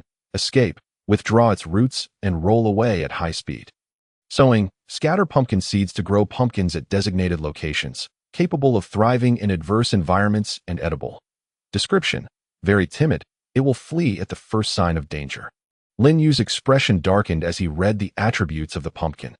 A fearful pumpkin? It seemed that the only one truly filled with fear was this very creature that it appeared to have maxed out its agility solely to escape. He had not anticipated that among the newly unlocked basic troops there would be such an absurd plant, almost comical in nature. However, Lin Yu soon recognized the advantages of this fearful pumpkin. It could sow seeds. Furthermore, it could flourish even in harsh conditions. Wasn't this precisely what his territory lacked? Although pumpkins were not a staple food, they were still a source of nourishment, particularly as they were high in sugar content, making them ideal for cultivation by his subjects. Come, let's try sowing some seeds here. Lin Yu pointed to a nearby patch of land and instructed the fearful pumpkin. Upon receiving the command, the pumpkin, which had been wriggling on the ground, promptly retracted its roots, rolled to Lin Yu's feet, and spat out a number of yellow seeds into the soil. It then reinserted its roots into the ground and began to joyfully twist beside the newly planted seeds. Lin Yu watched in astonishment as, within just a few minutes, a tender sprout broke through the soil, gradually growing amidst a glow. Lin Yu understood that this rapid growth was due to the seeds being planted near the tree of life, if planted by the subjects. Such rapid results would likely not occur. Nevertheless, even so, it was sufficient to distribute to his subjects for cultivation. After all, ordinary plants could not be cultivated in this region. Only his seeds were viable. Unbeknownst to him, this resolved a significant dilemma and highlighted the advantages of plant-based territories in such a hostile environment. Clearly, this was a newly unlocked troop type since coming to the primitive continent, as he had never encountered it during his previous mutations in the area. Subsequently, Lin Yu continued to mutate the remaining 9 nature spirits. As he had anticipated, the variety of mutations greatly expanded, yielding several variants akin to the fearful pumpkin, such as mutant wheat and mutant potatoes, all capable of thriving in adverse conditions, thus significantly augmenting his agricultural forces. The remaining half mutated into the familiar combat troops he had known. With no new types appearing, likely due to the limited quantity of mutations that it seemed he would have to wait until he accumulated more magical energy to explore further. As for the remaining 1,000 points of magical energy, he decided to reserve them for emergencies. Should a crisis arise, he could directly recruit a 5th-tier wood dragon or a pink fairy to join the fray. Now, the issues of safety and food were, if barely, resolved. The next challenges would involve constructing the subsidiary territories, exploring various resources, gathering information, and surveying the surrounding environment. With so much to accomplish, the road ahead was indeed arduous. Notably, after several days of travel and experience accumulation, the Ivy had successfully advanced to the 6th tier, while the Mushroom King had reached the 5th tier. The 6th tier Ivy had extended the vine forest from its original 100 meters to 200 meters, creating a terrifying and eerie woodland outside of Sand City. From a distance, it resembled the roots of the Tree of Life, deterring the subjects from approaching even a step closer. As for the Mushroom King, its explosive capabilities had surged exponentially, capable of creating vast craters in an instant. Moreover, its restless nature meant that, had Lin Yu not been there to restrain it, the territory would have likely been blown to bits. Casting a glance at the frolicking Mushroom King in the distance, Lin Yu sighed with a wry smile that he dispatched the wood dragon to notify Shui Chang'e to send someone over while instructing the mutated plants to begin producing seeds, preparing to distribute them to the subjects for planting. After a little over 10 minutes, Shui Chang'e arrived with his steward at the edge of the vine forest, hesitantly stepping inside to their astonishment. The seemingly menacing vines spontaneously parted to create a path that led directly into Lin Yu's territory. Before long, the two found themselves within the confines of the territory. "What brings you here?" "I specifically mentioned that your steward could come alone," Lin Yu remarked, glancing at the two as he collected seeds. "My lord summoned me. Of course, I must come in person," Shui Chang'e replied with righteous conviction, while discreetly surveying his surroundings, his eyes wide with astonishment. This was the first time he had witnessed such an extravagant territory. Even the previous lord who had come here did not possess such grandeur. The peculiar plants within the territory opened his eyes, prompting him to bow respectfully. "I am unaware of the purpose for which you summoned me, my lord." "Oh, it's nothing much. I'm simply providing you with some food seeds to take back for your subjects to cultivate. With that, Lin Yu retrieved several large bags made of beast hide and placed them before Xue Changwei and his steward. What is this? Both Xue Changwei and his steward looked at Lin Yu in confusion. These are seeds for wheat, pumpkins, and potatoes that I specially prepared, capable of being cultivated even in this environment. Seeds that can be cultivated here. Both Xue Changwei and his steward trembled in disbelief as they gazed at the 3 bags of seeds before them. They understood that their current poverty stemmed primarily from environmental issues. Now, Lin Yu was telling them that there were seeds that could thrive in such conditions, leaving them utterly exhilarated, even speechless with joy. Oh, by the way, I also have several monster corpses. Have someone bring them back as well to treat the subjects to a meal tonight. With that, Lin Yu retrieved the monster corpses he had stored previously from his personal space. And with a thud, several bodies piled up like a small mountain. Their immense size would easily suffice for over 500 people to have a hearty meal. This startled Xue Changwei and brought them back to reality from their astonishment. Excellent. I will immediately summon people to bring a cart. Thank you, my lord, for your generous gifts. After expressing their gratitude, they hurriedly left, their faces alight with joy. Before long, they returned to the city, and the news spread rapidly. Causing a stir among the entire population, everyone mobilized at once. Chapter 66. What is a lord? The planting of the seeds progressed far more swiftly than anticipated, just as twilight began to fall. Lin Yu received word that the planting was complete. All the seeds had been sown in the sheltered area outside the city, on a vast expanse that had been specifically cultivated, perfectly shielded from the winds and sands by the city walls. Lin Yu couldn't help but marvel at how his subjects had grown accustomed to hardship. They worked diligently, and without hesitation, as night approached. Lin Yu sent the wood dragon to soar above Sand City to assess the situation of his subjects, only to discover that there was no jubilant celebration or festive gathering as he had envisioned. Instead, each person clutched a cloth bag, carefully and joyfully returning to their homes. Mother, do we have meat to eat? A little girl, her cheeks flushed, gazed eagerly at the burlap bag held by a nearby woman. The woman, gaunt and with sunken cheeks, bore an expression of uncontainable joy as she gently replied, "Yes. My lord has sent us plenty of meat today as a reward for our cultivation of the fields. Tonight, we'll use some to make meat soup, and the rest will dry for storage, allowing us to savor it slowly." That's wonderful. Finally, we can have meat soup. The little girl leaped for joy, her excitement palpable as if the prospect of meat soup was the greatest delight imaginable. Similar scenes unfolded across various corners of the streets, prompting Lin Yu to furrow his brow before gradually relaxing. These subjects, they have truly grown accustomed to a life of hardship. They even hesitate to consume the meat they have been allotted in one sitting, choosing instead to store it away for gradual consumption. It is fortunate that Xue Changwei has characterized this meat as a reward for the serfs' efforts in cultivating the land. Perhaps he hopes this will provide them with some measure of comfort. Lin Yu cannot help but reflect inwardly, a wave of inexplicable emotion washing over him. What does it mean to be a lord? A lord is not only the master of the territory, but also its very pillar. Compared to before, the myriad challenges he now faces may indeed warrant the title of lord.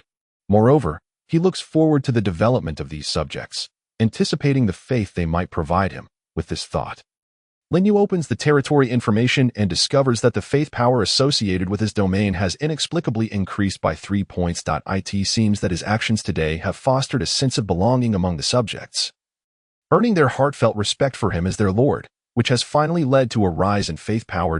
No wonder he feels as though his strength has subtly increased. If this trend continues, he might soon amass the required 500 points of faith for an upgrade.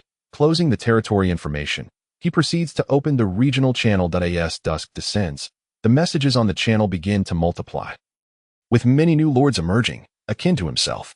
Brothers, may I ask a question? I've been here for a day, yet my faith power hasn't increased at all. I find myself in the same predicament. I was allotted a territory of 5,000. And still no growth after a day. A bunch of newcomers, don't you understand? Faith power doesn't increase just because you have more subjects. They must have faith in you. Did you think you were playing a single-player game in a novice village? Do you even know what it means to be a lord? If you can't manage your subjects, perhaps you shouldn't be a lord. Haha, stop mocking these newcomers. They just arrived. What do they know? Exactly. When I first came here, I also faced a rude awakening.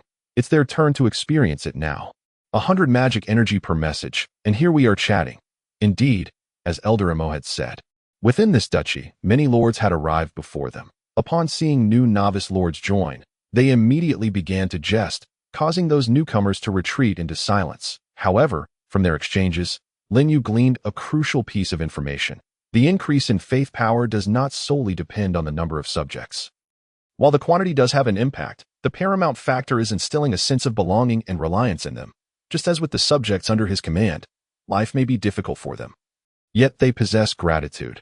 This increase of 3 points in faith power has already surpassed that of all the newly arrived lords. After observing the regional and global channels for a while, without discovering any news regarding regional blockades, Lin Yu realizes that uncovering any clues here would be quite challenging. After all, the culprit is hardly a fool and would not advertise such matters. With no other option, Lin Yu shuts down the channel and turns his attention to other pressing tasks. After all, having just relocated here, there remains much to prepare, and he cannot afford to waste time eavesdropping on others' conversations. Engrossed in his tasks, he finds himself occupied until the late hours of the night. The following day, as dawn breaks, Lin Yu awakens. After a quick wash and donning his coat, he hastens to the lower levels of his territory. After a night of accumulation, the Fiery Lotus has provided him with over 300 magic energy. Building name, Fiery Lotus. Building level, level 6. Resource acquisition, 30 magic energy hour. Description, a lotus infused with magic energy, capable of growing in any environment. Its level increases with the territory's advancement. Now at level 6, the Fiery Lotus yields 30 points of magic energy per hour. While this is a considerable amount, it remains rather insufficient for his needs. He finds himself unable to construct many newly available buildings, such as the territory shield he has just discovered. Building name, Territory Shield.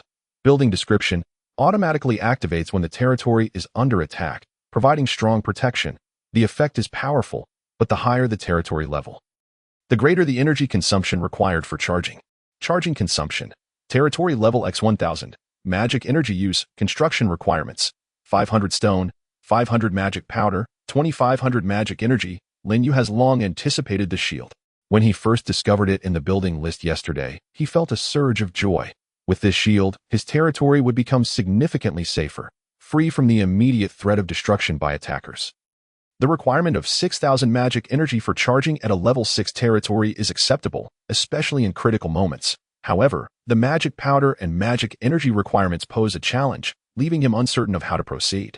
After a brief meal, Lin Yu summoned Su Zhang, the steward accompanying Shui Changgue, to inquire about matters surrounding the territory. Do you wish to know where we might find magical creatures and magic powder nearby? My lord, Su Zhang stands before Lin Yu, exuding utmost respect. Indeed. Lin Yu nods. Having lived here for so long, you should possess some knowledge on the matter? Certainly. I know .as for magic powder. It can sometimes be found on the traveling merchants who pass through here. While magical creatures can only be found deep within the Gobi Desert, merchants pass through here. Lin Yu expresses surprise. Yes, this area lies at the crossroads of the Great Wilderness Kingdom and the Flowing Fire Kingdom. And occasionally, traveling merchants from the Great Wilderness Kingdom traverse the Gobi to conduct trade. Many of our goods are procured from these merchants. A border between the two kingdoms. Indeed, crossing this Gobi leads directly to the Flowing Fire Kingdom. Su Zhang replies respectfully, however. I've heard that due to recent disturbances caused by magical creatures in the depths of the Gobi, no one dares to enter, so it may be quite some time before merchants return. I see. Lin Yu comes to a realization. He had not anticipated that beyond the Gobi lay another duchy. It seems this place is indeed quite remote. Yet, this presents a tremendous opportunity for him if he can establish trade between the two kingdoms. It would undoubtedly be immensely beneficial for the development of his territory, perhaps even more so than for those lords allocated to fertile lands. Suddenly, a question strikes Lin Yu, and he remarks, but wait. If, as you say, the Gobi is teeming with magical creatures, how do those traveling merchants manage to traverse it? My lord, do you not know of cultivators? Chapter 67, The Mind Cultivators? Lin Yu is taken aback. Is there such a thing as cultivators in this world? What? My lord, have you not heard? Su Zhang inquires, puzzled. In our great wilderness kingdom, aside from individuals like you, chosen by the divine, there are many ordinary people, like us, who have lived here since childhood, cultivating to gain the power to communicate with the divine. Gradually growing stronger, these individuals are known as cultivators. Of course, cultivators differ from individuals like you, who are chosen by the divine. They cultivate at a much slower pace and cannot summon divine servants as you do. As Su Zhang concludes, He cannot resist flattering Lin Yu. However, Lin Yu pays little heed to this, instead becoming astonished by what Su Zhong has revealed. Ordinary people here can cultivate, if he is not mistaken. The ordinary people Su Zhong refers to must indeed be the natives of the primitive continent. Thus, the power to communicate with the divine must equate to acquiring the system's power. This implies that these individuals are also capable of cultivating and leveling up, albeit lacking the ability to summon territories or recruit units as swiftly as the lords. This is rather intriguing that it appears that this world is not as simple as he had imagined. It possesses its own system of cultivation. However, it is also reasonable to consider the primitive continent, as the center of all realms, is rife with magical creatures. So how could it be populated solely by ordinary folk? If he could harness these talents for his own purposes, the strength of his territory would undoubtedly increase significantly. It is unfortunate, however, that due to its extreme remoteness and desolation, he is yet to encounter even a single cultivator among his subjects. It is likely that larger territories host numerous cultivator subjects. Afterward, Lin Yu continues to inquire with Su Zhong about various aspects of this world, gradually gaining a foundational understanding of his surroundings. He learns that the Great Wilderness Duchy is one of the 10 subordinate duchies under the Holy Radiance Kingdom and is situated on the fringes of the primitive continent. Due to its desolate and remote location, it is aptly named Great Wilderness, ranking among the weakest duchies. Within the duchy, cities are scattered, governed by various lords who fiercely compete for resources. Tensions between duchies are ever present. To survive in such an environment, one must continuously enhance their strength. Given this context, it is imperative for him to explore the depths of the Gobi. He might also earn some magic energy in the process. With this thought in mind, Lin Yu instructs Su Zhong to return, while he himself hastily departs, accompanied by 4 level 6 plants, including Lingxi.as for the defense of the territory. He entrusts it to the remaining Qing Tongue Mushroom King and the newly recruited level 5 units. Confident that, given the remote location, he need not worry about other lords encroaching upon his territory. After more than half an hour, Lin Yu finally reaches the depths of the Gobi. To his surprise, he discovers a massive rock fault, towering several dozen meters high, creating a distinct elevation difference between the two sides of the terrain. To continue forward, he must descend along the fault. No wonder there have been no sightings of magical creatures venturing to Huasha City. They are evidently hindered by this geography. Standing at the high vantage point, Lin Yu, at a glance, the vast expanse of flat land beneath the fault was not as desolate as he had anticipated. Instead, it was overrun with wild grasses, and a variety of unfamiliar tropical plants began to emerge. The height of several dozen meters posed no challenge for him. He effortlessly descended with the plants in tow and continued on his journey. After walking for more than 10 minutes, they finally encountered their first magical creature, a galloping 3-tiered serrated antler deer. Name: serrated antler deer. Race: beast. Level: Tier 3. Strength: 42. Constitution: 37. Agility: 45. Mentality: 38. Skill: Ferocious Charge. Description: a magical creature that thrives in the Gobi Desert. Known for its remarkable speed and formidable serrated antlers, deer meat, a fine delicacy, quickly intercept it before it escapes. Upon spotting the fleeing antler deer, Lin Yu's eyes gleamed with excitement, and he hurriedly directed the plants to surround it. The deer sensed the impending threat and, upon seeing them, turned tail and fled in the opposite direction. However, Lin Yu's plants were not about to allow it an escape. Suddenly, the witch spirit dragon swooped down from the sky, transforming into a blur as it struck at the deer. The fleeing creature barely had time to react before its neck was severed, crashing to the ground with a resounding thud. Defeated the Tier 3 serrated antler deer. Gained 10 magical energy. A notification echoed in Lin Yu's mind. Shortly thereafter, he was joined by Lingxi and 2 blood demon flowers, and they joyfully collected the deer carcass, stowing it away in his personal space. Not bad. We can have an extra dish tonight, Lin Yu mused with a smile, resuming their exploration in search of more magical creatures. After reaching the 6th tier, his personal space's capacity had expanded to 200 units, easily accommodating the remains of numerous magical beasts. Thus, throughout the day, he roamed the Gobi, continuously hunting magical creatures for energy while also gathering their corpses. As he ventured deeper, the creatures they encountered grew in strength and number, culminating in an encounter with 2 6th-tier magical beasts. Fortunately, the plants by his side were sufficiently powerful. Ultimately, they managed to resolve the threats without significant danger. accumulating over 200 points of magical energy along with 2 massive magical corpses. Opting to cease their deeper exploration and hunt in the vicinity instead, it was not until dusk that Lin Yu returned to Huangsha City with the plants, summoning Xue Changgui upon arrival. "My lord, what brings you here in person?" Xue Changgui, accompanied by several of his stewards, hurried to meet Lin Yu as he entered the city. "I just returned from outside and thought I would stop by. By the way, how is the tallying going?" Lin Yu inquired. Xue Changgui promptly replied, "It was completed by noon, but we held off on it since you were not here." "Is that so? Excellent. Just bring it to me directly. Also, I would like to ask if there are any iron or copper or veins nearby." "Or veins?" Xue Changgui paused for a moment. "Are you referring to places where or is produced? If so, there are many beneath the nearby mountains, all of which were excavated by the previous lord."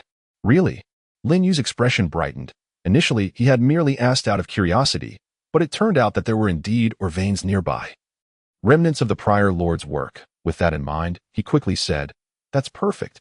Please notify everyone that anyone willing to help me gather or will receive 10 pounds of meat daily. There's no need to collect quickly. Just be diligent and healthy." "Is what you say true?" "My lord."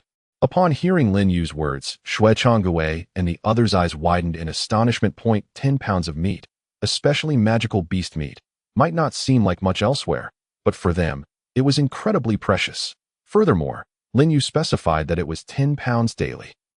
This could nearly resolve a family's food security, even leaving some surplus. They could guarantee that once this news spread, countless individuals would rush to sign up for this opportunity. "That should be fine, right?" Lin Yu continued to inquire. "Absolutely. No problem at all. I will go notify everyone right away." Xue Changgui eagerly nodded, swiftly departing with his stewards to spread the word throughout the city as expected the moment the news broke. It caused an uproar within Huangsha City. "What did you say? Just one day's mining can earn 10 pounds of meat. And it was personally stated by the Lord. Quick, sign me up, and my son too.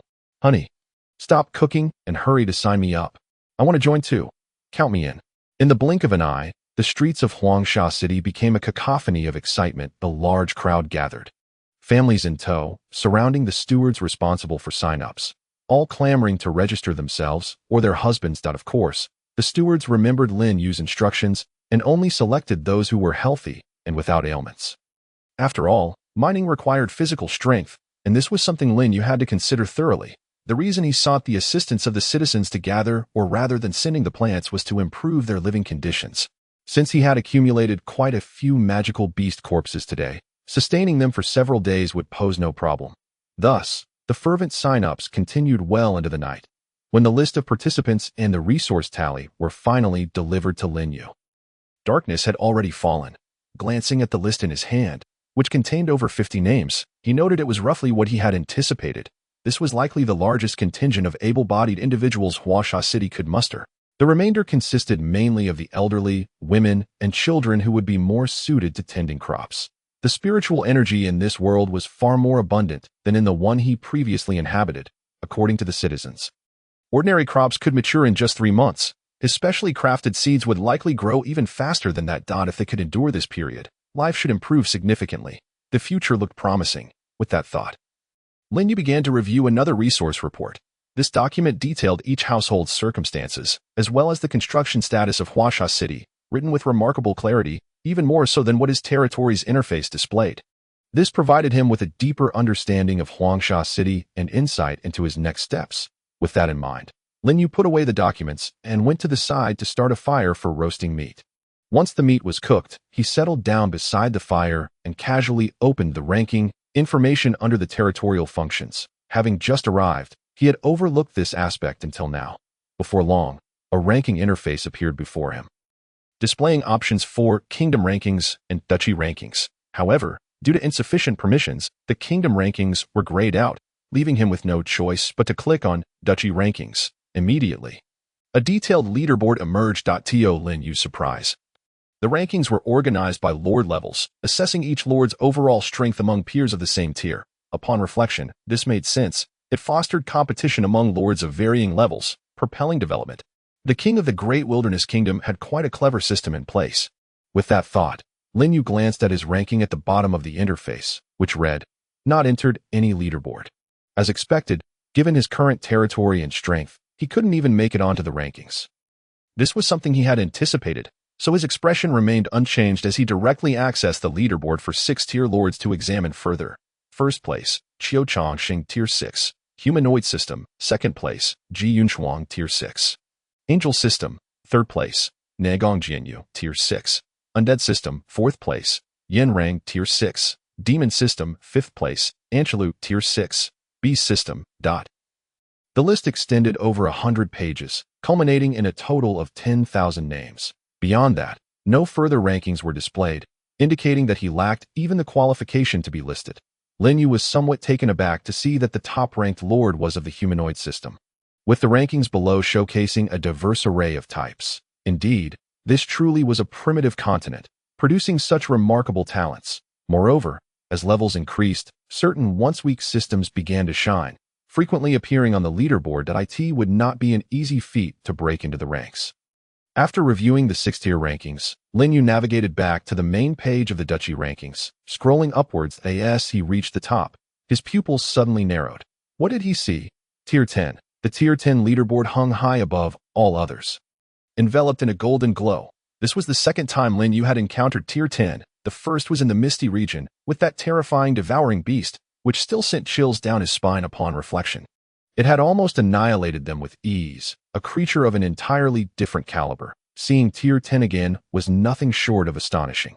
Hastily clicking on the leaderboard, he found only one name adorned with gilded edges prominently displayed at the top, with nothing else to accompany it. King Ji Xinghe, Tier 10, Elemental System. Lin Yu stared in utter disbelief at this name, never expecting that the king of the Great Wilderness Kingdom would reach Tier 10. The same level as the devouring beast. Just how powerful must he be? No wonder he was able to establish a principality.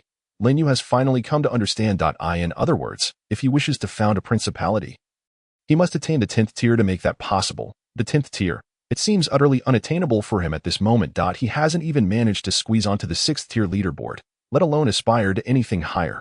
Indeed, there lies a long road ahead. However, this realization has rekindled Lin Yu's fighting spirit. If others can achieve it, why can't he? Lin Yu. Perhaps one day he too will rise unexpectedly and create a forest kingdom renowned throughout the primitive continent. Lin Yu couldn't help but indulge in such fantasies. After closing the interface, he continued to browse through other rankings, attentively monitoring the chat channel for useful information. The night swiftly passed. Chapter 69. United We Stand. The waterway unblocked early the next morning.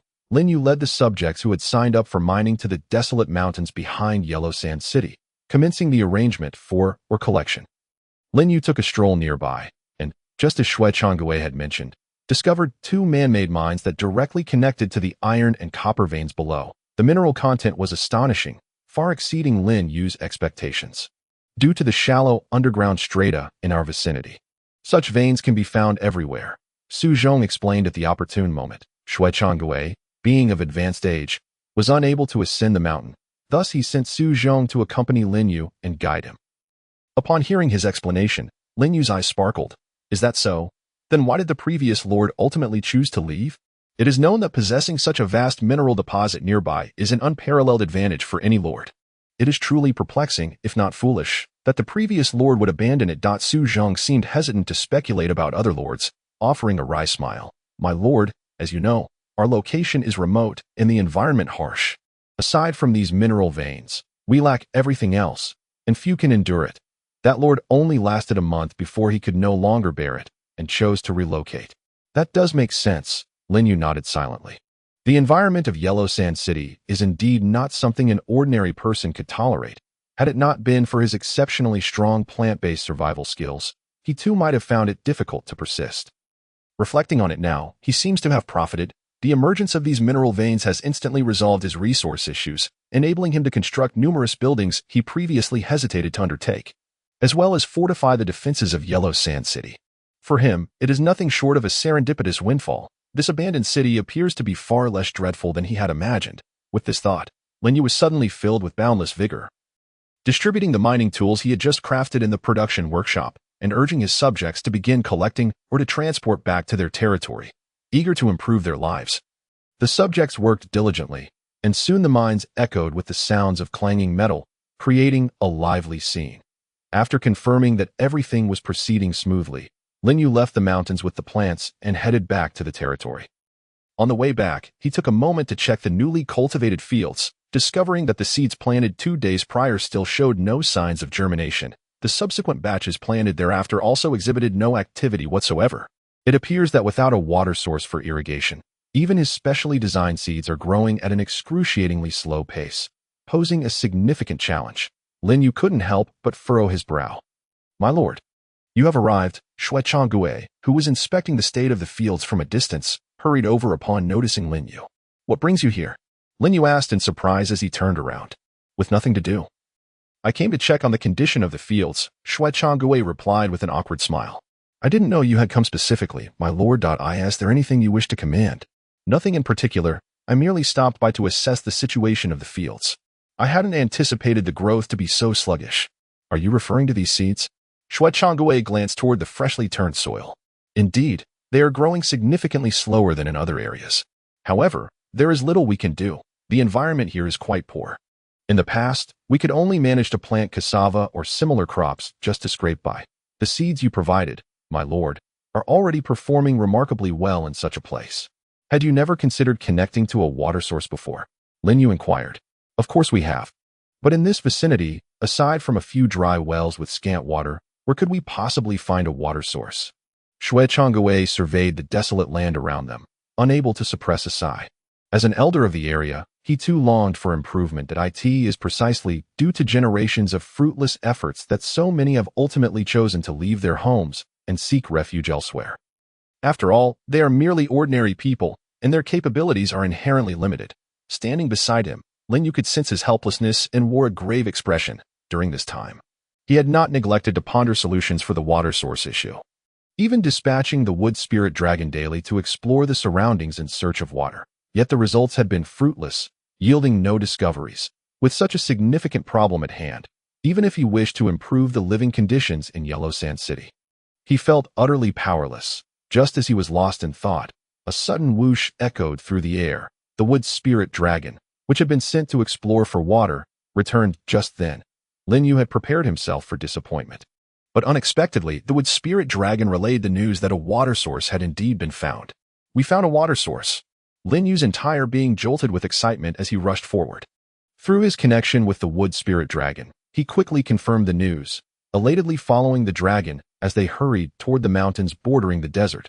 When he and the plants traversed the mountains and arrived at the ravine 5 kilometers away, they indeed discovered a deep pit created by an explosion, with an underground river flowing gently below. Was this not the water source he had been in search of? After some inquiries, he learned that the cause was a playful mushroom king who, while Lin Yu was occupied in the mines, had secretly ridden on the back of the wood spirit dragon and ventured out.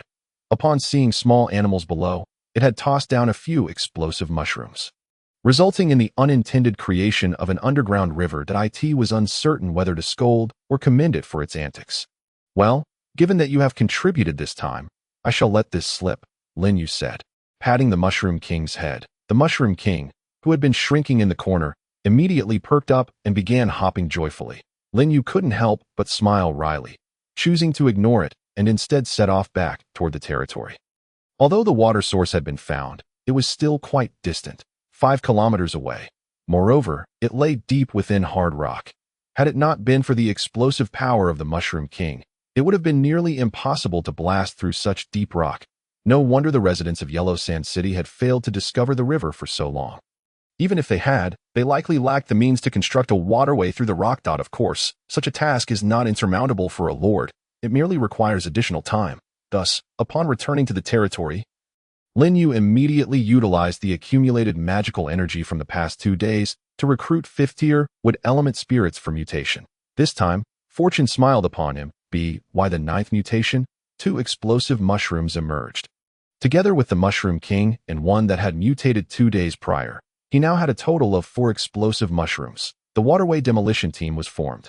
Lin Yu then led the demolition team, accompanied by several other plants, toward the direction of the underground river. The subjects, upon receiving the news, were filled with excitement. They mobilized to dig up the land outside the city, preparing to create a channel for water.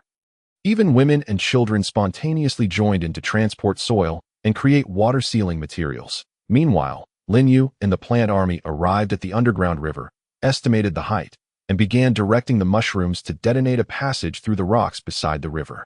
The sound of explosions reverberated through the mountains, and a wide passage gradually emerged, extending toward Yellow Sand City. Any gaps that appeared along the way were sealed by the arriving subjects using water-sealing materials, ensuring that once dried, water could flow through immediately. The subjects, united in their efforts, filled the area between the city and the mountains with bustling activity. By noon on the fourth day, the waterway was finally completed, connecting to the moat they had excavated outside the city walls. All gaps along the way had been repaired. The subjects eagerly awaited, gathering outside the city with their families. Even the men responsible for mining hurriedly returned. Chapter 70. The Wood Shadow Dragon. Boom! A thunderous sound erupted from deep within the distant mountains. The subjects waiting outside the city felt a collective tremor in their hearts and instinctively turned to gaze at the waterway in the mountains. After a moment of silence, a crisp sound resonated, akin to a melody from the heavens, as the sound of flowing water suddenly filled their ears. It's water. It's really water. We did it. We succeeded. Wonderful. Yellow Sand City finally has water. Is this real? Am I dreaming? Whoa, this is truly wonderful. The subjects were overwhelmed with joy, embracing one another tightly. Some even stammered in excitement, their faces flushed, calling out in celebration. As the initial murkiness cleared, the water transformed into a clear stream, rushing into the moat, prompting tears of joy from the elders. Their lifelong guardianship of Yellow Sand City had been worth it. Come, let us hurry to welcome our Lord. At that moment, someone suddenly recalled Lin Yu and shouted into the crowd. The previously exhilarated crowd swiftly came to their senses. Indeed, it is thanks to Lord that we can channel the water here. Let's hurry to welcome him. Let us all go. Our Lord has been a benefactor to us for generations in Huangsha City. Absolutely. Our Lord has bestowed great kindness upon us. Anyone who dares to disrespect him shall face my wrath first. Count me in. Me too. The villagers clamored as they rushed towards the entrance of the mountains, gathering outside. When Lin Yu returned after completing his tasks, accompanied by his plants, he was taken aback to see them all kneeling before him in unison. Simultaneously, a notification resonated in his mind. Congratulations. You have earned the respect of the villagers, gaining 50 points of faith. What? 50 points of faith? What is happening? Could it be because he resolved the water supply issue?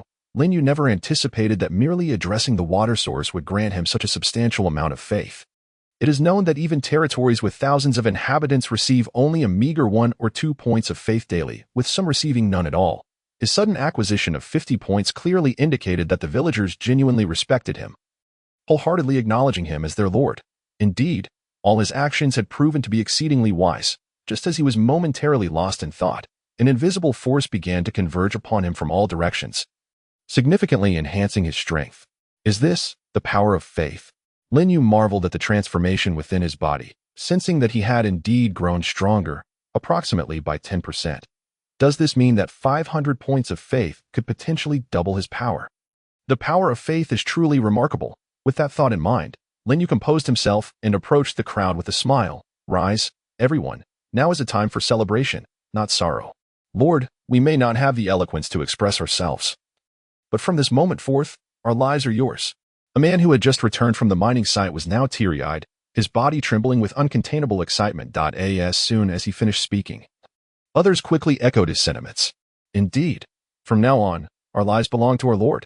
Anyone who dares speak ill of our Lord shall face my wrath. I too. In an instant, the atmosphere became chaotic once more as the crowd passionately expressed their emotions. They had lived in Huangsha City for decades. The reasons they refused to leave were their families and the deep-rooted ties to their homeland. Who wouldn't wish for their hometown to thrive? Now, a Lord had finally brought them hope, and their reverence had reached unprecedented heights. Lin Yu understood their fervent emotions and chose not to quell them. Once they gradually calmed down, he continued, I appreciate your sentiments, since this is the case. I have a task for you. Whatever you command, we shall accomplish, even at the cost of our lives.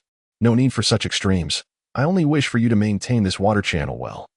And it is time to commence the development of Huangsha City along with the farmlands that I hope to see Huangsha City evolve into a grand metropolis like others. You have the confidence to achieve this? Yes.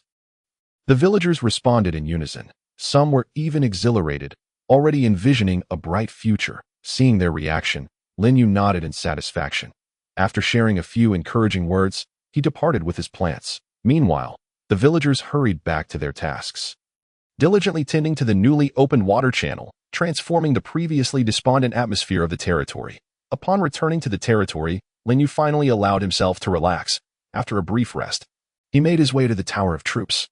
After several days of mining, he had gathered enough resources to upgrade the tower and successfully elevated it to level 6. Building name: Tower of Troops. Building level: level 6. Building description: capable of researching advanced forms of existing troops, making them recruitable at the cost of magic energy. The troop level cannot exceed the building level.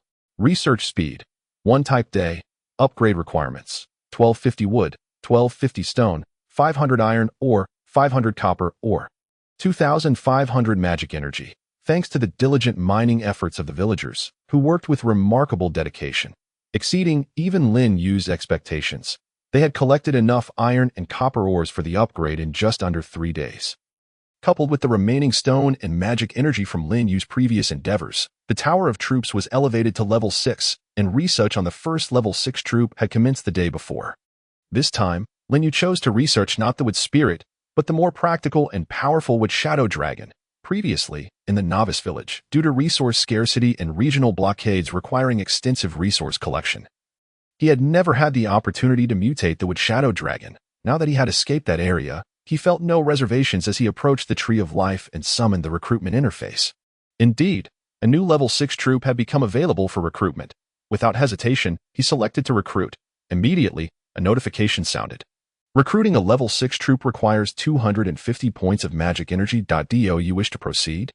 A full 250 points of magic energy. Fortunately, Lin Yu had hunted magical creatures deep in the desert a few days prior and, combined with the accumulation from the Fire Lotus, had amassed a substantial amount of magic energy. After deducting the energy spent on upgrading the tower and researching troops, he still had over 2,000 points remaining, sufficient to recruit 10 with Shadow Dragons. However, after some consideration, Lin Yu decided to adopt a strategy of elite troops, as they proved more valuable to cultivate. So he only recruited 5 in an instant. With a flash of light, 5 large plant dragons appeared before him. Name: Wood Shadow Dragon. Race: plant. Level: 6,0500. Strength: 375. Constitution: 375. Agility: 420. Spirit: 375. Skills: Swift Shadow. Super Regeneration. Description: the advanced form of the Wood Spirit, boasting enhanced speed and rightfully claiming the title of aerial dominator among mid-tier troops. Chapter 71. Mutation: the Land Legion with 6-level Wood Shadow Dragons. One was already at Lin Yu's side, having survived the escape from the area. Thus, he was not particularly surprised. However, witnessing so many Wood Shadow Dragons at once was indeed shocking. The level 6 Wood Shadow Dragons not only had larger physiques than the level 5 Wood Spirits, but their wings bore 2 razor-sharp blades, exuding an impressive aura. If they continued to grow at this rate, reaching level 7 would likely allow them to effortlessly carry him into the skies, filling him with anticipation. Now, let us see what types of troops I can mutate. Suppressing his chaotic thoughts, Lin Yu began to use the mutation ability on one of the Wood Shadow Dragons. Mutating a level 6 troop requires 250 points of magic energy. Do you wish to continue? Proceed. Lin Yu replied decisively that as soon as he spoke, the Wood Shadow Dragon before him was enveloped in a radiant light, its form rapidly transforming. Moments later, a 2-headed plant lion appeared before him. Name: Wood Ran Lion. Race: plant.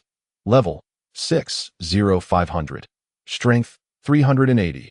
Constitution: 355. Agility: 380. Spirit: 355. Skills: Swift Shadow. Rending Claw, infusing natural power into its limbs, delivering terrifying rending attacks to enemies. Lion King's Roar. Both heads roar simultaneously, generating intense resonance that intimidates surrounding enemies. Description: a beast-like plant formed from the condensation of natural power, possessing formidable mobility that transcends that of ordinary plants. A new troop. Lin Yu gazed in astonishment at the massive 2-headed lion before him. He never expected that mutating a beast-like Wood Shadow Dragon would yield another type of beast-like plant. He then attempted to mutate another Wood Shadow Dragon as the light faded. A turtle-like plant featuring an evergreen tree on its back materialized before him. Name: Wood Turtle. Race: plant. Level: 6,0500. Strength: 275. Constitution: 480. agility, 220, spirit, 366, skills. Super regeneration. Turtle shield mirror, concentrating natural energy to form a semi-transparent mirror barrier in any direction to block enemy attacks. Earth burrow. The wood turtle has an affinity for the earth, allowing it to instantly burrow underground when threatened. Description. A beast-like plant formed from the condensation of natural power, slow-moving yet possessing extraordinary vitality and protective capabilities for allies. Incredible! He had managed to acquire troops representing land, sea, and air, all with formidable abilities. The wood-ran lion, inheriting the swift shadow skill from the wood shadow dragon, also boasted the Lion King's roar, a powerful area intimidation technique. What astonished Lin Yu the most was the wood turtle, whose constitution reached a staggering 480 points. It also retained the super regeneration skill of the wood shadow dragon, along with an exceptionally strong defensive ability. Under the 6th tier, if one dares to claim their survival capability as second, no one would ever dare to assert themselves as first. Lin Yu addressed the wooden tortoise. Now, let us test the turtle shield mirror wall skill. Upon hearing his words, the wooden tortoise gradually turned around, its wooden back swaying to the next moment. A semi-transparent wall, measuring 3 meters on each side, appeared before Lin Yu, startling him profoundly. So large, Lin Yu exclaimed in astonishment as he gazed at the towering wall that could easily obstruct him and other plants. Moreover, with the elevation of its level, this area might continue to expand. Dai was undeniably an extraordinarily powerful defensive skill. It seemed evident that the wooden tortoise's sacrifices in attack and mobility were well justified. Clenching his fists, Lin Yu struck the mirror wall with half his strength, producing a resounding bang. Yet it remained utterly unscathed. Dai was noteworthy that he himself possessed a 6th-tier strength, based on the sensations he had just relayed. The mirror wall could withstand a full-force strike from a 6th tier without faltering, which completely took him by surprise. After about half a minute of further examination, the turtle shield mirror wall finally exhausted its natural power, gradually dissipating into the air. Not bad. I now have another means of survival, Lin Yu remarked with satisfaction before turning around to continue mutating the remaining 3 wooden shadow dragons that he had anticipated. They all transformed into beast-type plants, 2 wooden rancher and 1 wooden tortoise. This sparked an unusual thought within him. Perhaps he could establish a ground army composed of beast-type plants by mutating the wooden shadow dragons. Of course, this was contingent upon having sufficient magical energy. Lin Yu glanced at his dwindling magical energy, now only a little over 100 points, and sighed in resignation that it seemed he would need to earn more magical energy. However, with the water channel just opened and numerous matters to attend to, he refrained from venturing out any further. The following morning, Lin Yu set out with the 3 wooden rancher, the wooden shadow dragon, and the spirit dew mushroom king, leaving his territory to delve deeper into the Gobi. Remarkably, with the presence of the wooden rancher, Lin Yu's speed of movement had significantly increased. He mounted one of the wooden rancher, swiftly traversing the terrain until he reached the base of a crumbled wall, where he commenced hunting magical creatures. Meanwhile, the Mushroom King joyfully rode atop another wooden rancher, closely trailing behind Lin Yu. As for Lingxi, her own swiftness and ability to fly allowed her to keep pace effortlessly. The wooden shadow dragons soared high above, scouting the surroundings. Indeed, having mounts is truly advantageous, Lin Yu mused as he observed the fleeting scenery on either side.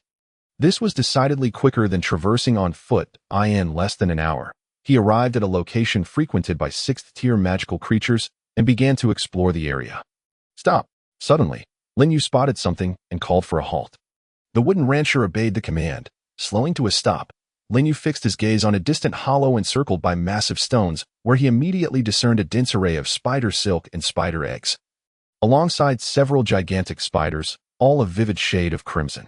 A gathering place for magical creatures, Lin Yu exclaimed in a mix of surprise and delight, promptly sending the wooden shadow dragon to fly above the rocks for a closer inspection. Within moments, through the mental link with the wooden shadow dragon, he grasped the situation inside that it was indeed a small spider nest. Lin Yu hastily summoned the plants to his side and cautiously approached. As he drew nearer, information about the spiders appeared before his eyes. Name: bloodjade poison spider. Species: insect. Level: 6th tier. Strength: 330. Constitution: 346. Agility: 388. Mentality: 345. Skill: bloodthirsty silk. Laying eggs. Description: a spider that survives by feeding on blood. Its silk possesses strong corrosive properties. Indeed, it was a 6th-tier magical creature. Lin Yu could hardly contain his joy. Having resolved the issue of timber, he was diligently mining, and the only remaining materials needed to upgrade his territory were faith, magical energy, and territory essence. He had been fretting over where to acquire territory essence, only to unexpectedly encounter it so soon. Furthermore, given the small size of such nests, the probability of a leader creature appearing was LOWIT was truly a fortuitous opportunity. Chapter 72. Small Magical Creature Gathering Place. The emergence of the Magical Creature Gathering Place did not cloud Lin Yu's judgment. He glanced at the 5 6th-tier creatures and 1 5th-tier creature at his side, then surveyed the nearly 30 blood jade poison spiders within the nest. With such a vast numerical disparity, recklessly charging in would be tantamount to seeking death. Moreover, in order to expedite their journey, he hadn't brought along the 2 6th-tier blood princesses. Only Lingxi and the Mushroom King possessed ranged attack capabilities, while the rest were primarily adept in close combat. Let us see if we can lure them out and take them down one by one. Initially, Lin Yu had contemplated having the Mushroom King ride the wooden shadow dragon to rain down bombardments from above. However, considering the Mushroom King's current 5th-tier status, which rendered her incapable of inflicting fatal damage on 6th-tier magical creatures, he abandoned that idea. Through mental connection, he directly instructed the wooden shadow dragon to attract the attention of the blood jade poison spiders from the air. With the speed of the wooden shadow dragon, there was no concern of being ensnared by the spider's silk. If necessary, it could always retreat into the sky to escape. Meanwhile, he prepared to withdraw with the other plants, ready to flee at a moment's notice. Once he distanced himself from the gathering place, the wooden shadow dragon swiftly veered in the direction of the spider nest below, as anticipated. Upon spotting the wooden shadow dragon, the blood jade poison spiders became agitated. The swarm of them scurried out of their lairs, shooting forth blood-red silk, accompanied by a hissing sound that echoed ominously in the air. One could only imagine the potency of their venom. However, the wooden shadow dragon was no pushover either. With its remarkable speed, it executed a spin to evade the silk, soaring close to the ground and darting outward in an instant. Over a dozen blood jade poison spiders abandoned the nest in pursuit, filling the area outside the nest with a cacophony of rustling sounds that sent chills down one's spine. Fortunately, these blood jade poison spiders did not pursue too far before retreating, leaving only 4 that continued the chase. Quick! Stop them! Don't let them escape! Lin Yu shouted urgently. Point 3 Wooden Rancher received the command and unleashed this swift shadow skill inherited from the wooden shadow dragon, transforming into afterimages as they surged in 3 different directions, surrounding the 4 blood jade poison spiders while raising their heads high. Roar! The deafening roar reverberated, causing the very air to tremble violently. The wooden rancher activated their other skill, the Lion King's roar. The blood jade poison spiders that had been in pursuit were suddenly engulfed by this terrifying shockwave, causing the crimson venom sacs behind them to burst with a resounding pop. Vivid red venom splattered onto the ground, emitting sizzling white smoke and swiftly corroding the earth into deep pits. At that moment, Lingxi and the Mushroom King followed suit. Enormous wooden spikes erupted from the ground, puncturing the remaining bodies of the blood jade poison spiders with a thud. Several explosive mushrooms followed, arcing through the air and landing beside the struggling blood jade poison spiders. Boom, boom, boom. A series of explosions finally sent the 4 blood jade poison spiders flying. Kill 6th-tier blood jade poison spider. Gain 101 magical energy. Kill 6th-tier blood jade poison spider. Gain 97 magical energy. Kill 6th-tier blood jade poison spider. Gain 104 magical energy. Kill 6th-tier blood jade poison spider. Gain 99 magical energy. In an instant, he accumulated 400 points of magical energy, a staggering improvement compared to before. The commotion had also drawn the remaining blood jade poison spiders from the nest, one after another rushing out. With the experience of the first encounter fresh in his mind, Lin Yu wasted no time in dispatching them. Employing a guerrilla tactic outside the spider nest, he systematically eliminated solitary blood jade poison spiders. After more than half an hour, the 20 or so blood jade poison spiders remaining in the nest were finally eradicated, leading to a prompt notification. Congratulations. You have successfully exterminated the 6th-tier magical creature gathering place, earning 6th-tier territory essence X1. Is that all? Lin Yu stood in confusion, waiting. However, after a considerable wait, he did not receive any species token rewards, leaving him somewhat perplexed. Could it be that small magical creature gathering places do not grant tokens? The term small in small magical creature gathering places not only refers to the limited number of creatures, but primarily indicates the absence of a leader creature. It appeared Lin Yu's conjecture was indeed correct. Such gathering places without leader creatures do not yield species tokens. Nevertheless, this did not significantly impact him. After all, his primary aim this time was to acquire magical energy and territory essence. Lin Yu calculated. 28 6th-tier blood jade poison spiders collectively contributed 2,800 magical energy, allowing him to mutate 5 6th-tier species, far more efficient than scouring for magical creatures elsewhere. With no time to waste, he promptly summoned the plants around him. Let us go. We must continue searching for other magical creature nests. Thus, Lin Yu spent the entirety of the morning and afternoon deep within the Gobi. His fortune proved favorable as he encountered 2 more small magical creature gathering places. After engaging in battle, he accumulated a total of 3 6th-tier territory essences.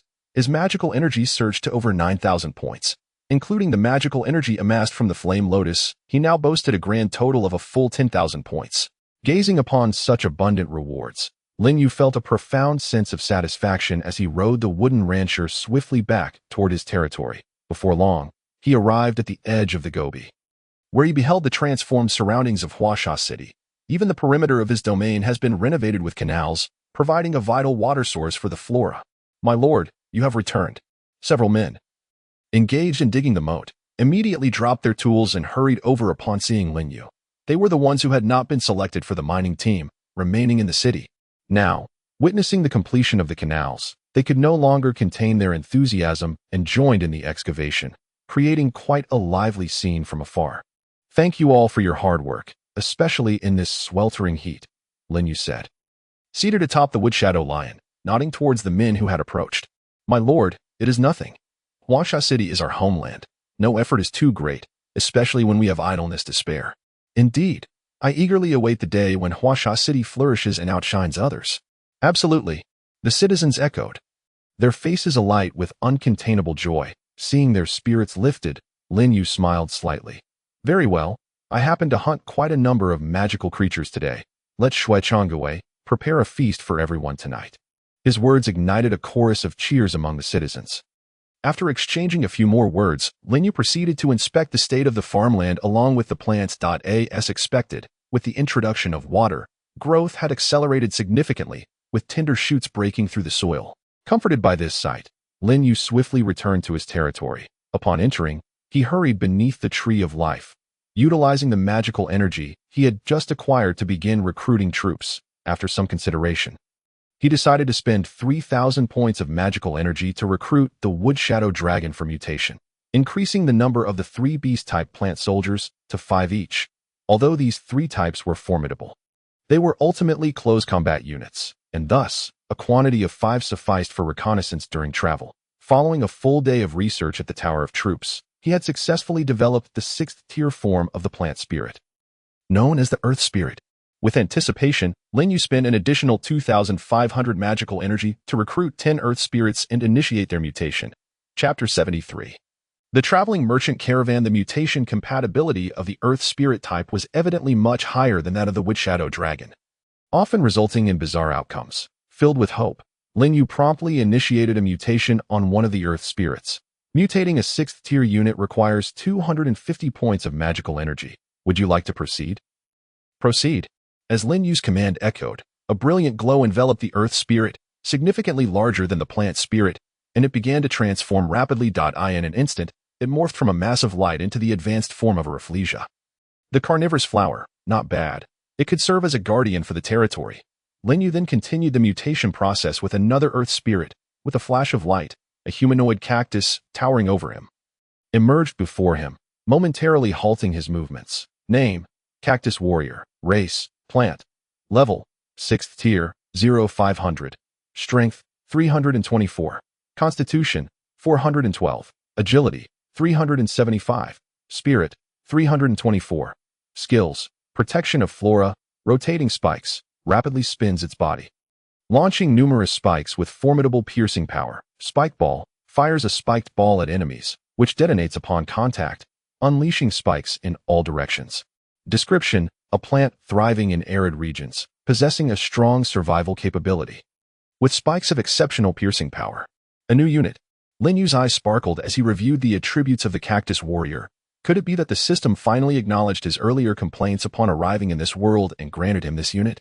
Remarkably, the cactus warrior's skill set was quite impressive, all focused on penetration, with extensive range. This would undoubtedly pose a lethal threat to those with weak defenses. Furthermore, the spikes were relatively small, making them difficult to guard against. Once a vital spot was struck, death would be inevitable. Initially, Lin Yu contemplated testing its skills directly, but considering the abundance of plants within the territory, which posed a risk of collateral damage, he opted for a simple test of the spike's piercing power. Come, let us see how your spikes fare against this rock. Lin Yu procured a sturdy stone from the side and placed it several meters away, signaling the cactus warrior to attack. The cactus warrior wasted no time, launching a spike from its body with a whoosh, transforming into a fleeting shadow as it hurtled towards the rock. Thud! The spike met no resistance, embedding itself within the stone, and continued unimpeded, piercing through and embedding itself in the ground behind it. The rock shattered in response. Incredible! Lin Yu marveled at the fractured stone, glancing at the cactus warrior with immense satisfaction. This newly emerged unit exceeded his expectations significantly. He could vividly envision the cactus warrior charging into enemy ranks, unleashing a barrage of spikes. The mere thought of such a scene was exhilarating. Regrettably, the probability of this unit's appearance seemed rather low. The subsequent 8 mutations yielded no additional cactus warriors, but instead produced several of the existing units he already possessed: 2 blood demonesses, 2 treant commanders, 2 wood spirits, and the remainder were low-damage variants like mutated pumpkins and wheat. Not bad. This is still satisfactory. Lin Yu was not greedy. He only required a majority of combat units. After this recruitment round, the number of his 6th-tier combat units reached 27, barely securing a foundation for his endeavors. Observing the remaining magical energy dwindling to a mere 2,000, he exited the recruitment interface and approached the Tower of Troops to research the 6th-tier blood demoness. Researching a 6th-tier unit requires 1250 points of magical energy. Would you like to proceed? Proceed. The research cost for ordinary units was only half that of rare units, which was manageable once the research task was arranged. The sky gradually darkened.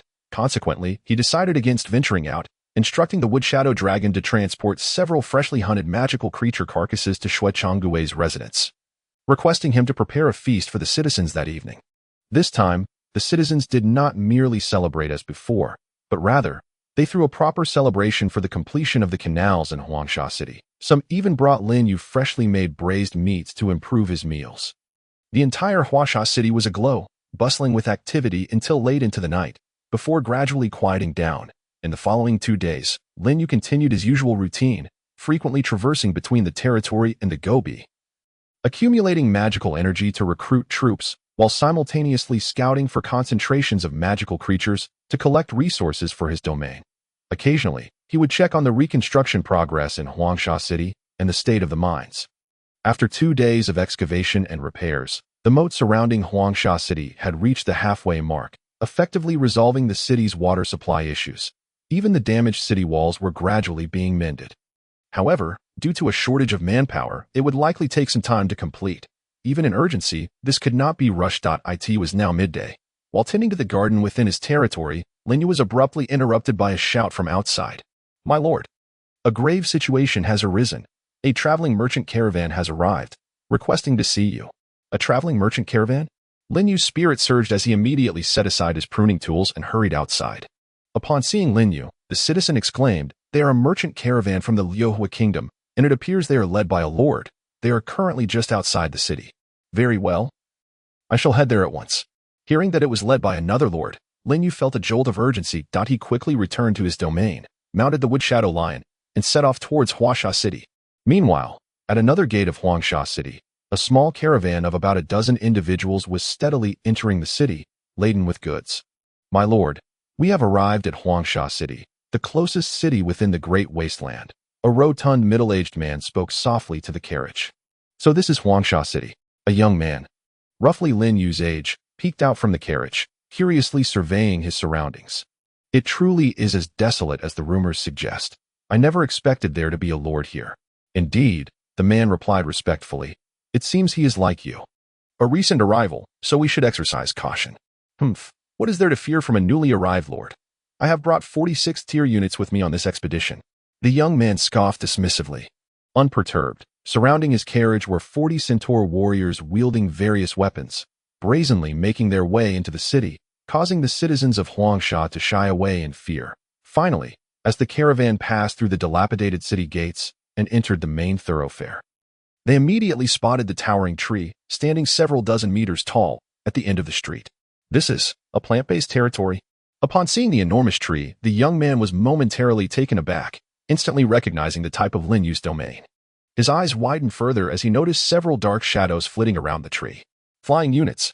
Chapter 74. Transaction. In a hushed tone, the young man's earlier disdain evaporated, replaced by profound trepidation. He had not anticipated that this plant-based lord would possess flying units. Moreover, the sheer number, 10 in total, was alarming. If a confrontation were to arise, he was confident in his ability to prevail, yet he would undoubtedly incur significant losses in troops, rendering the endeavor unworthy. After all, their primary purpose for coming was to engage in trade. My lord, look over there, someone is approaching.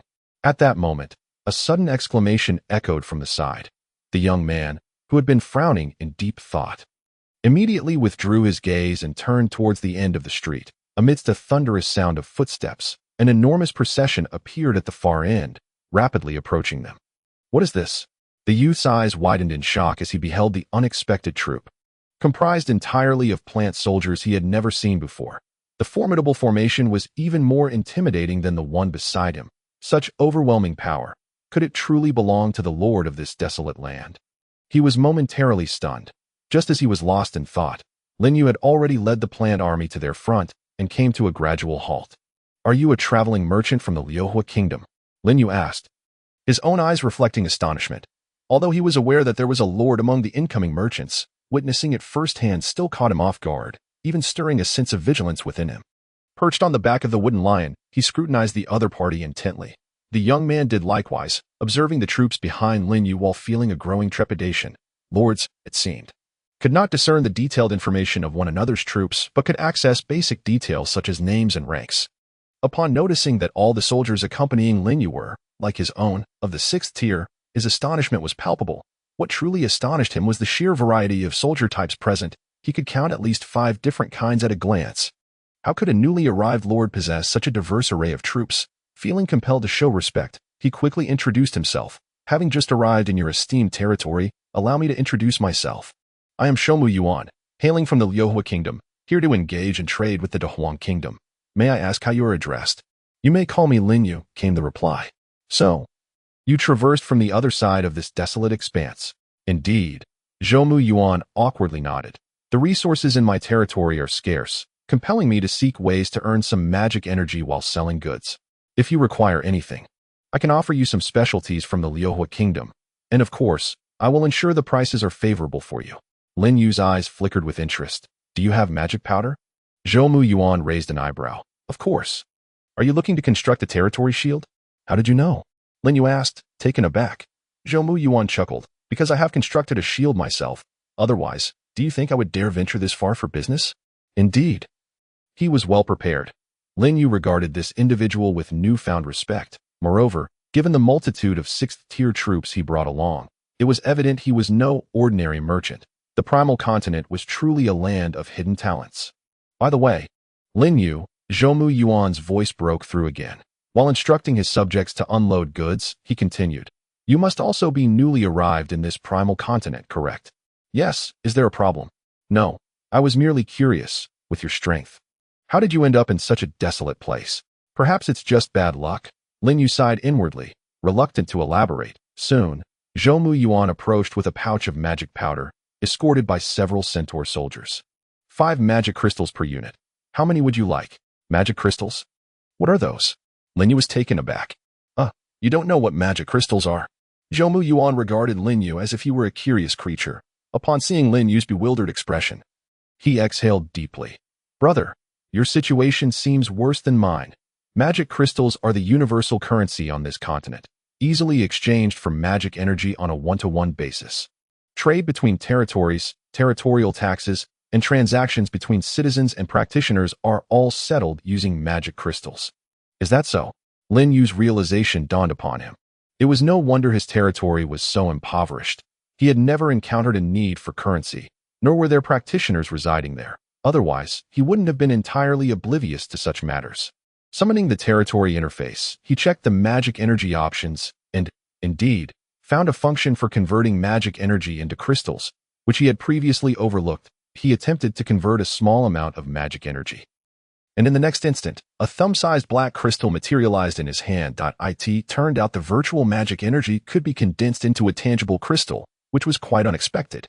This meant that as his territory flourished in the future, he could earn a commission through trade within his domain and convert it into magic energy. Of course, magic crystals are just one way to conduct transactions. You can choose whatever method you prefer, Zhou Mu Yuan added. In that case, I will take 500 units for now. 500 units would require 2,500 magic energy. Although Lin Yu wished to purchase more as a reserve, he had nearly depleted his earnings over the past few days in expanding his 6th-tier troops to 50. He was left with just over 3,000 magic energy. After acquiring the magic powder, Lin Yu spent an additional 500 magic energy to purchase 2,500 pounds of rice from Zhou Mu Yuan at a rate of 1 magic energy for 5 pounds. Intending to use it as wages for the citizens and building the territory while also treating himself to a change of palate. Remarkably, Zhou Mu Yuan's goods were quite comprehensive. Even including rice. It was evident he had been allocated a relatively prosperous territory, allowing him to recruit such a multitude of troops and venture out for trade in such a short time. The disparity between him and Lin Yu was like day and night. There was simply no comparison. With the magic energy earned, Zhou Mu Yuan wore a beaming smile, a stark contrast to his demeanor upon arrival. In light of your generosity, let me share a piece of information with you. Free of charge. What information? Lin Yu inquired, having stowed his items in his personal space, turning his attention back to Zhou Mu Yuan. Clearing his throat, Zhou Mu Yuan lowered his voice, speaking mysteriously. I've heard that even within a principality, lords can engage in mutual slaughter. This rule is tacitly permitted. Isn't there a fear of chaos within the principality? Fear? Why should they? Do you have any idea how many lords descend upon this continent daily? To put it bluntly, the most worthless commodity on this continent is a lord. That does make sense. Lin Yu couldn't help but nod in agreement. He then regarded Zhou Mu Yuan with an oddly curious expression. Aren't you afraid I might resolve you right here and now? Please. Don't. Zhou Mu Yuan inhaled sharply. We are neighbors. After all, in the future, there may be opportunities for us to collaborate on trade routes. That would be far more beneficial than resorting to violence. Wouldn't it? It appears you two have come prepared, Lin Yu remarked, a smile returning to his face. His previous comment had been made lightly, for he understood that even if he could eliminate Zhou Mu Yuan, it would come at a significant cost in lost troops and would embroil Huangsha City in the frayed. In this crucial early stage of development, it would be more trouble than it was worth. Since Zhou Mu Yuan had managed to traverse the desert to reach the Dahuang Kingdom, it was clear he had some capability. Moreover, as Zhou Mu Yuan had indicated, Lin Yu had intended to establish trade routes between the two kingdoms. Having such a neighbor would indeed prove advantageous. Chapter 75. Is this too ostentatious? It must be said that Zhou Mu Yuan was exceptionally shrewd. He considered every detail meticulously and displayed considerable boldness, truly a talent for business. With this in mind, Lin Yu chuckled. To a fruitful partnership. To a fruitful partnership, Zhou Mu Yuan grinned back. Thus, they reached a consensus. After engaging in casual conversation for a while longer, Zhou Mu Yuan bid farewell to Lin Yu and continued on his way into the territory of Dahuang. Before departing, they exchanged contact information, agreeing to collaborate again when the opportunity arose. That asked for whether he would divulge Lin Yu's territorial location. Lin Yu harbored no concerns, setting aside the remoteness of the area. Even if someone did come, he would not be intimidated, unless a lord of 7th tier or higher appeared. But would such a powerful lord truly concern themselves with his humble territory? The daily income of their domain would likely dwarf his own efforts over several days. Well then, time to gather magic energy and construct the shield, Lin Yu resolved. Having finally obtained the magic powder necessary for building the protective shield, he set aside his wandering thoughts, after reassuring the citizens nearby. He led half of his 6th-tier troops into the desert to hunt magical creatures and gather magic energy. It wasn't until the afternoon that he finally collected enough to build the shield. Hastily returning to his territory, materials for constructing the territory shield have been gathered. Would you like to proceed with the construction? Construct. Lin Yu replied eagerly. In the next instant, a burst of light illuminated the surroundings, revealing 4 towers adorned with intricate, arcane patterns at each corner of the territory. Building name, territory shield. Building description, automatically activates to protect the territory when under attack, providing formidable defense. The higher the territory's level, the greater the consumption, requiring charging. Charging consumption, territory level x 1000, magic energy per activation. Observing the attributes of the building before him, Lin Yu finally exhaled in relief. With this, he need no longer worry about the safety of his territory while venturing out. Even if the territory were to come under attack, he would have ample time to return. Though the charging cost was somewhat steep, it paled in comparison to the safety of his territory. It was a necessary expense. Subsequently, he approached the Tree of Life to check the collection status of resources for upgrading the territory. After a period of continuous gathering, the iron and copper ores had nearly reached the required 500 units for upgrading. The essence of the territory has also been acquired 6 times, leaving only 4 more to obtain. As for the stone materials, there remains a considerable amount from before, more than sufficient for this upgrade. Regarding the 5,000 points of magical energy, it can be conveniently gathered while collecting the remaining 4 essences of the territory. In other words, what he currently lacks the most is faith. Upgrading from level 6 to level 7 requires a substantial 500 points of faith. Lin Yu glanced at his status. Aside from the 50 points he previously acquired at once, he has only gained 27 points over the past 10 days, leaving him significantly short of the required amount for the upgrade. It appears that the focus moving forward should not be on material collection, but rather on enhancing the faith power of the territory, which is essential for its development. With this thought in mind, he summoned the Wood Shadow Dragon to call for Su Zhong. Shortly after, Su Zhong hurried to the territory and stood before him. "My lord, you summoned me?" "Yes, I have a few inquiries. Are you aware of any other cities nearby Huasha City?" Lin Yu asked directly. Upon hearing this, Su Zhong immediately replied with respect. "Of course, I am aware. Within 100 miles, there are 3 cities that I know of, the closest being Shuangye City, located 80 miles to the east." Shuangye City, indeed. Shuangye City.it is said that its lord is currently a formidable practitioner, though I am uncertain if any lords like yourself have recently arrived. I see. Lin Yu realized, cities without a lord are controlled by the native residents. If the opportunity arises, he might consider visiting to explore the situation. Perhaps he could reap some benefits. He then inquired about other cities until he had a comprehensive understanding of the circumstances surrounding the 3 nearby cities, before allowing Su Zhong to depart. Meanwhile, he took the plants deeper into the Gobi Desert to continue searching for monster gathering spots. Time passed swiftly, and another day had gone by. Lin Yu had been in the Great Wasteland Kingdom for nearly half a month now. Having gathered the necessary iron and copper ores for upgrading the territory, Lin Yu instructed Su Zhong to call back the miners and have them join in the reconstruction of Huasha City. Naturally, their wages would continue to be paid. It was remarkable that with the addition of these young and vigorous citizens, the repairs to the city walls progressed significantly faster. After finishing his midday tasks, Lin Yu entered Huasha City and discovered that the dilapidated walls had all been demolished and rebuilt. The streets were bustling with busy figures and the sounds of lively chatter, creating a vibrant atmosphere. Upon his arrival, the citizens greeted him warmly before returning to their work. Shortly after, Shui Changgui, who was overseeing the projects in the city, hurriedly approached with his cane. "My lord, what brings you here today?" "Just came to take a look around," Lin Yu replied. Turning to Shui Changgui, "How's the progress? Is everything going smoothly? Any difficulties?" "Very smooth, indeed," Shui Changgui answered repeatedly. Thanks to the improved food and living conditions, he appeared rejuvenated, standing straighter than before. Then, as if recalling something, he suddenly said, "My lord, please follow me. I have something to show you." "What could be so mysterious?" Lin Yu inquired, puzzled. "You'll find out once you come with me. It's not far from here." "All right, lead the way." With no other pressing matters at hand, Lin Yu followed Shui Changgui to the square where he had first arrived. In the center of the square, the remnants of the broken statue had been replaced by a magnificent new statue, remarkably sculpted in Lin Yu's likeness, standing proudly on a high pedestal. Lin Yu's eyelids twitched, and his expression shifted dramatically, revealing a myriad of emotions. Observing his reaction, Shui Changgui immediately remarked, "This was constructed by the city's craftsmen overnight." "What do you think, my lord?" Lin Yu responded, "Isn't this a bit too ostentatious?" Ostentatious hardly encapsulated it. It was downright embarrassing. His likeness had been carved into a statue and placed in such a conspicuous location. as if to broadcast his status as the lord to the world. Too ostentatious. I think it's just fine, Shui Changwei replied, puzzled. I initially wanted to make it larger, but there were too few craftsmen in the city. So we had to settle for this for now. Once we have more people, we can create a larger one for you, my lord. That's enough. This one is sufficient, Lin Yu quickly interjected. I believe this is quite satisfactory, no need for a replacement. Is that so? Very well then. Everything will proceed according to your wishes, my lord.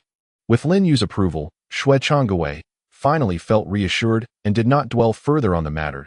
He continued to update Lin Yu on the progress of various projects in Huangsha City as they walked through the bustling streets. Before long, they arrived at the outer city, where the half-completed moat had been excavated and filled with water. Chapter 76. Closing the door to catch the dog at this moment, the sun blazed high in the sky. Yet, a number of children could still be seen playing by the moat, while women busily washed their clothes nearby. The riverside was filled with laughter and joy, with smiles lighting up everyone's faces, creating an atmosphere of warmth and contentment. Compared to the time when he first arrived, there had been a tremendous transformation. Even the distant farmlands were lush and green, brimming with various crops. Not bad at all at this rate. The harvest shouldn't be far off, Lin Yu mused. The issues of food and the environment were nearly resolved. Now, only the population issue remained. Indeed, to rapidly enhance the power of faith, a substantial number of citizens was indispensable. Otherwise, relying solely on the mere 500 inhabitants would take an eternity to gather the required 500 points of faith.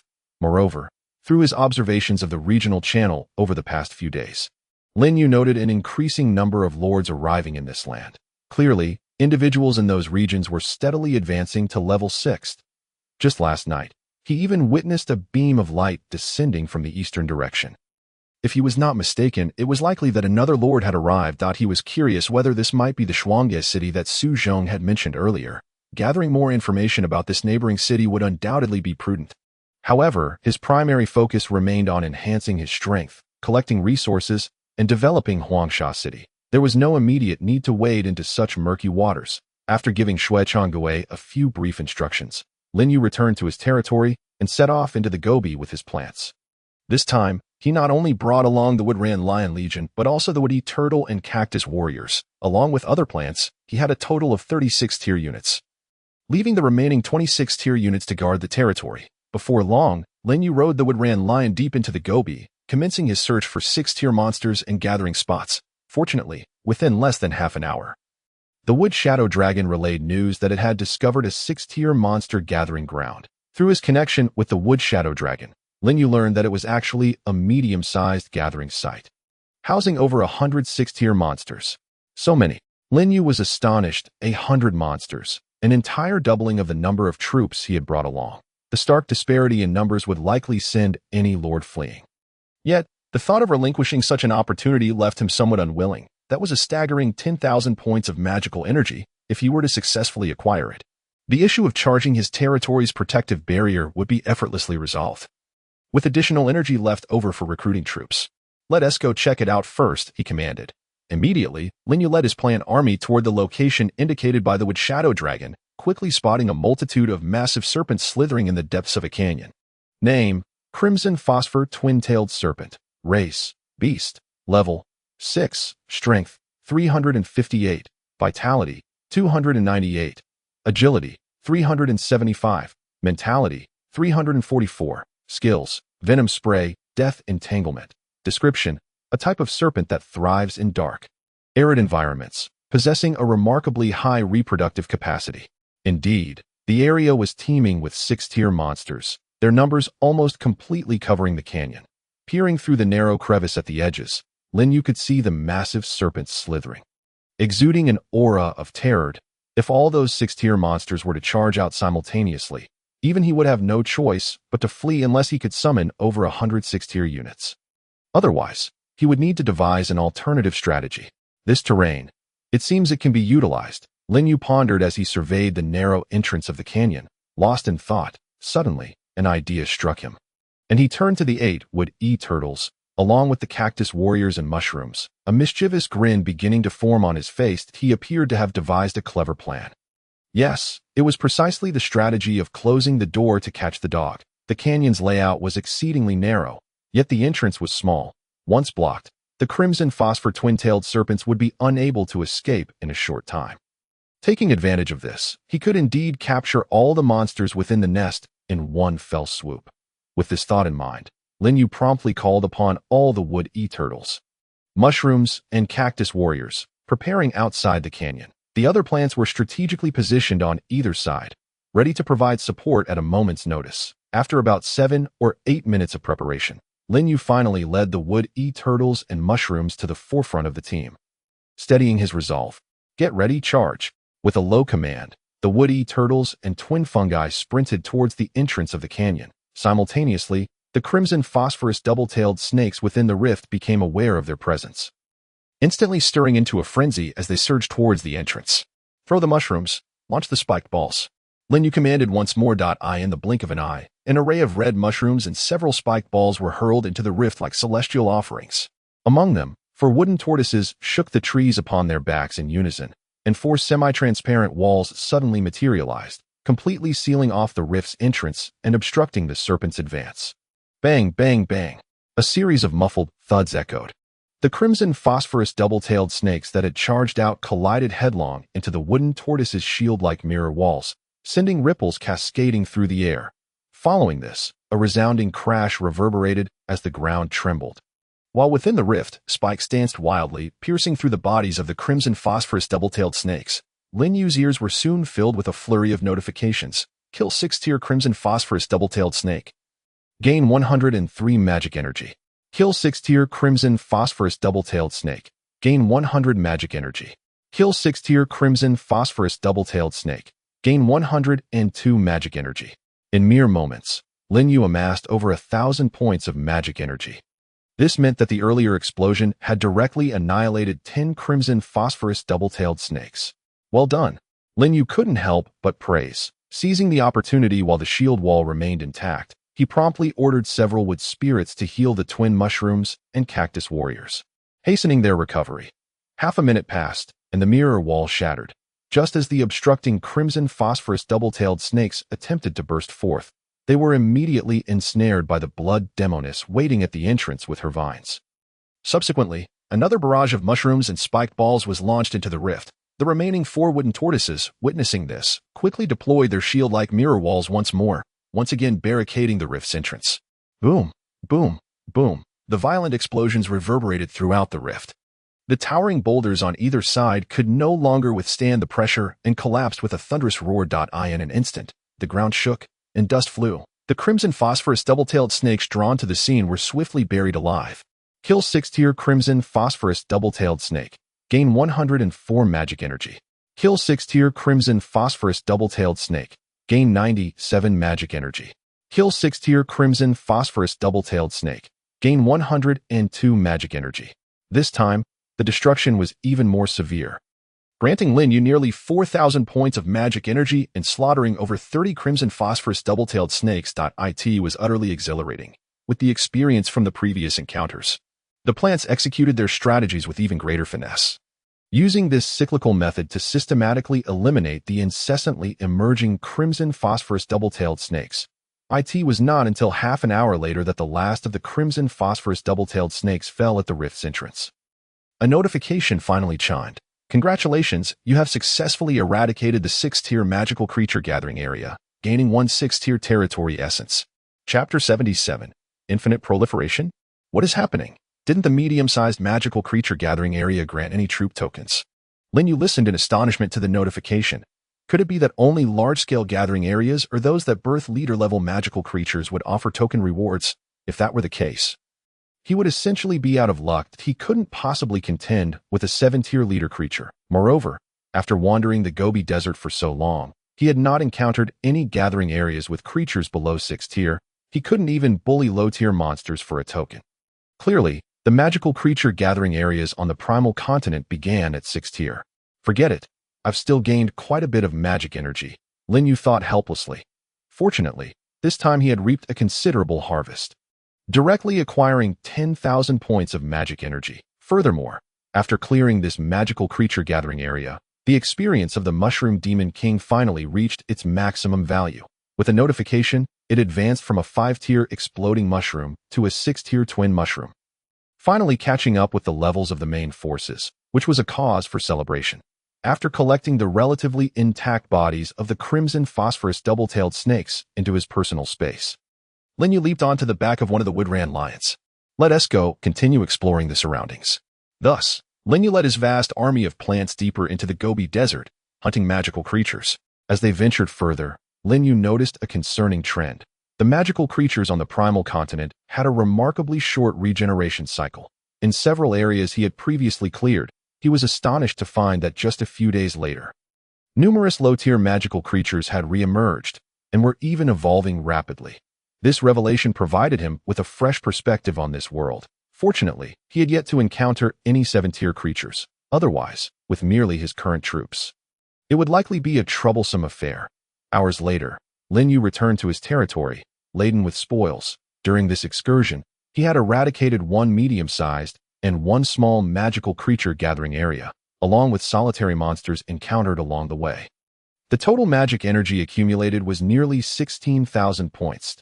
He set aside 6,000 for energy replenishment of the shield, then hurried to the Tree of Life to recruit troops.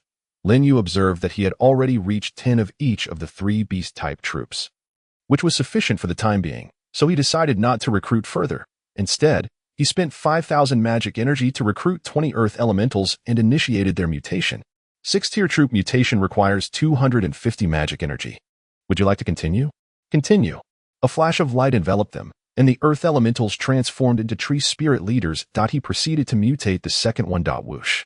It turned into a blood demoness. He continued this process until the 8th mutation when something entirely different appeared before him, a cluster of grass. Indeed, it was simply grass, the most ordinary grass one could find. Did the mutation fail, resulting in regression? Lin Yu stared in bewilderment at the patch of grass on the ground, looking no different from the weeds typically found by the roadside. Full of curiosity, he promptly checked the attributes of the grass clump. Name, silver-edged grass. Race, plant. Level, 6 tier, 0-500. Strength, 250. Vitality, 250. Agility, 250. Spirit, 250. Skills, Guardian of Grass and Wood. Hardening can harden grass leaves, transforming into razor-sharp blades to attack enemies. Infinite proliferation consumes natural energy to proliferate at an astonishing speed, replicating identical individuals without occupying recruitment slots. Description: wildfires cannot consume it. Spring winds revive it. Silver-edged grass possesses an extraordinary ability to survive. As long as the main body remains, it can proliferate indefinitely. Lin Yu. Upon reading the attributes of the silver-edged grass, Lin Yu's eyes widened in astonishment. It was not merely due to the low attributes of the silver-edged grass, but rather because of its skill. Infinite proliferation was an exceedingly overpowered ability, and it did not occupy recruitment slots. He was left wondering if the skill could be inherited by other plants through mutation. If that were the case, he would truly be formidable. Lin Yu contemplated continuing to mutate this silver-edged grass. But considering it possessed 3 skills, the probability of retaining infinite proliferation was too slim, and with only one silver-edged grass available, a mutation would result in its loss. Therefore, he temporarily abandoned this plan. Closing the attribute interface, he promptly instructed the silver-edged grass to use its proliferation skill. In the next moment, the clump of grass rapidly split, spreading outward and astonishingly covering the entirety of his territory. Through their mental link, Lin Yu could sense that this was not its limit. However, after reaching a certain number, the natural energy consumed for further proliferation would increase exponentially, making it difficult for the main body to sustain itself. Hence it ceased. Lin Yu was quite pleased with this outcome. Such an unassuming patch of grass could serve as a surprising advantage in combat.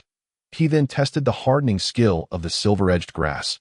While its power was weaker than other plants, it still surpassed the strength of 5-tier entities. This was likely the price for its infinite proliferation. Subsequently, Lin Yu continued to mutate the remaining plants. Regrettably, aside from a cactus warrior, no new troop types emerged.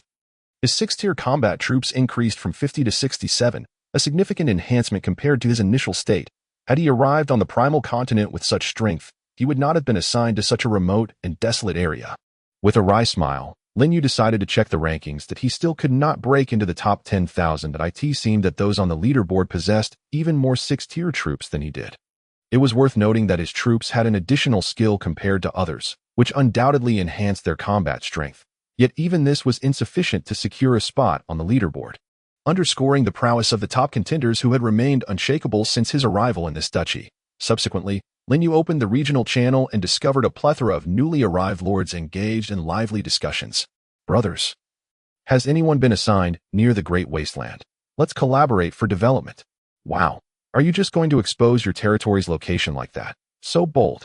Great Wasteland. That area seems to belong to a 7-tier lord's subordinate territory. Right? A 7-tier lord. No wonder, with the protection of a 7-tier lord, who would dare to cause trouble? I'm also near the Great Wasteland. Let's discuss privately. Envious of those assigned under a 7-tier lord, I ended up in a small city in a mountain crevice. Same here. It's impossible to develop economically, let alone gather faith power. When will I ever reach 7-tier? When you watch their conversation, equally astonished. It was surprising that some could be assigned to the subordinate territory of a 7-tier lord.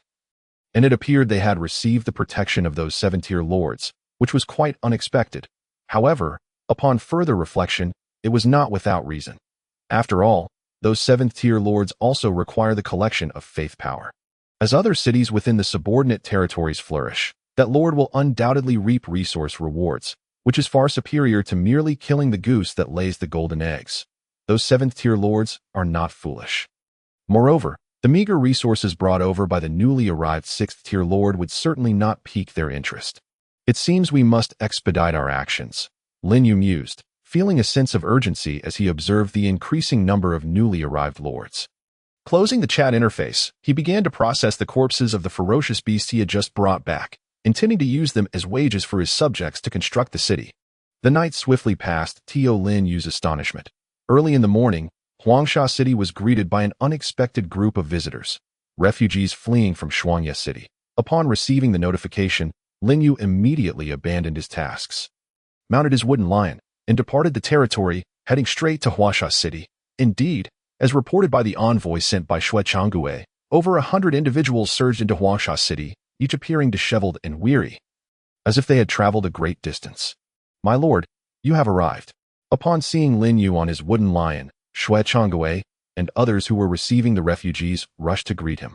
What has transpired? Why are there so many refugees arriving here?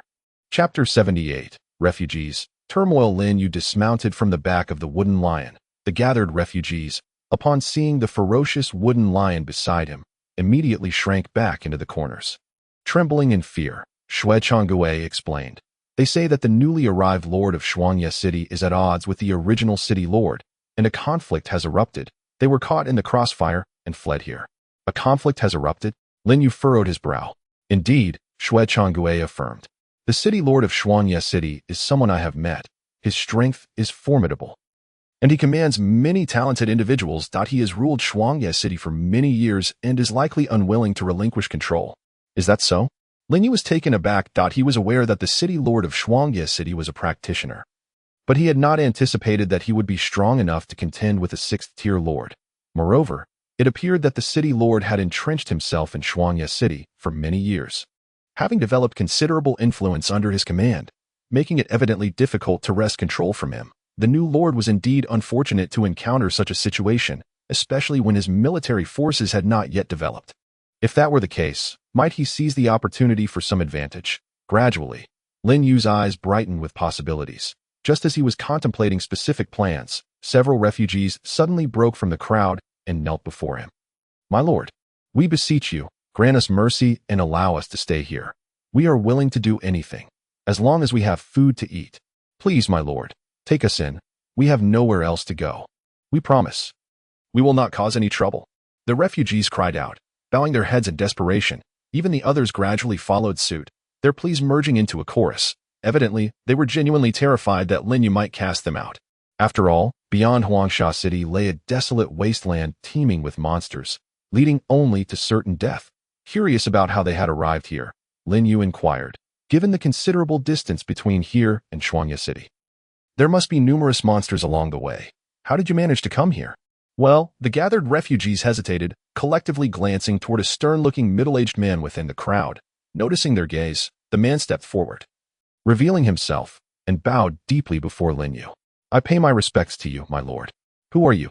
Lin Yu scrutinized the man, His gaze filled with curiosity. He sensed an aura about the man that was distinctly different from ordinary folk, powerful yet restrained. Then, a thought struck him, and he asked, "Are you a practitioner?" "Yes, my lord," the man replied, lowering his head, "but my strength is modest. I have barely reached the 5th tier." He bowed deeply once more. A 5th-tier practitioner. Lin Yu was astonished. He had not expected to encounter a legendary practitioner under such circumstances. No wonder these refugees had managed to traverse from Shuangye City. He finally grasped the underlying reason. He asked, "What is your name? With your abilities, you should not have fallen to the status of a refugee." "My name is Wei Gang," the man replied, lowering his gaze. "I left Shuangye City because I disapprove of the cruelty of the city lord and chose to flee with the refugees." His words were neither servile nor deferential, carrying a hint of pride. This earned him Lin Yu's respect. Moreover, given his protective stance toward the refugees, it was clear that Wei Gang possessed a compassionate heart. Such talent was not something Lin Yu would easily overlook. After a moment's contemplation, he said, "So you are Wei Gang? I see potential in you. Would you be interested in working for me? I am planning to establish a guard team and am in need of a leader." This decision had been made after careful consideration. Huangsha City had begun to develop, yet lacked a proper guard team to maintain order. This hardly resembled what a territory should look like. Wei Gang's arrival provided a solution to Lin Yu's dilemma. So he proposed the idea, knowing full well that a 5th-tier practitioner posed no threat to him. Wei Gang appeared taken aback by Lin Yu's direct invitation, seeing the sincerity in Lin Yu's demeanor. He straightened his expression and responded earnestly, "If it pleases you, my lord, I shall do my utmost." "Excellent. From this day forth, you shall be the leader of the guard team in Huangsha City." Lin Yu was exceedingly pleased with Wei Gang's response. With the addition of this 5th-tier practitioner, the city's defenses would become significantly more secured, and if possible, he could even help train some of the children, perhaps uncovering a few promising candidates for cultivation. Thus, after further discussions, the refugees were entrusted to Shui Changwei for management. Huangsha City was in dire need of personnel, and Lin Yu was certainly not foolish enough to drive these individuals away.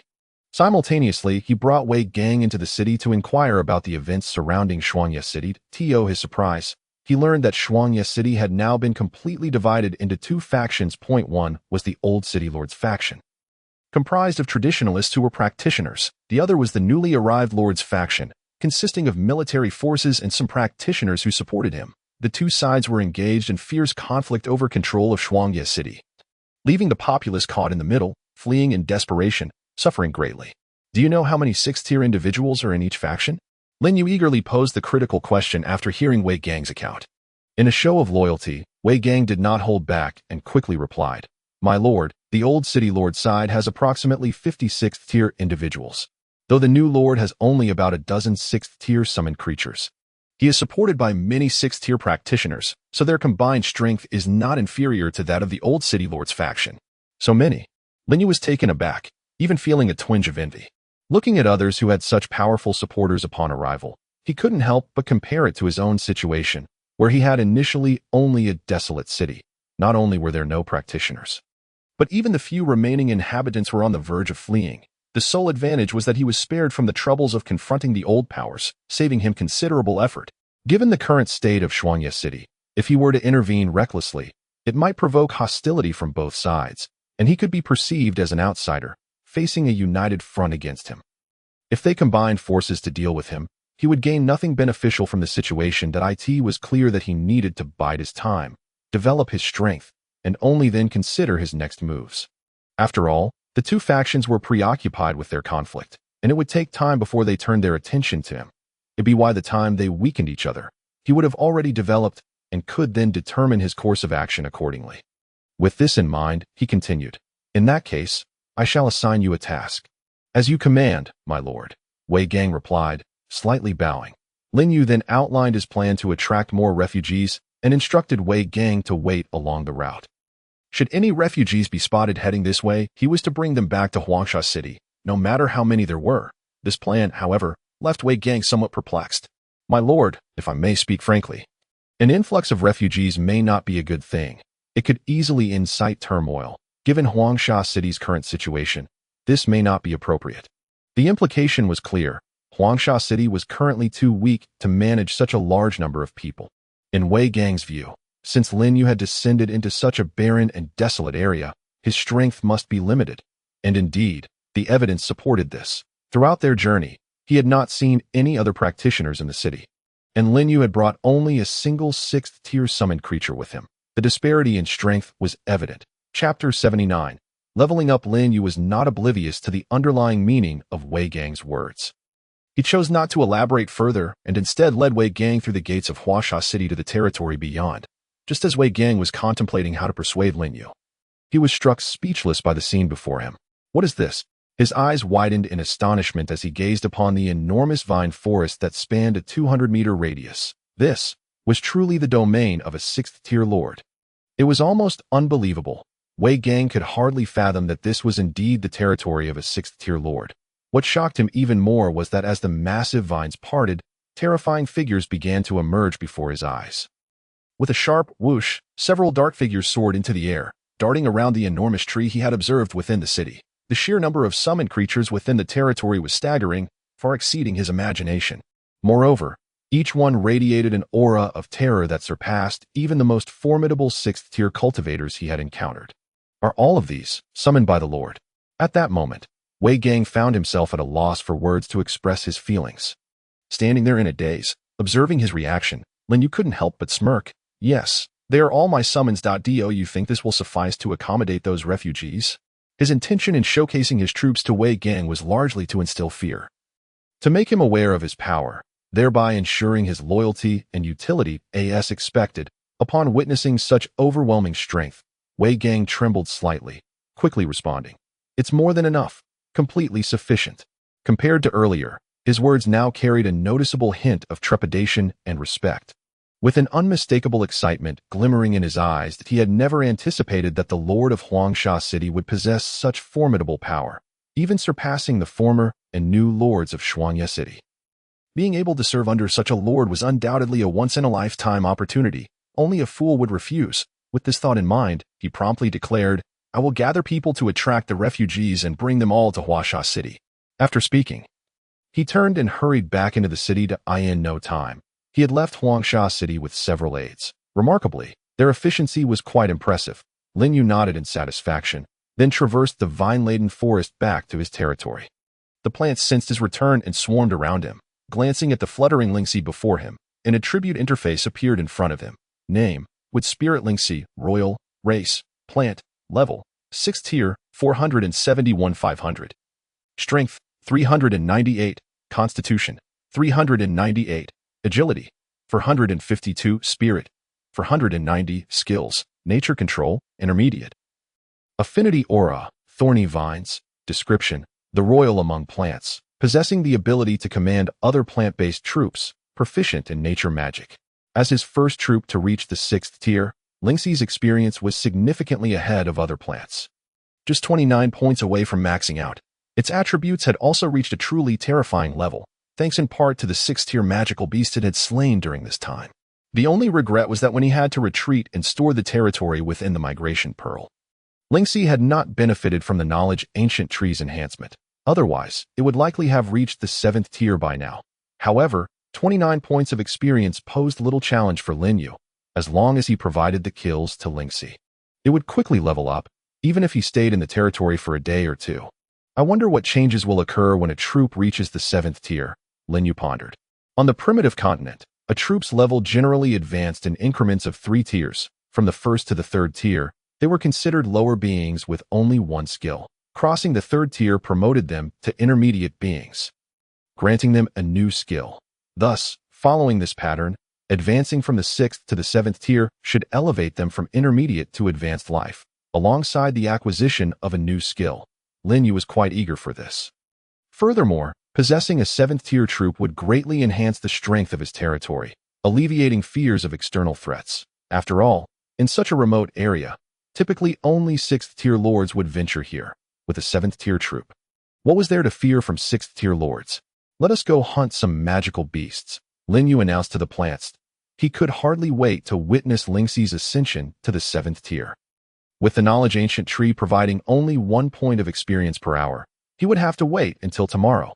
Far too slow compared to hunting magical beasts. Therefore, this time, he did not take the slower-moving troops with him, but instead brought along 10 wood lion beasts and 10 wood shadow dragons, along with the Mushroom Demon King for swifter action. The Mushroom Demon King, having awakened royal blood, possessed intelligence far superior to ordinary mushroom troops and understood how to ride mounts. Upon receiving Lin Yu's command, it immediately leaped onto the back of a wood lion beast. In a thunderous cacophony of footsteps, they left the territory, heading directly towards the desert. The wood shadow dragons took to the skies, scouting the surroundings while searching for traces of 6th-tier magical beasts. Remarkably, with 10 wood shadow dragons searching simultaneously, their efficiency was extraordinary. Just minutes into the depths of the desert, they soon discovered the presence of a 6th-tier magical beast. Name: Thousand-Blade Centipede. Race: Insect. Level: 6th tier. Strength: 330. Constitution: 327. Agility: 399. Spirit: 325. Skills: Death Dance, Lethal Venom. Description: a terrifying centipede with all its legs evolved into sharp blades. Its attacks are exceedingly fierce. It was a colossal centipede, measuring 5 to 6 meters in length, its numerous legs bristling with sharp blades, presenting a chilling sight. At that moment, the thousand-blade centipede was entwined around a prey that had been mercilessly torn apart, continuously devouring its flesh and blood. Upon noticing Lin Yu's arrival, it immediately abandoned its meal and raised its body. Lingxi, it's your turn, Lin Yu said to the nearby Lingxi. The instant his words fell, the thousand-blade centipede, drawn by the scent of blood emanating from him, lunged forward with astonishing speed, even faster than the wood lion beast. In the blink of an eye, it was less than 10 meters away from Lin Yu, the air around them seeming to split apart. However, in the next moment, Lingxi swiftly waved her staff and pointed gently at the thousand-blade centipede. Instantly, a multitude of thorns erupted from its body, ensnaring it and halting its charge. With a swift motion, the thousand-blade centipede, true to its status as a 6th-tier magical beast, easily sliced through the thorns with its sharp blades, breaking free from the bindings and charging again at Lin Yu. This time, however, it appeared to have learned. Instead of approaching Lin Yu directly, it climbed up the rocky wall of the desert, leaping down from above. Simultaneously, its densely packed blade-like legs whirled around, creating terrifying gusts of wind that prevented even Lingxi's thorns and wooden spikes from coming close. Yet Lin Yu remained unfazed. He patted the wood lion beast beneath him, which promptly raised its head. Chapter 80. 7th tier, Fairy Master Roar. A deafening roar from the Lion King shook the very air around them. Even Lin Yu, perched atop, found himself instinctively covering his ears. The thousand-blade centipede, directly hit by the roar, was knocked back, its shell cracking as it crashed against the rocky wall. Seizing the opportunity, Lingxi summoned a barrage of wooden spikes from the wall, instantly transforming the thousand-blade centipede into a pincushion, green blood spilling everywhere. Kill the 6th-tier thousand-blade centipede. Gain 102 magic energy. Hearing the voice echo in his mind, Lin Yu quickly checked Lingxi's attributes.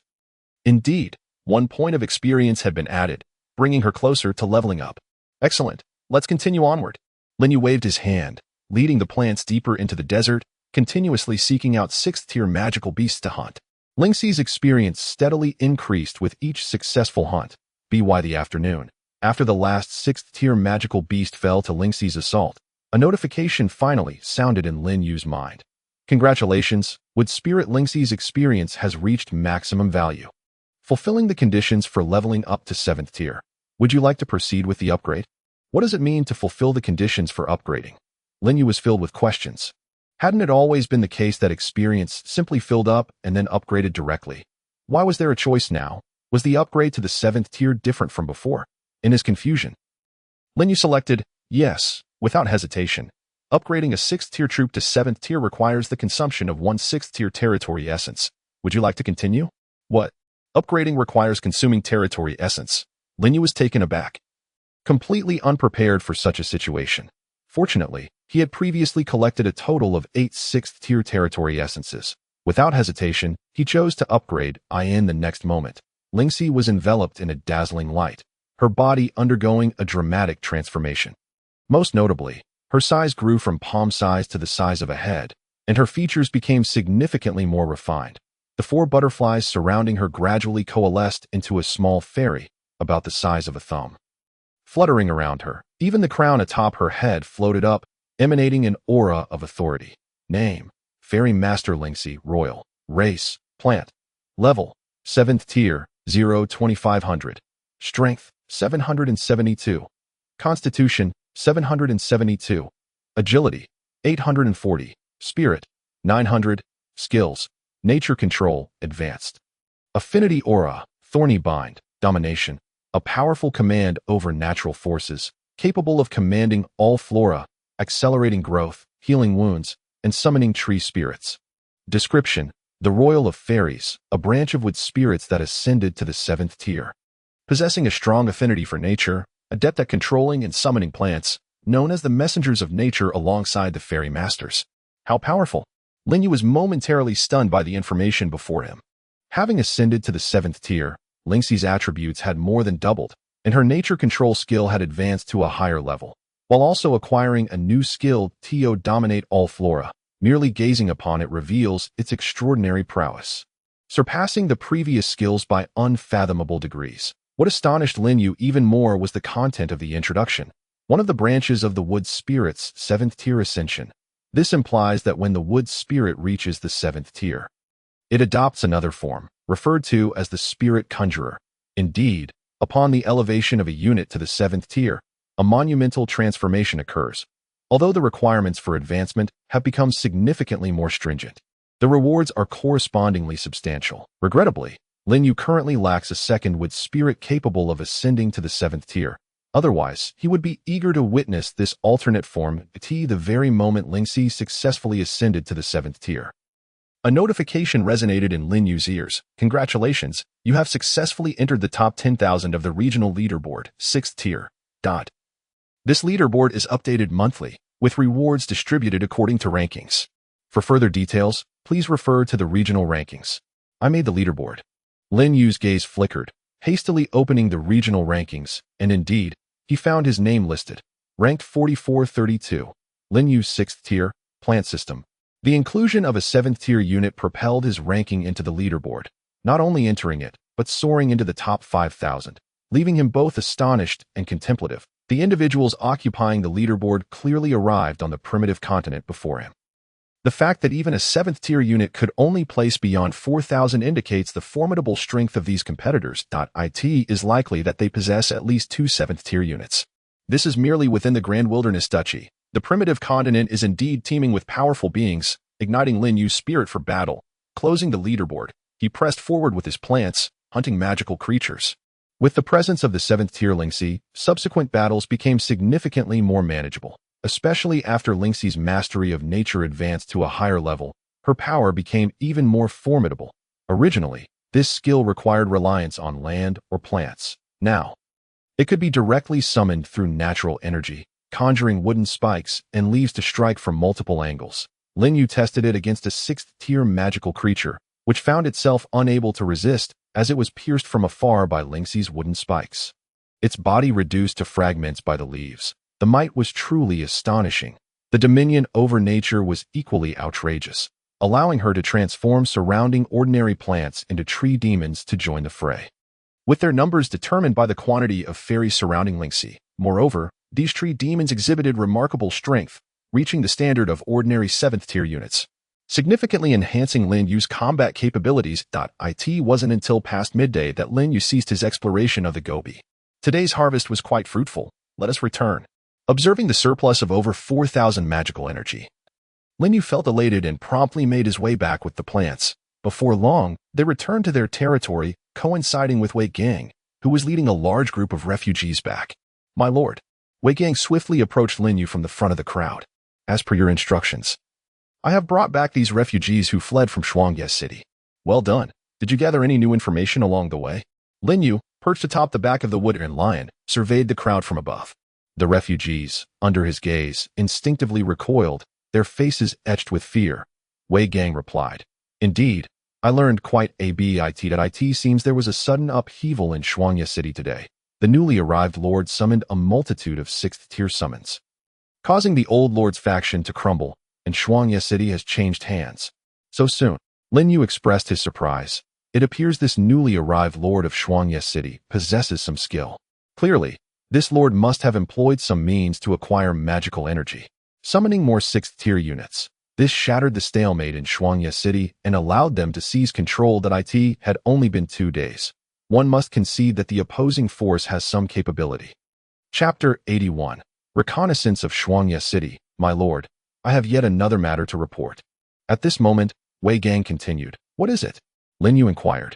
Regarding the refugees, the number of those arriving from Shuangye City has nearly exceeded 500. Chief Shui informed me that we seem to be running low on food supplies.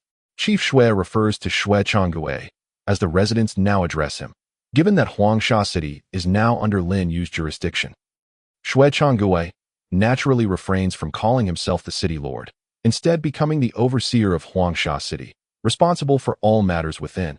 Since he has indicated a food shortage, it must have reached a critical level. Had this been earlier, Lin Yu would have been at a loss on how to address this issue. However, now, Lin Yu glanced at the fluttering Lingxi beside him, a confident smile gradually appearing on his face. All right. You lead them inside to settle. I will resolve the food issue. Understood. Wei Gang dared not say more. After acknowledging, he led the group of refugees into Huangsha City for their accommodation. Meanwhile, Lin Yu instructed his plants to return to the territory before taking Lingxi to the fields outside the city. After half a month of cultivation and management, the scale of the fields had expanded more than fivefold. As far as the eye could see, there were patches of growing wheat fields, pumpkin patches, and potatoes, all thriving well. Particularly, the earliest batch of seeds had nearly matured, only awaiting harvest. However, even so, these crops would likely require another half-month to be ready. Lin Yu could afford to wait, but the residents could not. Thus, he turned to Lingxi beside him. Lingxi, I leave this to you. Awakened with the power of domination, Lingxi's control over plants had reached an astonishing level. Managing these ordinary crops was naturally a trivial task. Upon hearing Lin Yu's words, she gracefully ascended, soaring over the fields while waving her staff. Wherever she passed, radiant light sprinkled down upon the fields that in no time. The crops below began to grow rapidly, turning a brilliant golden hue in the blink of an eye. The first batch of sown crops had nearly matured, astonishing the nearby farmers, who fled from the fields in panic. My lord, what is happening? The farmers, upon noticing Lin Yu, hurriedly gathered around, fearing some calamity had befallen them. No worries, I merely accelerated the maturation of these crops. You should quickly notify Chief Shui to send someone to harvest the grain. Oh, very well, we shall inform Chief Shui at once. The residents, upon realizing it was Lin Yu's doing, were filled with joy. They promptly responded and hurried back to Huangsha City to find Shui Changgue. After a while, Lingxi, having flown a circuit over the fields, returned to Lin Yu's side, appearing somewhat fatigued. You've worked hard. Lin Yu spoke softly. It seemed that even for Lingxi, catalyzing such a multitude of plants at once was quite taxing on her spirit and natural energy. Fortunately, this catalysis was merely a temporary measure. As subsequent food production gradually caught up, she would no longer need to intervene. With that thought, Lin Yu led Lingxi back to the territory, allowing her to rest properly. Before long, the residents, led by Shui Changgue, arrived in a grand procession to the fields to begin harvesting the just matured crops. Even the recently settled refugees joined the ranks, creating a lively scene in the fields. All right, let us continue recruiting units. Lin Yu, uninterested in the happenings in the fields, approached the Tree of Life with the 4,000 magical energy he had just acquired to commence unit recruitment. Lin Yu quickly assessed his territory. He already possessed 10 wood shadow dragons, 10 woodran lions, and 10 wood e-turtles. There was no immediate need to expand his terrestrial army. Thus, he decided to recruit earth elementals and initiate mutations. Mutating a 6th-tier unit requires 250 points of magical energy. Do you wish to proceed? Proceed. As Lin Yu's voice fell, the earth elemental he had just summoned was enveloped in a radiant light, its form swiftly transforming in no time. A peculiar watermelon with facial features and limbs gradually emerged. To his surprise, the first mutation yielded a bountiful result, producing a variant plant akin to the fearsome pumpkin. Watermelon. A delightful treat. Lin Yu examined the watermelon's attributes and found, as expected, that it was cultivable, bringing him great joy. If there were one item he yearned for most in such a dry and hot environment, it would undoubtedly be watermelon. After reviewing the attributes of the mutated watermelon, he promptly directed it to plant a patch of watermelon seeds on the vacant land at the edge of his territory. Coupled with the previously sown wheat, pumpkins, and potatoes. The area designated for cultivation had significantly expanded. Before long, he would possess a private garden of his own, instilling him with a sense of accomplishment. Subsequently, Lin Yu continued to utilize the remaining magical energy to mutate plants. This time, luck was on his side. Out of 8 mutations, 6 combat units emerged. His tally of units above the 6th tier reached 73, granting him a commendable combat strength. It is time to investigate the situation in Shuangye City. Lin Yu surveyed the multitude of units before him. Lost in contemplation. As the saying goes, knowing oneself and knowing the enemy ensures victory. Shuangye City, being the nearest city to him, merits thorough investigation. Moreover, with his first 7th tier unit now at his disposal, he no longer felt the need to fear anything.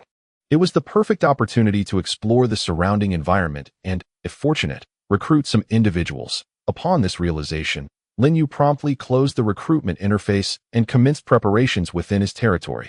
The following morning, he set out with the 10 swiftest Mu Ran lions, 10 mooing dragons, and the Lingxi Mushroom King, venturing outside the borders of his domain. Since the purpose was merely reconnaissance, there was no need to bring an excessive number of troops. Accompanying them was Wei Gang, who was tasked with guiding the way. Lin Yu instructed him to mount one of the Mu Ran lions, allowing for a swifter journey. All right, let us depart, with Lin Yu's command. The entire contingent set forth, their footsteps resonating thunderously as they raced toward the east. Initially apprehensive of the Mu Ran lions, Wei Gang quickly grasped the protruding branches on the lion's back. His expression one of trepidation. However, he soon recalled his duty and directed Lin Yu, "My lord, beyond this forest lies a main road. If we follow it, we shall reach Shuangye City." "Excellent. Let us hasten our pace and aim to arrive within the hour." The speed of the Mu Ran lions vastly exceeded their own running pace. If not for the terrain and potential obstacles along the way, the less than 100-kilometer distance would hardly require much time. Of course, should they encounter any magical beasts, Lin Yu would not mind eliminating them for a bit of magic energy. Thus, the two of them, accompanied by over 20 troops, gradually vanished into the distant woods under the watchful eyes of the citizens of Huangsha City. Chapter 82. The battlefield of all realms commences, my lord. There lies Shuangye City. After traversing the forest for over an hour, Lin Yu and his companions finally approached the vicinity of a grand city. Is this truly Shuangye City? Lin Yu concealed himself among the trees, peering through the foliage to behold a towering city gate at the end of the main road, with the gilded characters Shuangye City prominently displayed above. However, contrary to Lin Yu's expectations, the city appeared severely dilapidated. Although it was far more magnificent than Huangsha City, it bore the scars of recent devastation. The city walls had collapsed in substantial sections, and the roads were pockmarked with the remnants of battle. Through the gate, one could see a vast expanse of destroyed buildings, reduced to mere ruins, a sight both tragic and disheartening. These damages were inflicted during the conflict between the previous lord and the new one. The reconstruction will likely take a considerable amount of time. Wei Gang interjected, providing timely clarification. It seemed that the condition of Shuangye City was even more dire than Lin Yu had anticipated. Moreover, in the aftermath of recent internal strife, the guards were exceptionally vigilant. Just outside the city gate, numerous cultivators could be seen, making it unlikely for them to infiltrate unnoticed. While Lin Yu could attempt a forceful entry with Lingxi, his own 6th-tier status rendered him vulnerable to an overwhelming assault. Thus, Lin Yu dispatched a mooing dragon to soar high above, surveying the situation within the city. Through his connection with the mooing dragon, he soon observed the mechanical wooden armor beasts patrolling the streets, along with numerous formidable figures. Indeed, the troops of that lord and his subordinates, as Wei Gang had described. The ruler appeared to be of the mechanical faction. The defenses within are even more stringent than outside. Entering now would be quite challenging. Lin Yu murmured. Indeed, Wei Gang nodded in agreement. It seems we must wait for the market to open, when the villagers come to trade, to blend in. Are there villages nearby? Lin Yu inquired, turning to Wei Gang. Yes, although there are occasional magical beasts in the vicinity of Shuangye City, they are primarily low-tier and pose little threat to the villages. Even if high-tier beasts appear, they are swiftly dealt with by the elite of Shuangye City, making this area relatively safe. I see, Lin Yu said, enlightened. It was no wonder he had not encountered many high-tier magical beasts along the way. They had already been cleared out. Additionally, being near Shuangye City, where numerous 6th-tier experts resided, the magical beasts dared not approach too closely. likely retreating to more remote areas. After the Mutating dragon completed its aerial reconnaissance of Shuangye City, Lin Yu remarked, "Let us proceed to explore the surroundings. Once we ascertain the situation, we shall return." Agreed. With that, the two mounted the Mu-Ran lions and circled the perimeter of Shuangye City before hastily making their way back to Huangsha City. The reconnaissance of Shuangye City had made Lin Yu acutely aware of the disparity between Huangsha City and other territories. Even in its ruined state, it was not something Huangsha City could compare to. To foster rapid development, it was imperative to possess formidable strength. Only then could he attract more talent. Upon returning to Huangsha City, Lin Yu immediately departed the territory with his botanical troops. Venturing deep into the Gobi Desert to diligently gather magic energy, for the next few days, he traversed various locales, hunting magical beasts to enhance his own prowess. It wasn't until the 5th day that he finally completed the recruitment of 120 troop types, comprising 30 beast-type plant legions and 80 combat plants, with the remaining 10 being his sowing team and auxiliary plants. At last, they are fully recruited. What a challenge it has been. In his territory, Lin Yu gazed at the over 100 troop types before him, a sense of accomplishment swelling within him. He noted that the 2 blood succubi and the Mutating dragon, which had survived during their escape, had accumulated over 400 experience points. It would not be long before they ascended to 7th tier, akin to Lingxi.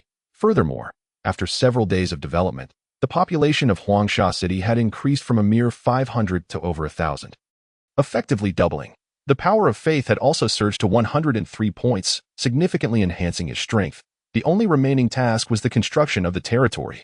Once established, it would attract an increasing number of individuals, be they citizens, cultivators, or merchants. With a burgeoning populace, Lin Yu's power of faith would undoubtedly rise, and the ascent to 7th tier would soon be within reach. Contemplating this, Lin Yu decided to check the chat channel for any recent developments. To his surprise, the discussions among the lords that evening seemed markedly different from usual. "Brothers, the day of departure has arrived. Are you all prepared? Is there even a need to ask? I've been ready and just await noon tomorrow. This time, I aim to slay 10, avenge my last defeat. Haha, just make sure you can return alive first. Is there anyone interested in collaborating? I am honest and trustworthy, absolutely no backstabbing." Observing the flurry of messages, Lin Yu was filled with confusion, utterly unaware of what these individuals were discussing. Yet, he sensed a heavy atmosphere of impending conflict, as if something significant was about to unfold. Indeed, shortly thereafter, some new lords could no longer contain their curiosity and began inquiring. "Elders, what are you all discussing? What does the day of departure mean?" "Same question.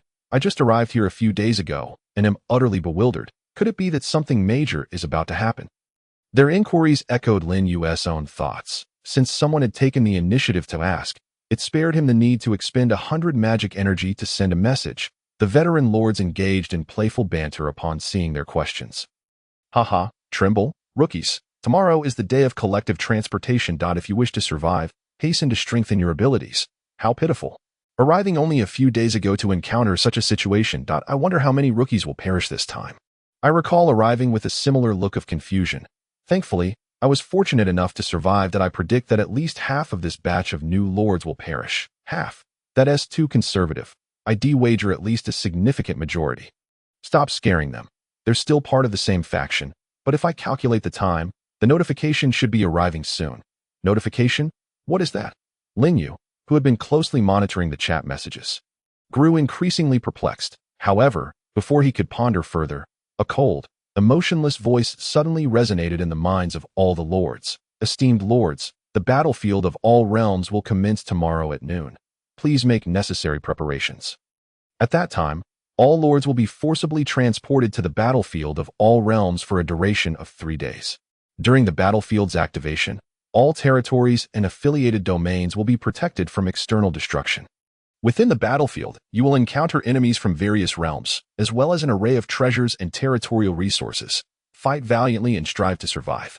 Chapter 83, Ascension, the Kiss of the Succubus, because once the War of All Realms is lost, the defeated party will be stripped of their fortune, and over time, this will inevitably lead to their demise. Hence, we also refer to it as the Battle of Fate. Everyone, let us strive together in this battle for the fate of our continent. A flurry of messages flooded the chat interface, nearly occupying half of the screen. Lin Yu's expression grew grave as he scrutinized each line. He had thought himself well acquainted with the brutality of this world, only to discover that reality was far more harrowing than he had imagined. The conflict across myriad realms, how terrifying must the scale of such a war be among countless universes? Yet, if one does not engage, the very fortune of their universe will be plundered, leading inevitably to extinction. It is no wonder that lords have been incessantly sending reinforcements to the primordial continent. Lin Yu now comprehended this, feeling a profound gratitude towards those who had enlightened them. In truth, you need not worry excessively. The battlefield is divided according to the ranks of the lords, so you will only encounter enemies of a similar level. Moreover, each battlefield is segmented into numerous smaller areas, with a bit of luck. You may avoid adversaries from the top-tier realms. By the way, defeating enemies also yields rewards. At the mention of this last point, the explaining lord couldn't resist a playful remark. Upon reading this, Lin Yu's eyes sparkled with excitement. Rewards for slaying foes? Such an advantage. He realized he needed to prepare diligently for this opportunity, as these events occurred only once every 3 months, and he couldn't afford to squander it. Furthermore, enhancing his strength would aid his survival on the battlefield. With this thought, he exited the regional channel and began to make preparations within his territory, concurrently crafting useful tools in the production workshop. Nights swiftly passed as dawn broke. Lin Yu departed from his territory with his plants. Hurrying into the depths of the Gobi Desert, with only half a day remaining until the Battle of All Realms, he had to expedite his efforts to elevate those 3 units, whose experience had already surpassed 400. To the 7th tier. 4 7th tier units would surely provide a greater assurance in combat. Thus, he mounted his wooden lion and ventured deeper into the Gobi, deploying 10 wooden shadow dragons to scout for traces of monster congregations. After a thorough search, he soon located a small gathering of monsters. Let's move. With a command, Lin Yu led 106 tier units to crush the enemy. It was a realm of extreme darkness populated by over 36th tier zombies. Utterly incapable of matching Lin Yu's forces. In less than 20 minutes, the plant army had decimated them, allowing the 3 experience-hungry plants to reap the rewards. Once the zombies were vanquished, a notification echoed in Lin Yu's mind. Congratulations, you have successfully eradicated a 6th tier monster gathering. Reward, 6th tier territory essence X1. Lin Yu quickly checked the experience of the 3 plants, noting that each had increased by over 10 points. Well done. Let us seek the next monster gathering. With that, Lin Yu mounted his wooden lion and pressed onward into the Gobi. He couldn't help but marvel at the efficiency of having 106th tier units assisting in leveling up. As each 6th tier monster fell to their attacks, the experience of the 3 plants surged. By late morning, one of the blood demon vines finally reached maximum experience, triggering another notification. Congratulations, the blood demon vine meets the conditions to upgrade to the 7th tier. Upgrading requires 1 6th tier territory essence. Do you wish to upgrade? Upgrade. During this time, Lin Yu had collected 10 territory essences, so he had no concerns about consumption. The moment he spoke, the blood demon vine was enveloped in a radiant glow, and its form began to transform rapidly. The first change occurred at the flower bud atop its head, which, encased in a vibrant bloom, gradually revealed delicate facial features. Next, the roots surrounding its body retracted, coiling around it to outline an alluring silhouette, resembling a bashful maiden in bloom from a distance. Coupled with the thorn-covered vines that danced menacingly around it, the scene exuded a blend of grace and terror, hinting at a twisted, morbid beauty. Lin Yu eagerly checked its attributes. Name: Enchantress Demon. Race: Plant. Level: 7th tier, 0-2500. Strength: 800. Constitution: 800. Agility: 633. Spirit: 770. Skills: Guardian of Flora. Vine Whip, Enchanting Poison Mist, Kiss of the Enchantress. Exerting enchanting power to completely control a single enemy's actions for a short duration, lasting according to the opponent's mental strength. Description: one of the 3 branches of Withering. Enchantment and Frenzy, adept at stirring emotions and killing silently. Complete control over enemies. Lin Yu stared in astonishment at the newly acquired skill of the Enchantress Demon, his eyes widening involuntarily. This skill was significantly more formidable than the Enchanting Poison Mist. While the latter affected a group by inducing confusion and hallucinations, the Kiss of the Enchantress allowed for total dominion over an enemy's actions. Although only for a brief period, it could prove fatal if utilized at a critical moment. potentially inciting enemies to turn against one another unexpectedly. The mere thought of such a scenario was terrifying. It seemed that this branch of the demon had amplified the ability to enchant, enhancing its control and ambush capabilities to the extreme. Thus, the other two branches were likely aligned with poison and blood, leaving Lin Yu curious about which branch the other blood demon vine would evolve into. Let us test the new skill. Closing the attributes screen, Lin Yu immediately took the newly evolved enchantress demon and the other plants to continue their exploration. It wasn't long before he found suitable subjects for testing two 6th-tier phantom demon wolves. These wolves were currently pursuing a prey and, upon noticing Lin Yu, were instantly drawn by the scent of blood and flesh, charging towards him with furious howls. Yet, before they could close the distance, the enchantress demon next to Lin Yu gently fluttered her petals, releasing an eerie rippled eye. In an instant, one of the phantom demon wolves trembled, its eyes gradually shifting to a shade of pink. Before, without warning, it lunged at its companion's neck. Owl! The wolf let out a pained cry as it was toppled to the ground. Unable to comprehend why its ally had suddenly attacked, it struggled desperately to escape the grip of its companion's jaws, but was held fast by a crushing bite to the throat, ultimately succumbing with a final wail. The controlled wolf, meanwhile, was pierced through the chest by several suddenly emerging vines, never breaking free from the enchantress demon's control until its last breath. Chapter 84. Farewell. Impressive. Lin Yu could not help but exclaim in awe upon witnessing the two fallen phantom demon wolves.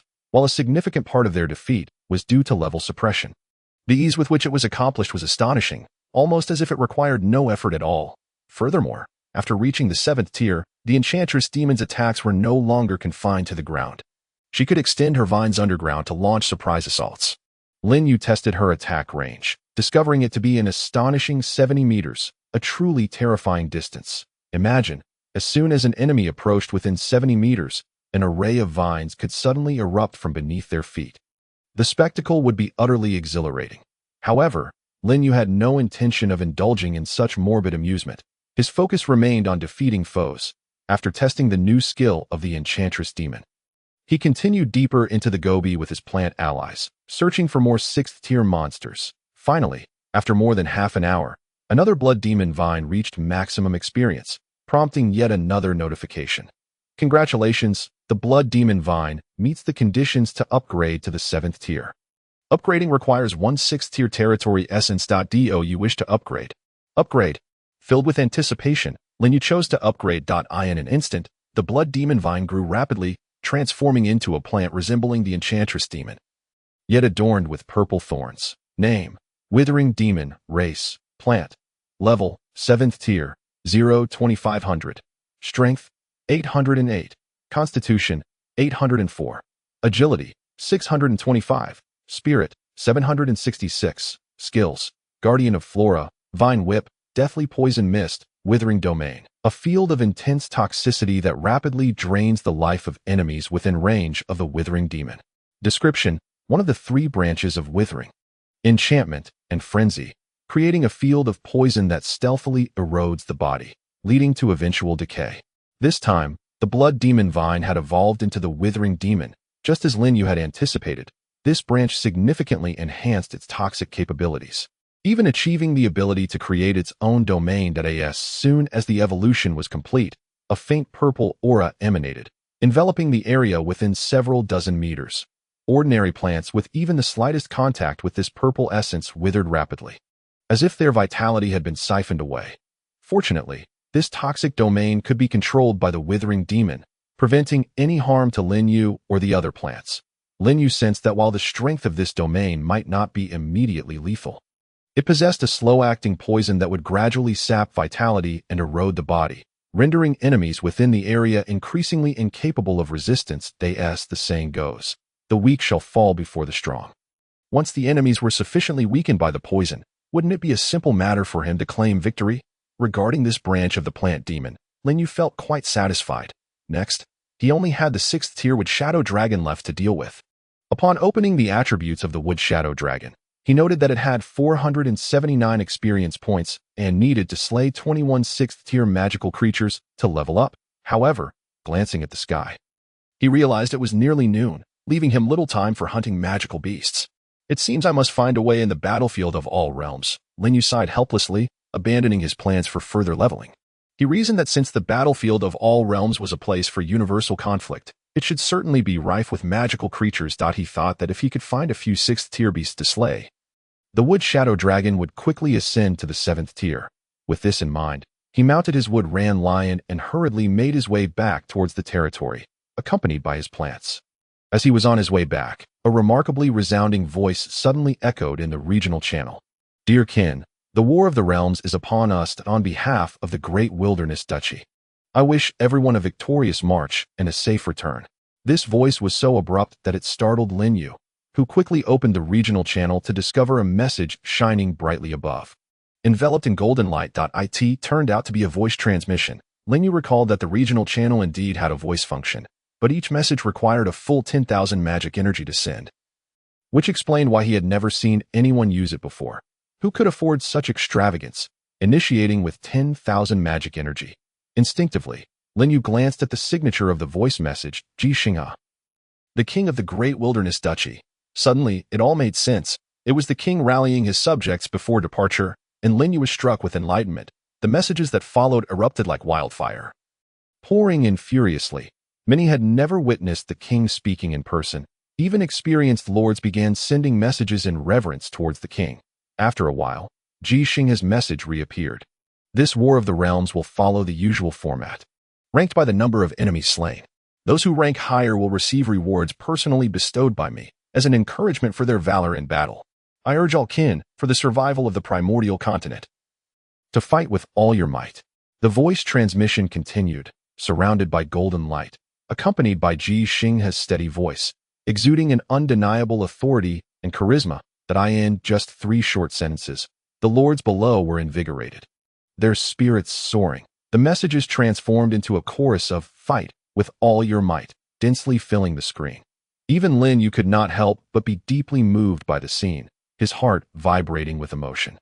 After observing the messages for a while longer, he finally returned to his territory, immediately spotting Shui Chang'e, Wei Gang, and a large crowd of subjects waiting just outside Huangsha City.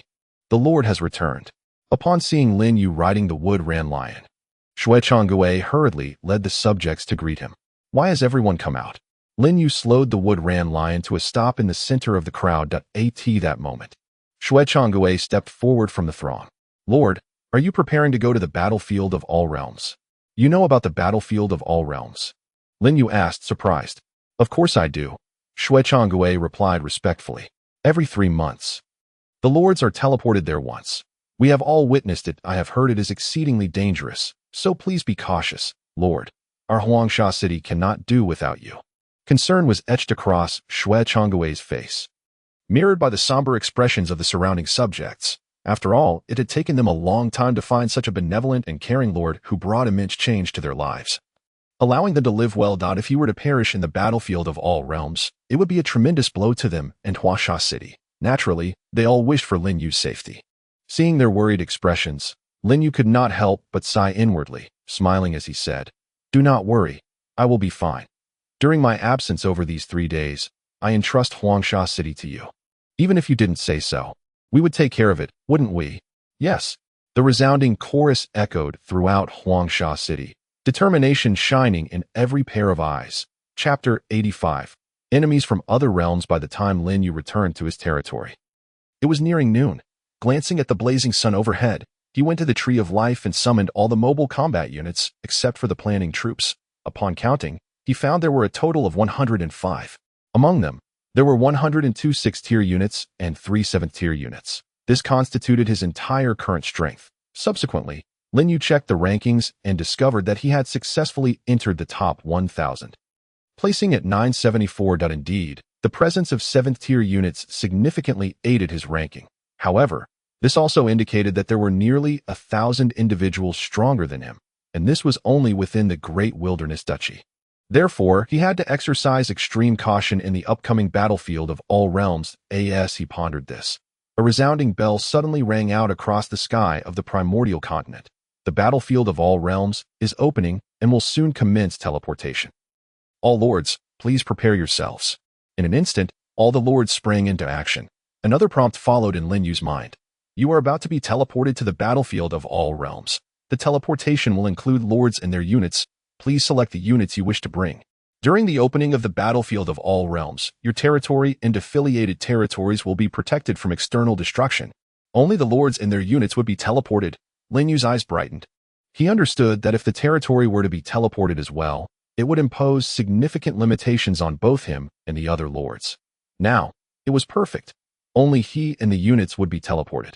And during this period, his territory would be safeguarded, alleviating any concerns about destruction, a piece of good news indeed. Without hesitation, he selected the 105 combat units he had just filtered. Moments later, he and those units were enveloped in a beam of light. Across the primordial continent, numerous beams of light appeared, creating an extraordinarily grand spectacle.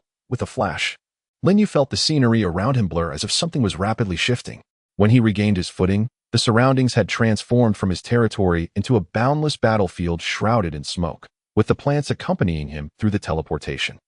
Dear Lord, you have successfully arrived at the 6th-tier battlefield of all realms. ID 006-1005. The battlefield will last for 3 days, during which you will encounter enemies from various realms and races. Please exercise caution. During the battlefield, all lords' magic energy will be reset. Each time you slay a lord, you will receive 1,000 points of basic magic energy, as well as any magic energy accumulated by that lord. The enemy kill leaderboard is now active, continuously recording the number of enemies slain by each lord and ranking them. The prompts echoed in Lin Yu's ears, causing his eyes to widen. Each time a lord was slain, he would receive 1,000 points of magic energy. Moreover, he could obtain all the magic energy accumulated by the opponent. This was absolutely astonishing. To put it into perspective, slaying a 6th-tier magical creature only yielded 100 magic energy. If luck favored him, and he managed to slay someone who had already killed several lords, he could potentially acquire thousands or even tens of thousands of points of magic energy. Lin Yu finally grasped what those seasoned lords meant when they spoke of rewards for slaying enemies. This was essentially compelling them to turn against one another. The most alarming aspect was that the kill leaderboard would reveal who possessed the most magic energy. In his shock, Lin Yu hurriedly opened the kill leaderboard. First place, Blood Demon Luo, Dark Abyss Realm, kills 3. Second place, Blind Wushuang, True Spirit Realm, kills 3.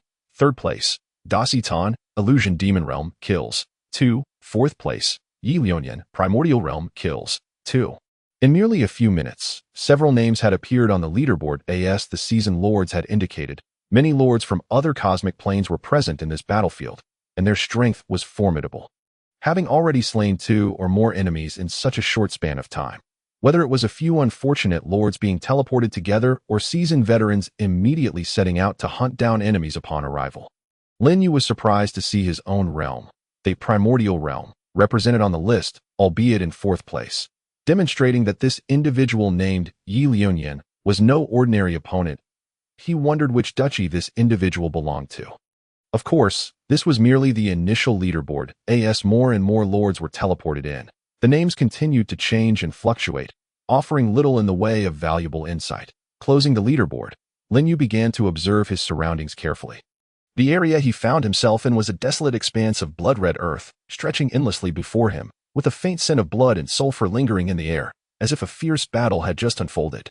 Fortunately, he had not been teleported alongside others, granting him ample time to familiarize himself with the environment. However, Lin Yu soon realized that upon arriving here, all chat channels had become entirely inoperative, completely cutting off any possibility of contacting allies. It seems I must proceed with caution, he murmured to himself, instructing all the wood shadow dragons to ascend into the sky, forming a vast reconnaissance network around him. Through the spiritual connection with the wood shadow dragon, he sensed the movements around him and slowly began to advance. After progressing for about 7 or 8 minutes, the scouting wood shadow dragon suddenly transmitted a message, having discovered the enemy's trail. All units, be on alert. Lin Yu felt a jolt within his heart and immediately commanded the plants beside him. Soon after, he felt the ground begin to tremble, accompanied by the thunderous sound of approaching footsteps, raising a cloud of dust. Upon closer inspection, it was a remarkably vast herd of rhinoceroses. At the forefront of this massive group sat a young man with an arrogant demeanor, his gaze fixed intently in Lin Yu's direction. For reasons unknown, upon seeing this youth, Lin Yu was overcome by an uncontrollable wave of repulsion. as if the two of them were destined to be in opposition. Enemies from another realm. Lin Yu's expression shifted, and he quickly grasped the situation. The aggressive demeanor of the approaching force clearly indicated they were targeting him. There was no need for excessive dialogue among foes. As the enemy drew nearer, Lin Yu wasted no time and commanded the plants to spread out. Attack! In an instant, countless vines pierced through the ground, racing towards the herd of rhinoceroses, while the wood shadow dragon in the sky unleashed its shadow skill, transforming into a blur that swooped down. The young man riding atop the rhinoceros let out a soft exclamation, sensing danger. However, before he could command the herd to evade, the densely packed vines had already ensnared the lead rhinoceroses. With a resounding crash, the vines, empowered by the skill of nature's embrace, proved far more resilient than other troops. The lead rhinoceroses were all toppled to the ground, kicking up a massive cloud of dust, sending the youth tumbling off as well. The remaining rhinoceroses, caught off guard, abruptly halted their charge, thrown into a brief state of chaos. Seizing the opportunity, the wood shadow dragon swooped down fiercely, its razor-sharp wings targeting both the youth and the rhinoceroses. Rhinoceros shield. Unexpectedly, the youth reacted swiftly, bellowing in order. Instantly, a yellowish aura enveloped the rhinoceroses, deflecting the wood shadow dragon's attacks. Meanwhile, the youth managed to evade the ambush by standing beside the lead rhinoceros. Taking advantage of the moment, the wood shadow dragon ascended again. The herd quickly extricated themselves from the vines and reformed, charging once more at Lin Yu. However, this time, they appeared to be wiser, splitting into two flanks to encircle him. The ground quaked beneath the pounding feet of the rhinoceros herd. Roar! At that moment, the lead rhinoceros let out an enraged bellow, a burst of red light emerging, significantly enhancing the speed of all rhinoceroses. It was a group buff skill.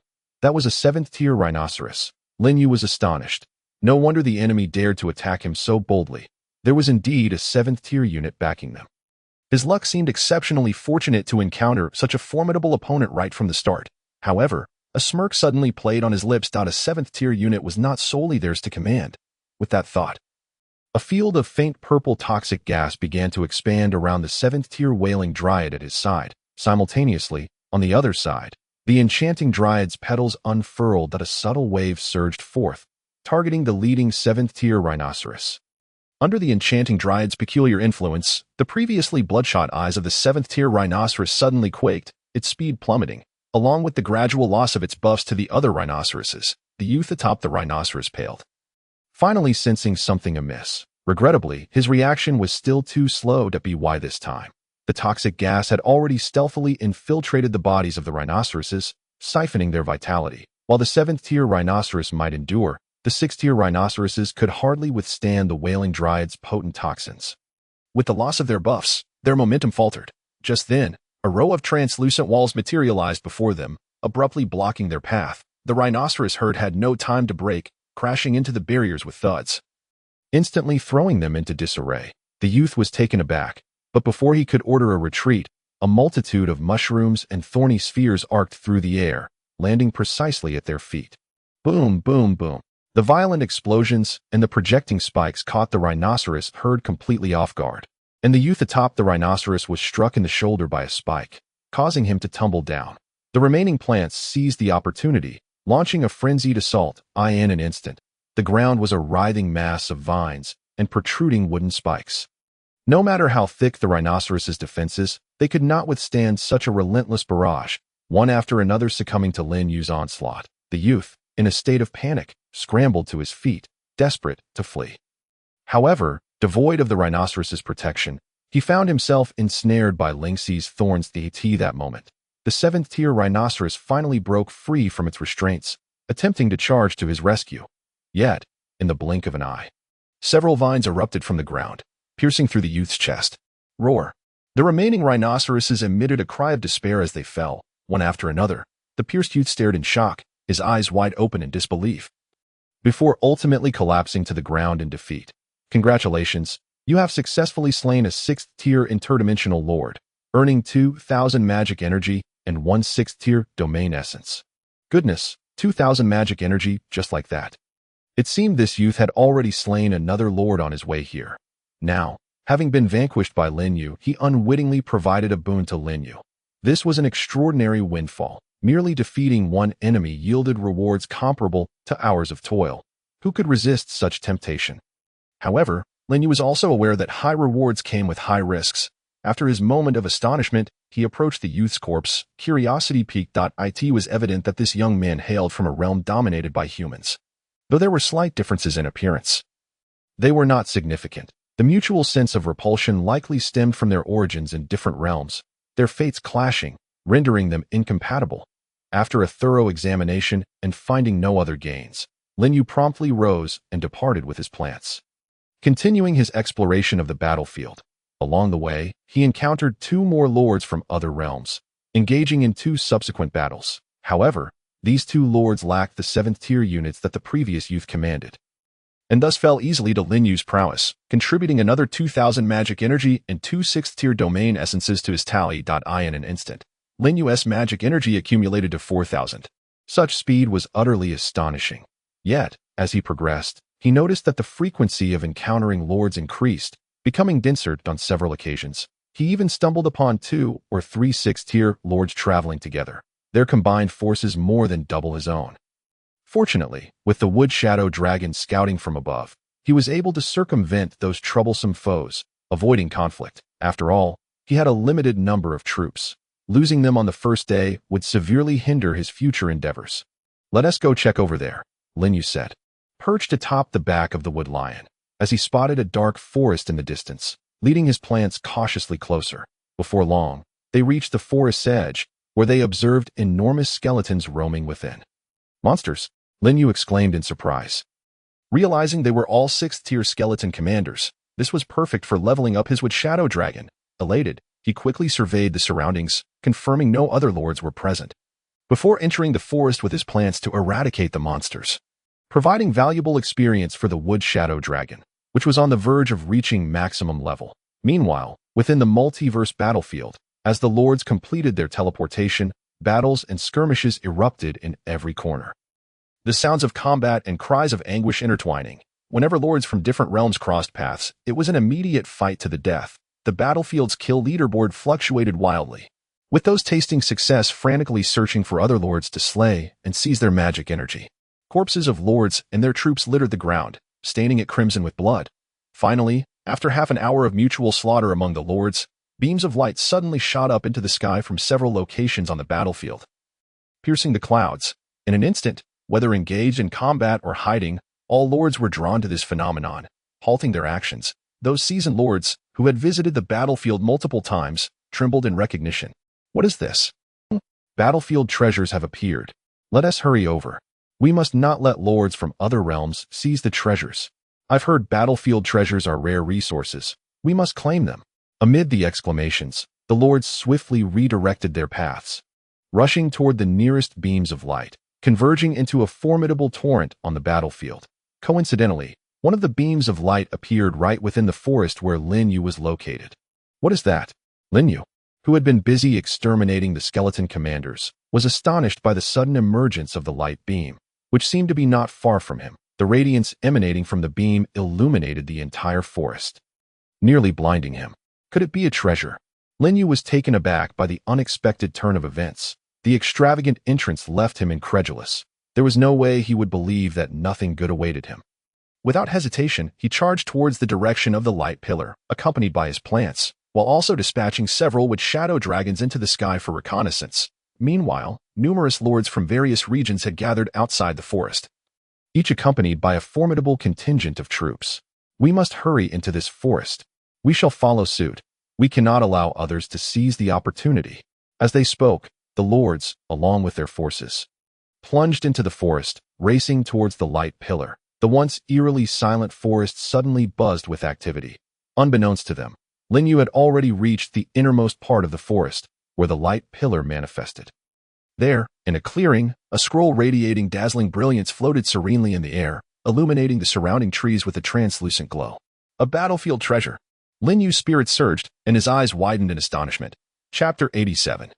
Hero Transformation Pool. Lin Yu had never anticipated that the battlefield treasure mentioned by the lords in the regional channel would materialize so abruptly before him.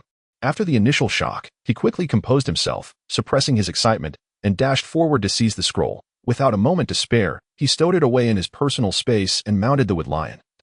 Racing towards the forest's edge without hesitation, his actions flowed seamlessly, devoid of any carelessness. However, to his surprise, after the scroll was taken, the radiant light did not vanish immediately. Instead, it began to dissipate at a painstakingly slow pace, moving in tandem with him through the woods, as if marking him in some way. Suddenly, urgent shouts echoed from a distance. "The light has moved. Someone has taken the treasure. Damn it. Someone has beaten us to it. Quick. Over there. Everyone, pursue him. Don't let him escape." As the voices grew nearer, Lin Yu's face was etched with anxiety. At his current speed, it was only a matter of time before he was surrounded by the arriving lords. Unless he discarded the scroll as bait, he would undoubtedly become the target of their collective assault. No matter how strong he was, he could not possibly contend with so many lords. Yet, he found it hard to relinquish the battlefield treasure so easily. In a moment of desperation, he shouted to the plants beside him, "Charge out at full speed." Instantly, the plants accelerated, but even so, their movement was still somewhat sluggish. Before long, the swift lords had caught up with them. "Over there. I see a shadow." "I see it too. It looks like he's riding a lion." "Block his path. Don't let him escape." Faced with the encroaching lords and their numerous troops, Lin Yu made a decisive choice. Commanding the plants beside him, "We must split up." Some of the plant species were simply too slow to keep pace with the wood lion. Continuing in this manner would only lead to their inevitable encirclement. Thus, Lin Yu disregarded any hesitation. As his words fell, he swiftly altered his course, breaking away from the troop, while instructing the wood lion to activate its shadow dash skill, transforming into a blur as it sped away, leaving the pursuing lords behind. Yet at that moment, a lord accompanied by beast troops rushed forth, appearing directly in his path. Upon seeing the light emanating from Lin Yu, the lord's body tensed. "Quick, stop him." Without a moment's hesitation, he commanded his beast troops to charge at Lin Yu, attempting to block his escape. The other lords, hearing the commotion, arrived in droves, finally spotting Lin Yu, who bore the luminous treasure. "That's him. The treasure is with him. Let us attack. We must eliminate him first. Surrender the treasure, and we shall spare your life." The lords shouted in unison as their troops surged towards Lin Yu, aiming to topple him from the back of the wood lion. Fortunately, Lin Yu reacted swiftly, urging the wood lion to leap onto a nearby tree trunk, evading the barrage of attacks, and using the momentum to vault out of the encirclement. Simultaneously, the wood lion opened its mouth. Roar! Its thunderous roar reverberated throughout the forest, momentarily stunning the encroaching troops. Seizing this opportunity, Lin Yu successfully broke free and continued his flight towards the forest's outskirts. "Not good. He is escaping. Quick, pursue." "Do you think you can get away? Catch him." The lords, regaining their composure, commanded their troops to resume the chase. Lin Yu's expression turned grave. He could sense the increasing number of lords surrounding him. Even in the direction he was fleeing, more lords began to appear, preparing to intercept him. If this continued, the lords pursuing him would only multiply. Should he be delayed, countless lords would emerge to tear him apart. Was he truly destined to relinquish the treasure? Lin Yu furrowed his brows tightly, seeing yet another lord appear ahead, prompting him to change direction and charge towards the other side. Unfortunately, just ahead, several sixth-tier skeletal generals suddenly materialized, blocking his path. "Wood Shadow Dragons," Lin Yu shouted, issuing a command to the Wood Shadow Dragon that had been following him in the skies. In an instant, all the Wood Shadow Dragons transformed into shadows, launching themselves directly at the skeletal generals. Crack! The infernal flames within the skeletal generals' chests were shattered in an instant, causing them to collapse. It was at this moment that a notification echoed in Lin Yu's mind. "Congratulations, your Wood Shadow Dragon has met the conditions for a 7th tier upgrade. Upgrading requires 1 6th tier territory essence. Would you like to proceed with the upgrade?" An upgrade? Lin Yu's heart raced. He had not anticipated that the Wood Shadow Dragon with the highest experience would upgrade at this juncture. This notification suddenly illuminated a path for his escape. Without a moment's hesitation, he chose to upgrade. In the next moment, the body of the Wood Shadow Dragon began to grow rapidly, expanding from a mere few meters to nearly 20 meters in length. Its wings and tail sprouted blood-red roses, and with a powerful flap, a tempest swept through, the massive and elongated form almost covering half the sky. Exuding both ferocity and terror, the pursuing lords were taken aback at the sight. What is that? How could such a monster appear here? What an overwhelming sense of oppression. Could it be a 7th-tier creature? Not good. He intends to ride that monster and fly away. Quick, stop him! The lords cried out in alarm. But before they could act, Lin Yu had already leaped from the back of the wood lion, grasping onto the dragoness clawed in a whirlwind of fierce winds. He was lifted off the ground and soared into the sky with the dragon, moving so swiftly that even the flying troops could not keep pace, leaving all the lords far behind. Damn it, he got away! Watching Lin Yu fade from view, the lords emitted an anguished cry, their pursuit gradually coming to a halt. As for Lin Yu, with the aid of the dragon, he successfully escaped the forest, after flying for 7 or 8 minutes and confirming that no one or troops were in pursuit. He directed the dragon to gradually slow down, landing in a secluded valley. As soon as his feet touched the ground, he collapsed onto a nearby stone. Gasping for breath, he glanced at himself, noting that the light pillar had nearly dissipated, and promptly began to summon the scattered troops through mental communication. Fortunately, he had acted swiftly to instruct the plants to disperse, as the lord's focus had remained solely on him, leaving no time to consider his troops. While the lords were preoccupied with hunting him, his plants had already exited the forest from another direction. Under the leadership of the wood shadow dragon, and with a faint mental connection, the plants began to arrive in the valley one after another. Lin Yu meticulously counted and found that he still had 98 left, having lost 7 6th-tier troops. Thankfully, this was still within an acceptable range. Given the abruptness of the situation, such a result was already quite commendable.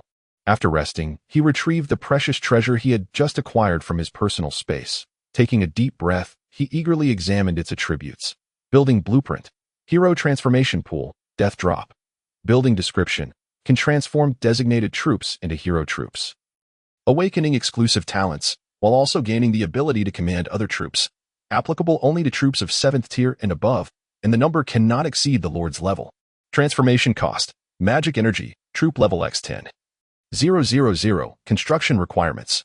500 stone, 250 iron, or 250 copper, or 2000 magic energy. Chapter 88. King and Queen, a building blueprint. Lin Yu was overwhelmed with joy. The scroll he had seized was, in fact, a blueprint for a territorial building. It could transform ordinary troops into hero troops, awakening their talents and enabling them to command other plants. Did this not imply that, even in his absence, the hero troops could lead other troops to hunt monsters, escort caravans, and undertake missions independently? What a remarkable find! It was worth the peril he had faced to secure this treasure. The only downside was the considerable transformation cost that a 7th-tier troop would require 70,000 magic energy. He would need to slay at least a dozen or 20 lords to gather enough. Moreover, the map is also droppable. Once it becomes known that an individual possesses it, they will likely attract the relentless pursuit of countless adversaries. This is a matter that requires utmost caution, had it not been for the timely advancement of the wood shadow dragon at a critical moment. Lin Yu would have found himself unable to escape, left with no choice but to discard the scroll to save his life. Contemplating this, Lin Yu turned his gaze to the wood shadow dragon, which had now transformed into another form, as a piece of information appeared before his eyes. Name: Demon Empress Dragon. Race: Plant. Level: 7th tier, 0-2500. Strength: 781. Constitution: 781. Agility: 900. Spirit: 781. Skills: Swift Shadow. Super Regeneration: Rose Whirlwind. Infusing natural power, it violently swings its blood-red roses to deliver devastating strikes to surrounding foes. Description: one of the advanced forms of the wood shadow dragon, adorned with blood-red roses. Once a loyal guardian of the world tree alongside the demon king dragon, when the two meet, unexpected events will unfold. The 7th-tier demon empress dragon not only grew several times larger, but also elongated in form. Standing beside Lin Yu, it resembled a colossal entity, trailing terrifying blood-red roses behind it. Its long tail was adorned with sharp barbs. Demon Empress Dragon, Demon King Dragon. Could they possibly be a pair? Lin Yu mused, eyeing the description beneath its attributes. The notion that their encounter could yield unexpected results. Could it mean offspring? Such a possibility seemed unlikely, as they were merely plants. He was left wondering what the Demon King Dragon truly looked like and what abilities it possessed. If given a chance in the future, he would certainly seek to discover it. For being alongside the Demon Empress Dragon, it surely wouldn't be feeble. Most importantly, now that it had reached the 7th tier, it could finally carry him into the skies. This was undoubtedly the most exhilarating prospect for Lin Yu. Having been preoccupied with escaping earlier, he had not given it much thought, but in retrospect, the thrill was palpable, especially since this was his first experience flying at such heights outside of an airplane. The thought of a potential fall was far from amusing. Clearly, he would need to acclimatize to this newfound experience. With this in mind, Lin Yu instructed the plants to wait for him in the valley while he leapt onto the flat back of the demon empress dragon, gently patting its neck. "Let us go and survey our surroundings." The demon empress dragon let out a sharp cry, then suddenly unleashed a gust of wind. Soaring into the sky with Lin Yu aboard he sat atop the dragon's back. Watching the diminishing forms below, a thrill coursed through him, compelling him to grasp tightly onto the protruding branches. The newly ascended 7th-tier demon empress dragon was nearly twice as fast as before, quickly leaving the valley behind. Utilizing their aerial advantage, Lin Yu finally discerned the surrounding conditions. Numerous areas were intermittently illuminated by faint light columns, continuously shifting back and forth, indicating that the contest for treasures was far from over. However, even the nearest light column was several dozen kilometers away, making it impossible for him to reach in time. Thus, he abandoned that idea and continued to scout the environment around the valley, particularly the forest he had previously traversed. To Lin Yu's astonishment, the lords, upon losing track of the treasures, had descended into chaos. Engaging in fierce combat within the woods, the cacophony of battle cries echoed throughout the forest, with lords and troops clashing in utter disarray. A few lords had even begun to pursue him in the direction he had fled, closing in on the valley within a mere 2 to 3 kilometers. "This works to my advantage," Lin Yu smirked, refraining from immediately commanding the demon empress dragon to return. Instead, he directed it to change course and fly towards the nearest solitary lord. Sweeping directly over the lord's head, "That dragon, quick, pursue." The lord, already on the lookout for Lin Yu, recognized the familiar figure of the demon empress dragon and promptly rallied his troops to give chase. His accompanying forces comprised wind and earth elementals, numbering over 100.2 massive wind elementals, surrounded by swirling gales, ascended into the air, tailing the demon empress dragon. 7th-tier troops. Lin Yu glanced back, furrowing his brow at the two pursuing wind elementals. Although he had deliberately slowed the demon empress dragon to lure them, it was evident that their ability to keep pace was no simple feat for mere 6th-tier troops. It was no wonder that this lord dared to pursue him alone. He clearly possessed formidable support. However, 2 7th-tier troops would find it no easy task to detain him. "Onward! Bring them down!" Lin Yu commanded the demon empress dragon. The dragon, initially feigning a slower pace to entice the enemies, suddenly accelerated, executing a sharp turn and darting towards the 2 7th-tier wind elementals, closing the distance in an instant. Rose whirlwind. In an explosive display, the blood-red roses adorning the demon empress dragon surged into a frenzied dance, enveloping the 2 wind elementals with overwhelming force. Crack! One of the wind elementals, caught off guard, was struck by the roses and nearly had its swirling winds dissipated. However, the other wind elemental swiftly spun its body, generating a barrier of wind blades that repelled the blood-red thorns, even severing several in the process. "Not too shabby," the demon empress dragon mused. With its super regeneration ability, the damage to its roses was negligible. Seeing the attack thwarted, Lin Yu opted not to linger in combat and commanded the demon empress dragon to ascend from the area, escaping the wind blade zone and continuing towards the valley. The lord below, witnessing this, assumed Lin Yu was retreating in fear of his troops and was elated. "Quick, pursue! We cannot let him escape." With the bearer of the battlefield treasure in sight, he was determined not to let this prime opportunity slip away, hastily leading his troops into the valley. Yet, unbeknownst to him, as he charged into the valley, a multitude of vines surged forth from either side of the entrance, completely blocking his retreat. Simultaneously, the plants that had long been hidden, having received Lin Yu's orders, emerged and surrounded them entirely. "Not good. It's an ambush." The elemental lord's face paled as realization dawned upon him, but alas, it was too late. "Attack!" At Lin Yu's command, a flurry of vines and wooden spikes erupted, hurtling directly towards the elemental lord and his accompanying troops. Meanwhile, the 2 7th-tier wind elementals found themselves ensnared by the demon empress dragon and other wood shadow dragons, denied any chance of providing assistance. The elemental lord fought valiantly, using earth elementals as shields, but soon discovered that his earth elementals were as fragile as paper against the onslaught of vines, one after another succumbing to the attack. How is this possible? The elemental lord's mind reeled. His gaze followed the assault, and he suddenly spotted two bizarrely shaped plants exuding a terrifying aura, accompanied by a mini fairy flitting nearby. His expression shifted dramatically. Chapter 89. An encounter with Kin's 7th tier. For 7th tier troops, how could this be? The elemental lord's face was a mask of horror as he finally grasped that he had fallen into a trap, just as he was about to flee.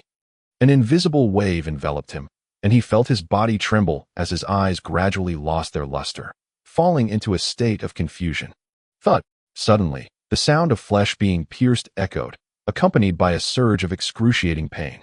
The elemental lord's eyes widened in shock as he looked down to see a vine protruding from his chest. He opened his mouth to speak, but could only emit a hoarse growl. Ultimately, darkness enveloped him as he collapsed to the ground, his elemental troops disintegrating alongside him, with none escaping. Congratulations, you have successfully slain an interdimensional lord. Reward: 5,000 magic energy. 6th tier territory essence X1. A melodious notification rang out, granting Lin Yu a reward of 5,000 magic energy. It seemed this individual had previously slain several lords, plundering their magic energy. Now it was all his. Lin Yu leapt down from the boulder in the valley, instructing the plants to clear away the corpses and debris scattered across the ground, restoring the valley to its original state. He then repeated the process, remounting the Demon Empress dragon to soar away from the valley, luring the remaining nearby lords for encirclement and annihilation. The entire endeavor went remarkably smoothly, aside from the final lord, who remained vigilant and refrained from entering the valley, resulting in Lin Yu losing 3 6th tier troops. No significant mishaps occurred. Lin Yu's magic energy surged to over 20,000 points in just half a day's time.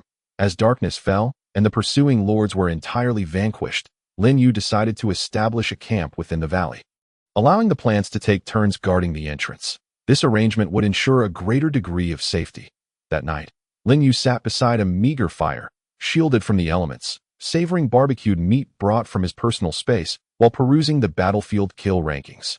After half a day's events, the leaderboard had transformed entirely from the moment of his arrival, showcasing numerous new names. First place, Moen, Blood Slaughter Realm. Kills, 51. Second place, Xian Yuan Bali, True Ancestor Realm.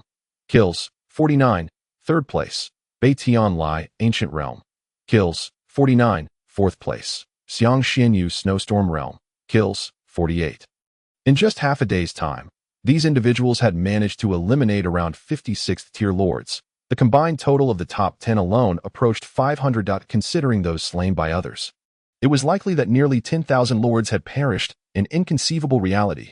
Lin Yu glanced at his kill count, which stood at precisely 10. Yet he found himself ranked over 1,000. This stark contrast underscored the fervor and fierce competition among the other players.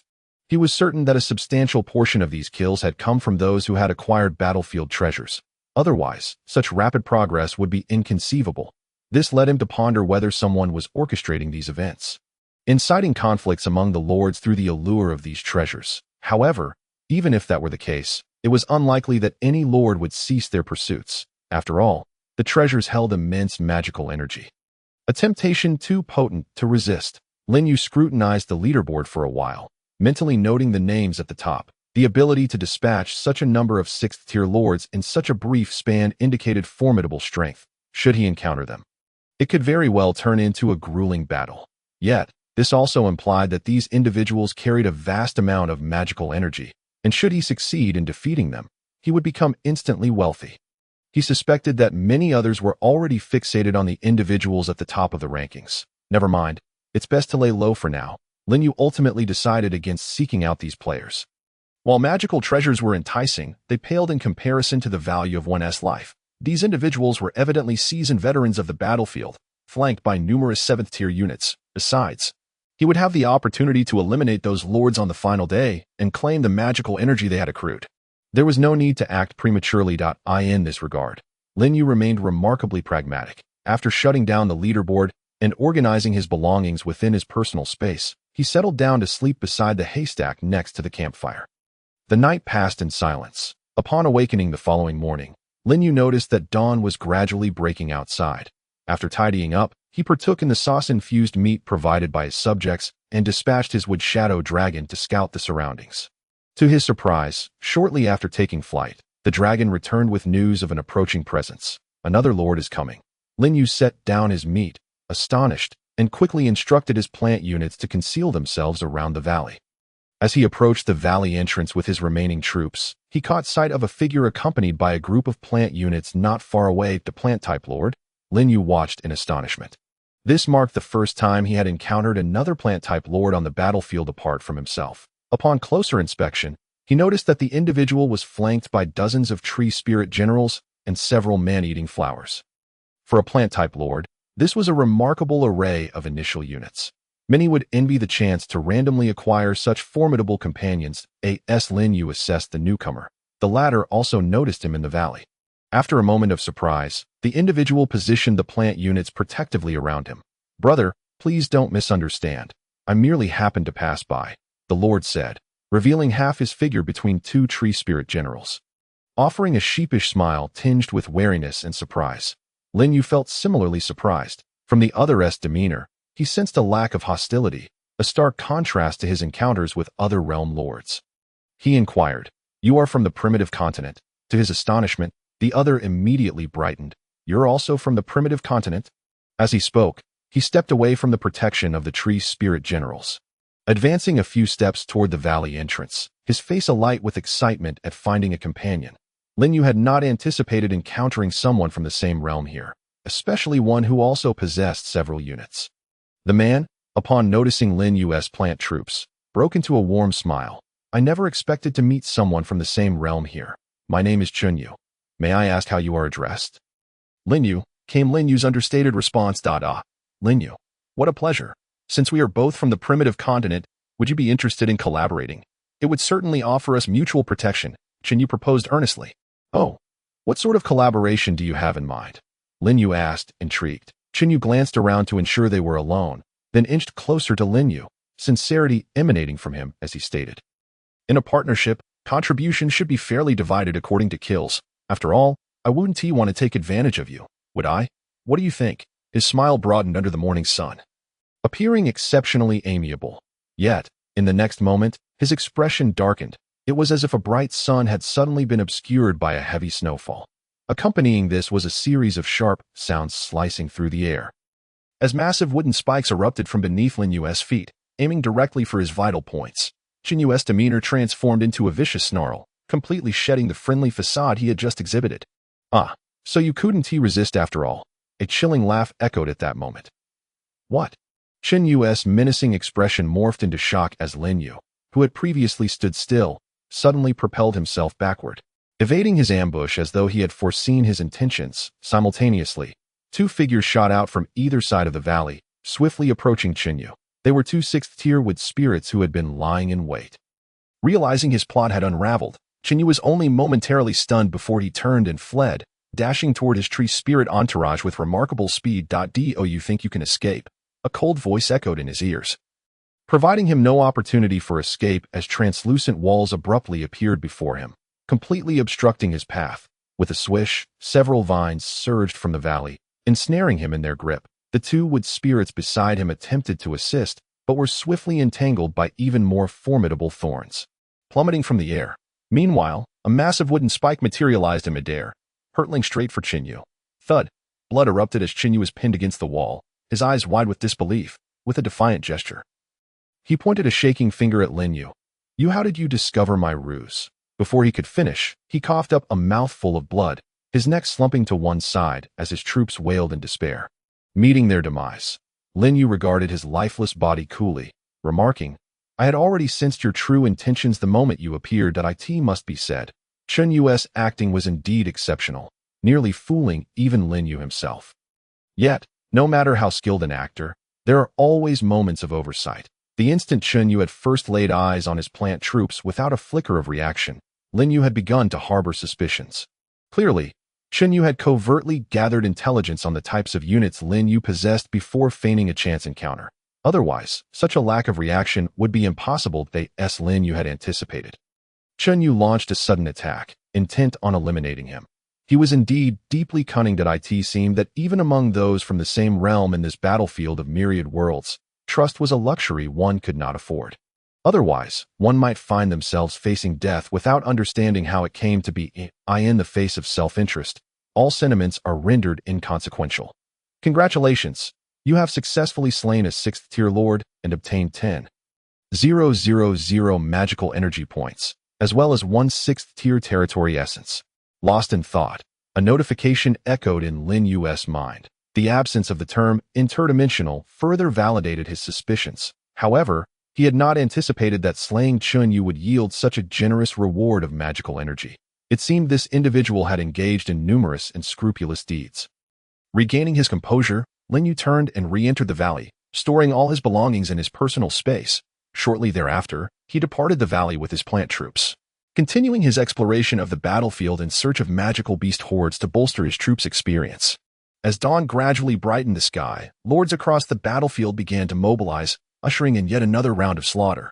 The air was thick with the stench of blood, far more intense than at the beginning. By midday, towering beams of light reappeared, illuminating several locations across the battlefield. Battlefield treasures have emerged again. Quick, let us hurry over. This time we must seize the treasures first. Let us go too. And snag a few more kills while we're at it. In an instant, nearly all the lords surged toward the direction of the light beams, racing ahead. Lin Yu noticed with keen observation that the number of battlefield treasures was evidently fewer than the previous day. Where there had been 9 locations yesterday, today there were only 6. It remained unclear whether this was due to a decrease in the number of lords or some other reason. However, one thing was certain. Fewer treasures meant heightened competition and increased danger. Yesterday had simply been a stroke of luck, with the battlefield treasures appearing conveniently nearby. Lin Yu did not possess the confidence to snatch treasures from the hands of so many lords. Even if he could manage to secure a treasure, his troops would undoubtedly suffer significant losses, making the remaining 2 days perilous. Of course, he was not about to let this golden opportunity slip away. He hurriedly led his troops to the vicinity of one of the light beams, then concealed himself carefully in the nearby woods. Sure enough, it wasn't long before 2 lords approached from a distance. Faster, the treasure is just ahead. The light is moving. Let us hurry. The 2 lords were evidently allies from the same realm, each commanding no fewer than 86 tier units, making their ensemble appear quite formidable. Furthermore, they were clearly in a rush, entirely oblivious to the nearly 100 figures lurking in the woods. Observing their every move, as they finally reached the edge of the woods, countless vines suddenly sprang forth, sweeping toward them from all directions. Not good. It's an ambush. The 2 lords' expressions shifted dramatically, and they immediately halted, seeking refuge behind their troops. The troops surrounding them charged forward to intercept the encroaching vines. One of the lords bellowed angrily into the forest. Who goes there? Show yourselves. Simultaneously, the harpy warriors at his side flapped their wings, unleashing a barrage of feathers that severed the advancing tendrils. Yet, they remained oblivious to the faint, powdery purple mist that had already begun to envelop their location. In but a brief moment, both lords and their accompanying troops succumbed to a disorienting stupor, their vision blurring. Though it lasted merely an instant, it afforded the vines the opportunity to breach their defenses, piercing through the bodies of over 30 soldiers, leaving the 2 lords in a state of shock. As they regained their senses and attempted to flee, they suddenly noticed dark silhouettes darting overhead, and red mushrooms rained down upon them. Boom! The resounding explosion, coupled with the lords' anguished cries, reverberated throughout the fringes of the jungle, without granting them a moment to struggle against their impending doom. A cactus warrior descended with a thundering crash, spinning rapidly and releasing a flurry of sharp spines to thwart the advancing reinforcements. The unfortunate harpy lord met a grim fate, his skull pierced by the spines, while the other lord was pierced through the chest by the tendrils of a siren, collapsing lifelessly to the ground.